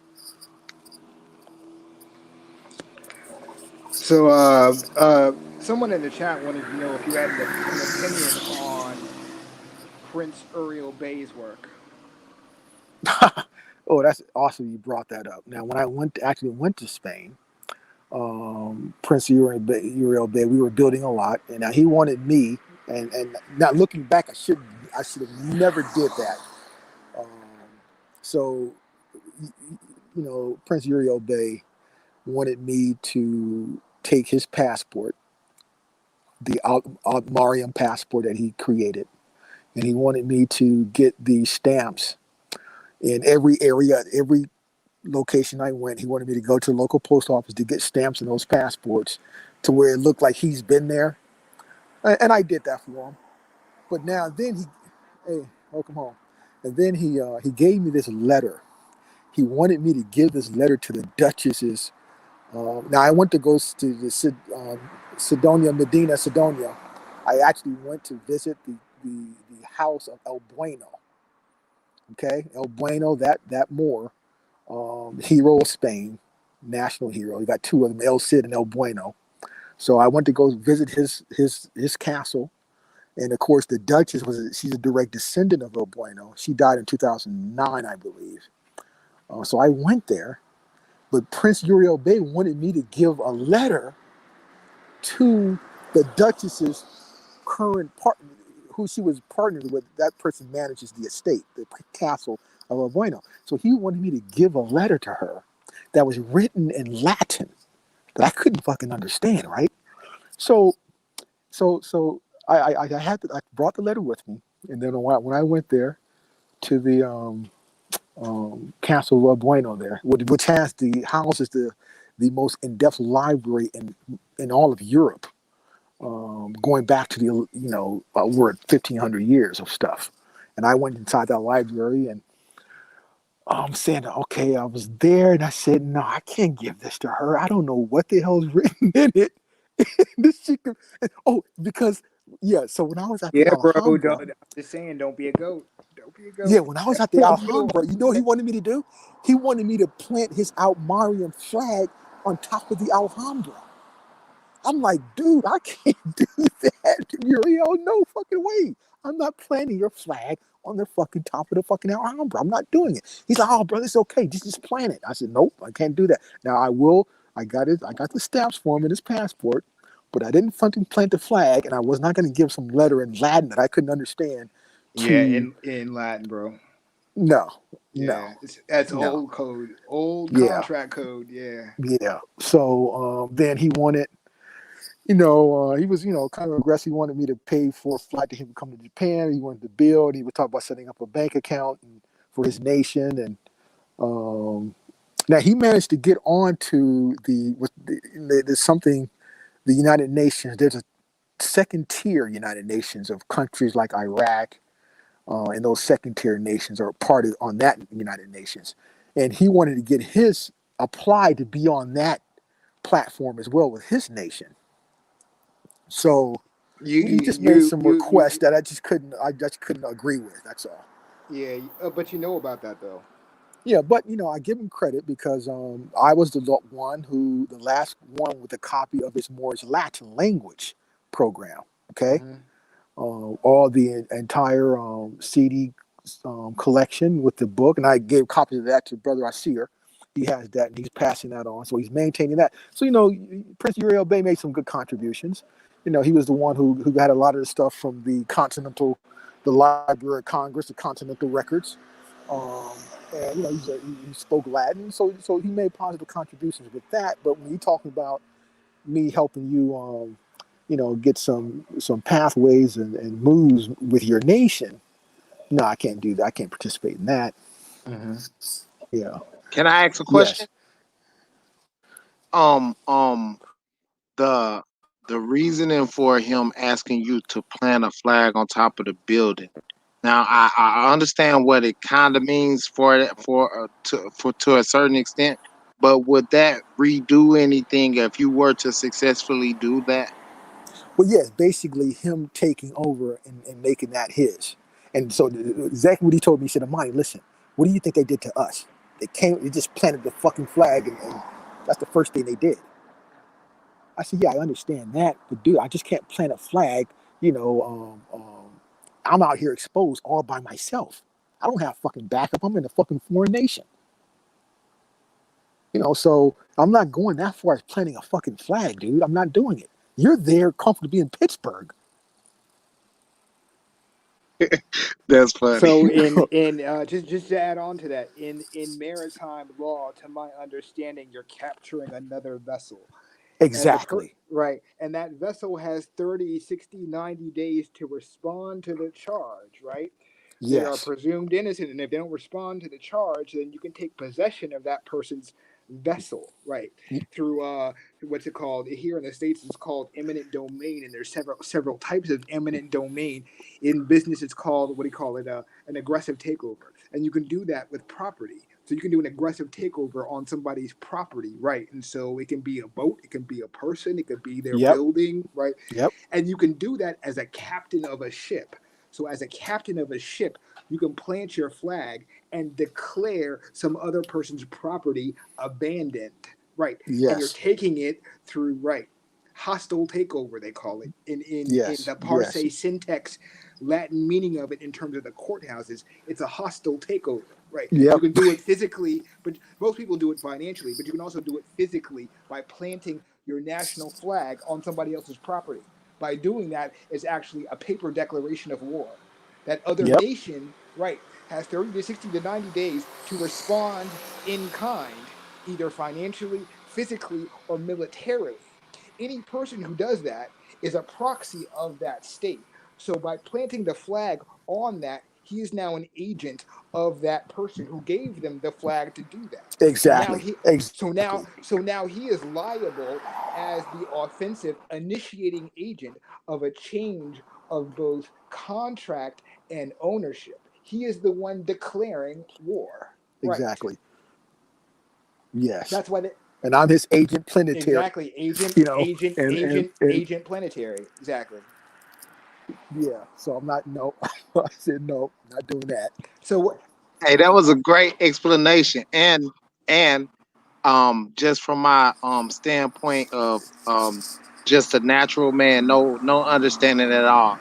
That's exactly what I thought it meant, and for him to ask you that, um, oh man, I was wondering, did he give you a little uh side piece or anything to go in there with? Like, look, you're gonna have to shoot yourself out when you get done, Get me cracked, dude.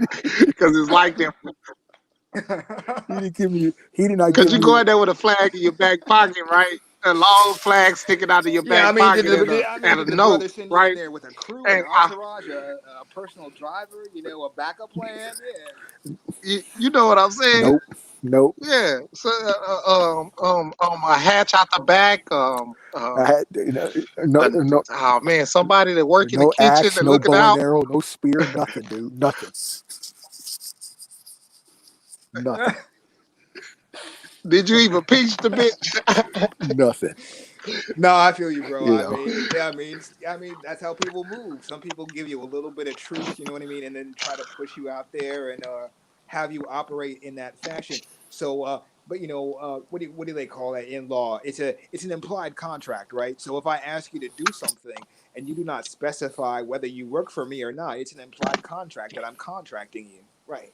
So Yep. I'm Yeah. I asking, yeah, acquiesce. Yeah. I yes, acquiesce. Yeah. yeah, So I'm not yes. acquiescing to any of I've that. Yeah. contracted you through acquiescence, right? Because I've begun to pay Yeah. you Yeah. and put you on a schedule and give you assigned responsibilities and duties. Now it's up to you to negotiate the contract, right?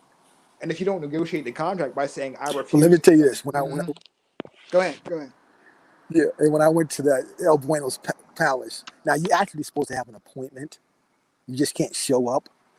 Not only did I have an appointment, I showed up, and they opened the door. As soon as they saw me, just like rolled the red carpet, and I bought a few books from the Duchess and her ancestors, and then I said I want to go to the library.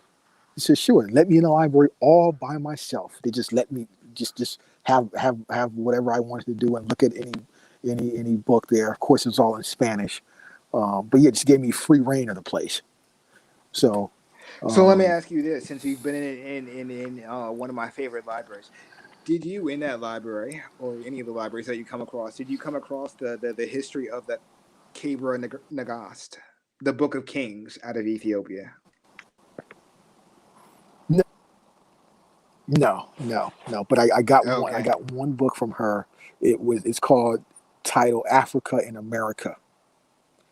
Okay. Mm-hmm. And basically from 1,000 to 800 to 1,000 years ago, written in Spanish. Yes. And remember the Duchess is 720 knowledge, so she knew all the secret shit, and so she was saying that America was the birthplace of civilization, her whole position, Okay, so let directly me. from her ancestors. Now, this is the Duchess of what? What country? That I mean, you don't have to name. You don't have to name. No, I don't want Louisa to pronounce it like that. Alvarez. What's that? I mean, you Louisa don't have to put her out there Alvarez. like Look her that. up. Yeah. So you Madonna, don't have to put her out. Madonna Right. Sidonia, Medina Yeah. Sidonia. Yeah, So, yeah. She's dead now, though. She's dead now.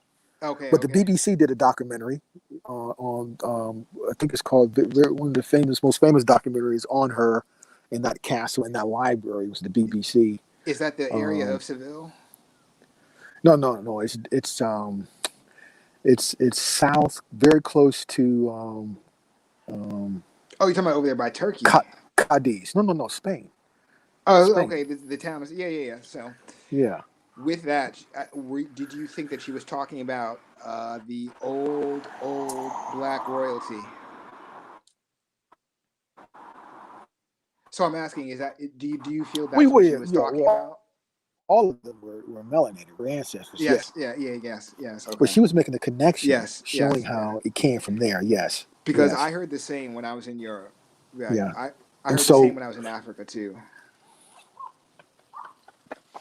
and what do they title when else said it? They call them Moor killers. Yes. See, because again, my whole deal, I did a lecture titled "Only a Moor Can Kill Another Moor." Yes. Just like See, only an Indian can kill an Indian, only an Aboriginal can hunt an Aboriginal using the natural science. Yes. yes, yeah, Yeah. So it's just interesting that you put it at that marker you of know, time because it aligns with my studies. That marker of time of way before the Crusades. Like way before. now it's interesting. Based upon the Queen, her ancestor came. He's not indigenous to that area. He's a foreigner, and she was talking about Rice. How he may have came to America from America to there. Yes. And then he switched allegiances, became Christian, and then he was granted that land to build that palace from the king of Spain at that time. Yeah. See, you're going back. You're going way. Yeah. You see, you're going back to. You're going back to Londinium in that time period. Londinium. So there's a map in that time period, and I believe it's in the same time period: 500, 600, 700. There's an old map, and if you look right where England is, it was called Troy. Right. It's called Troy. So if you look at the distances Right. of so all of the names are off, so most people think of Troy as being about 2,500 miles to the east, and a little bit south. So if you move everything east and you put Troy where England is, then the Moorish Empire would have been 2,500 miles west of that area, which is our East Coast. Yes. Yeah. I mean, so I made that connection, right? So, yeah, the Trojans out of Troy, right, and those stories going back to what some people call the mythos story of the so-called melanated black Trojans, yeah. And Rome being not where it is now, and Rome actually being originally situated in what we think of as London in England, right? And then it parallels with the stories of how London was formulated by a black general, a melanated general, right? Who also was the same person that we know of as the last king of Scotland, who united the so-called three kingdoms, right? England, Scotland, Ireland. It was a black general. All of England says this history. All of Ireland says this history. All of Scotland says this history. It was a black general who united all of the Celtic tribes. Right. So I just put all those things together. I'm like, there's a black general who founded London. There's a black general who united and conquered and put together all of the tribes that we know of as the United Kingdom. Those are so-called That's supposedly where Well, the Celts are. People talk about how. speaking of that, Go, are go. you on your computer right now? Are you on your computer right now? No, I just got. Pull up. No, I can't do it. Oh, is But anyone on the computer right now? They can pull something up. go ahead, brother. Okay. Okay, now I want you guys to pull up. You ever heard of Ebenezer Sprout? No. Okay, so I sent A1 information about this brother because he's actually connected to he married Catherine Whipple. Of course, Whipple's part of my family line on the maternal side. He was a Revolutionary War hero. He incorporated Ohio and the county Marietta, Ohio. He set up. He's the founder of the Northwest Territory. Okay, now Yes. they got an image of him. You put Ebenezer Sprout. Now in Ohio, that's where we get the name Buckeyes from, named after him. So all Yes. sheriff cars have the Ebenezer Sprout logo on it. He's the founder of the Northwest Territory. Now, born in 1752, I believe, and he married Catherine Whipple, Revolutionary War hero. And then he set up Marietta County, the Northwest Territory, became the first sheriff of that territory, and he's famous. Now remember, No, I'm not laughing when at you you. I'm hear laughing. stuff I'm like laughing with you because you said the pronunciation correctly. Ebenezer Sharif. Sprout, Yeah, yes. Sharif, not sheriff. Now, right Hmm. now, his parents, father's also Ebenezer, mother's Bethusma. Hmm. Now, the list that I shared when I did the lecture with A1 about the original list of the manifests from the Virginia/London Company. Welcome home, right? I shared that with the family. 624 pages. On there, his ancestors were born 100 years before he was born, came on the ship called the Samson. Okay, so these were the early founders of the 13 colonies, melanated people. So, so um, um, I got the manifest of the Samson and his ancestor, the Sprout, who came over, and they right, um, and then the Whipples, of course, same thing. So So these are the founders who set up the republic.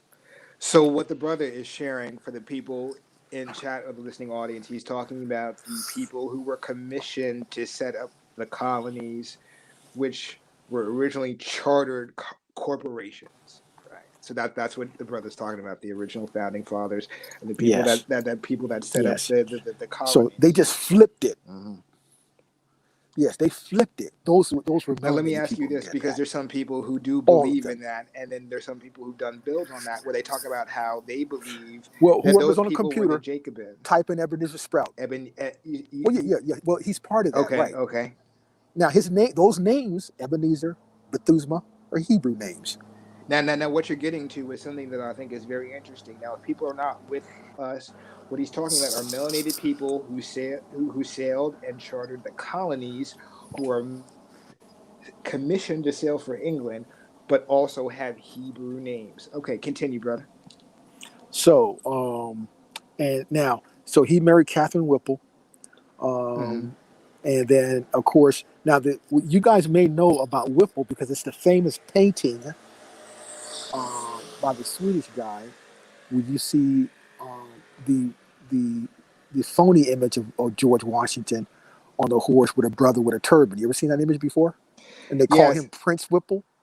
yes, sir. Prince is Yes, the sir. code name to cover up who he really is. Yes, Because sir. so um, Prince Whipple is John Whipple. Yes, sir.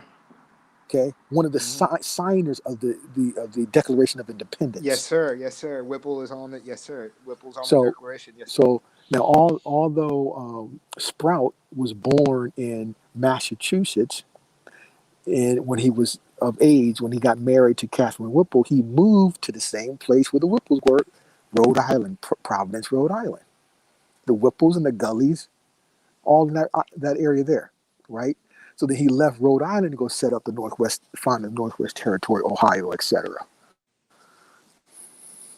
I'm No, with you, brother. I'm with you, brother. Because some people do not have this knowledge, right? But they go on personal belief and theory, and it's something that people have been building on recently in terms of the what do you call it, the European Reformation of the church, and how Jacobins were coming over here for a long period of time, not just in one migration but the whole continental migration, right? And it wasn't until the 1850s did it really change over into a race-based society, that the original founding fathers were melanated people who associated and worked with the indigenous aboriginal nations here to have a coexisting law, right, that worked with their right natural now, law. now, Right. right, and so the reason I brought up Sprout because you were talking about the old England and all of that. So Yes. he's a descendant of William the Conqueror, of King Yes. Edward, of Yes. Charlemagne. He's a Yep. descendant of them. Yep.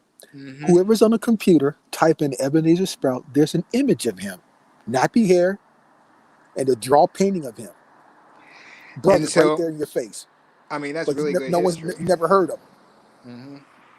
So, and the reason I say that it's good history is because, okay, so people forget that there was a long history of corporations and corporate charter, right? So, this is the history of the Tudors. The Tudors, the Tudor episodes that you saw on HBO. Flipping the script, because the Tudors was the first rewrite of European history, because the Tudors were melanated people. And they were the last line of melanated royalty in terms of my understanding. And that was the time when you started to have the more so-called pale people who were being chartered and commissioned, but they were being chartered and commissioned by us. And we sailed with them, which is why we get the stories of the melanated Sephardic Jew out of Spain and the melanated Sephardic Moor selling with the white man. And we get confused by this story, but at the same time, not realizing that we were still in positions of royalty. We were the rulers, you know what I mean? They were the indentured servants. You know what I mean? We were the ones training them up. We were already in positions of power during that time, right? That's how I see it. So people think that all of the positions, commissioned officers, right, all of the officers in the church, because it was one and the same, church and military, were all pale white people. And I see that's the lost history of the Jacobins. That's the lost history of the last generation of the black royalty, right? So a lot of those Sephardic Moors were actually the old guard, affected by the dumb diverses, because it just didn't happen. In my understanding, it just didn't happen. The law was passed 1450, but it took 200-300 years for that to actually roll around from the Eastern Roman Empire all the way over to Spain and England. So while Italy was on that shit, 200 years in the 1450s, it didn't hit England and Spain until late 1600s, 1700s. And that's when you get the great migration of swirled, so-called swarthy, whatever, people coming over here, right? I don't know. How do you feel Right. about that? So, well, yeah, you're right. And I've been on this quest here, trying to confirm the assets of my ancestors. And then early on, when I went to dig up some records in Shreveport, Louisiana, a few years ago, so I get this invitation. Somehow it got out. I get an invitation to join I don't know if you guys remember the General Society of Colonial Wars. You ever heard of that? Yes, sir. So descendants of if you're a descendant of the Revolutionary War, you can join that society. But we already know what they're about Yes, sir. because they got imposters there, Yes, sir. and their job Yes, is sir. to take the information and bury it. So I won't be able to come back and claim my estate. Yes, sir. Because in my genealogy, which I've done over a period of time, I started again last summer, and I got to 1788 on my mother's indigenous Aboriginal side.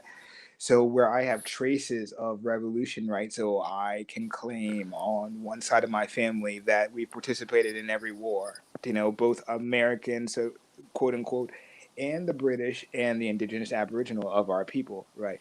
So I got to that experience as well. There's few of us, and we can be in those groups, but there are a lot of people from those lodges who are there already, rewriting the history. Yes, sir. Exactly. So Yeah. no, I didn't accept their invitation because you're not going to muzzle me. Right. Okay. Right. Now, no, because this is my ultimate goal. Because we have the power, versus with my lineage, who were given those earlier charters from the king of the Wampanoag directly. So the Wait, wait, current wait, wait, Wampanoag wait, Nation. wait. You said king of the Wampanoag. So I just want people. 1666, I just want people to. Maui. I just want. Yes. I just want people to hear that again. He didn't say chief. He said king of the Wampanoag. So people have this thing where they're like, "Is it real? Do we have kings and queens over here? That's just some mythos." I'm like, no, they don't know. Can you tell them again? You said king of the Wampanoag. Okay, Yes. so Now, I'm sure a lot of people heard of David McRitchie, Ancient and Modern Britons. That's a classic work, volume 1 and 2. You got to get back into that stuff. It's going to take you 20 times, 20 reads to fully understand what he was talking about. Now, he dedicates a whole section on the Dukes of yes, America. yes, yes, Dukes. yes, yes, brother. No, go ahead. So, Yeah, go ahead. so my ancestor on the Maori side got the charter from the king of the Wampanoag in 1666 to set up Smithfield, Providence, Rhode Island. Smithfield. Yes, that's where they were all living at. What? The Gullies, the Whipples, and the Yes, Maoris. yes, Yes, right in yes, that yeah, area. yeah, yeah, yeah, yeah, Yeah. So, yeah. um, um, but my ultimate goal is to, once I file all my documents, make my declarations, is to reconnect and give the Wampanoag and those nations that are currently suffering under the imposters back their inheritance as well and status. So you're I talking can about do that because I'm a descendant and we originally dealt with them. yes, sir. That's a beautiful contribution right there. I mean, you filled in a lot of history, filled in the history of the Jacobins and their migration over here, and how that fits in the 1600s with the first chartered corporate titles, and how the corporate titles were commissioned by both the church and officers, and giving evidence that they were melanated people. I think that's very interesting. And you talk about the Dukes of America, right? So yeah, no, go ahead, brother. I'll just let you roll with it. Yeah. Okay. So for me, I think that's interesting because a lot of people don't connect that, right? So the dukes and the archbishops, of this and that, right? Because dukes have duchies, don't they? I mean, that was my understanding, right?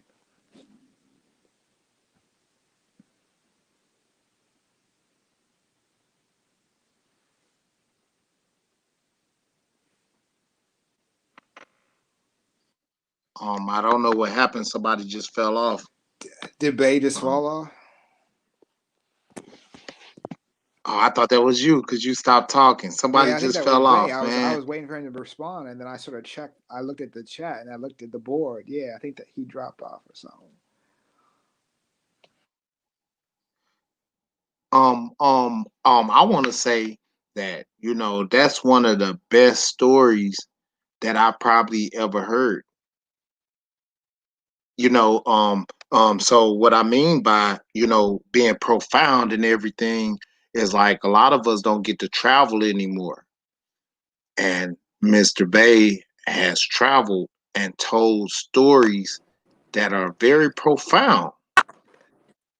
And I thought that, is that him? Is That's that him not back, him. That's Mr. Bay? Mr. Back. His name is. But go ahead, brother. Oh, okay. But I was just saying, that's a commendable story that I think need to be told around. And like I'm from the country, right? And if when family came around that were from out of town, you get to live through these stories and things and strive. You know what I'm saying? It give you a different vision of, okay, so you talking to duchess and queens and you in castles and um planting flags on top, not really, but you know what I'm saying, Yes, sir. like the whole story is profound, man. Like for a kid, like I consider myself a kid at this point listening to that story that I haven't made it to. So as a kid listening to that story, just imagine how profound it is to hear um different people give kids stories like that in their neighborhood, or just to know somebody that have experienced it. Yeah. You know what I'm saying? And you sitting there picking his brain, like giving him a uh giving me, the natural man, just giving me understanding like stuff I don't know to ask him and stuff that he don't know to say, and you pulling it out of him and it's flowing good. I thought that was really good shit. Just to Oh, I that's just what's up. wanted to say Thanks, that. brother. I mean, I was just, I mean, like you were saying before on community, you try to just, for me, I don't hold back. I give it up. I give the best of what I have for the people. Do you know what I mean? And just let it ride and let it flow where it flows. I mean, some people would hold back the knowledge and the information and try to whatever. See, for me, I just give it up because that's why we're all here to learn and piece it all together. And yeah, I just, I had pieces myself. And it wasn't something like it was just one book. I had to piece it together over time, to come to that. So, but I, it still blows my mind that you know what I mean. There were melanated people here, who were black, so-called black royalty. And it was acknowledged on both continents. It was acknowledged here. It was acknowledged over there. I mean, that still blows my mind. So you're talking about how you shop around in the community. Oh, I'm sorry. I'd like to just pause it and welcome the brother to the panel, The Dark. How are you, brother?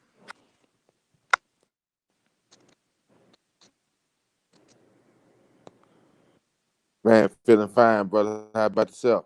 I'm Halito doing to all everybody. doing all right. I'm doing all right. Just wanted to give you a chance Peace, chance brother. to speak your mind there, brother. Go ahead. Man, brilliant scholarship, first of all. Brilliant scholarship. And I was gonna add to what you guys were articulating in the scriptures in Second Kings. It talks about a particular bloodline um, being cursed with leprosy. And it speaks on each generation after that that we're gonna have leprosy. So this is in Second Kings, right? And now, when people of British royalty, they always try to connect their kingship to Egypt or Israel somehow. And so, but it teaches us that those holy people went to the four corners of the globe. And so they may have some type claim. And we were speaking the other night how a group of them may have evolutionized from us. Well, with this generations of leprosy, these people became albinos.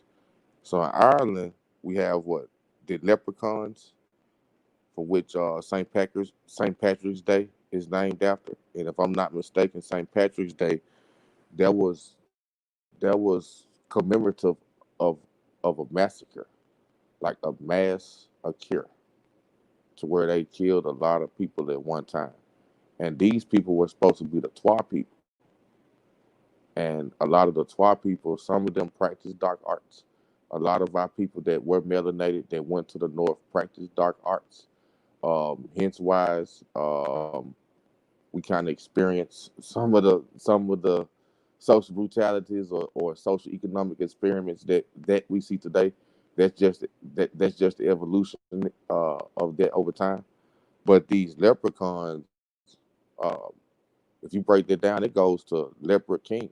These were those leopards that went into the north and then also took over Ireland, the UK, and now the Greeks. The Greeks had a general, I believe his name was like um, hmm, Brutus, and they went up into the ancient land of Albion to slay giants. When the giants fell, just about every continent speaks of giant. I mean, speaks of dragons, but over here.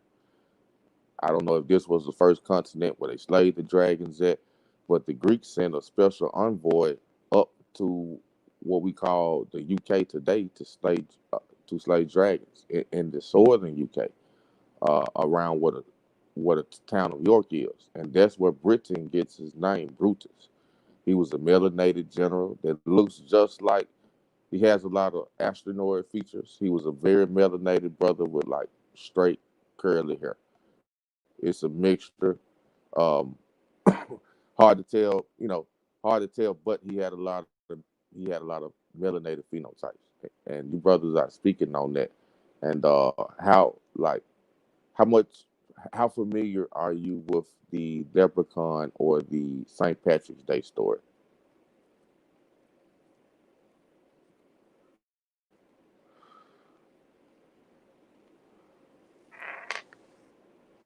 I'm here, brother. Yeah. What I was asking, Hold on, how? hold on. I got you. I'm here. So, how familiar am I? I'm familiar. Okay. Okay. So, I mean, you want me to get in? I'll get into it. I mean, so, uh, dang. Okay. So, to my understanding, yes, dragons, leprechauns. I have heard and understood the same thing. Yes. So the um, it was easy for the melanated general to form Londinium because all of the people were melanated. It was easy for him to conquer the three islands and unify them without getting into bloody warshed, because they were already melanated people. That was why he was able, this general, to deal with the different pagan tribes, supposedly, which is a terminology that the Roman Catholic Church uses, not the people who are indigenous to Europe themselves. Now, somebody in the chat mentioned the Picts. The Picts painted their bodies blue, but they've never been described ever as white people, right? So you have the Picts and you have other people. Terms that we know of, like the Franks, the French, the French were the Franks. You get into these different things. And you hear stories about the Blackamoors of Europe, and how there were black people all over the West, right? In all of these different countries. So if that's, I mean, that's how I see it. Okay, so I heard this. Can you hear me? Am I coming in? Can you still hear me? Yeah, we Oh, can okay. hear you. Go Oh, ahead. okay. Sorry, I had some crackling in my headphones. So, when I lived in the islands, I studied under a teacher who was a Naga, and he went through the temple science, and he was an ordained minister of sorts and a doctor in Vedic medicine. He told me that story. And he was from the Americas, Chicago. He learned in India. He studied there for 8 years in the temples. He learned that story in India. Um, and he said those were not our people. He said you can't view it on race. He said those were not our people, but they used our science. And I said, I don't understand. He said, you're thinking like a white man, black and white. He said they used the Naga science even though they lived on a different continent. I said, are you talking about white people? He said, no, these are the indigenous tribes of Europe that lasted up until the 1600s. They were untouched until the Catholic Church. I said, so they were melanated, right? So, and then he said, you need to understand the origin of man and blah, blah, blah. He took me through that, and he said, you must study every country, every origin story. So he started me with the Naga, right? He told me about a document called the Law of Manu, Manu, right? So, and he talked about how the Manu were before the Ice Age, and how they talked about migrations into Europe. And I said, so you're talking about the people that are mythically known as the Naga? And he said, no, my brother, there are real people. They are broken down into 17 different tribes, which encompass all of what you know of as Central and Southern Asia. These are the dark-skinned Asians, right? So, long story short, about 15 years ago, I was doing a seminar in plant medicine by a certified nurse who was Irish. Her whole hustle was, I'm going to teach you ancient Irish medicine. So she starts telling the stories of the different Irish tribes. And then she gets to this one tribe called the Tuatha, Tuatha, and the middle word is DE hyphen Dana. She says, I'm going to tell you a story about the Tuatha De Dana. I said, okay. And she's leading this seminar. These are the mystical people of Ireland, right? The ones who communicated with the leprechauns and the mini Hunies, the forest people, the elves and the fairies, right? So what? So she starts talking about how these people were melanated people. I said, so, okay. She's telling this story to a bunch of hippies in San Francisco in 1999, right? At an acupuncture college. filled with white people who want to be certified trendy yoga types, right? I'm the only melanated person in there, the only brother in there, right? Has anybody heard this story? Please raise your hand. I raised my hand. She's shocked as fuck. One, because I got a big ass afro. Two, I'm melanated. Three, I'm younger than her, right? How does this brother in America know of my history, right? She says, oh, what have you heard? I tell her the same story. Down to the tribe, right?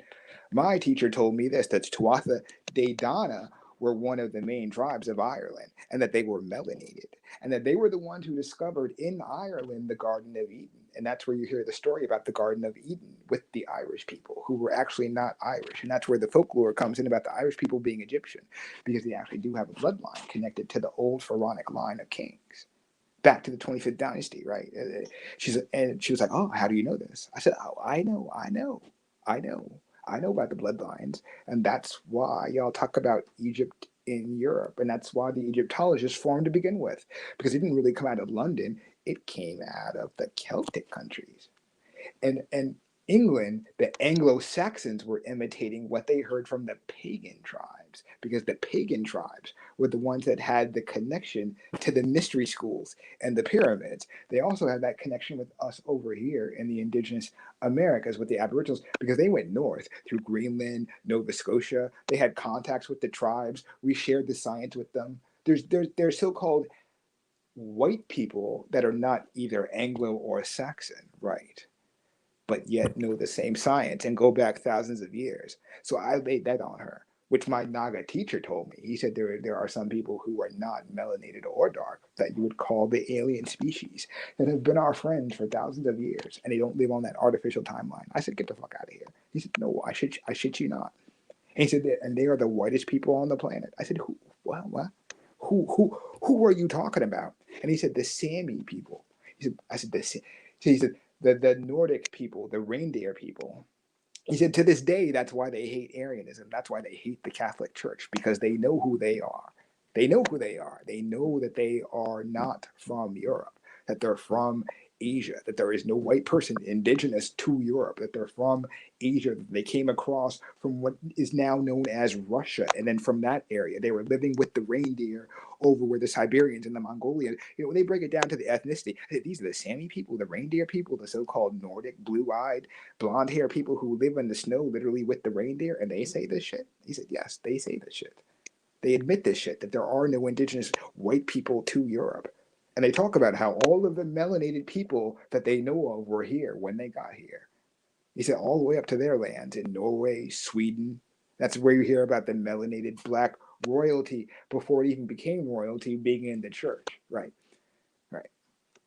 That's how I heard the story, and that the snakes of Ireland were us. So put it together now, right? The snakes are a sign of the underworld.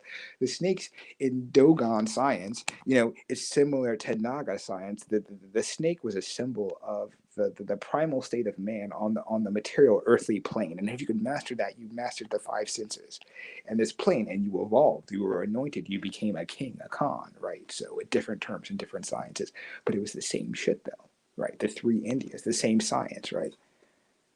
Naga, so-called Kemet, and then over here, same science, right? So somehow they knew that in Ireland, and they were on that science, right?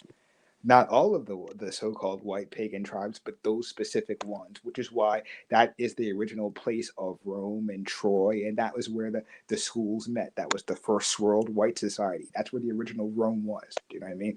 So we think of the mystery schools of think of where Morocco was. They were learning in the mystery schools, but everybody's just about 2,500 miles off. You just take Rome, take so-called Egypt, and just shift that west by about 2,500 miles, and it aligns with history, and it makes them an Atlantean colony, right?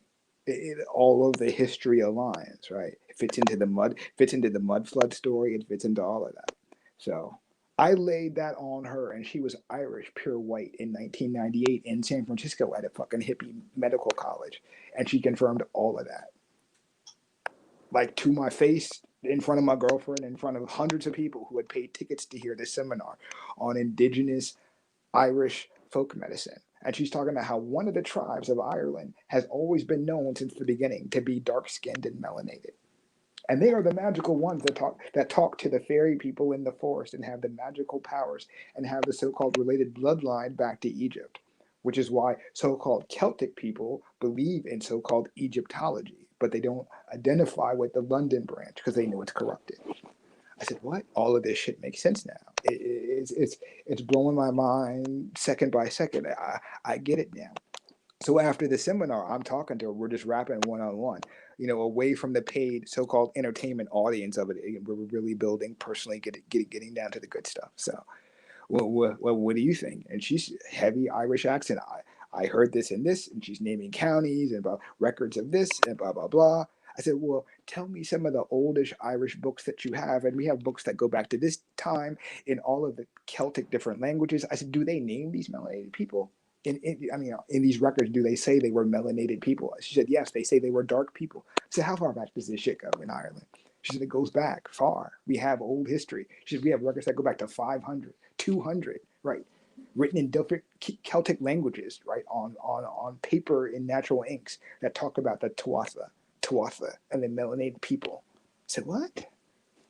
So you're saying there's been melanated people in Ireland for 2,000 years? She said, that's our history. She said, not all, but that tribe, yes. I said, so there's 12 tribes in Ireland, and your history going back to the very beginning of everything Celtic in Ireland talks about this one melanated tribe that's been there, and the other 11 or something else. She said, yes. I said, and everybody in Ireland knows this. She said, yes. So I could walk to anybody in Ireland and say, have you heard of the Tuatha, and they're melanated? She said, they would say yes. The Tuatha, the mystical dark people, the whatever number tribe. I said, okay, you're just messing up my whole paradigm of everything I think about everything about Europe. So she said, everybody in Europe knows this. She said, everybody in Ireland knows this. I said, so who were the snakes? And she said, the snakes were the melanated people. She said, that's how Ireland became white. The snakes were the Nagas. I said, what? Wait, what? The snakes were the Nagas. The snakes were the Nagas. She said, St. Patrick drove out the melanated people. She said, replace snakes with melanated black man. St. Patrick was known for driving out the snakes, the Naga science, the people who follow the Naga knowledge, right? She said, isn't that your people in India? Naga, the snakes, Hinduism, two snakes, on the mystical blue head body, representing, right, evolution anointing beyond the material earthly plane, right? She said, why do you think the fable is about snakes? She said, we don't have fucking snakes. You know what I mean? I said, haven't you ever had snakes? She said, no. She said, ask anybody who knows anything about Ireland about ever having snakes in motherfucking Ireland. Since when? Never. She said, so what is the story talking about if we've never had snakes? Who were these fucking snakes they're talking about? Because she said, before that, we never had snakes. And she said, I'm from Ireland. My people have never been anywhere but Ireland. So she said, where are these snakes? Who are these snakes? Right. Never heard a fucking thing about snakes in Ireland. She said, but I've heard about Nagas. She said, I've heard about melanated people leaving my country. I said, oh, damn, you fucking my world up again. Again. Talking about Naga people in Ireland 1,800 years ago. Not necessarily from India, but people who were melanated indigenous pagans of Europe who happened to know Naga science, meaning they traveled there 7,000 miles away. She said, yes. She said it like it was no big shit.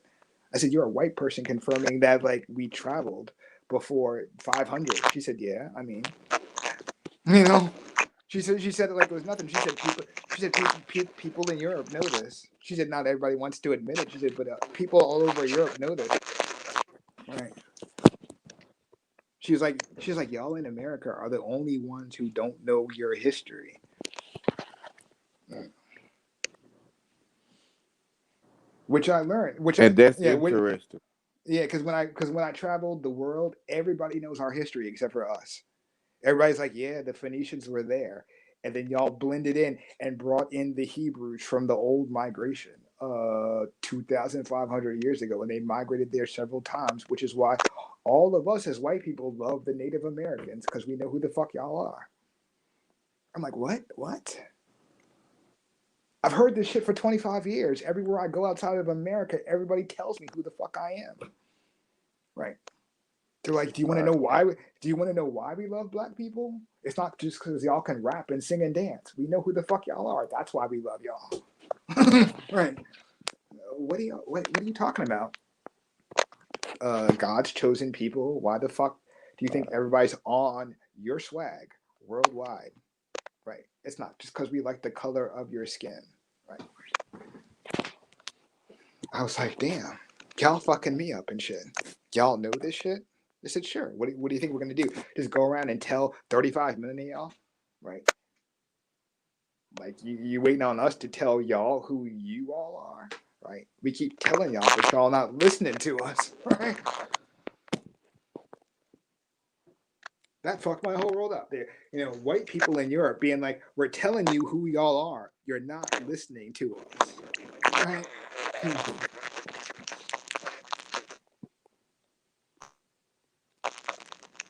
Somebody saying something?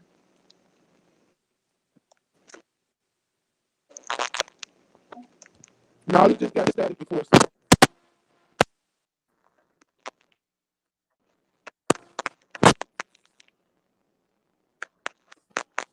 You kind of unclear, brother.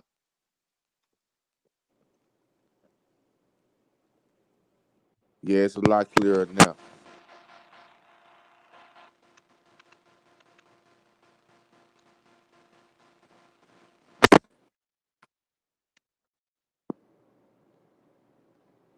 Yeah, well, just to kind of cover what the brother was saying, the Semi people in northern Scandinavia, they did a DNA test and they compared cultural traits and similarities with the indigenous tribes of Kazakhstan and Mongolia, and the oldest of their DNA traces back to eastern Kazakhstan, and they have the same cultural traditions as the tribes in northern Scandinavia as they do in Central Asia and Mongolia.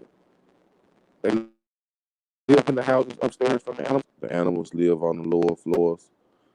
They have the same fashion trends. And so what the brother was saying about the people migrating from Central Asia, it's a lot of scientific documentation to trace that. Because a lot of times when you speak history with other cultures, people try to put people in a box and say, hey, we only lived in huts. Well, the Semi tribes, they still live in huts. And it's the most northern civilization probably on the planet. And when you look at them, you can see anyone that you know that's albino or Caucasian, you're going to see a feature of someone within that tribe that looks very similar to them. And so it's a very, very remote tribe in Scandinavia, the Semi people, the Semi tribe, the reindeer people. Yes, they have the same DNA as the people in Central Asia, as the people in Kazakhstan and Mongolia, which proves that there was some type of migration pattern going into Europe.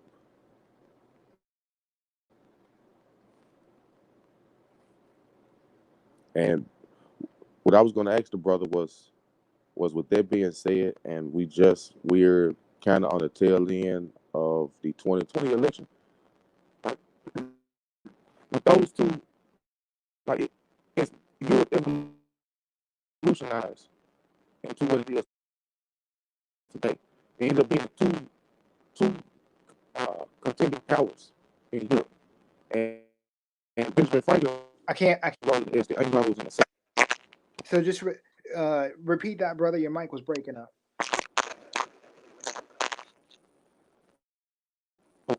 Okay. I was saying that You're better now. Europe has Europe has evolutionized over time into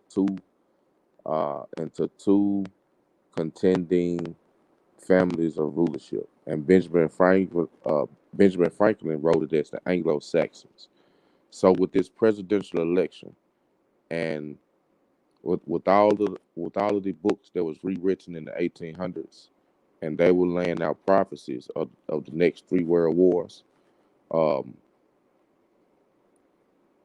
and the foundation of those were the Anglo-Saxons being behind the scenes, but utilizing towards to see who was going to rule the brown race, because ultimately each of those sides want to totally eliminate the other. They don't want to totally eliminate the brown races, as they put it. But the Anglos want to totally eliminate the Saxon, and the Saxon want to totally eliminate the Anglos. And so you described that history piece very well. And the reason I asked you that was to see, okay, if it's Ireland is still fighting with the UK now because they don't want to go under, they don't want to go under full absolute control of the Catholic Church, and you explain the reasons behind it very thoroughly, because because it doesn't align with the facts that were carried on in their cultural traditions. Now, if Anglos in Western Europe came from a melanated bloodline, and then you had these Saxons that came in from Central Asia, who would you say in America today on the presidential election between the Trumps and the Bidens? Who would you say is more on the Anglo or the Saxon side of things? Who would I say is more on the who would I say is more on the side of the Anglo-Saxon? Well, I mean, I mean, both I mean, entities are, yeah. but which one is which? I mean, they're both in it, but I mean, I mean, Biden's neck deep in it. So Biden has made his whole profit off of the enslavement of the melanated person, and he doesn't really care who you are as a melanated person. So, I mean, you know, I'm not saying that from a political standpoint. I'm just saying it from a investment factual based standpoint of how people make their money and who their alliances and confederations are made up of. So in my history, Biden's whole political career for 45 years has been in Delaware in establishing a tax haven for world criminals, and his major financiers are global banks, which are these same people, and the military, because Delaware is a major naval port, right? His third biggest group of support comes from the Fraternal Order of Police. So he made the majority of his money investing in private prisons, the crime bill, right, the weaponization of the melanated man for the artificial war on drugs. So that's what I see. So then would you say he's more on the Anglo side of things or the Saxon side of things? I would say he's more on the Anglo side of things. He tries to cover up his Catholic roots, but he's been a lifelong Catholic. So, taking us back to Europe and the Jacobins. When you were talking about the brother before on the panel was talking about the history of the original colonies, right, and the chartered corporations.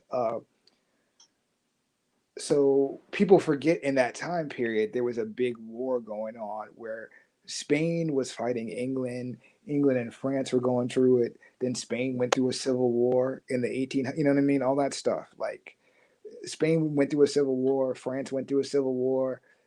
I mean, yeah. So Spain had a strong armada, and then by the time we get around to Revolutionary War, 17. I mean, by that time, their armada had been wiped out. The Portuguese Spanish armada was never again like what it used to be. That had to do with the wars they were fighting in Europe, and those were all church based. Those were church based wars, right? So to this day, that's why you have the IRA, right? The whole Irish terrorist thing that was based on the church schism, right? Ireland said fuck that, right? Half of Ireland split, and they said we aligned with the rule of Catholics, and the other half of Ireland said no, fuck that, right? So, which is why to this day the church is still mixed up like that. Roman Catholic Church took over Ireland, and it's all messed up now. The church recommends somebody to be the archbishop of that area, and then it's approved by the prime minister of the government. So it's totally different over there. They still have church and state like heavily mixed together, where it's one and the same. It's the same thing in England. Like if you want to be the head archbishop of Canterbury, which is like the archbishop over all the fucking English churches, like through all of England. The church has to nominate you, but you're only approved if the queen approves you, right? Which shows how the queen is choosing officers of the church, right? You know, the mixture of royalty and church going back to Rome, and how they're sort of one and the same over there. Like if you're an agent of the state, you're doubling as an agent of the church, right? And over there it's known and accepted and admitted, and you're one and the same, right? So being a knight in the English government is the same thing as being a knight in the church. There's no separation. You can't be a knight in the government without being connected to the church, which goes back to Rome, right? So that's why you have the whole thing in Ireland, you know, the fighting and the terrorism, and they're like, fuck you, right? Even to this day, Ireland and Scotland say we would prefer to be an independent country and not under British rule. And it's because of that reason, because England fell back under Vatican control, right? And that's why you have the division now in the United Kingdom, where they're like, if you're going back under the Vatican, then fuck that. Because we unified to be strong against the Vatican Church, which is why the United Kingdom came together in the first place by melanated people. A melanated general, you know, and everybody in London knows his history. If you ask anybody from England, how did London get formed? They'd say, oh yeah, this black general named this, blah, blah, blah, went around and defeated the local tribes, yada, yada, yada, right? So when white people, you know, so-called white people from England talk to me about Anglo history and white pride, I'm like, I mean, that's some bullshit. For one, it's Aryanism. It's based on a lie. So there are white people, yes, who don't believe the global history of Aryanism. I mean, they may not necessarily be allies, but they're not 100% on board with the propaganda, which is why you have the, you know, because they know where they come from, the Irish and the Scots and the other, right? So they're like, sign up with the Vatican Church and do what? And then go to war with all of the countries that are melanated, because that's what they're still on, right? They're still on that shit. So I don't know. People ask me for predictions. I'm just like, it's kind of obvious, just like with Clinton and Obama. I mean, you know what I mean? So I mean, the obvious answer Right. is there's probably going to be a war. There's probably going to be a war in the first 6 to 9 months because he's a globalist. You know, he's on the same agenda as the Clintons, where they had their PNAC agenda, where they wanted to go to war with Iraq, Afghanistan, you know, Syria, Iran. These are the last countries that are free financially, that are not on the Federal Reserve. So right now, we only have two countries left, right? There's only two left that are not on the, right? So, I mean, so people say, what is he going to do? To me, I'm like, there's only two countries left. These occult people and lodges have done almost everything within their agenda except for go to war with these last two remaining countries, which fulfills the prophecy, you know, of the Bible, of the Torah, of the Hopi, Aztec, Mayan, Cherokee, everybody, right? You know, the great battle of, you know, Gog and Magog, the two great empires that originated from the great original schism of the order of Aryanism, you know, back from when these people are genetically recessive, whether they're mutated aliens or not. That's when the original lie happened. And these two powers have to come to blows, and only one person can survive. You know what I mean? There's two species living on the planet telling two different stories. There can only be one original people, right? So that's the prophecy. That's the story. And at some point in time, there's going to be a reckoning between those two empires. Right. Right. And Right. it's even gonna be done on a micro level.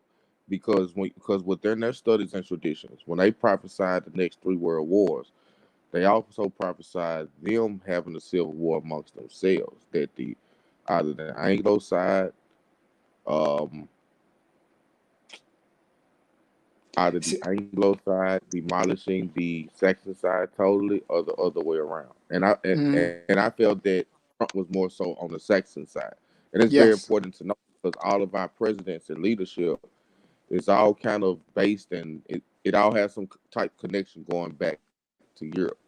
Yes, to And the I don't ignore these Anglo-Saxons. books, right? Because everything that they wrote in these books have happened with the first two world wars. And they said the third one they will divide the war based on religion and skin complexions. And Yes. now, just about every country, I mean, Ethiopia is close to going to civil war.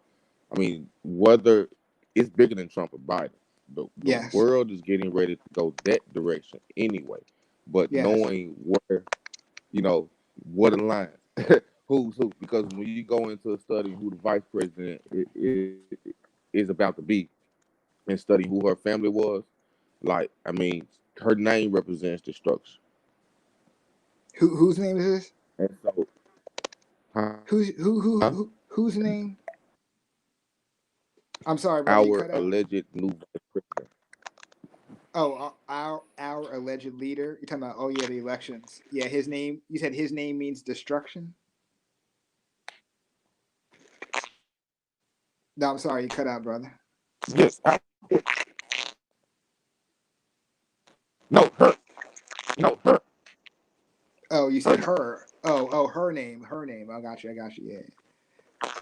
Right. So, no, yeah. I think they're. Right. I think we're in that Because I now. did.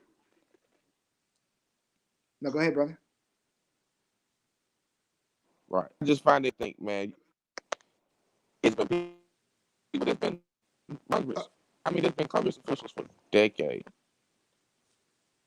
Go ahead. Hit your mic, years. bro. She came right into the game as senator. Senator is every 6 years. Mm-hmm. Are you able to hear me? Yeah, I can hear you clearly now. Yeah. Mic check. Okay. Yeah.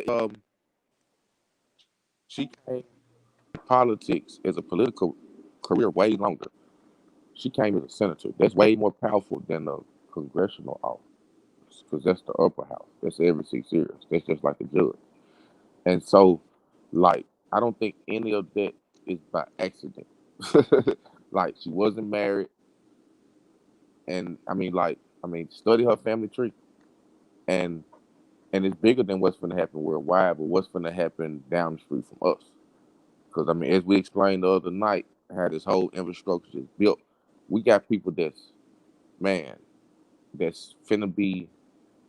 I don't know how long Biden is gonna be there, and so if she's gonna be our leader, we got people who haven't been here as near as long as our grandparents or our lineage running the country, which is Mm-hmm. gonna bring more outside influence. That means that's open borders, high taxes, um, forced vaccinations that have metals in them that make people think on a lower vibration or zombie like.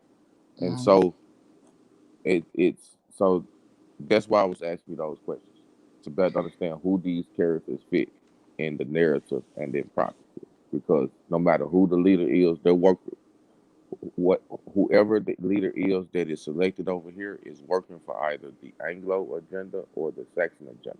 Because Mm-hmm. those two sides, they want to deplete the other side to where they don't exist anymore. And so understanding the history of the Anglo-Saxon to even see what is where this thing even started at. I mean, it started before the conflict began, before the 100-year war. I mean, Mm-hmm. so then going back to those two competing lines in Europe, you had one that had always been there. Then you had one that came there new. 'Cause I've been trying to get a better grasp on it because if we understand exactly how this thing unraveled, then we know exactly ahead of time, and we have So accurate foresight of their moves today. no, I feel you on that. I mean, anybody else want to jump in on that? I don't want to just, you know, if Chief or Mister Meticulous want to jump in.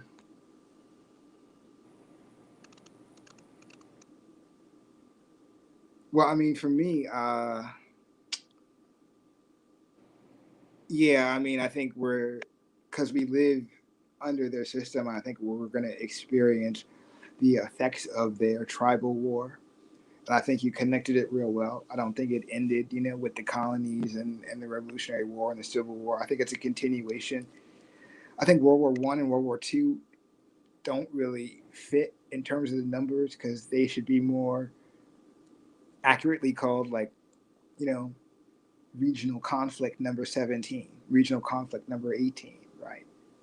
I mean, they call it wars in the sense of their history, their version, because it involved all of them, within either the Anglo or the Saxon dynasties and duchies and all that good stuff. So, it didn't really include all of us, but it included all of them. So that's why they look at it as a world war, because all of their empires were involved. So all of their world was at war, right? So that's how I see it. You know what I mean? The rest of us are feeling the effects of them having a tribal war. that goes with them wherever they go for the last couple hundred years. And so they happened to land over here, and so they brought their conflict with them because that was a European church-based conflict that had nothing to do with us over here until they brought it here with their religion, right? So Right. But on yeah, top of their ancient brother that went east and became the Mongolian, they're yes, also they came from the west, and now you got this Caucasian albino that came from the east, yes. and so So it's some of them will line up together, yes, and I think it's going to be along the lines that you said. What we talk about, natural law, natural science, and the other side will be those who consciously choose to live in an artificial timeline, right? You know, those who know the history of their people, but they choose to live in this artificial timeline, which is based on the Gregorian calendar and Roman Catholic rewriting of history, which touches on all cultures and religions because they're the ones that rewrote the Bible, you know, and they rewrote the science of India and the Naga. They're the ones who wrote into our education, not just here, but worldwide, the ideology of Aryanism, right? You know, the white, so-called white people, Albions, seeding intelligence through their travels to all. They're the so it's tentacles of the same thing. Do you know what I mean? It's an old ancient battle that goes back to, I mean, this goes back to Augustus and the first Caesar of Rome, you know, when the Roman Empire was a military empire. People forget it was a military empire that created a religion, right? So because Christianity, so-called Christianity, existed before. When the military created the religion known as Catholicism, it was to subdue the pagans. The pagans, right, right, the pagans. So, so at what point was Rome infiltrated by the albino, and they want that yellow? I think that came in a time when they studied under us. You know, when it, so I mean, you look at the Iliad and the Odyssey and the writings of Homer and I mean, all of their so-called first line, you know, philosophers, you know, everything, you know, from the math to the actual earth-based science, they were studying in our melanated lands. So they make us read Western history, right? They make us read Homer and the Iliad and the Odyssey, and he tells it himself that the best and brightest of Greece studied in the land, right, of the melanated people, right, for 1,000 years. For 1,000 years, he says, for 1,000 years, we sent our children south to the lands of the melanated people of Kemet, right? So how can Greece be whatever? So, right. I mean, that's what I think. That was the first closest greatness that they had. And it wasn't even a pure so-called white society. It was a swirled society, right? When they started including these pagan customs coming from the Albions of Central Asia, that's when shit got weird because their pagan customs were actually very dark and backwards. This involves ritual practice of sex with animals, what's called animism. You know, when you mix human and animal traits together in some kind of ritual or magic or ceremony, and then you do it and involve other energies like sex, that's their shit. You know, having bestiality, cannibalism, incest. Those are all ancient pagan customs of those people that they brought with them, right? So as they spread, they're bringing the. So that's why it never shocks them, because if you tell somebody from that culture, "Oh, look, I read this story," and you know, they found this truckload full of children, and they were like eating them and selling their. Those people won't be disgusted. It won't be shocking to them. They're like, "Oh yeah, fucked up shit happens," because they know, because it's not new. It's been going on for thousands of years. Wherever that culture goes, they do it. They did it here. So people say, what happened to the colonies, 1492? What? Why did they die off for 113 years? They died off because they did not know how to farm. You know, and even in their own journals, they talk about that. So let's see. Hardline Boss. Yes, I do believe Prester John. Somebody in the chat asked if I believed in the writings of Prester John, them sailing here to find the ancient Holy Land. Yes. So with the colonists here, they were still practicing that. If you look at Sir Walter Raleigh, right, who sailed on behalf of Queen Queen Isabella, and then in England we had Queen Elizabeth, right? And those were the Tudors and all of that. That's when the racial hijack happened. The Tudors were the last melanated people, in terms of the royal house of England.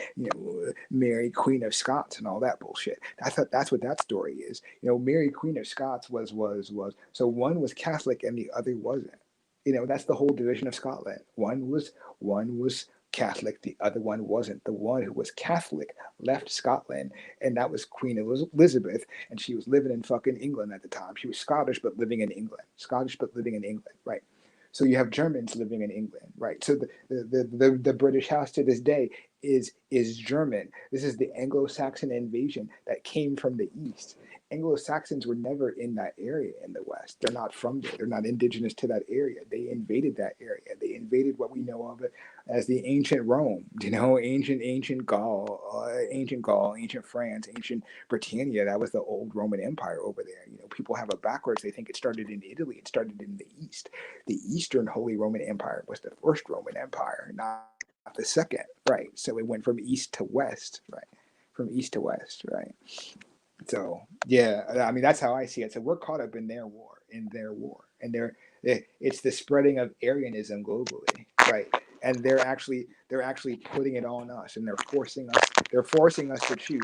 Now, people who are melanated don't have to choose because they've already chosen for us, right? Based on the dumb diversus. They're still operating based on dumb diversus, 1458 or whatever. We're still pagan and we're still subhuman, so that's how they're operating under a spiritual contract. Everybody who's Saracen, Jew, but they didn't say Jew, they said Saracen, Hebrew, and pagan, right, is subhuman. They're still operating under that, right? So that's what the war is about, is a spiritual contract on the souls of all humans, which Pope, I don't know, what was his name? I don't know if it was Pope Pius but the Pope at that time, was it, I forget. So, but that's the original schism, right? Arianism grew out of the Roman military civilization, but it was never institutionalized as global church law, right, and until 1458. And so in 1458, Arianism had been around for about 1500 years, but now it became global church law, which meant that all of the duchies and kingdoms under the Roman Catholic Church had to follow those orders, right? Or you could be excommunicated from the church. And at that time, there was no other anything except for the Orthodox Church. So, the schism in the church, so everything in Asia became Orthodox. So the Orthodox part of Christianity are the ones that hold on to the original history, and they recognize the Black Madonna, the Black Yeshua, right? The Blackamoors and the Black Royals, right? The Orthodox Church are the ones who recognize the 17 Black saints, right? The Vatican Church does too, but they don't acknowledge the Black Royals up until the 1700s. Now the Orthodox Church does, which is why they have the schism with the Roman Catholic Church, where they say you're not telling the true history of the world and the original people, right? Which is that Yeshua and the 12 tribes of Israel were melanated people, right? And that this book and this history has nothing to do with us as Albions. It's their history and their story. And if we're going to be Christians, then we have to respect them as the original peoples because it's their religion, right? So that's the Orthodox Church, right? Which is why the Roman Catholic Church hates all of the Byzantine Empire of Asia and the Orthodox. And most people think that there's one pope, and there's not. There's like 2 or 3 different popes, and they're all equal. The Roman Catholic Pope does not supersede all other churches, right? So there's the Pope of the Roman Catholic Church, and there's the Pope of the Byzantine Orthodox Church, and then I think there's a Pope out of Africa in that church. And they're all equal.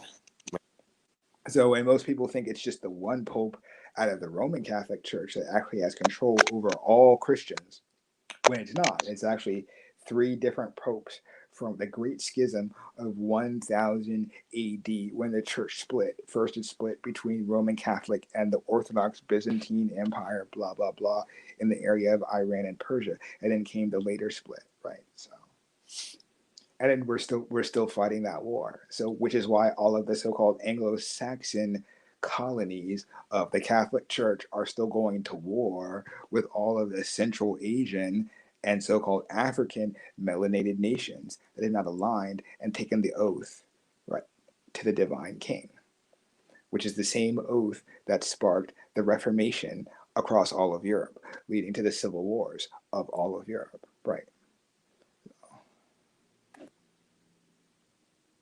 So yeah, we're living the same history. They're still playing it out like they haven't finished it. So, which is why they want to go to war with ancient Tataria, right? And Iran, so they're So attacking all like, the somebody's so mic. like, What? right? I can't. Do you I feel can't. that ancient Tataria Wait, I can't. Who's is the talking? same Tataria? Oh, I can hear you. You said, "Do I think what now?" Yeah, man, this is probably my last question. It gets staticky like every about 5 minutes. But ancient Tataria, is there a connection to the Tataria of the underworld and the Tataria in Siberia, or the Uh, Tartarus of the underworld? you're talking about you're talking about the inner world story. Correct. Yes, I believe there is. Yes, yes, I believe there is. I believe there's a connection. So, I mean, are you a believer in energy lines and vortexes and ley lines? I am. Okay, so yeah. I am because because it's been proven. If you go to certain parts of Peru where the center of the world used to be, you'll naturally levitate because of the magnetism. When you go into the pyramids, it's an energy prism, and so you can make things. You could store energy, and that's why they built those with certain geometry. Because then you can make Hmm. things. You could create a platform to make things levitate. You could create a Right. magnetic field. So there are stories in different cultures. Yes, I mean there are overlaps. Like we talked about the calendars and the ley lines and how different people have overlapping history, spirituality, prophecy. There's a um, there's a shared history, and I'm sorry that the brother's phone died. You know what I mean? Because you jumped on as soon as the other brother's phone died, and he lost the panel and stuff, and he was dropping that good knowledge on the Asian ethnicities. If you caught that part, he was, and so part of our history. We talk about it very generally, and he had a good point that we talk about Mongolians, but we don't actually name the ethnicities and be specific, which would nail it down to nationality and migration. So, with that, I was talking about how all of South Asia were Naga colonies, uh, different ethnicities and cultures, but they have the same science, right? Um, there are stories, yes, of that, where uh, people who were known as the Nesians, Nesians,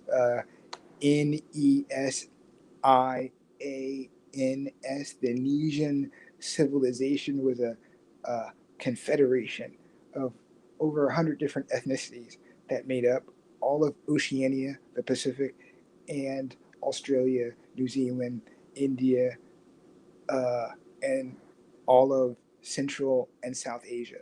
So that would be the countries of like Thailand, Cambodia, uh, Laos, Vietnam, uh, and the Koreas, and then it stopped there. And then in Northern Asia, you have the other uh, Mongolian and ethnicities that are lighter, like the Huns. The Huns and the Mongols went to war. And the Mongols actually formed their own empire.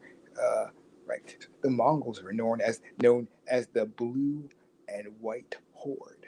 So, I mean, so all of Asia knows this history, right? They know where the so-called Albion comes from, right? Because they've been there for 2,000, right? They're like, oh, it's these people who formed, and it grows, and then they form these three different ethnic groups, and then they form these seven ethnic groups, but it's all the same people.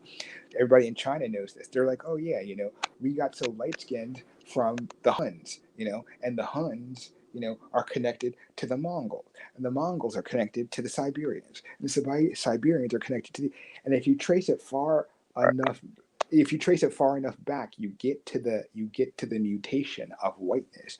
You get to where there was nothing but just Naga people in all of Asia, and then you get that. You go back to the very original first tribe, right? The first Arya tribe or Aryan tribe. Um, I mean, I don't know what that does for people. I mean, it's important to know that history because it puts things in perspective in terms of the timeline and the original true history of the planet, right? Because then you start to see how the artificial timeline got formed, and as it spread, it affected the natural timelines and natural cycles and natural ley lines. Right, right. Right. And I see that the Mongolians evolved from the good Turks or Yes, Guk Turks, and before it the Roran tribes, Rouran.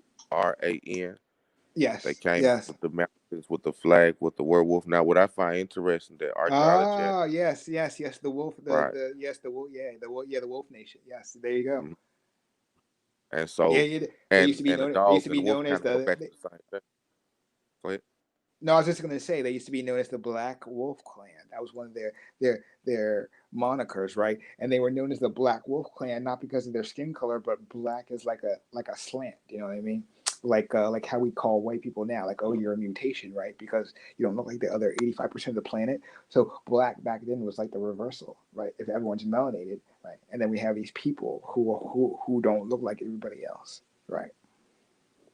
Right, right, right. Right. But they're tough and And, aggressive.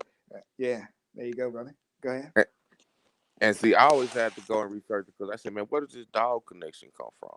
Yes, I they mean, yeah. I mean, they just didn't come out of nowhere. And I said there had to be something generational that happened for a very long time. And the Chinese recorded it, Hindustan recorded it, and Arab, the nations of Arabia, everybody recorded it around the same time, and they all recorded a similar story. And so when these tribes came out, hey, the good Turks is where Turkey gets its name from. It was Yeah. like Anatolia and Yes. or near there before that. Yeah. And so these tribes, archaeology has discovered that they mixed in with a, what do you call those things? What wait, a Dravidian or No, no, what? no, no, no, no, not the Dravidian, but the The Cro-Mag? correct. Okay. Right. Mm-hmm. They found the evidence, the oldest mating of a human Mm-hmm. and the Cro-Magnon is Yes. were found in Turkey, where they Yes. also have a lot of evidence of underground civilization. And so, Oh, because it is a lot of reports of some of them coming out melanated. yes. Go ahead. No, no, no. I didn't know. No, no, I'm And just so with you. Mm-hmm. I, I always sense that, okay, if they came out made with these giants, and this, I mean, they got stores of giants over here. Every country that had stores of the giants, and we were talking Yeah. earlier about the ancient land of Albion, and that was supposed Yeah. to be a giant. What if it was melanated people there? Couldn't it have been that somehow the giants were baiting into animals and humans, Yes. and then somehow they started to breed a different type of complexion. And for a long time, it was just it looked mulatto up until Mm-hmm. recently. I mean, it Mm-hmm. just got pale like this on a massive scale in the last 100, 200 years. And Uh, so, yeah, I agree with that. Mm-hmm. yeah, that's where I see the ancient. I think it's Altae, I believe. It's a mountain ridge in East Asia. It's where I Mm-hmm. believe Mongolia, Russia, Kazakhstan, and China. It's where all of Yes. it borders. If you're able to pull Yes. up a map, it's where all of those regions border. That's the region. They have a lot of ancient archaeology that they don't let the world know about. Like one of the world's Yes. oldest monoliths, where Yes. one of the oldest places where they were practicing dark arts Yeah. is recorded right there. And Yes, it's like they'll brother. give us the monolith in Western Europe that our ancestors built, but they'll lay claim to that, but they won't tell us about this monolith here because then it'll start to unravel a lot. but it's Yes. where those nations, I believe 4 nations, Mongolia, Kazakhstan, Russia, and China, where their borders meet this mountain region, Mount Alti or Alte, Yes. ALTE, Mm-hmm. in that region, studying that region and the names that those people had before before those names modernized into what we have today. And with that, I mean, you can really accurately foresee world events. I mean, Yes. everything that they're able to do is very predictable. Because I mean, no matter what Yeah. city you have conversation in, you get the same response as if everybody Yes. came out of the same school of thought. Mm-hmm. And then, but Mm-hmm. this is the part of their history that they don't know because they're taught just to go along with the plan, go along with the plan, go along with the plan. Yes. No, I'm with you on all of that. And Russia, Tartaria is very good at keeping secrets, right? They're very good at keeping secrets. They're very good at science.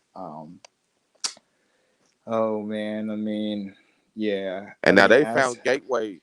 I mean, it's rumored that they have gateways to whatever. Um, Now it's supposed to be different layers to the underworld. It's supposed to be cities of gold, but then you also have, I guess, wherever the lobby is, whatever we categorize as hell, they have evidence of there being gateways in Siberia and Eastern Russia. Now, if mm, the ancients recorded continents called Tartarus, and these people came out of those same regions bearing the names of the Tartars or Tartaria. I just and they had a lot of the same mm, customs mm-hmm. of underworld traits that were recorded in ancient civilizations. Yes. Um, I can see that, and then when they started coming into Eastern Europe, you've got people who feel like they're the children of God. We've been here, and so then Have, you got this mm, warlike tribe coming with no rules. Like they'll come at night, they'll take your wife, like they'll burn your food, and so these people play with no rules. And so I can see where they had to conquer them, and I guess they introduced Catholicism, and they felt like they introduced some of their culture. So then when they conquered Western Europe, and then they laid their DNA print there. That was their way of mutually giving them some of their culture. And then somewhere in there, they yeah. wanted to get untangled. So then Great Britain said, "All right, let us separate." So they just left, and all right, we're gonna do the Church of England. And now history is almost following the same pattern. Is they're trying to now separate government wise and say, "Hey, we just gonna separate again." But I believe, I mean, trying to uncover this story and get a real good grasp on it, because as I stated, we live in a world um, I mean, we live in a world through that dominion right now. And so, um, these characters that are coming in as new presidents, how do you feel the world will be different the next 4 years versus the previous four? I mean, I think people are gonna run multiple agendas at the same time. I mean, and it's hard to predict who's going to be the winner in that sense. I mean, that's spiritual warfare in the sense of whoever has the strongest will. Back to your question of the two competing factions, and how does that play out? So, yeah, I mean, is there an underworld, inner world? I believe so. I mean, yeah, yes. I mean, there's stories of that. Yes. There are stories, of the ley lines and how there is a global Earth grid, and how there are certain people, nations that are known as gatekeepers, but in the opposite sense. You know what I mean? They're in the positive sense where they're protectors of certain areas, regions, based on these ley lines and vortexes. There's a belief that if you do not keep certain frequencies and vibrations in these places, that they can flip, like a coin, like heads and tails. Uh, that you can use these frequencies, and what changes it is the intention, right? Uh, hmm. Okay, so it's like a doctor and an assassin. So what's the difference between a doctor and an assassin? There's really no difference because they have the same body of knowledge on medicine, right? And the body. The only difference is their intention, right? So an assassin studies the skull and the brain just like a doctor does. The only thing that's different is their intention, right? So one's trying to build up and heal, the other's trying to harm, but they're using the same physical points, right, and the same science, right? It's sort of like that. So that's, yeah, it's the same ancient battle. There are so there are guardian nations, and not all guardian nations are indigenous or aboriginal uh, in title, but they are aboriginal as first primary people, uh, and it's a battle between those two sciences. The artificial knows of the real. You know, they both know of each other, and only one side has plans to cancel the other out. So it's like good and evil. You know, it's like somebody who doesn't believe in being offensive, you know, and being violent, but they believe in self-defense, right? But at the same time, they're saying, I don't want to fight with you, but I'll defend myself, but I'm not going to start it, right? Because it's against my spiritual law. The other side has no spiritual law. They have no code.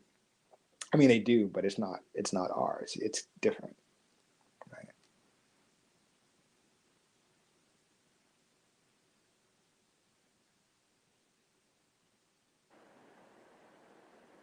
I don't know if that made sense. I mean, so Yeah, man. It made yeah, perfect sense. It made. yeah. So I mean, some of the conflicts we see are tied to that. Yeah. So does Russia know that they have a gate there? Yes. Uh, they're good at secrets. They talk about it, but they don't talk about where it is. They talk about the science that comes from it, but they don't talk about where it is. But people who know where it is. But how do you get to it? Because you have to go through the Russian army, right? I mean, they're very good about accepting that stuff, unlike us. You know what I mean? We keep it secret and occult, and the military studies it. They study that stuff through the military, but then give the science to their people.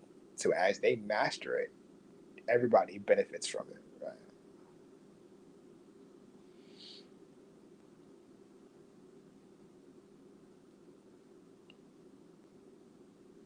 Yeah. So there's that. Um, yeah, and there's gates in other places too. So I don't know if that interests you, if that's what you want me to talk about. But it seems like we have the mixed children and their inner earth friends at war with their parents and natural people of the land.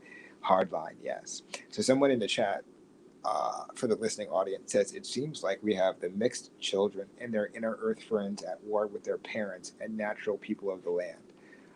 Yes, that's a good way. That's a good way to put it. Yes. The children are fighting the parents. Yes. Yes. Yeah, that's definitely a good way to put it. The children are fighting the parents. And the children are fighting the parents based on what the parents taught them, right? So it's like you being a warrior and you teach your children to come up and be warriors, and then as soon as they get half of the lessons, they think they're the shit, right? And want to put it on you, right? You don't really want to smash them out because they're your bloodline and your child, right? Now, in this case, they are not our bloodline, but we are benevolent, and we're like, okay, we're granting you space to exist on this plane, but we don't want to really smash you out. Like we could do that, you know. We have the ability for thousands of years. We're trying to be benevolent about it and let you exist, coexist as a secondary species, right? But if y'all want to keep acting up, right, we could just annihilate you because they've never been more than 15% of the planet ever in their existence, right? And that's why they have a genetic cellular fear of us because they know that their entire existence for all of time is in our hands. That when we get tired of them, we can be tired of them forever. Right?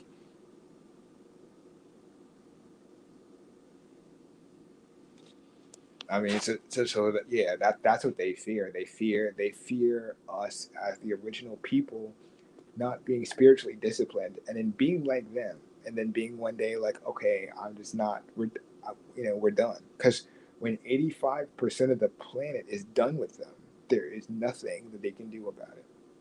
It really doesn't matter like how much weaponry they have. The sheer numbers of people who will mentally shift and not believe in their programs anymore will collapse their entire system, right? no amount of equipment or guns will be able to force people to do whatever they need to operate in the system to keep them afloat, because because they know it's based on an illusion. When people stop believing in the illusion, the whole thing crumbles, right?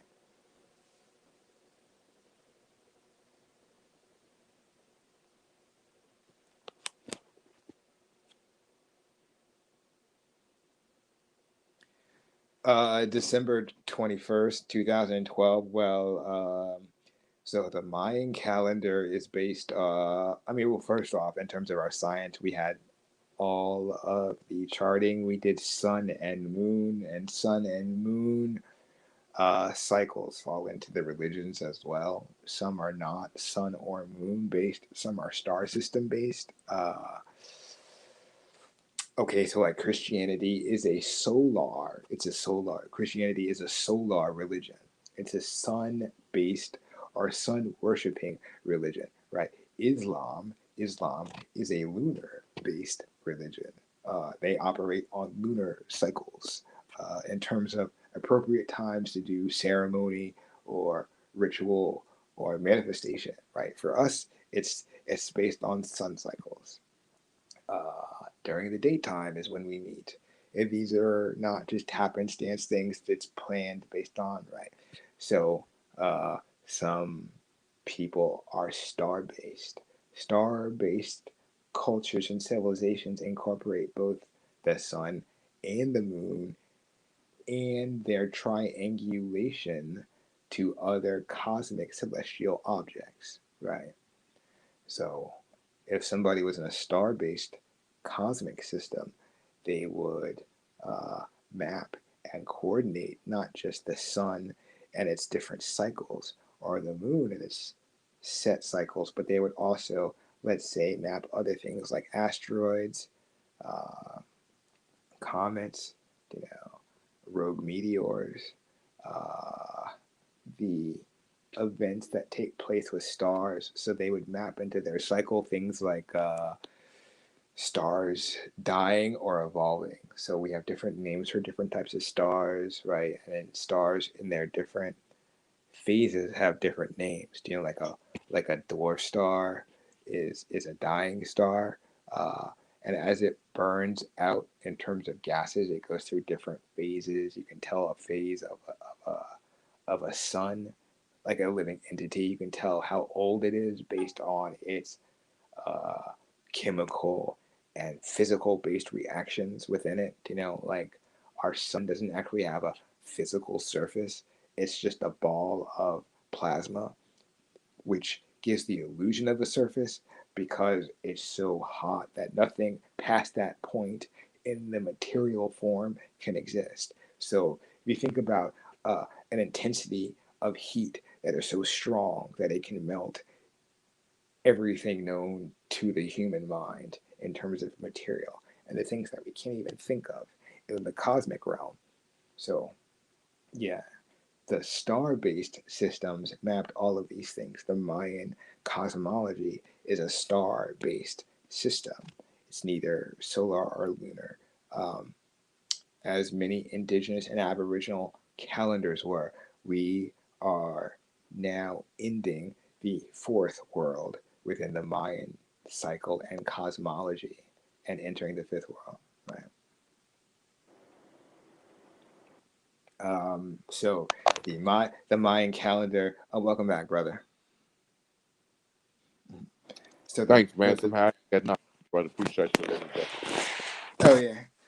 So the Mayan calendar operates on what are known as Baktun cycles, and there are actually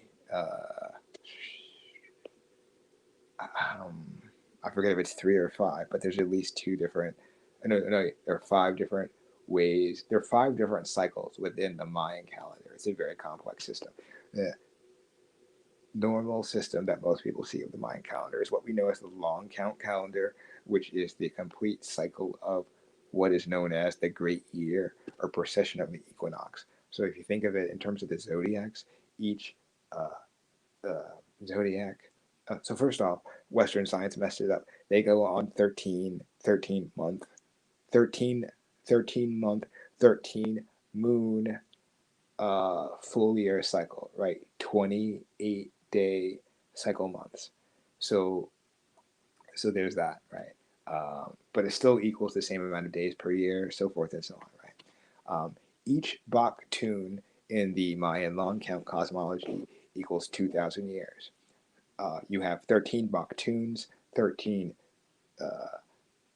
zodiac-based ages, just like in Western cosmology. So, in each one lasting for 2,000 years, right? All 13 together make the complete zodiac. As we move through them, that's what is known in Western. What I'm trying to say. That's what's known in Western physics or astrophysics as the precession of the equinox, which equates to 26,000 years. If you Google NASA precession of the equinox, this is sound science that is taught all around the world. So their science actually comes from our science in terms of solar documentation and lunar documentation and star-based celestial body documentation. Uh, mm, we were the first to map the Milky Way galaxy, and not only the Milky Way galaxy, but we have mapped 7 to 8 other galaxies uh, in our hemisphere of the universe. So we live in the Milky Way galaxy. The galaxy itself has, okay, so our solar system has the main 9 planets. A galaxy has and can have up to hundreds or thousands of solar systems within it. The one constant of every galaxy is that it has a dualistic sun, meaning that every galaxy has at least one light and one dark sun as a celestial object or event. So Mayan cosmology recorded all of that. Every little thing, every asteroid, every comet, every piece of debris, right. So, and it recorded that in terms of its influences on the people. So that's the long count. There are 4 other cycles within that break down all the way down to the day, the week, the hour, the month, and what have you. And there's different phases of each year, of course, that we know of, 2 equinoxes and the solstices, but there's also phases for each month, each week, and each day. So in terms of cosmology, there's a certain appropriate time to eat food, breakfast, lunch, dinner, based on not just sun or moon, but all of that combined, plus other factors. So it was a way of keeping time, but not in the traditional sense that we think of, which is solar based, right? Keeping time for the Mayan was based on dimensional cycles of evolution or growth. Mayans believed that all time was connected. They were the inventors of the zero. They felt that all things in existence in the known and unknown forms of 2-dimensional realities and all other forms of reality were interconnected. There was no separation in the known universe between all things. So there was no different. The belief is that there is no difference between time and space and matter. So if you think in the Western sense, we live in first, second, third dimension, length, width, and height. There is no difference for the Maya between length, width, height. Fourth dimension, which is time. Think of it like an airplane. You add time when you put matter into motion. you create through gravitational forces the illusion of time, right? So by instead of moving matter with material force, you move the inner vibration of yourself so that you actually attune to a different dimensional state, which many people talk about different names of things, spiritual powers, mystical powers, out of body experience, astral plane projection, astral traveling, all that stuff. That is how the Maya looked at it, where time is, there is no past, present, and future. It's cycles of energies that either evolve or de-evolve. Right? Nothing is created or destroyed. It just transforms into a different plane of existence. So our belief in death is illusionary because we don't really die. We transform to another state of matter. Or right. So in the electrical sense, plasma is the fifth state of matter. Plasma could be blood, but it also could be the sun.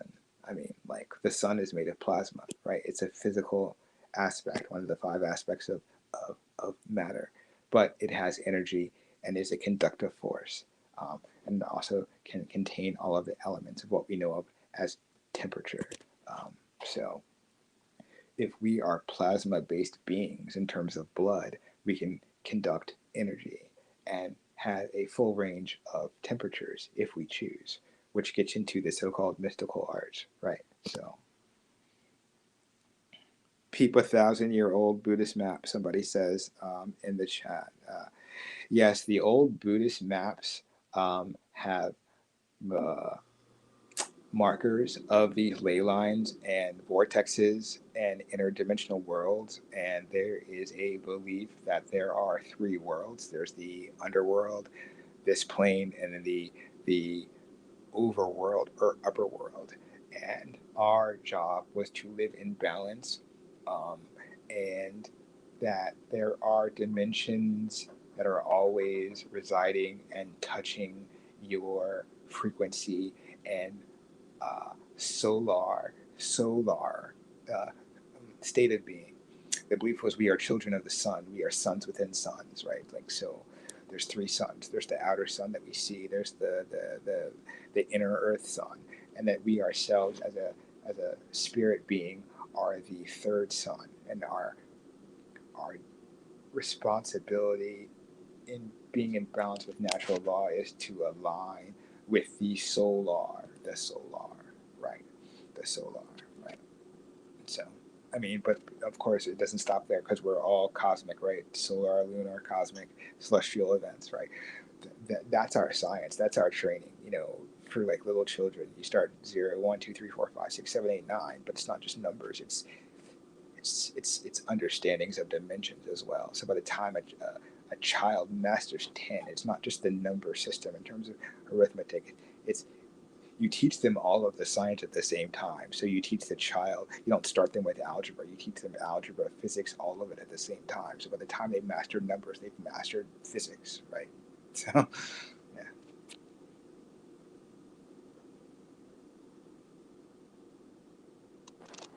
And you learned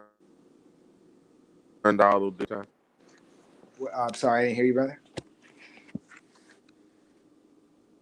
And you learned all of this in one lifetime? I learned all of this in one lifetime, you're asking me? It depends on, oh, well, that's a tricky question.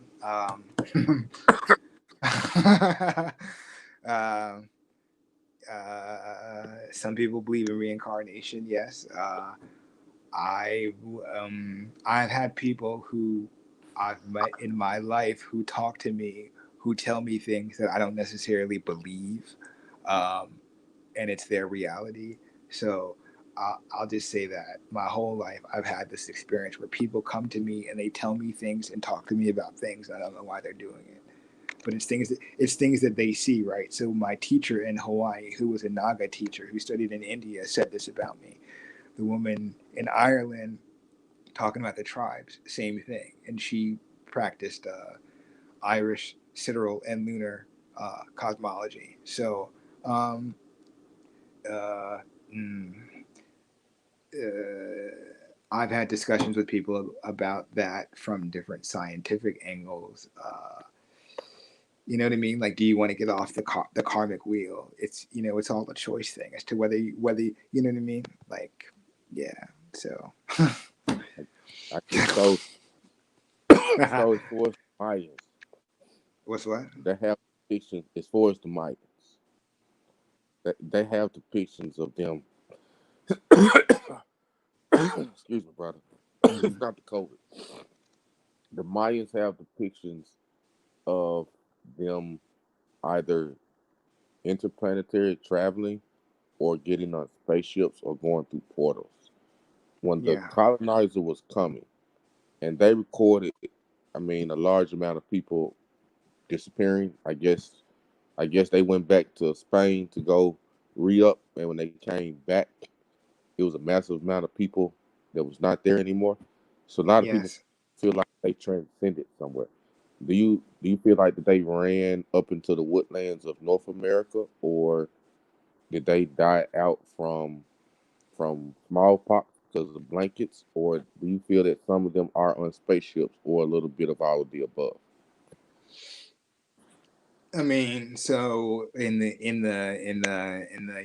Yucatan where the Maya were, there was an epidemic, of course, but it's not just that.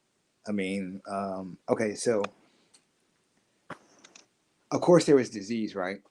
So 90% of the people of the Yucatan died off. So despite the fact that there are uh, 15, 20 million surviving Mayans, let's just take the Mayans. Right. So if there's still just 10, 15 million living today, right, scattered across Mexico, Guatemala, El Salvador, some other places, right? And we know that 90% died off. I mean, that tells you something on the numbers, right? Uh, some people disappeared. There have been other people who disappeared, not just the famous Incans. Uh, I like you, brother, so I'll tell you.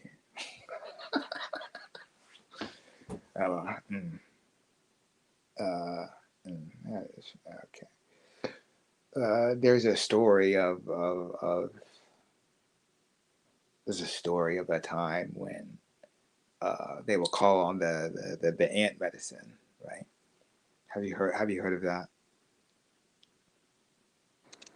I've heard of an ant story. I don't know of this particular one.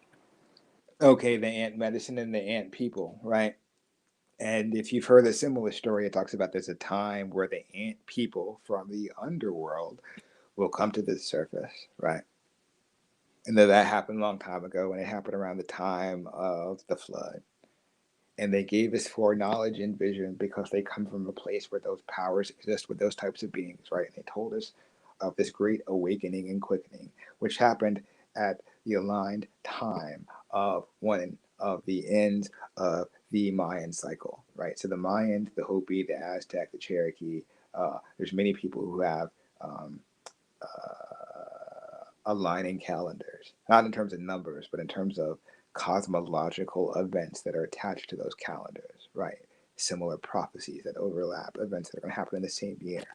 So somebody in the chat asked about uh, December 21st in 2020 in the Mayan calendar. That is the exact date, right? All of the perspective that was put out was fear based, and it was from the Egyptologists and the different occult lodges. So when the fourth world ends, it's we ended the time of iron, which is the time of the hand. So we would master the physical body, right? Over this 26,000 year cycle, we would master the physical body and go through all of the developments of a spiritual child in terms of the mastery of the five elements: earth, air, fire, and water. Like a child, like, look what I can do with water. I can make a fucking dam. Look what I can do with fire. I can burn shit, and turn it into a weapon. Look what I can do with wind. I can control the fucking wind and control when it rains and where it rains through cloud seeding. So we're at that spiritual baby level. Do you know what I mean? Like, I mean, in comparison to, yeah. So, in terms of comparison to the science,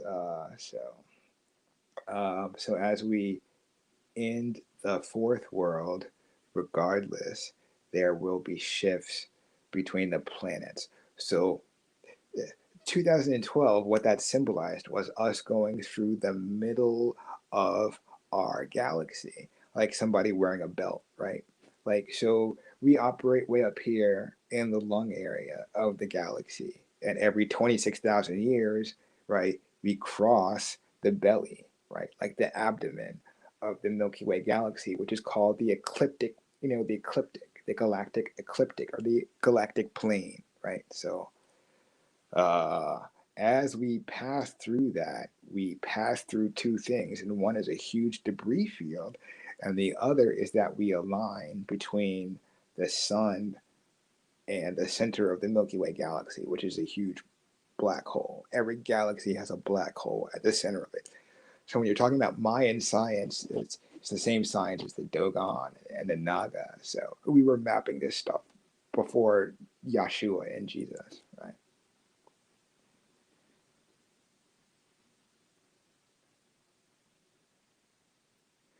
So for like instance, like with the Dogon, the Dogon had mapped the Sirius star system, right? Like Sirius A and Sirius B is, the Pleiadian star system. They mapped that down to perfection before the time of Jesus, Yeshua, right? Uh, it's the same science, right? So to this day, we use that symbol. When you look at the pole star and the two snakes spiraled around it, that's the symbol of the Naga, right? It's the symbol of overcoming the dualistic two-dimensional plane on Earth, right?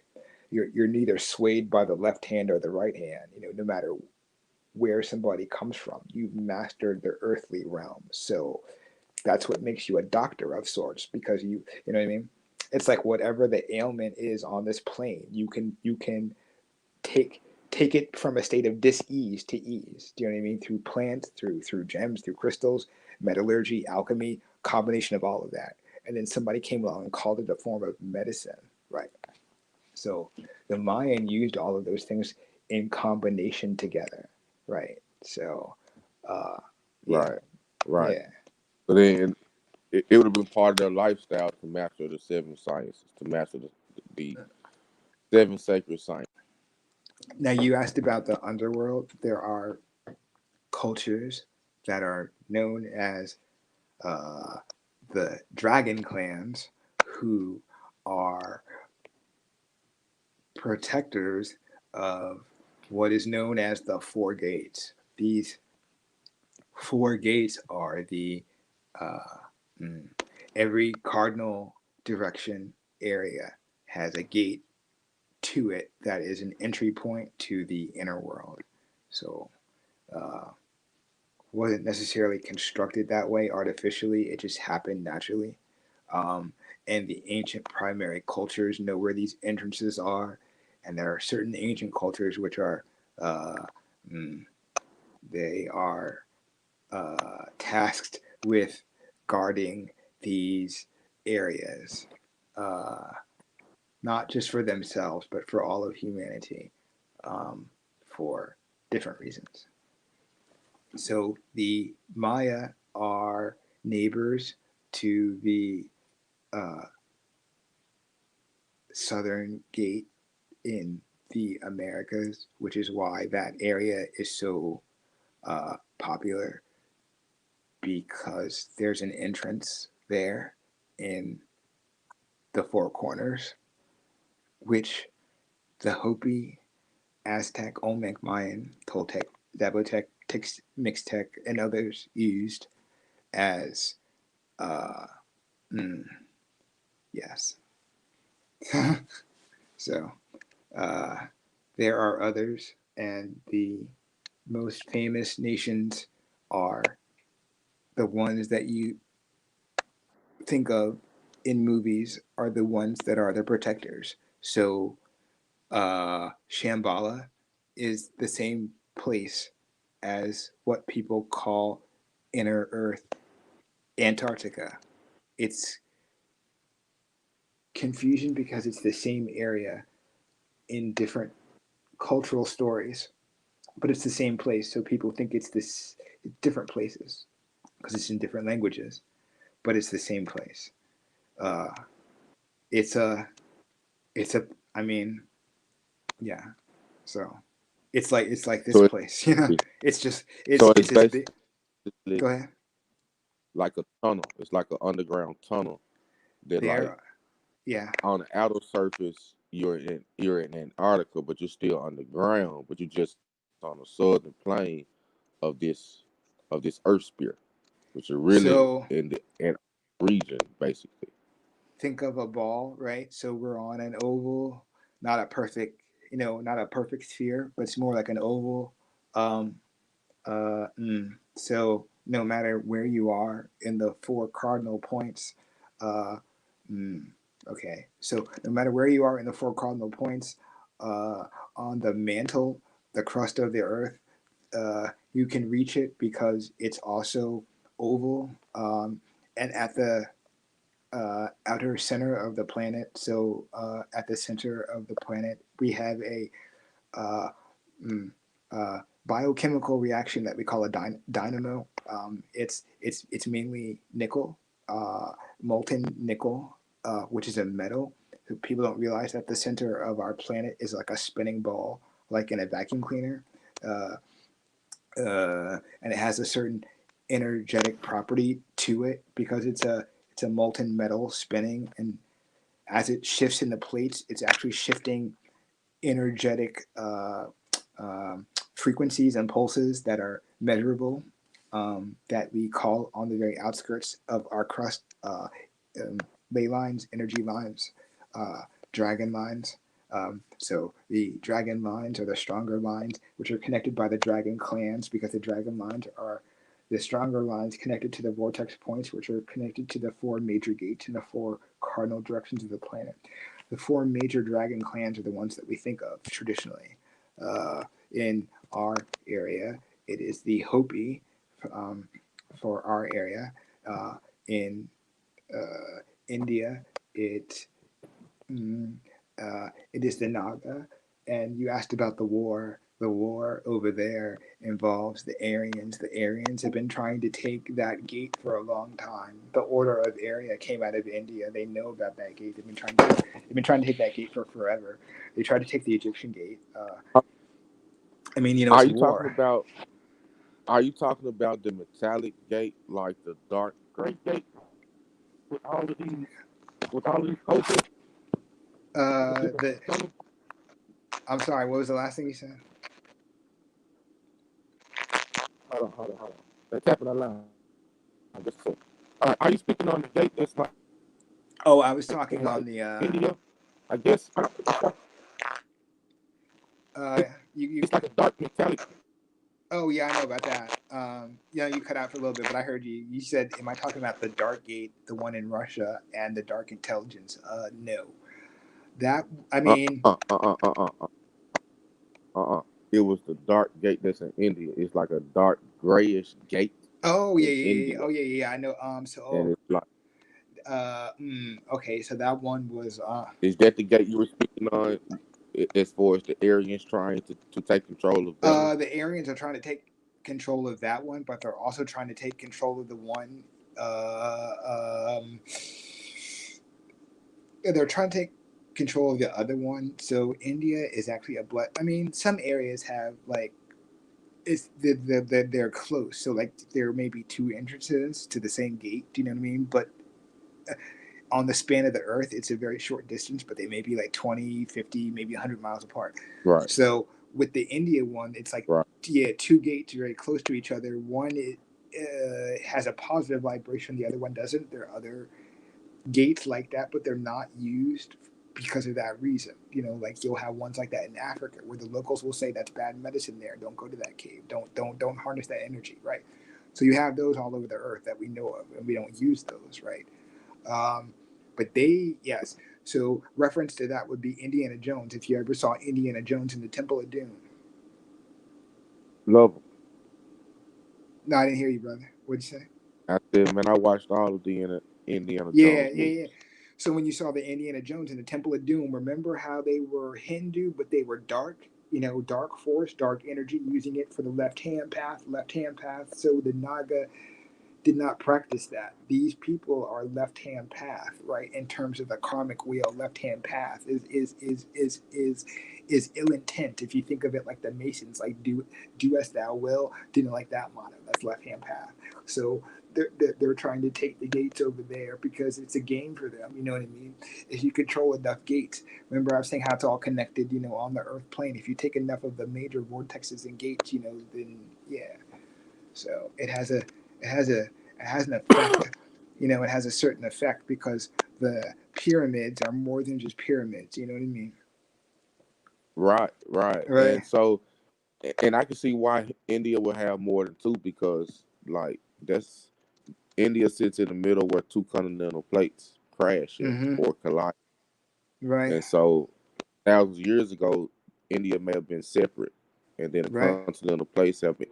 But which is weird because you got the expansion Earth theory, where the Earth has been growing as a spear. It's expanding. I mean, Mm-hmm. it's expanding. So, but then the plates are coming closer. Yes. Then some Mm-hmm. plates are separating. So it's Oh, yeah. just check So your mic. Just check your mic real quick.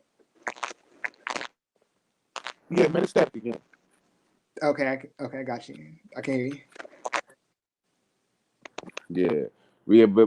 But I always looked at that as being interesting. But yeah, India has a lot going on right now, man. They are, I mean, they are close to going to war with China. Mm-hmm. Then they're close to going to a civil war Yep. themselves. I mean, they are assassinate politicians. So our election process is not as near as adventurous as most of the other countries in the world. So when Indians try to come here and say, hey, they've got things figured out better than us. Yeah.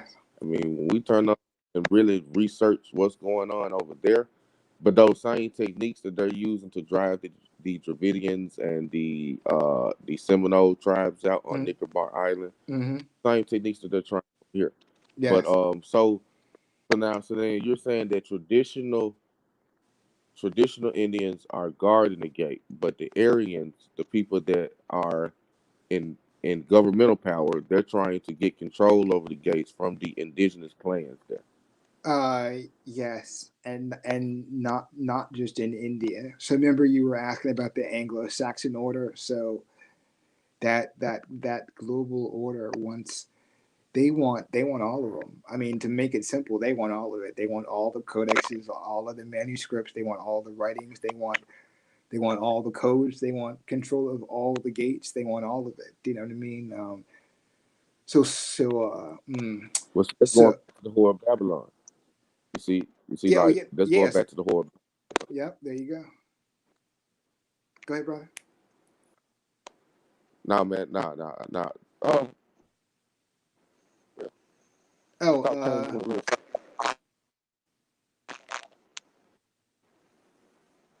My check. yeah, I can hear you. Go ahead, brother. Okay,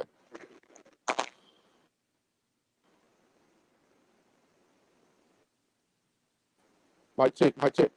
Uh-oh. Go ahead. Go ahead, say something, brother. My, my Nah, check. Well, it's still static. Okay. nah, I can't hear you. You got a little static. Yeah, well, I got you, brother. Go ahead. eh, yeah, and for some reason, I've been studying that part of the globe, uh, Hindustan, and all of the regions around it, like in depth, like because they never taught us about that. They never taught us about the Nesian cultures of Mm-hmm. Oceania, uh, Mm-hmm. Zealandia, and now, so it was something from our discussion the other night. We were talking about the Pacific Ocean and how the islands there and how its cultures and civilizations. Now I could see how it would have been easy to flood out a civilization in the Pacific because that's the lowest point of the globe. somewhere in between Easter Island and the Samoan Islands. Mm-hmm. It's like this big whirlpool. But if we had, because I'm trying to fit the map that you guys had up, which is very brilliant. Like I'm trying to connect with some artists as well who could possibly depict some ancient maps. But how would the island of Mu fit if that's the lowest part of the world? But I could see how they would have been flooded out because if we were on the low plain, and then it makes sense how ancestors always spoke of people being on top of mountains like heaven. Well, if you're, Yeah. if you're a few more hundred miles, or you're south of the sea level, then of course looking at a mountain will look like a long ways up. But I've been Yeah. trying to, as far as working on maps and getting ready to depict maps, like looking at what the lowest point in the world is in the Pacific. I'm either thinking that like that area would have either been a large lake and it would have been land masses around it, or there would have been a land mass just on the very low plain, which would have made it easy to flood out. Yes. And so okay, so I'll start with what you said first. So you said Mu, the continent of Mu in the South Pacific. So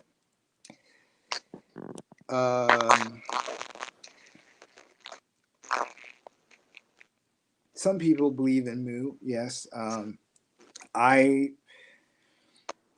used to say I'm a believer in Mu, and now I don't really say believer based on studies. I say more of a knowing. So as to the people of Mu, Oceania, okay, so we had the Polynesians, the Micronesians, the Melanesians,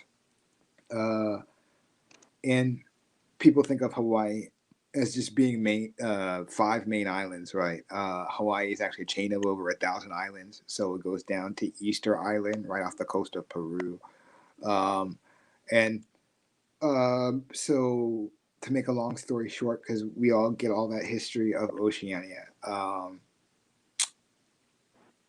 do I say this? People, to your question of like, was there an event? You're basically asking, was there an event or some kind of something that flooded them out? I like to put it like this. I would recommend people to look at World War II and the testing of the nuclear bomb. So if people have an understanding, that the Pacific is melanated people, right? Look to World War II and the testing of the atomic and nuclear bomb. People may not know or just forget. The nuclear test ban treaty went into effect in like 1985 or 1988 or something. So, but up until that time, I think it was 88. Okay, yeah. So we tested over 1,000 nuclear bombs. 500 of them. Okay, let me just put it to you this way: all of the nuclear bombs that we tested. Let me see. Somebody in the chat said it was also a strip of land, like where Cali was. It was called the Red Sea. That's gone now. So yes, there was a area there called the Red Sea off the coast of California. Back then there was a whole other peninsula that was actually off the coast by about 100, 200 miles, which we see now as little small islands that they turned into state parks, for the California seals and all that other stuff. So back then that was part of the Khalifian Empire. People put the Khalifian Empire on what we think of as California, but the Khalifian Empire was actually on this huge peninsula that sunk at around the same time period, right? Not the time period of World War II, but the time period of the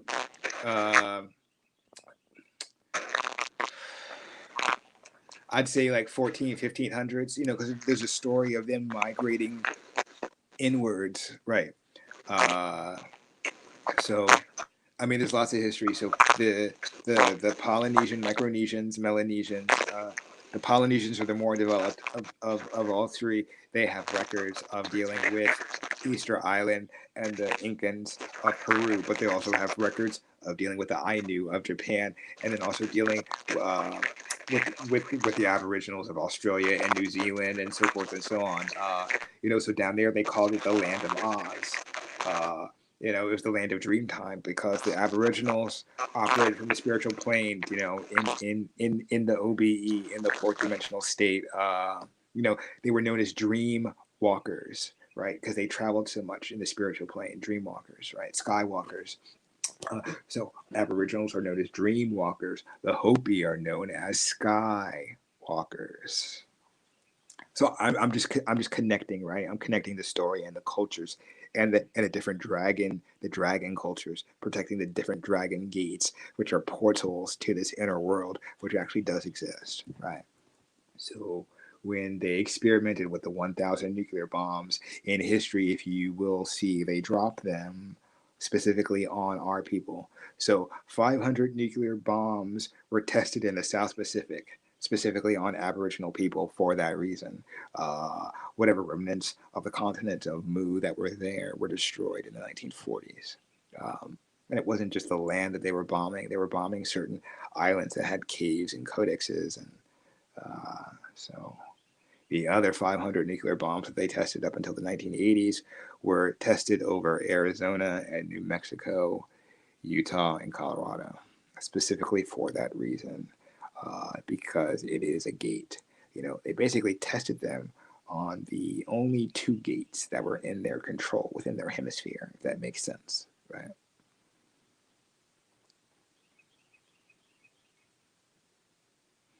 So the gate of Oceania was one of the gates to the underworld through Mu. Hu and Mu were connected. Mu in the Pacific, Hu over here, the Atlantic, making up what would have been known as the Gulf of Mexico, which connected the so-called islands, which used to be part of the larger continent. Now broken off in pieces. The islands that we think of today are just crumbs of crumbs. I mean, they're crumbs of what used to be there. Right. Continent the size of And Texas. man, Yeah, continent the size of Texas. Yeah. Go ahead, brother.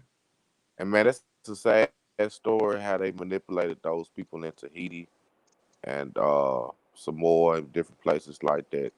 It's very sad how they manipulated those people, and they were still testing bombs in Australia. I mean, in our lifetime, in Yeah. people's backyards unknowingly, and so it's Yeah. very, very sad how they manipulated people on those islands. And a lot of times, those people didn't even know what agreements they were talking about.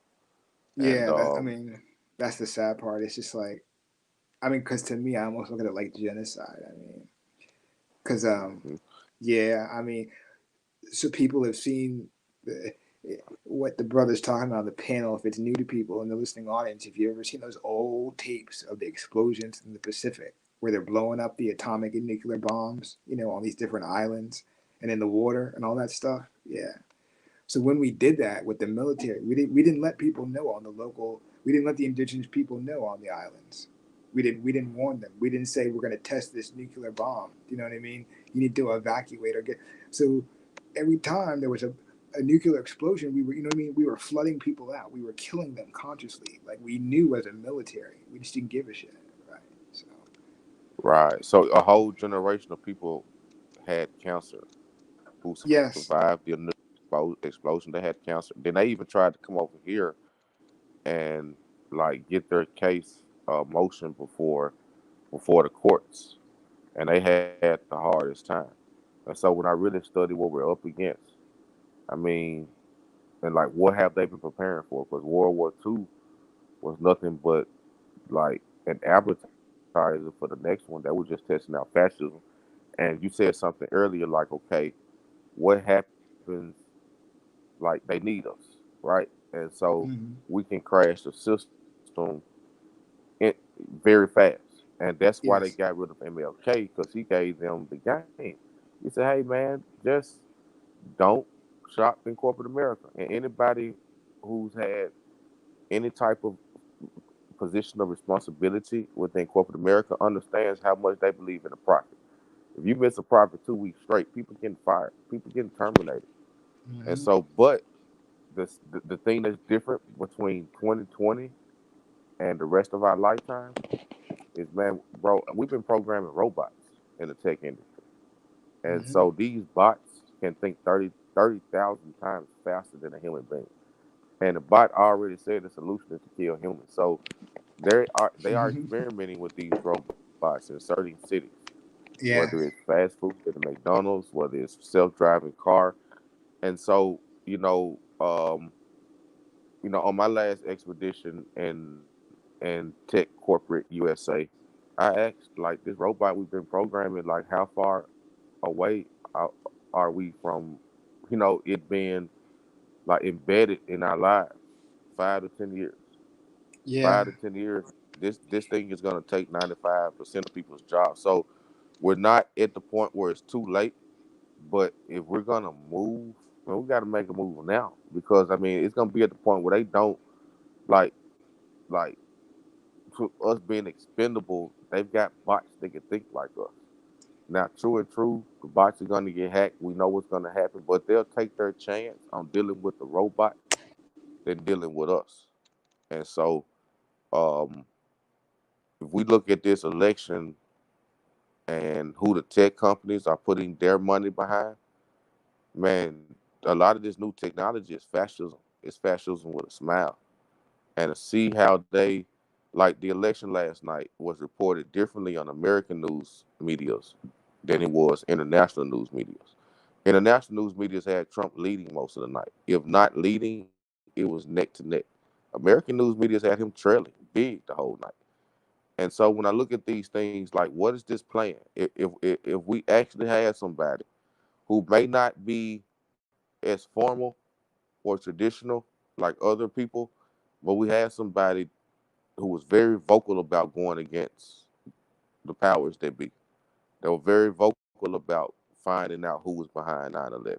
They were very vocal about helping us out because we deserved, what I'm saying, we deserved, like, the resources.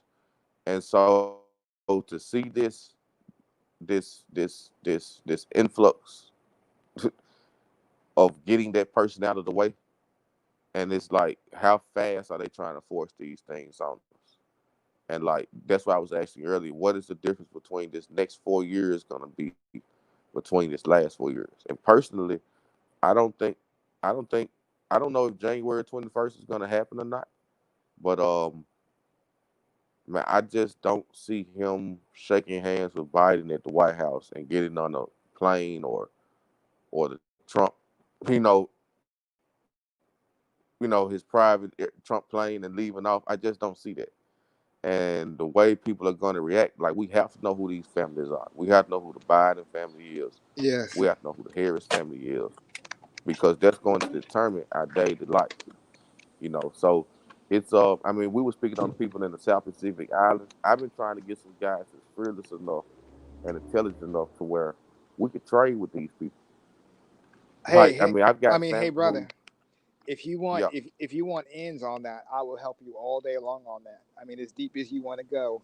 okay, Because I mean, what we're talking about. I okay, mean, I went deep when I was out there for my 2 years in Hawaii. I still have ends. I know people that will teach us for free the Polynesian star science. No, no, no, no cap. right, You know what I mean? I mean, because I was in with that. They gave me respect, right? Because when they understood that I was studying the Naga science, they literally made me an honorary Ohana. You know what I mean? So, wow, yeah, in the yeah, that's yeah. 'Cause, I mean, I got a close relative who, go ahead. no, I just didn't hear you. I didn't know if you knew what that word meant or not, or I didn't hear you. N- no, I don't, man. Can you enlighten me? Okay, so for people listening, the people know, like, okay, so the Hawaiian Kingdom just ended, right? So people know that part. It was like 1910, 1920, been around for thousands of years. The Ohana is what they call their spiritual family. So when you live in Hawaii, you greet people with aloha, which means I greet you with the divine breath. They believe that every time you breathe, you're breathing in the divine. Every breath you're breathing in and out the divine, right?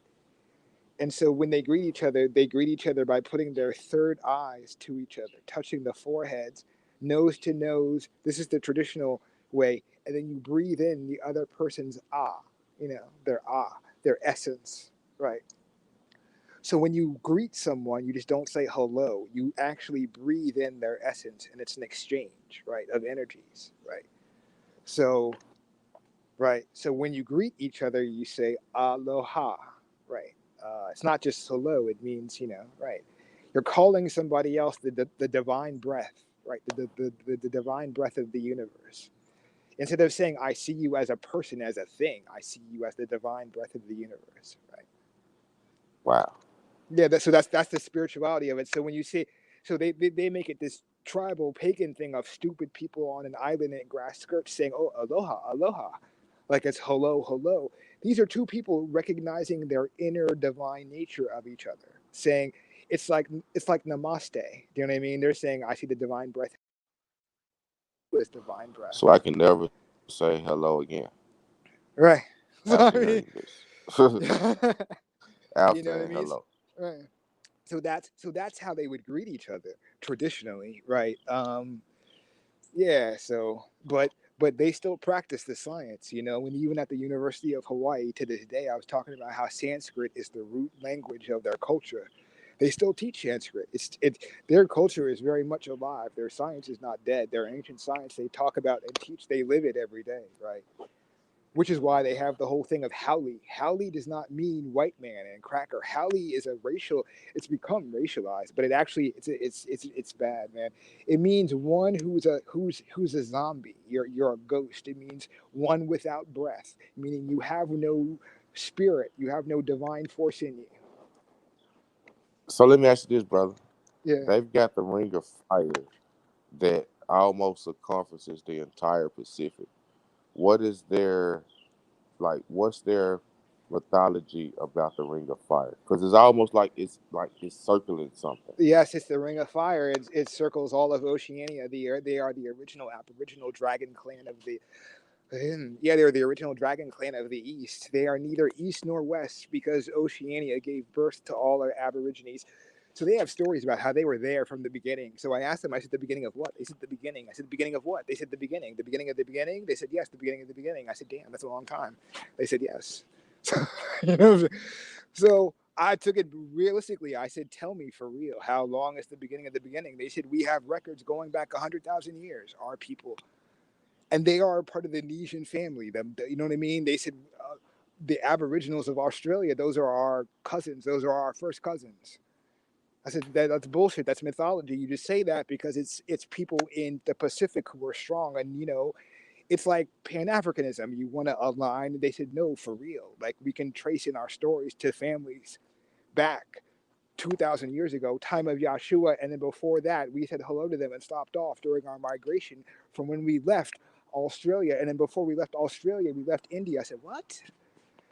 Yes. They said we didn't even reach the oceans until 4,000 years ago. I said, so we were sailing the Pacific Ocean in 2000 BC? They said, yes, that's when we left Australia. I said, but so Australia is your home? They said, no, those are our cousins. We were stopping off. What the fuck do you mean you were stopping off? You were sailing, you know what I'm saying? You were sailing multiple oceans Right. before. Yeah, yeah. They said we came from the land of the snakes, the land of the Naga. I said, back up, back up, back. I said, back up, y'all. Nesians, y'all come from Australia before the islands. They said, no, brother. Before that, we come from the Naga. So you're talking about India? They said, yes. I said, so when was that? They said, before the Ice Age. So you're talking about the Ice Age in 99,500 BC? They said, yes. I said, so you have records of your people coming from India before 9,500 BC, and you have a detailed history up to the Ice Age, past that, going and living with the Aboriginals for several hundred years, then moving to the oceans.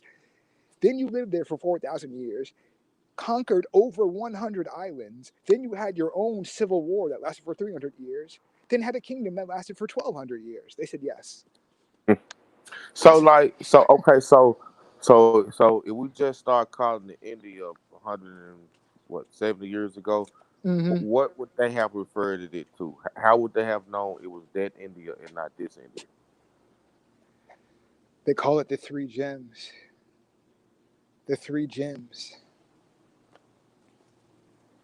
Uh, mm, there are doorways and then there are portals. So, doorways and portals. So the three gems are.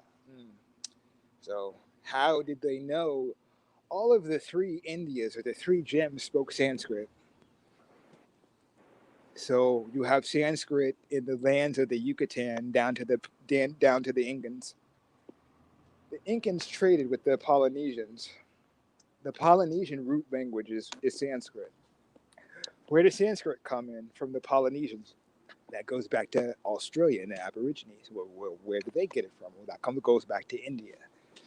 So you have Central and South Asia, you have all of India, you have all of the Pacific with one root language, which I took from my teacher as the Naga colonies, right? There are 12, I forget, but there's at least 12 actual bloodline ethnicities known as the Naga people, right? So if you look up the Naga people, it's not gonna just be a mythology. It's gonna track you to an actual people, right? Who are very melanated, who are all over Asia. Now, if you went to Cambodia to the temples and said you are the descendants of the Naga people, they'd say, okay, yes, we know. If you went to Vietnam and said you all are the descendants of the Naga people, they would say, yes, we know, right? So everybody in Vietnam, Thailand, Laos, Cambodia, that's the Naga science, and they know that. These are the black Buddhas, right? So Buddhism came from Hinduism. Hinduism came from the Naga science. The Nagas traded and shared science with what we know as Kemet, right? The so-called Cometians knew of the science here in Americas, but also over there with the Nagas. We were worldwide, right? So that's why they call us the three Indias and the three gems, because we practiced the same science and we had one shared language. It wasn't our root language, but we had that shared same language. So we were speaking Sanskrit here, right, in the time of Rome, right? So people in India were speaking Sanskrit, right? So that's that connected history. So when they bombed the South Pacific, they were bombing the people, but they were also bombing the caverns and the tunnels and the gateway and the codexes. Easter Island is the last remnant. Do you know what I mean? It's one of the last remnants. They bombed the fuck out of the other ones. The Solomon Islands, the Cook Islands, that shit was filled with codexes. Filled. They flooded that shit on purpose. That's why they bombed it. They bombed specific islands that they had archaeological records on. Right. Like Yeah, I everybody. mean that was right. I Yeah. mean they were going to places and they were finding temples that looked just like the temples in Central America and just like the temples in India. Yes. And Yes. it was really confusing them because they thought the world was had been disconnected for over 1,000,000 years. Yes. And so they made a movie about it. Their little mythology story with Kevin Costner. You know, I was there when they filmed it in '98. So their little fucking twist on history. So they called our old world Oceania. They put it into a little 2-hour movie and they called it Water World. Water World with Kevin Costner. That's the modern bullshit twist of our old history. That's their take on modern day, right? Of our old ancient history. We would sail island to island and the different clans were fighting across the Pacific. The oceanic clans fighting. Those were the original 5 kingdoms, right? The original 5 kingdoms of Pacifica, made up of the 3 ethnicities of the Polynesians, Micronesians, Melanesians, right? The Melanesians and the Micronesians got left behind, and the Polynesians were the ones who kept the Naga science, and the star maps and the star charts. To this day, they still teach that stuff. It's so beyond my mind. I cannot even halfway even comprehend this shit. There are Hawaiian people who look dusty as fuck, poor as fuck in Hawaii, right? But they literally have hundreds of stars in their head. I mean, old time dudes who are like 85, and I'd be at the beach staring at stars, and they start naming them in ancient languages, right? So they would talk about these So now star systems that have vibrations. And they were like, we've lost our vibration. We're on an artificial vibration. We used to talk in vibration. I'm like, what are you talking about? Talk in vibration. You know? They said there was a time where the original language had no consonants. We talked in the universal galactic sound of vibration. Right. I said, what do you they said the ahs, right? So ahs and tahs and mahs, right? And those became T's and Terry's and Mary's in the second stage in the history that they told me. I said, so what's the second stage? This is the second stage is the second cataclysm, right? There were 3 cataclysms after the ice age in different stages over a period of 8 to 9,000 years, which helped build up Right. the so-called swirled white cultures, right? Because we had our downfall. Most historically, we know with Egypt, right? Persia, Babylonia, Mesopotamia, so forth and so on. The so-called Great Floods, right? Mud flood, disappearance of cultures and people, so forth and so on, right? So, but for us, all of And it makes sense for us, because in the gospel it talks go, about yeah, go ahead. What are you saying? You said it makes it sense. talks about those same 3 falls. Yes. Go ahead. So like now out of the 5 cultures of Oceania, you named 3. You named Yes. the Micronesia, Polynesia, and you named The Melanesia. Melanesia. So what with Tahiti and Solomon Islands? Which one of No, those we no, classified? I'm sorry, I didn't hear the last part. Okay. You said I named the 3, and then you said what now? I You said said that you named 3, but you said that it was 5 kingdoms. So I was yes. trying to see which one of those kingdoms was with Oh, Solomon Islands in it. okay. So I named the 3: the Polynesian, which are the Hawaiians, the Micronesians, and these are the pictures that you see in movies, right, of the Pacific Islands, and you see these people with afros wearing grass skirts.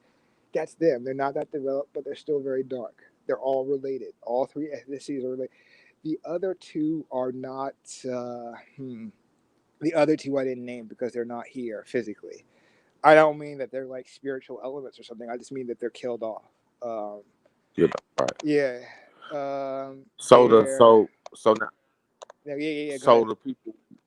the people with the blonde eyes with green and blue eyes, some of them have neon eyes, but they're Yeah. melanated. Right. Now, so those are the Melanesian.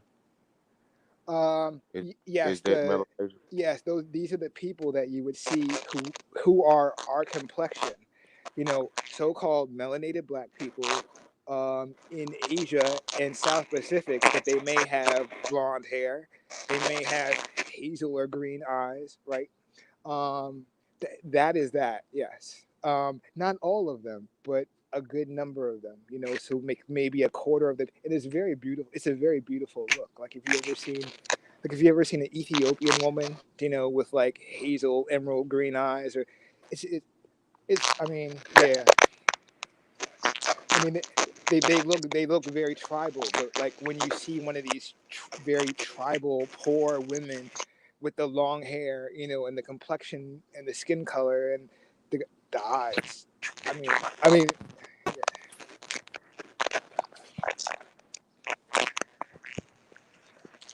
Oh, say that again, brother.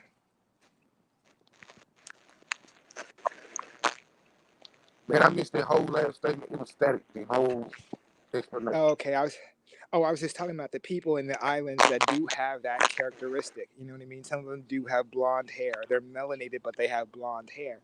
And so somebody asked one of my friends asked me when I came back, and they said that's just because they live under the sun. And I said no. I said there are black people that have blonde hair, but they're not albinos. As dark as us here in the States, born with blonde hair, but it looks just like an afro, but it's not white. It's not albinism. I said, get the fuck. I said, yes, brother. Yes. I said, there are black people darker than me. Look as dark as Nigerians, Aboriginals, but with blue eyes. Right. I said, I've seen all that shit. I've seen shit that I didn't even think existed until I left America. You know? I mean, Right. that place is truly magical and beautiful on a whole nother level. There are islands there that have black sand, green sand, and white sand, sometimes at the same beach. Do you know what I mean? Wow. Yeah, you know, the volcanic chemical effect and you've heard about this in mystical places like if you went to Thailand, you'd pay $1,000 a night to stay at a beach that has black sand or white sand, right? Which is common to us, white sand. I was like, black sand? They said, brother, you're going to go to the volcano. It's going to be crystal clear water down to 200 feet. No fish whatsoever. Just pure, pure zero water straight from the volcano. You know what I'm saying? Like not even fish in the water. It's that pure. It's that pure. You're going to be able to see the crystals in the mountain cave coming off the stream. That pure, brother. You know what I mean? And there's shit like that out there where it's just little indigenous children who don't even know the shit that they're living in. It's just that pure, and they're just swimming in 300-foot waterfalls, where you can see crystals embedded in the boulders. And they're like, oh, yeah, it just. Wow. Yeah, that's Yeah, the matter of South. That's fact, the and South science Pacific. tries to find the bloodline of them because they have a separate bloodline from everybody else. Yes, they have one of the oldest bloodlines. I mean, there's something about genetic cellular memory, in terms of their melanin being far more richer. Yeah, there's a whole thing to it. Yeah, so but Yeah. Okay, but but but man, I mean, but I just wanted to add this: the other two ethnicities that I didn't name have died off. You see remnants of this both in Hu and Mu, with the artifacts of the fallen temple pyramid cities, right?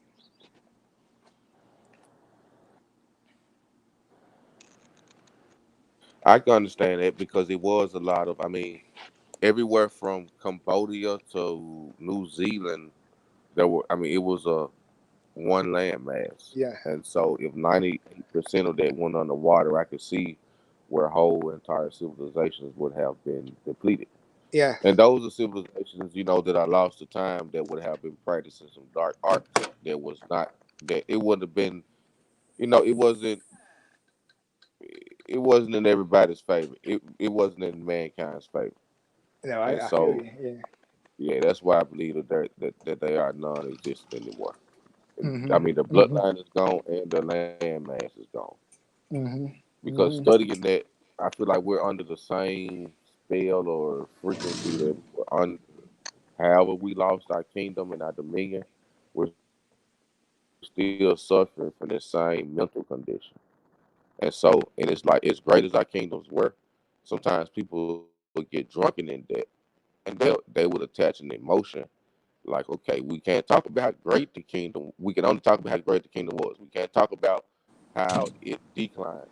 Yes. So that way we can heal our get back from the decline. Because people don't want to address their own personal deficiencies. Yes. You know, they'll rather blame someone else. Mhm. And so let's keep on in some type of scapegoat.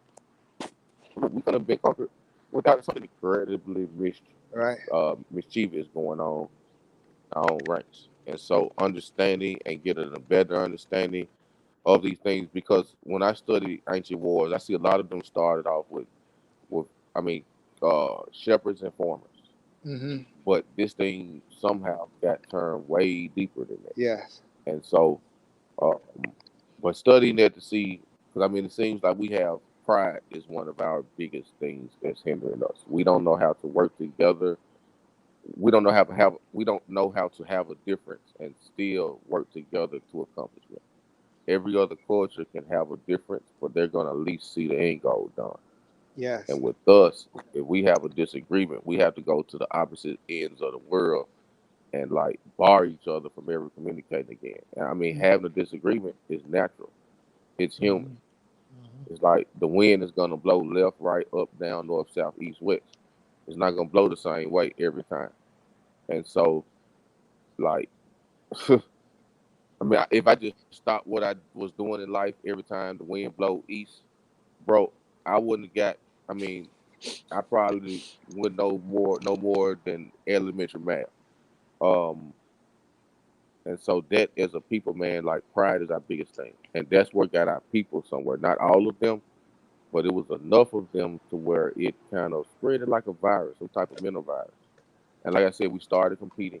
Competing led to mischievousness. Mischievousness led to war. And these are things that happen over millenniums before it actually led to a war. And so, as you said earlier, the sciences we were on were the right sciences. We started using them for dark purposes once we started competing. And then we started using those arts for mischievous purposes. Then for people to defend themselves, that's when war was introduced. So it's yeah, and I believe now it's very important because we can live outside the system and be okay. We could have a system of abundance, and that's why I was mentioning trading with people on the Solomon Islands, Tahiti's, the people of the Pacifics, because ancient times we were one and the same. Our great grandparents were traveling, they were mingling, they was going on dates, they was making love by the beach. Like we traded, we mingled, we had families together, and so man, I have close relatives. They are near retirement and international trading, so they're very familiar with the custom paperwork and all the paperwork that you have to administer whenever you're trading barges or any type of thing dealing with international commerce. And so I believe it's very important for us to connect the dots with them, the people in Africa and Suriname, Guyana, Belize, like now more than ever, because we can create our own system. We don't have to worry about who's winning the election or anything because we got our economy intact. Because we produce our own goods from scratch. We handle our manufacturing, storage, transportation, and then we can just trade amongst each other. That's our market right there. And Yeah. so it's like nobody has a gun to our head. I haven't seen people in white bed sheets burning flags in a long time. And so Hmm. the only thing holding us back is us. And it's enough trade within, especially the Pacific. And I believe they never told us about the Pacific in grade school for a reason. And I mean, then we got that Africa's even closer. If we got both, look at what we can administer trade wise. And it's really simpler because you got certain products that produce 10,000 products just out of that one product.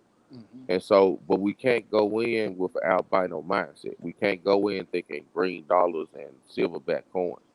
If we can think of another way to document our trade and like re-engineer currency, then we're gonna be okay. So but to study that, we got to understand the ancient maritime systems because they got the terms banking and currency from us, from our ancestors Hmm. traveling the seas, studying the waters, excuse me, studying the stars so they can see how to get through the waters at nighttime. But it's most definitely, I mean, China for an example, the city where they do all of their manufacturing at, they're still on lockdown. So China's having to third party their manufacturing, and that's the global hub for manufacturing now. And so yeah, man, we could. I mean, of course, sometimes it's gonna be longer hours, but it's not gonna feel like 9 to 5 type hours. And simultaneously, we will create prophetic success, you know, for our offspring. And those people on those islands are ready for us. Man, they just as tired of dealing with mischievous colonists as we are. So they have an abundance of resources. Papua New Guinea, what 97% of their country is like still natural. No gas lines, like no cut down of trees. It's all natural. And this I'm pretty sure that I mean, man, we'll wake up every day and go root for the colonies. And we'll make them billions of dollars. And we got all the skills that it takes. And we don't even have to start off big. And once you create that momentum, it's about the avalanche effect after that.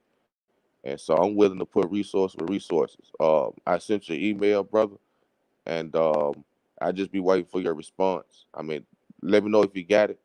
I, I, yeah, I'll be interested to see how we can put resources and in kinds together because I believe we all living in the millennium for a reason, and we're not. I cannot question us being able to carry on a hyper intelligent dialogue like this. That's not faked.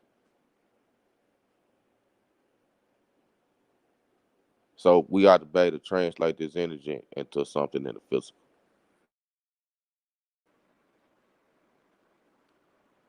But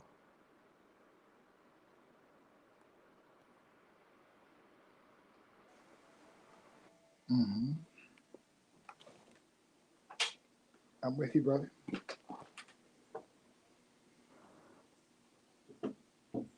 Can yes, you hear me? future generations. Man, I was sitting here reading the comments. Future generations, I totally agree. And like, there has to be a judgment on mindsets, not skin color. I totally agree. Character over anything. And out of everybody in the world, our people judge off character more than anybody. Now, I also believe that we are the most racist right now because we race against each other. Now, Yeah. you talking about now the Mexicans are more racist than us. They've got an emotional edge, like they've got a chip on their shoulder, Oh, and so they got us, serious issue. yeah, us and the Mexicans are the most racist. The Caucasian of this generation, we're dealing with entitlement, but most definitely character. It's not a color thing. It's based off character. I have business partners from all over the globe, man. I mean, from Serbia, man, Japan, um, and and in all of our communities where our grandparents are from. And so I get it.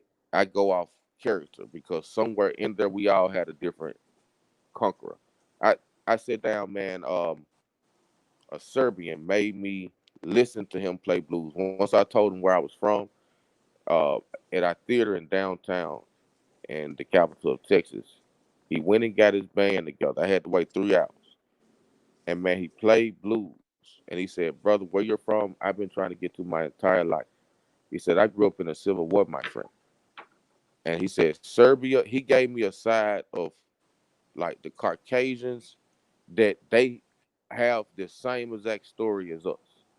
Mm-hmm. And he gave me his side of immigrating here.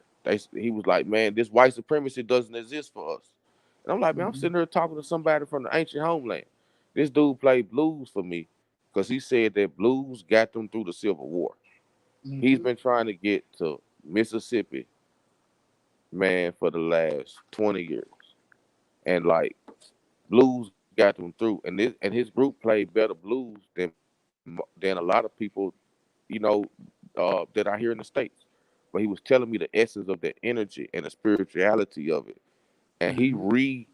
he like taught me blues in a way like, man, Serbia was in the bad civil war in the 90s. And man, they lived through that. Like most of his family got killed, and he saw them get killed. And to see Mm-hmm. how our culture resonated there was powerful. But to also hear him articulate this story, it's like they've been going through the same thing we've been going through, but somewhere in there we had a different conquer. Because if I would have never met that brother, I would have thought all of them was with the shit. So it's a lot of stories that we haven't been told because some of these people may still be in captivity.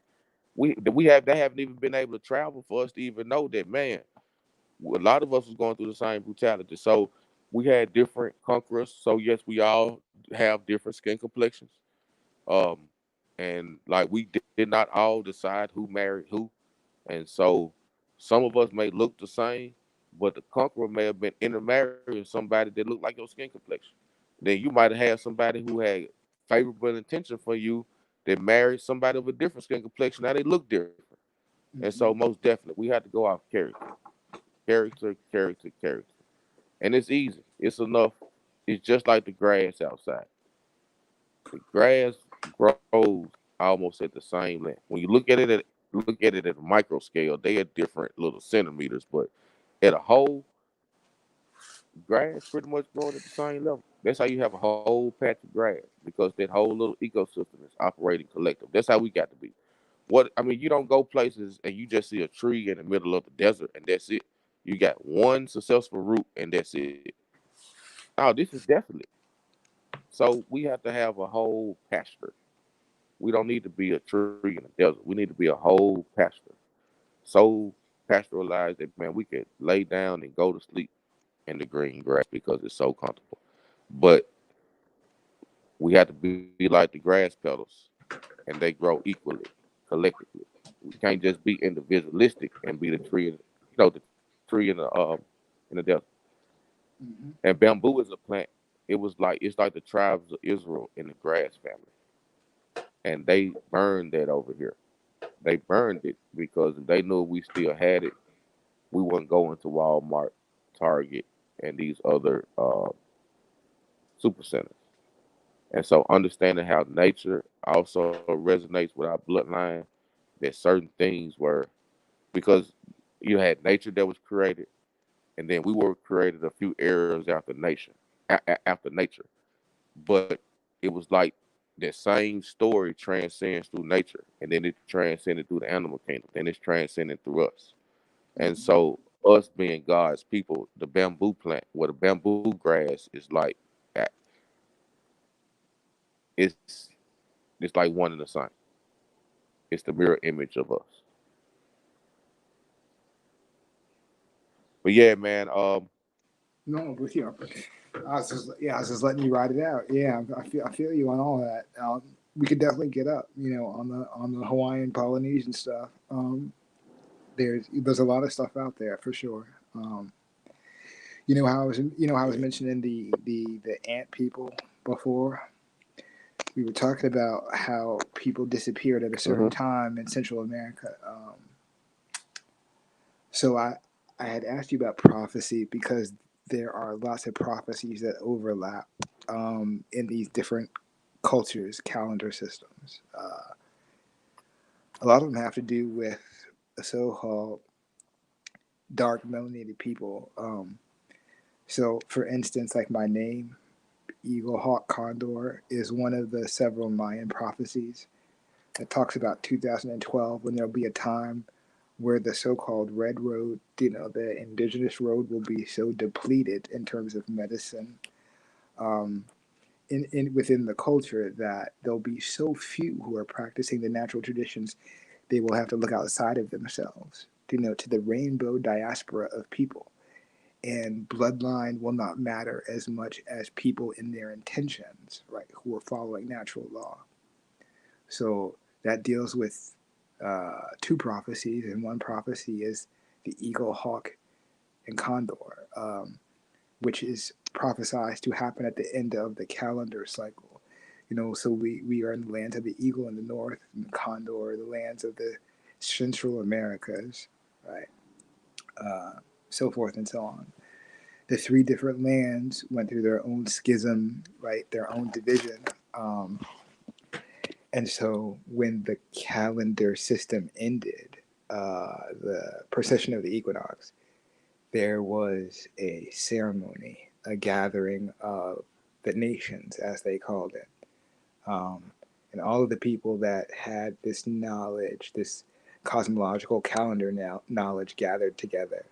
Um, so and that was when we were talking about the Sami people. The Sami people were one of the European Nordic nations that were invited to this ceremony, um, which happens every cycle, 26,000 years, which would mean that as we ended this fourth cycle, we did it for the fifth time, right? So entering the fifth world or the fifth age means that we've had four cycles and four ceremonies before this, which means that for the Mayans, they have 100,000 years of recorded history. And that matches the Australians because they speak about the four kings who reigned for like 25,000 years each. Yes, And I find yes, it similar story in other. I find it in Babylon. I find it in other cultures yes, about yes.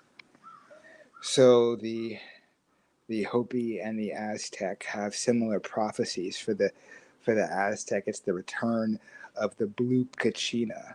And the blue Kachina doll is actually a star system, right? The blue star, the Pleiadian star system, so forth and so on, right? There's talk of a second a second sun. Uh, so at the end of this cycle, we will know it's the end of the cycle by certain celestial markers, right? Talking about it. Right.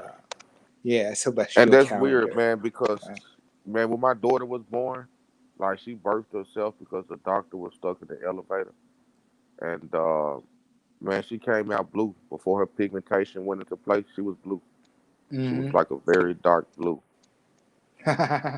and No, like I'm not laughing at you. I'm laughing because there's another prophecy that deals with that, about children that are born awakened to be tasked for this job, and this cosmic cycle will be known as the indigo and crystalline children. Right? They will be born with certain markers. Mm-hmm. Go ahead, yep, brother. yep. Yeah. Because brother, like, we'll be praying while she be asleep when she was an infant, and she'd be asleep and she would reach out and touch your heart. And I've got pictures of it. I mean, very interesting experience. But yeah. So speaking of these cycles, where was I going with that? It's I've been trying to see how they resonate amongst and cultures because some of them have different times. Like sometimes, you might see 20,000 years, sometimes 25, sometimes 33. But I do Mm-hmm. also understand that over time, people change their calendar systems based off who their ruler was, been based off you know, how long their foot was, determine the calendar system. They will go in and rewriting things. But but I also know that everything that happens in the beginning also happens at the end. And so Mm-hmm. if it was four rulers in the beginning, then who are these four rulers at the end? And that's where I was Mm-hmm. getting at on our last conversation and the conversation today about understanding who the modern day Anglo and Saxon is, especially in politics, because I think all of that. I mean, the names have changed, and we so blended in that it's not straightforward like it was in our ancestors' time when you could actually see a Leviathan. Now they look just like us, and so that's kind of that's why getting back in spiritual discernment is real key. 'Cause, I mean, me personally, I can feel a frequency on someone. I can Mm-hmm. feel it. I mean, and a lot of times when I'm out doing work, man, I've got a lot of equipment with me, and I've been in just about every melanated community in the South, and by the grace, man, I've been safe. But like, I feel a frequency on people everywhere I go, and it's like we live in a society where we're going purely off like what a person has on, and we'll Mm-hmm. easily be manipulated just off based off what a person has on. Nothing else. Not dealing with frequency, just based off of if they're playing the game. And so, yeah, it's dealing with what is to come the next few months. I am preparing. Somebody asked in the chat, what would we be trading? Commodities. I mean, Mm-hmm. commodities is like you don't like we can live off the grid and not go downscale. We can have a way more quality product and just live in our own. Live in our own fresh air. So Yep. commodities, things that you use every day, your commodities and utilities that you need to support and sustain your family. Mm-hmm. Everything that you use on a daily, we need to learn how to grow and sustain and Mm-hmm. store. Uh, When I was so there, I lived for 2 years off the grid. I was there for two uh, years. I didn't live on the grid at all. I paid no electric bill. I paid no phone bill. I didn't. You know what I mean? I shopped at a grocery store only if I wanted to, and that was a choice between doing the meat yourself or being lazy and having a butcher do it for you. But I wasn't even really on meat then because I was in a different lifestyle. You know what I mean? I was on medicine. I was on a different vibration then. Yeah, I mean, I was in a space where I was practicing fruitarianism and other things like that. You know what I mean? So I mean, I wasn't on meat. And I traded my commodities. 60-acre organic farm. 60 acres for me and my girlfriend was more than enough. You know what I mean? I spoiled her. She never worked the whole time that she was there. Right. She was like, I'll work to pitch in. I said, you don't need to. We have all the food that we need. Right. So there's no need to actually work and attain cash because we don't actually need cash. I mean, when we needed money, we would trade things off the farm. So, I mean, we lived in such abundance that not even most, but I mean, there was a lot of food on the farm that would just rot because we had so much food of each thing in abundance. There were times that we couldn't even give it and sell it away. So it's like, I mean, on 60 acres, there was a good 10 acres that were just bananas, right? Just different types of bananas. So you could be hungry, not necessarily hungry, but you could be having like a rough month or something, and I just may help you out because I'm in abundance and give you 5, 6 crates of bananas. Each one of those crates could easily get you 50 to 80 bucks. You know what I mean? So I'm living off of Wow. I'm living off of abundance of the land, right? It's not costing me anything, right? To give you commodity that you can flip in the market. Okay, here's another example. I live next to a Rasta commune out there. They lived off the grid. So every morning, 5 or 6 of them would go down. They lived in the jungle right next to me. They would go out in the jungle, no shoes. They would climb. They would climb the coconut trees, just a piece of rope and a little machete hanging off their waist. They'd go up there, knock down these coconuts, spend about an hour up there. They'd go fill up their pickup truck, drive down to the beach, sell these coconuts to the tourists. You know what I mean? They're down there with their machete.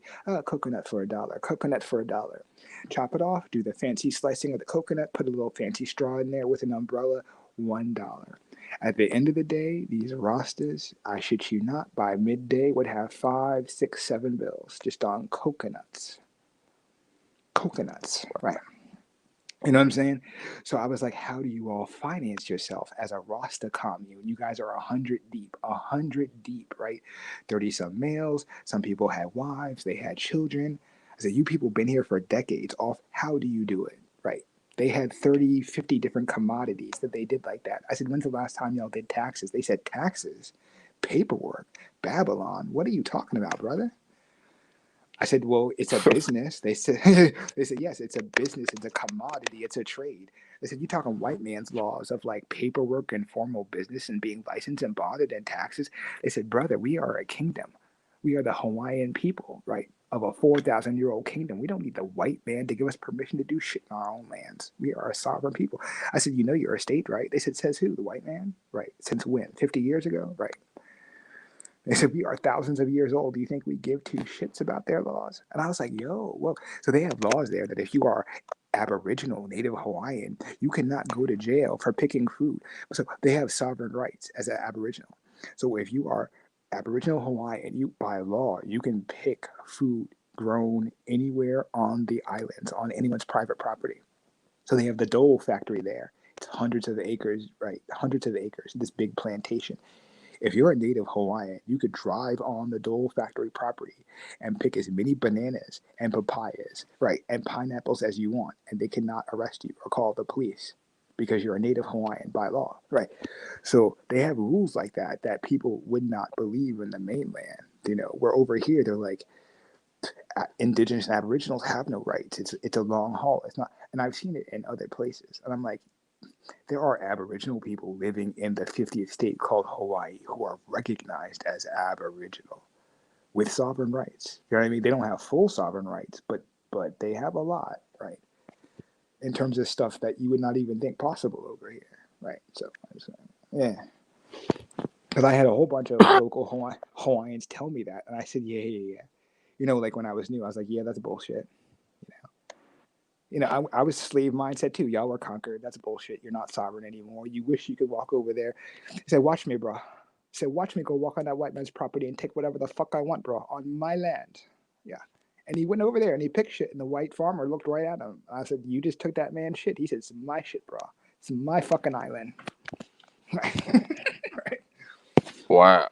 And that tripped me out. White people in Hawaii are like us over here in the States. They are viewed as haoles, people without breath. They are treated like shit. Do you know the way we're treated like shit over here? White people rule nothing over there. But trust me, Hawaiians Really? Hawaiians give them no room, bro. Like none. You know the old stories of the Hawaiian surfers, the white boys from California in the 50s who go to Hawaii and get their ass beat all the time? That shit happens every day, bro. Every day. And I had never been to a place where we are the majority and they are treated like the minority. I've seen white boys in Hawaii get the shit beat out of them in front of Hawaiian cops, and the Hawaiian cops just walk away and laugh. Like So 10 it's feet not away. mostly mulatto people because I mean, just like with No, they got pure Fiji, Hawaiians. yeah, it Oh was no, a mulatto oh no, Fiji. they do have some. Don't get me wrong, but about half of all Hawaiians are darker than me, bro. This shit is Huh? so deep. I cannot even. They never I showed us can that on commercial television. I cannot even. I'll tell you this because I've experienced it. It's not one or two people. It's not one or two. It is the kingdom fell in 1915, 1918, which means there are people who are alive today who used to be of royalty in the kingdom when it was still like, I met this man and he said, I am a Huna, right? I said, Huna, like Kahuna. He said, yes, Kahuna. Bro. They taught me the Huna. They taught me the Huna science. The Huna science, like the big kahuna, right? They were teaching me the Polynesian indigenous science, the Aboriginal science. I never felt more blessed in my life. I was living in a place where I was living the Polynesian science, living with a certified doctor teaching me the Naga science. These people are deep. I thought Naga science was deep. These Polynesians, bro. Right. Man. And see, like, see, in fourth grade when they're teaching us this, and see, I always got actually class. I mean, kindergarten when the state test came around, the TCAP is what we used to call it in Tennessee.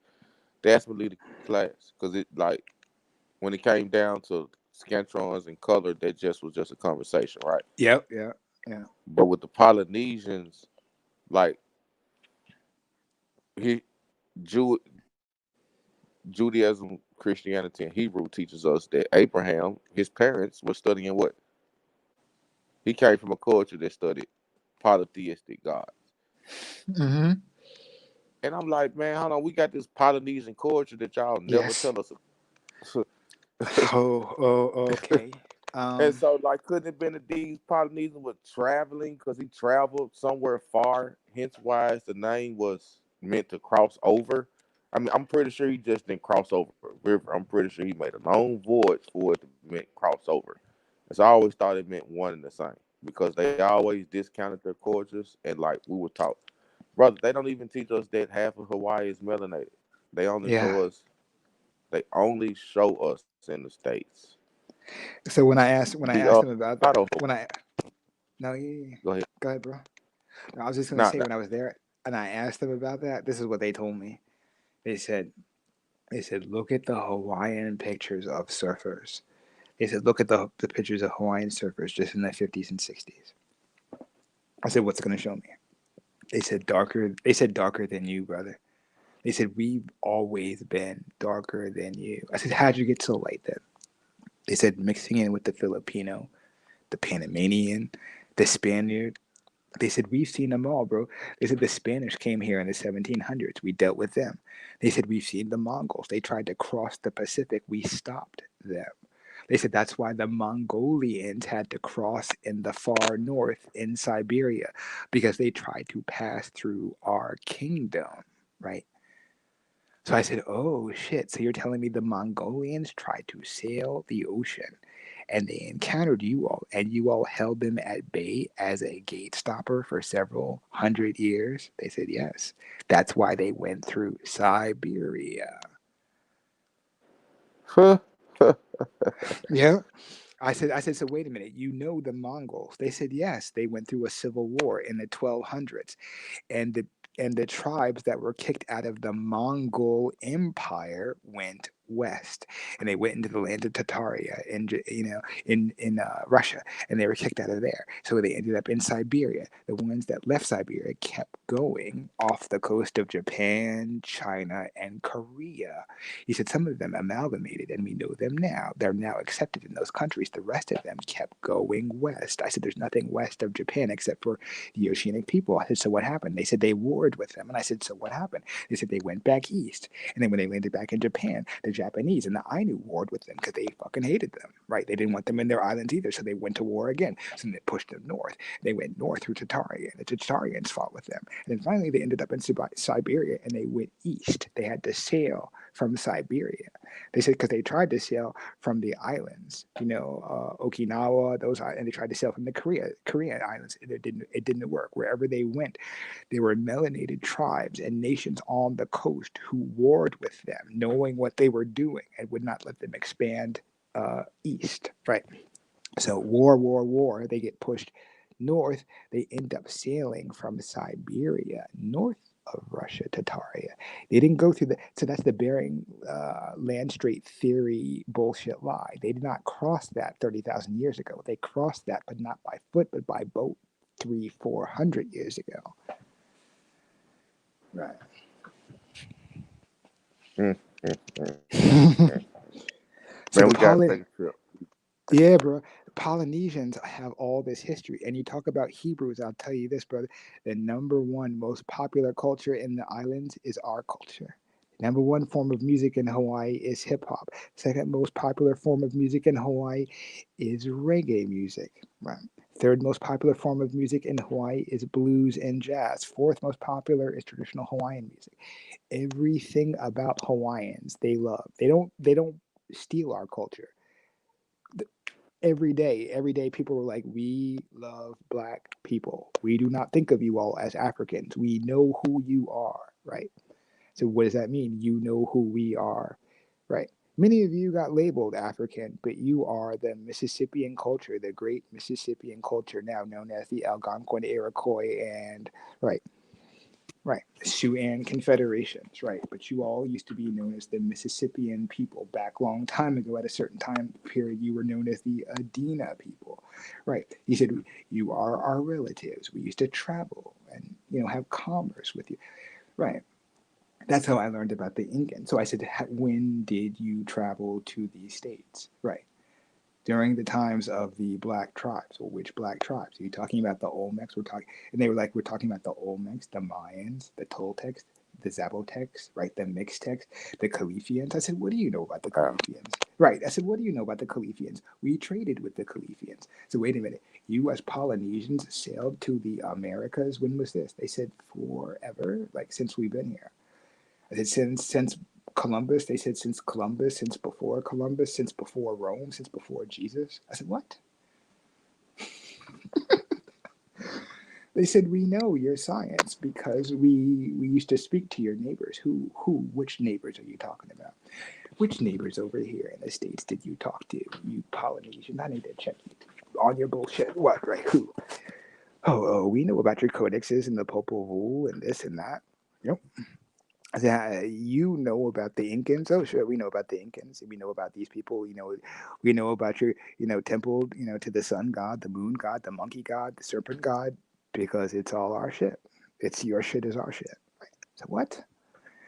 They said, okay, you don't believe us. You're still a believer with the colonized mindset coming from the urban city, thinking you know shit, but you don't really know shit because you don't know how to live off of artificial law, right? You don't know how to live off the land, natural law, right? You're still living on their story, right? What they told you we were, right? He said, do you know that Easter Island is part of the Hawaiian kingdom? I said, no. I thought they were a different people. He said, no, brother. Those are our oceanic brothers. He said, the Hawaiian kingdom is not 5 islands. It's a chain of over 1,000 islands that go down to the Solomons and the Cook Islands and as far east as Easter Island. He said, those are our people, part of the Oceanic Empire. I said, what? It makes sense. Yeah. It makes sense. A lot of people in the Solomon Islands got afros, but they got on the skirts. They wear the skirts. Mm-hmm. Yeah. So I said, so if those were part of Oceania, and they're close to Peru, he said, yes, they traded with the people that you call the Incans. I said, so those weren't like backwards people. He said, backwards. He said, you think of Easter Island as this remote place with tribal people in grass skirts. Dumb, dumb, dumb. It's just so dumb, right? He said, you see the heads, the big heads on Easter Island, right? He said, you know they were a bird clan, right? That's why they wore the grass skirts feathers. They were part of the bird clans. I said, yeah, I get you. Quetzalcoatl, all the bird clans, dragon clans. I get it, right? Where are you going with it? They said, well, how can you have a bird clan in Peru and you have a bird clan Easter Island 300 miles off the coast, but you assume they don't know each other? And I was like, oh, snap. I feel dumb. I get it now. Right. The Polynesian knowledge is one of the missing links between us and the Naga science and the people of Oceania, Mu, and what we call the Land of Oz. The Land of Oz, that fucking story is about the Aboriginals' dream time. They took that from the Australians. The term Skywalker comes from the Hopi and the Aztec because they're brothers in Oceania. These people are linked on an energetic level and they talk to each other beyond the physical plane, which is why the science is instantaneous. They all talk to each other. They all know. All of the dragon clans are connected. They talked, so all the people in Tibet, at the gate of Shambhala know what the hell the Hopi and the Aztecs are doing, right? And all the people in terms of the Hopi and Aztec community at that gate know what's going on with the Southern Pacific gate, right? So forth and so on. The Bermudian gate has been closed for a while. The gate of Mu is not on land. It's in the middle of the ocean. That's why our Navy is so interested in the South Pacific, right? Because there's a gate down there too, off the Land of Oz, part of the dream time, right?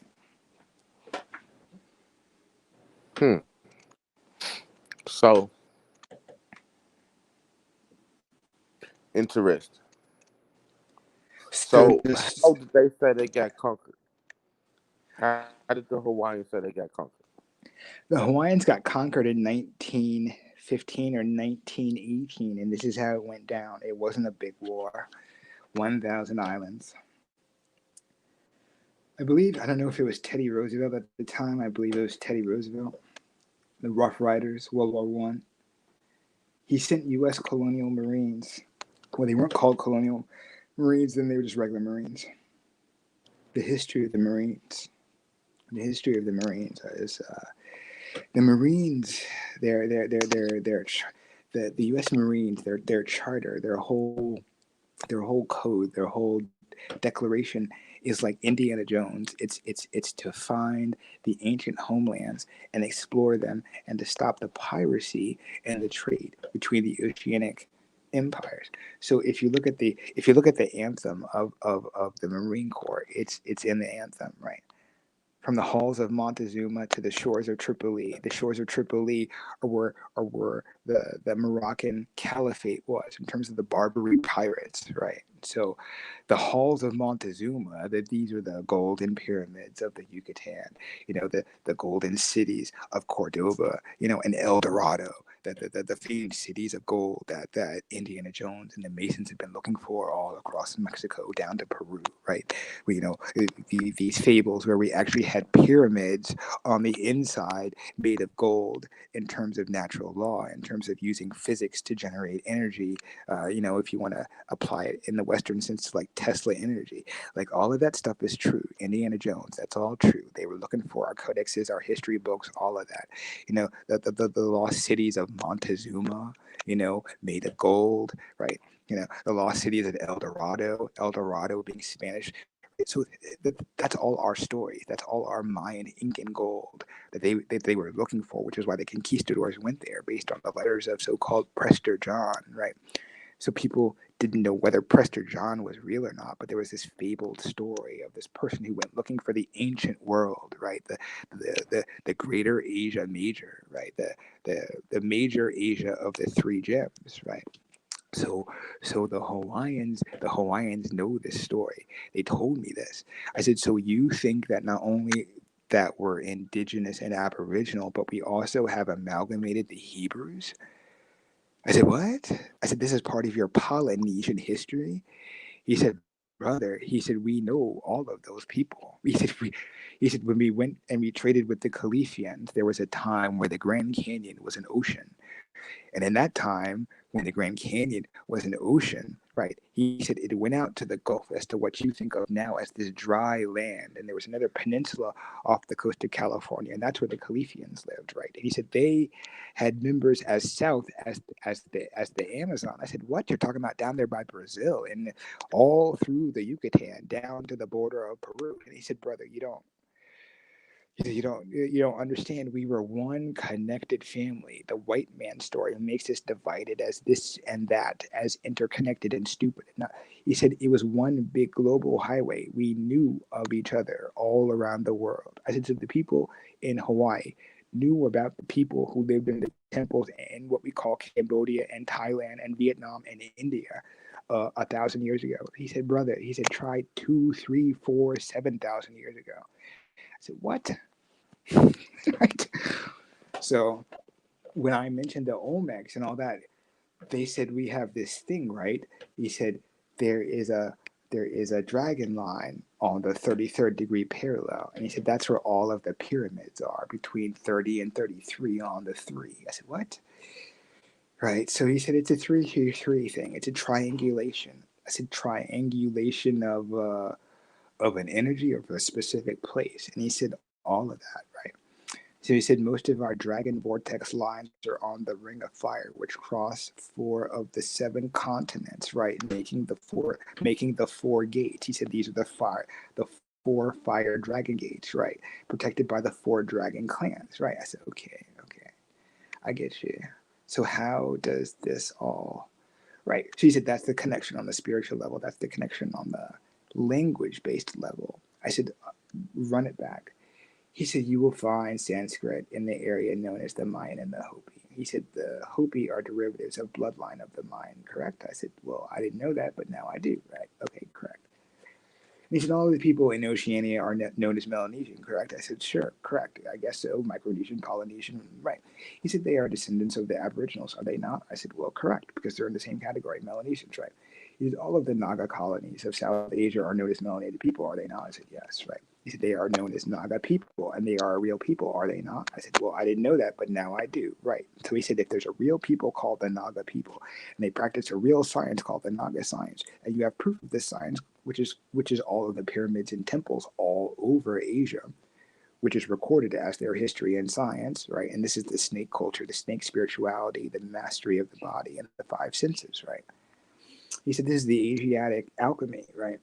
This is the formation of what the white man called the Oriental School of Science. I said, you're talking about the Oriental Lodge? He said, that's their imitation of our shit, right?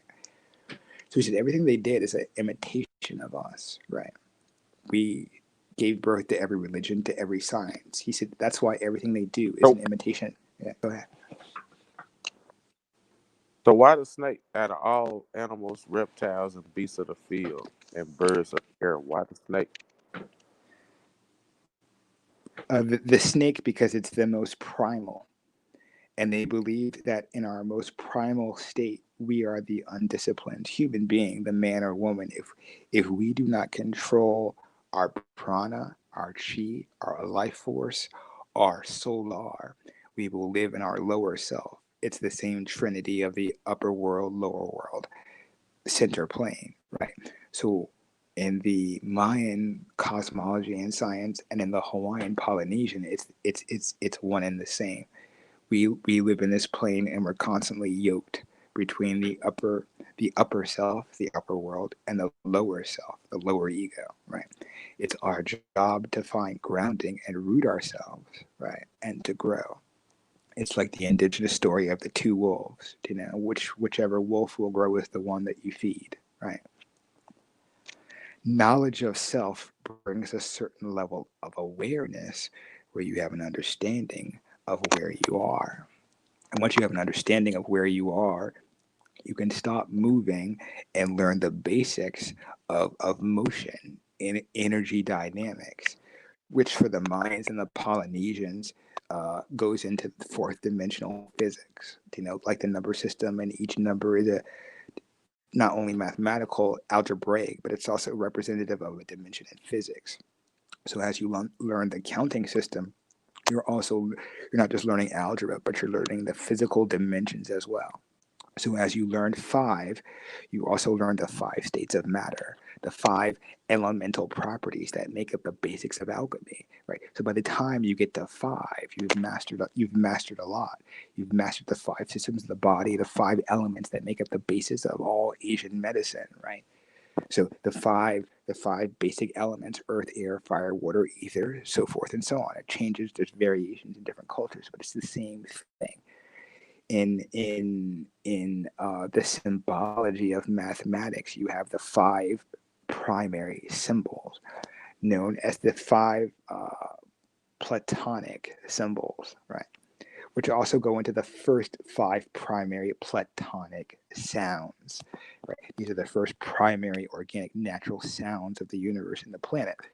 And so these different sciences worked on that vibrational energy, right? So the Five. snake is the snake is our most primal state. So putting the snake on the human body is a symbol of mastery of everything in the sense world. So a person who's in a yoga position, right, with a snake around their neck is symbolizing that they've mastered the earthly plane, all of the 5 senses, meaning they've risen above all of the fleshly desires, right, of ego, lust, envy, jealousy, greed, right, slothfulness. They've risen above all of those things. They're neither attached or invested in it emotionally, right? You're neutral. You're neither, invested or detached in an apathetic sense, right? You're neither here nor there. You're neither, right? You're neither left or right because you're non-dualistic. That's an Asiatic science, right? Going beyond duality, where there's another option beyond left or right or good or bad, and getting stuck in that choice. So the Dogon practiced that non-dualistic psychology. The Mayans practiced a non-dualistic psychology. You're not just bound to this earth plane where something is either good or bad or right or wrong. There's always a unifying force, not just in terms of energy, but psychology. There's nothing that's divided, right? You just transform things. So the snake becomes transformed, right? Where instead of letting the snake, the primal state, guide you, you guide the primal state. And the primal state in Naga science is the life force, the life force, what they call the Shakti energy, your spinal fluid. And so when you activate that through yoga exercises and the different sciences, that primal life force resets your DNA on a scientific, biological, measurable level. And this is the science of the Naga, which became the science of Hinduism and Buddhism.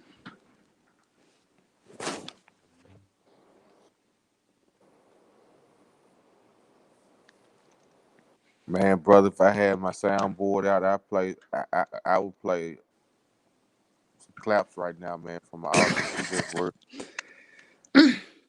So that's the serpent and the serpentine, right? So the serpent is neither good nor evil. It's it's the bearer of knowledge. The serpent is neither good nor evil. It's not in the dualistic form. It just brings knowledge. You in the human form put an intention to that knowledge, making it a lower vibration, a 2-dimensional reality of either good or bad, right? Healing or destructive or divisive, right? So we live in a 2-dimensional world, but in that science we're operating on a 3 and 4-dimensional plane because we're moving mass, right? We're moving mass. We're moving the mass of our body in our internal mass. We're literally moving our organs. We're flushing our blood system, right? Because the blood goes to all 5 systems of the body. So first we wash the plasma, and after we wash the plasma, we wash and break down each of the 5 systems and the 5 elements, right? Once we break that down and we purify the temple in the body, then we recombine all 5 systems of the body and 5 elements. That is what's known as the primary foundation for the greater and lesser universe, the macro and microcosmic orbit, which is what is called in Taoism in the Asiatic martial arts. It's the same science of the. So in Hinduism, they call it the greater and lesser vehicle, the greater and lesser karmic vehicle, which is why you have two different paths in Buddhism and two different paths in Hinduism, the left hand and the right hand path, so forth. So, right. So you have the tantric and the non-tantric path in Hinduism and Buddhism. So you have two dualistic choices, the inward path or the outward path. And in the outward path, you change your karma by what you give to the world. And the internal path, it doesn't matter what you give to other people because you're internally self-focused on your own evolution, right? Not attached to external karmic cycles, right? So there's no judgment of which way you go because you still get to the same destination. Like they call one the greater vehicle because it's more challenging, and it's more detailed, it's more strenuous, right? The lesser vehicle is sort of like the shortcut, like the Cliff Notes version, right? Right. So, right. So that's the snake. So in Hinduism and Buddhism, you see these deities with many snakes. The Hindu god with 7 snakes, which is representing the 7 realms of existence. The 7 different senses. You have 5 senses in the physical plane body, and then you have 2. What do you call it? You have 2 ethereal senses. Right. One of them that we would look at as like the third eye. It's with the physical body, but it has non-physical sight. The other one, some people call like the Merkaba. So we have like two receivers in a sense, transmitters, right? When those 2 transmitters are aligned, you create a pole star. So a pole is just a pole, right? And then when it has just one end to it, it's just a post, right? A post, when they say post up, right? So because when you post up, right, all your energy is going northbound. It's going north up to the heavens, through the crown, through the head, through the mouth, what have you. So, but it's one directional. When you give energies from both ends, you're creating 360 degrees of the cycle. You're making a dualistic 2-dimensional plane into a 3-dimensional 360 degree holistic plane. So you're circling the square, right?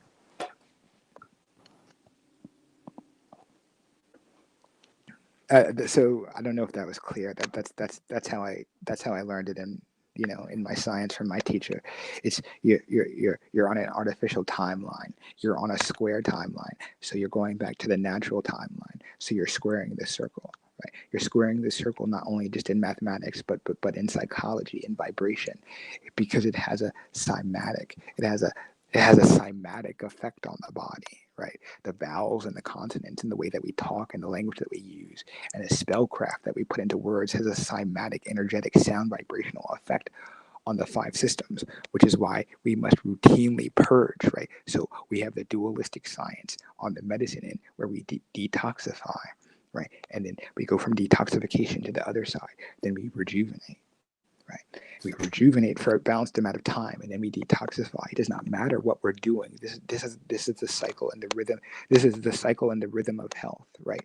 No matter what we do, we constantly detoxify and rejuvenate, but we do this at set times, not just based on the solar, right? Not just based on the lunar, but based on the celestial, right? Based on the celestial. So Mayan is a celestial system.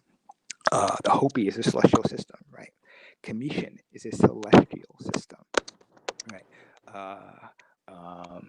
The Naga science is a celestial system, right?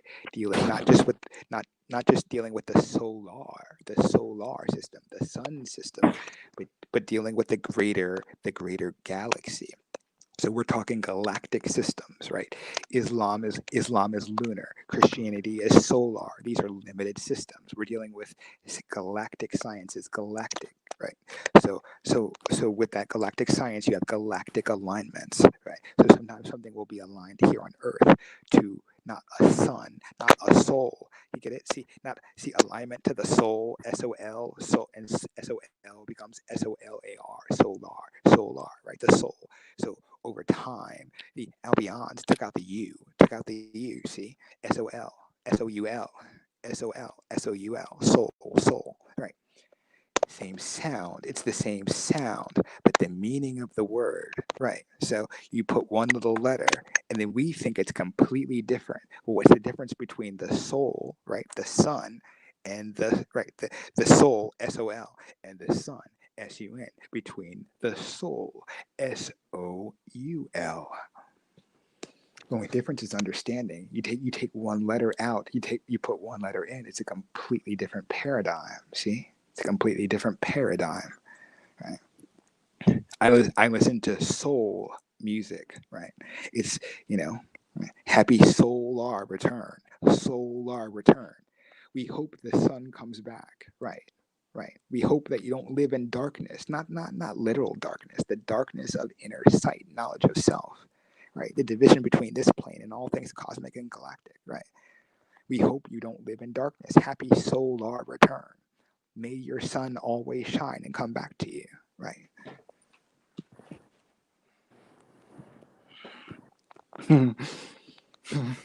Bro, I didn't Yeah. want to cut off, man. You was on the road. Like, you was Night. on the road. So what did they say? So we talk about an artificial reality. So the Polynesians said we're living in an artificial reality. So we cannot communicate and empower the vibrations like we used to.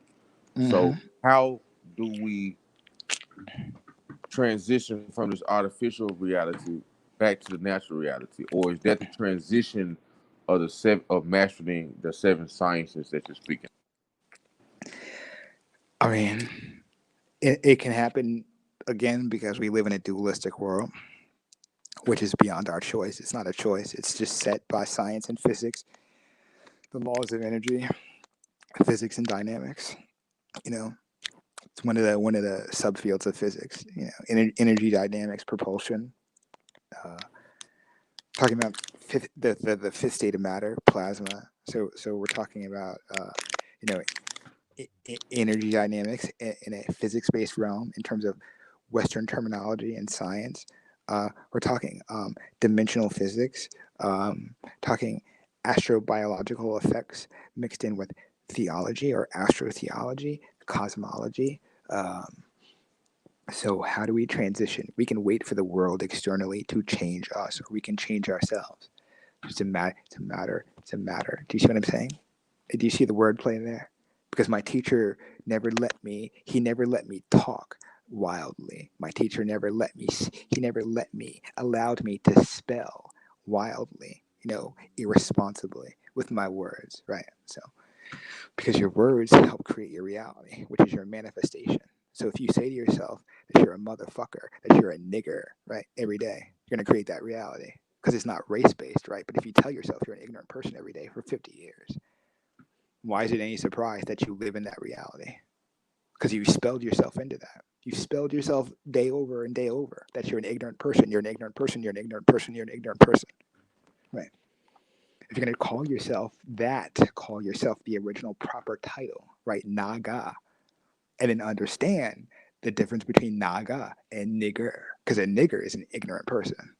And Nagas were not that. Far from that. So when I see brothers on the corner, like, I got that Naga science, nigga. And I'm like, well, a Naga would never use that word. Because a Naga who knows themselves would never call themselves that. Somebody on an elevated science would never, with that cosmic understanding, would never say, I have cosmic knowledge, but at the same time, I am an ignorant person, right? I'm mapping star systems that are not even in my solar system, but then at the same time, they're going to turn around and call themselves an ignorant person? No. Somebody at that level of scholarship would not, right, put that spell craft on themselves, being in tune with that, right? So we have to watch our words and our energies and our spelling. We have to spell check ourselves. We have to watch what we say in the aloha, right? So hawa, right? We know that word hawa. So now we're back to the primal language of universal sounds, the ha and the wa and the ta and the ma, right? I just find it interesting that the place is called Hawaii. Hawa, right? And we know that from our culture, Hawa, right? I just find it Right. interesting when Hebrews talk about Hawa, and here's a place of Aboriginal people, right? And so they're like, I don't know about all that bullshit Hebrews going through Polynesia. And I'm like, well, have you ever asked them why their place is called Hawaii? Hawaii.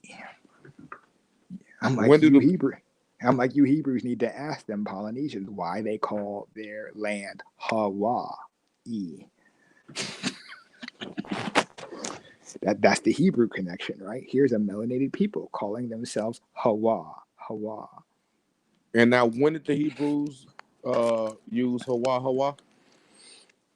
I mean, so you look at indigenous culture, right? And you look at Europeans who like, oh, one and the same people. So Hawa, Hebrews. The letter J, Jew, comes around 1600s, which means Hawa, the H before the J in timeline.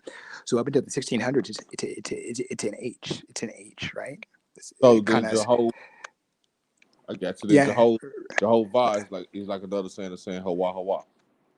Right, exactly. So you're saying the name of Jehovah, right? So Jehovah, you're saying his name. You're saying the divine name. So I was talking about before the codexes, that they destroyed all over Pacifica. We still have, they didn't blow them all up because we still have codexes in the Yucatan and Central America, right, with the divine law. So tell me this. I tell people, how is it if we were, a tribal pagan people? How is it that we had the Noahide law on tablets, right? In Proto-Hebrew and Proto-Assyrian, right? The evidence is still here. People say, okay, bullshit. I call bullshit. I need you to source that up and prove it to me. Oh, okay. Chief Joseph's tablet, which is in the museum of the Naval Academy in Annapolis, right? So that's one piece of evidence. It's right, Proto-Assyrian, right? We have Proto-Hebrew artifacts. We have the Noahide law here on tablets. How do we have tablets with the Noahide law here? Centuries before I got a Columbus question. showed up. Yeah. So with that being said, all right. So looking at biblical history and ancient American history, now Oh. Mm-hmm. Amaru was one of the early children of God. Mm-hmm. It's mentioned, in the same generation as El or Anu or Unti. I mean Mm-hmm. Untu, from which the Bantu people come from. Mm-hmm. And when they call us Bantu Onto. slaves, right? They call us Bantu slaves. They're just saying that we're the children of like God's wife. Mm-hmm. So it's do you see where the ancient Americans, the Amarus that's mentioned, or I know it just wasn't one group of people, but do you feel that the Amarus were one of the groups of people that were here? So you could say Amaru. Amaru could become okay. It gets based on Meru, or and then so Meru can become easily over time in language Mary. Do you know, like we're saying the plural of a group? Do you know what I mean? Like goose, geese, Right. Amaru, Amari, Mary. Right. So now it becomes Mary over here, right? And then so what was the old name of so-called Kemet? Mary here, over there, Kemet, Egypt, Ta Mary.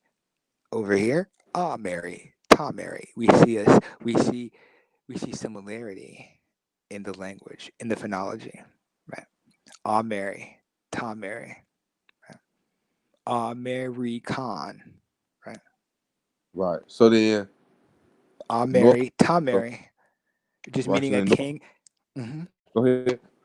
No, I was just going to say, just meaning a king in this land, in this civilization, not meaning all of the land, just within that civilization.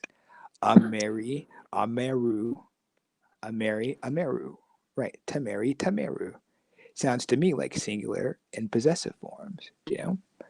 Ameru, I'm an Ameru. Oh, one person. You're an Ameru, meaning one. Ameri, meaning many of you people. Tameru. Oh, I can see. Oh, meaning Egyptian. Commission one. Tameri. Oh, meaning many people. A group of y'all. Civilization. Singular, plural. Singular, plural. You're right.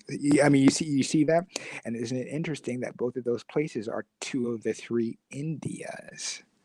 So I wonder if all three Indias have a similar title that's only off by maybe one letter in that ancient cosmic phonetic language.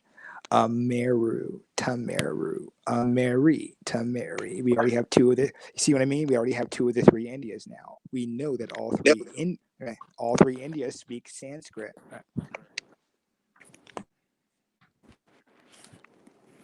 And that's very possible. I mean, in West Africa, you have a lot of people with the last name Maya, and there was a Mm-hmm. And so Mayan somebody in the chat. civilization. Here was Mayan civilization, Hindustan. Mm-hmm. I was just saying, somebody in the chat says Hawa stands for creator, breath, the breath of the creator. Right?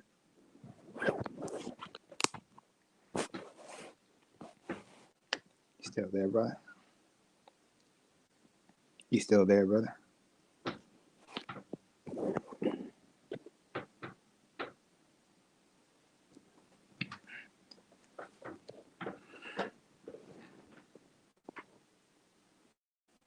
Go ahead, brother.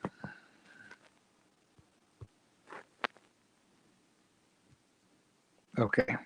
I can't hear you if you're talking, but you're still there though, so.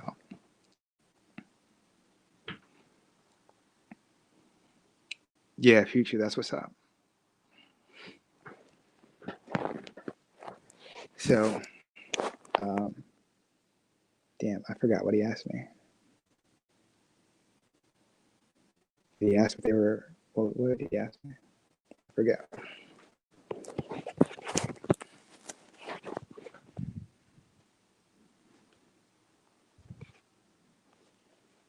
You still on, brother, but I can't hear you. I can't hear you if you're talking, so I'm just gonna ramble. So till you cut back on. Yeah, so Mary Tamari. Yeah. Oh, you were talking about the Maya. Uh the word Maya down there and over there in Africa too. Yeah. So some people think it went in reverse, right? Not just the slave trade, but our expeditions and our uh whatever you want to call it, reaching out.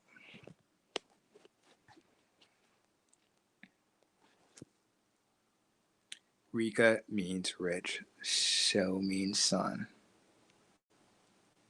Oh, yeah, I got you. I got you. Mm-hmm. I hope the brother comes back. That was really good. He had some really good information. That was good stuff. So, okay, I guess I'll just babble on that stuff again till he comes back. So that's the snake thing. What else did you ask me about? Yeah, we covered portals, ley lines, dragon clans, dragon lines, who, moo.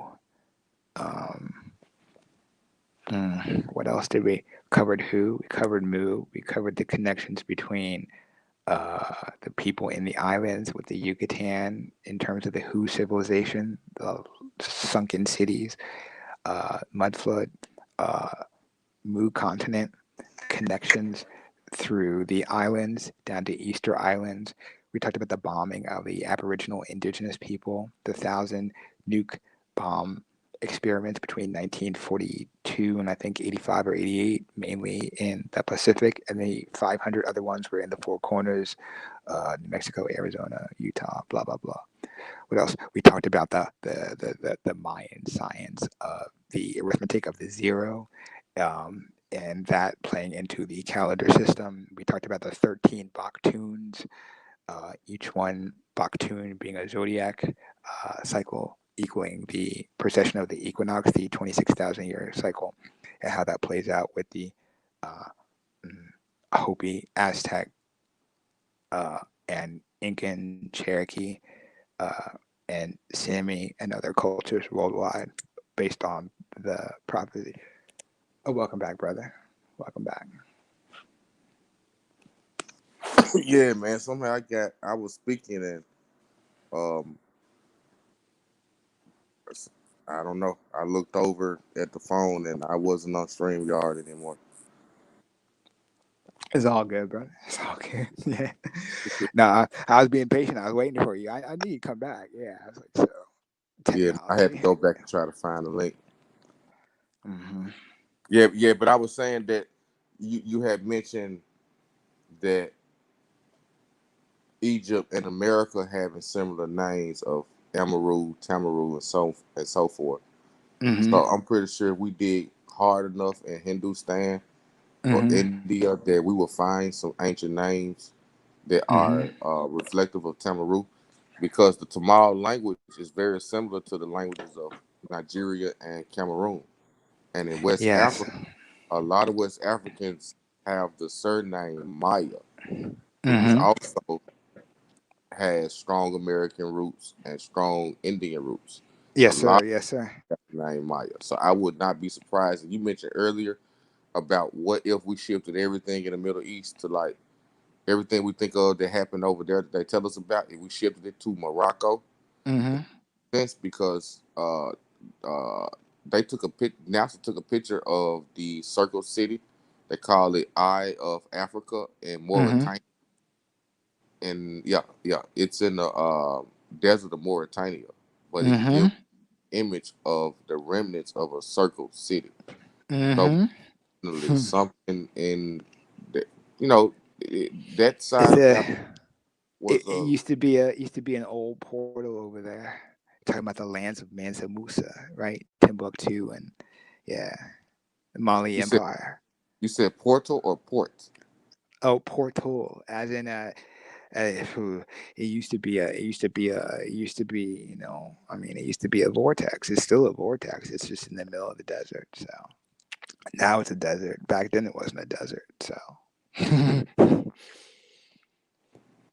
I mean, so yeah, they got bad juju on that one. So I mean, Yeah, they yeah. got bad. Yeah, they got bad energy on that gate, which is part of their regional curse, with what's going on over there with the Gold Coast, Negro land, and all of that. I mean, the Dogon, right? The Dogon have stories. I mean, so somebody said they want to talk about the Dragon Clan. The Dragon Clan cover the dragon, the Dragon Gates, their four cardinal gates to the inner world. We were talking about inner Earth before. So for the Tibetans, they call it Shambhala. We've heard of the ones in Antarctica. So when the Great Flood happened with the Ice Age, this is the story of the ant people and the ant medicine, on the walls where the people disappeared. So they went into the caverns underneath the United States and they lived there for a while until the waters receded and the floods receded and they came back. And that's the repopulation of certain nations, which seems mysterious to some people, and some people stayed for personal reasons. So, like whole nations just stayed. I mean, so those are our ancient caverns that we use every cycle. Every cycle we use those caverns for survival from the different cosmological floods that we predict coming. So they happen on a cycle based on the vibrations between the sun, the moon, and the planets. So as we move through the galactic plane, the belt of the galaxy, it has gravitational forces on our sun, right? Which affect our moon and our oceans, which then in turn energetically affect our tectonic plates, which is how we were able to predict certain things like earthquakes, right? And floods. And we knew that stuff was coming weeks out. Like, oh, this cosmic celestial object is going to move so close to our sun that it's going to cause plasmic solar flares, right? Which are going to have this kind of effect on our moon and oceans, which is going to have this kind of effect on us, right? And so as we predicted that, oh, it's here, it's by Mars, it's going to take 2 weeks to get here, right? It's going to take 2 months to get. That's how we mark those things, those different phenology. Phenology is a study of different cycles and their effects on humans. So we put that into our cosmology, these different warnings. Like there were warnings, like, in this time, this is going to happen. It wasn't like be afraid. It was like cover your ass, do what you need to do for survival. So, right. So you don't get fucked up and you can live through that shit. Right. Right.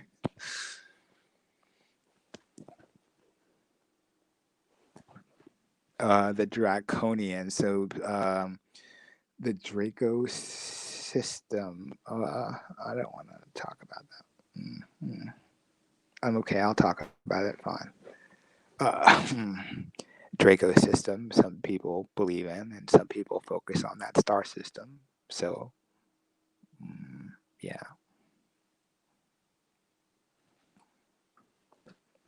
Okay, I'll talk about it. Yeah, yeah.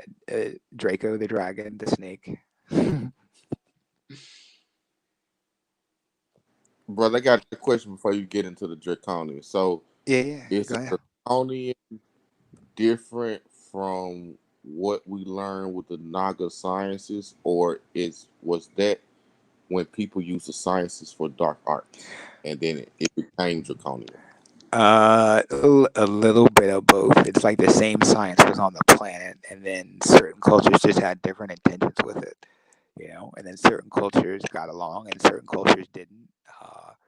And then certain cultures were just not even on that level, like I mean, like when the Mongols tried to invade India.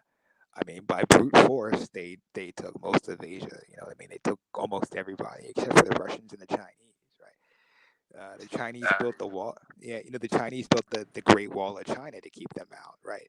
So they took half of India. It was a black Naga. I mean, dark, not the Aryan light skin. It was a black as night Naga general who commanded part of the Indian army at that time, who defeated the Mongols and kicked the Mongols out of India.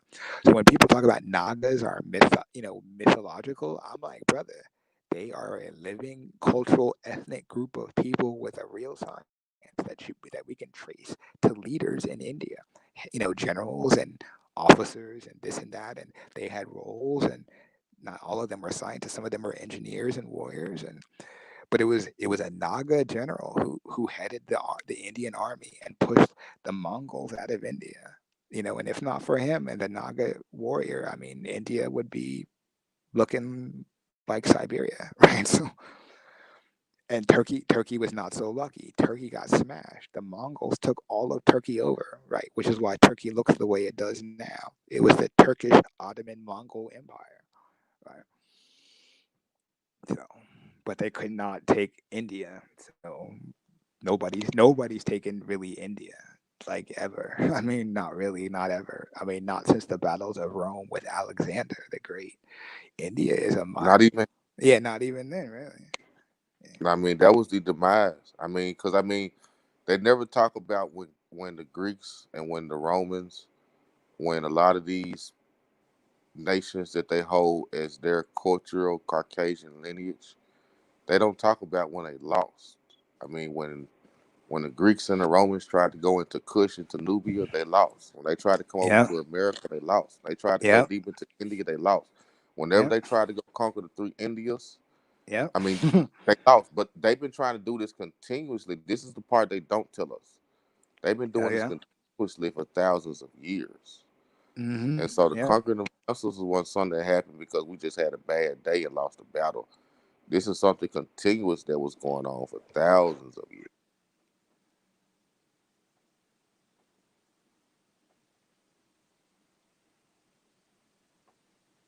Oh, somebody was mentioning Japan in the chat, and they said Japan had Nagasaki. Yes, and Japan also was known up until World War II as the land of the sun. So a lot of the Nesian, a lot of the Nesian, like the micro Melanesian cultures, the darker Nesian Pacific cultures, and ours along the equator named themselves that in some form or fashion. Like children of the sun, this or that, right? So very similar to Hebrew, you know, very similar to Hebrew in the title "Children of God."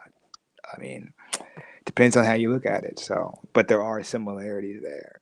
And then again, back to the Hawaiian Polynesian thing, aloha, aloha, ha, right? Aloha, divine breath, ha, breath, right?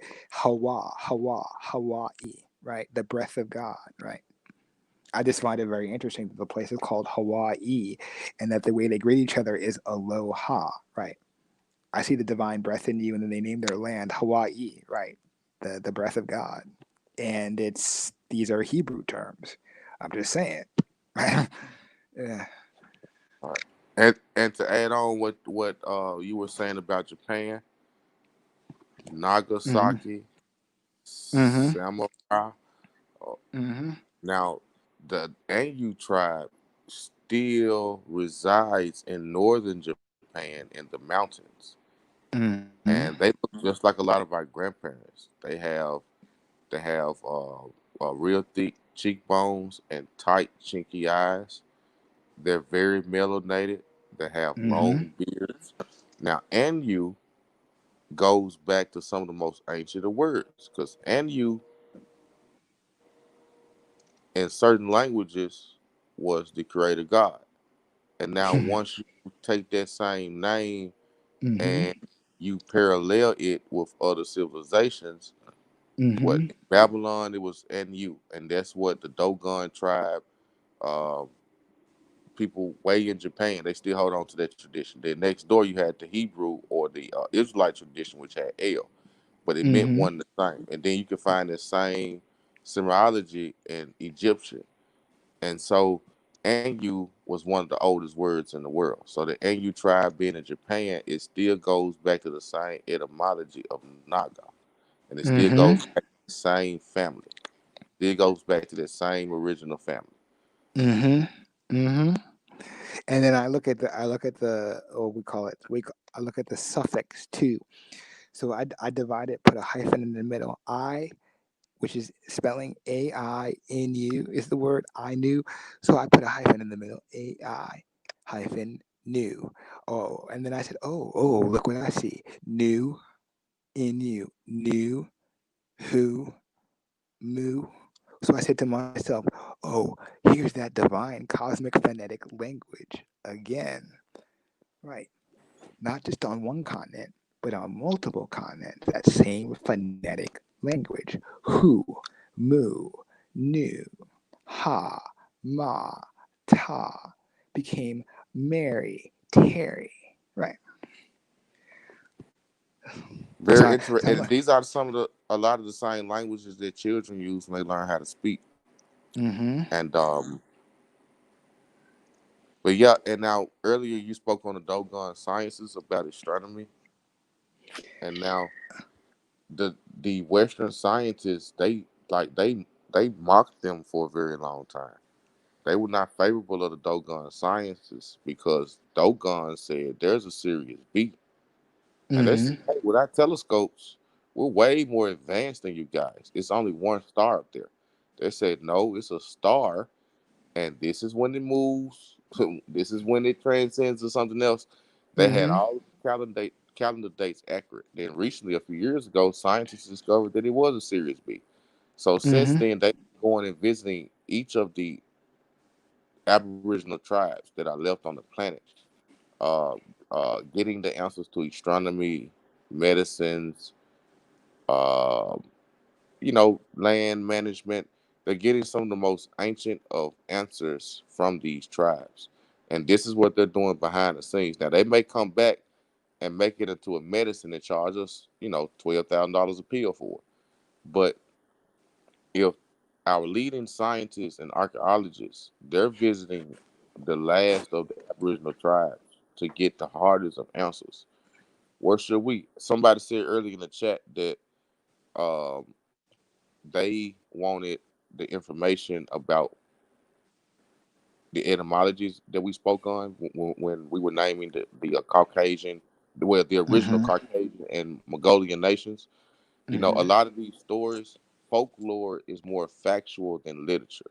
Literature is Mm-hmm. actually the least factual way to pass down the story through generations. Folklore. And so through many of these things, as you hear this gentleman here describes, Igahal Kondor, he got a lot of his information by visiting with these elders and learning through experience and exercise. And so reading kind of like prepares you, but it only gives you like elementary percent compared to what you would learn traveling to these cultures and learning from them yourselves because we're only told one part of it. Just like Hawaii. How many people in the chat know that Hawaii is 50% melanated? Because from their perception, they have us thinking that Hawaii is 99% or at least 90% mulatto. And it's 50% melanated. And so the information is the same way. And so we have to visit with these chiefs because the information that they're passing to us is more accurate and it aligns more with the things we research. And then science comes back a few years later and say, hey, these guys are a little bit more accurate than we thought. So maybe we need to listen to these stories that were passed down for thousands of years because folklore has been proven to be more generationally accurate than literature.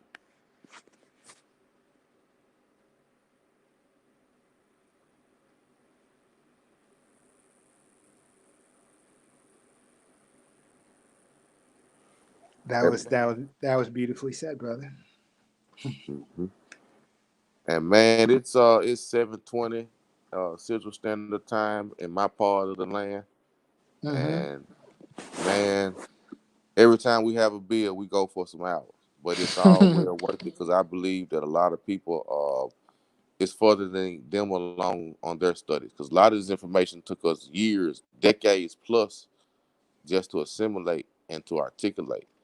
And so a lot of this information that's being shared, this level of scholarship is really people make a very lucrative income Yes. teaching this type of knowledge. And so to freely assimilate it, this is truly a gift to our community and our listening audience because it took decades to be able to assimilate and articulate this information in a form to which a common public can understand. And so I thank everybody for your patience. Brother, I emailed you a few days ago. Oh, But I'm sorry about that. Yeah, I'll get on that. Yeah. okay. And Yeah, I'm yeah, I'll about to definitely get on that. Okay. Yeah. You want to continue this? I mean, anybody in the community who's interested in this science on the esoteric or practical end, I'm always down to build on that. If people want to do the esoteric, spiritual, cultural, exploration, whether it's Polynesian culture or any of that, yeah, I'm down. You want to do practical building exercises, we can do that too. I mean, there's all types of practical things that we can apply, from basic star mapping to making your own telescope to all types of stuff. They have different farming and gardening methods. There's different sciences when it comes to alchemy, reclamation of soil. I mean, lots of good stuff. How to make your own paper. I mean, yeah. So there's lots of things that are practical that don't cost money that we can do in our own home and backyard, and play around with. It's just fun little experiments, right? We can make little orgone generate. We can work with Tesla energy and do little home-based experiments that are not that expensive at all. Under $30. Things like we can do orgone energy. Uh, uh, um, are you familiar with orgone energy? though I will have to research.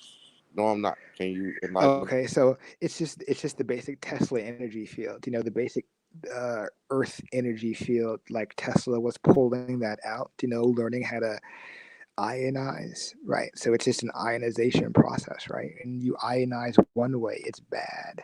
Um, you ionize another way, it's not so harmful, but you're still being conductive of energy, right? So you see the Tesla poles, things like that. You can be a conductor of energy in a safe way, and there's a dirty science to it where you can do it in a dirty way. The science we use now is a dirty way in terms of harming the environment, people, plants. But there's a safe way to do that. Um, Orgone energy is an energy that you can create through a basic mixture of specific crystals, specific metals, and copper. And what it does is it creates a Mobius energetic field, a Mobius circle. It's a constant spiral, energetic, readable, and scientifically measurable energetic field, and it produces it in a long enough range up to a mile, depending on the strength of the copper metals and crystals. But these are cloud busters. This technology has been around for in the West for about 120 years, in our science for hundreds of years. People use these things. I think there's a law in the books banned by it. A guy made an orgone generator in 1974 in his backyard, and it cleared, literally, I shit you not, it cleared rain clouds for a 50-mile area. The shit was so strong, it picked up on radar, right? The DEA, the National Institutes of blah, blah, blah, and every other fucking agency came out on this man. And he got a court order and a gag order as to not talk about this science for like 50-some years or some shit. So, and it will happen if you build one big enough, it will actually show up on radar as an energy source, which is why people make them small. If you make one bigger than a trash can, it's going to put off an energy source, right? Picked up on radar. But these things are cloud busters. You know, people talk about chemtrails. You could put one of these in your backyard, the size of a basketball. You're not going to have anything but blue skies over your home. Can you share the name of that in the back So, chat? oh yeah. So I'll do that. So these are practical energies in our science that we can apply with no money to test the validity of that science and just play around. You know, things like that we can do. You know, like when you're a kid and you do the basic experiment where you take the potato and you have a wire and then you put it in the ground attached to a light bulb and it has a current enough to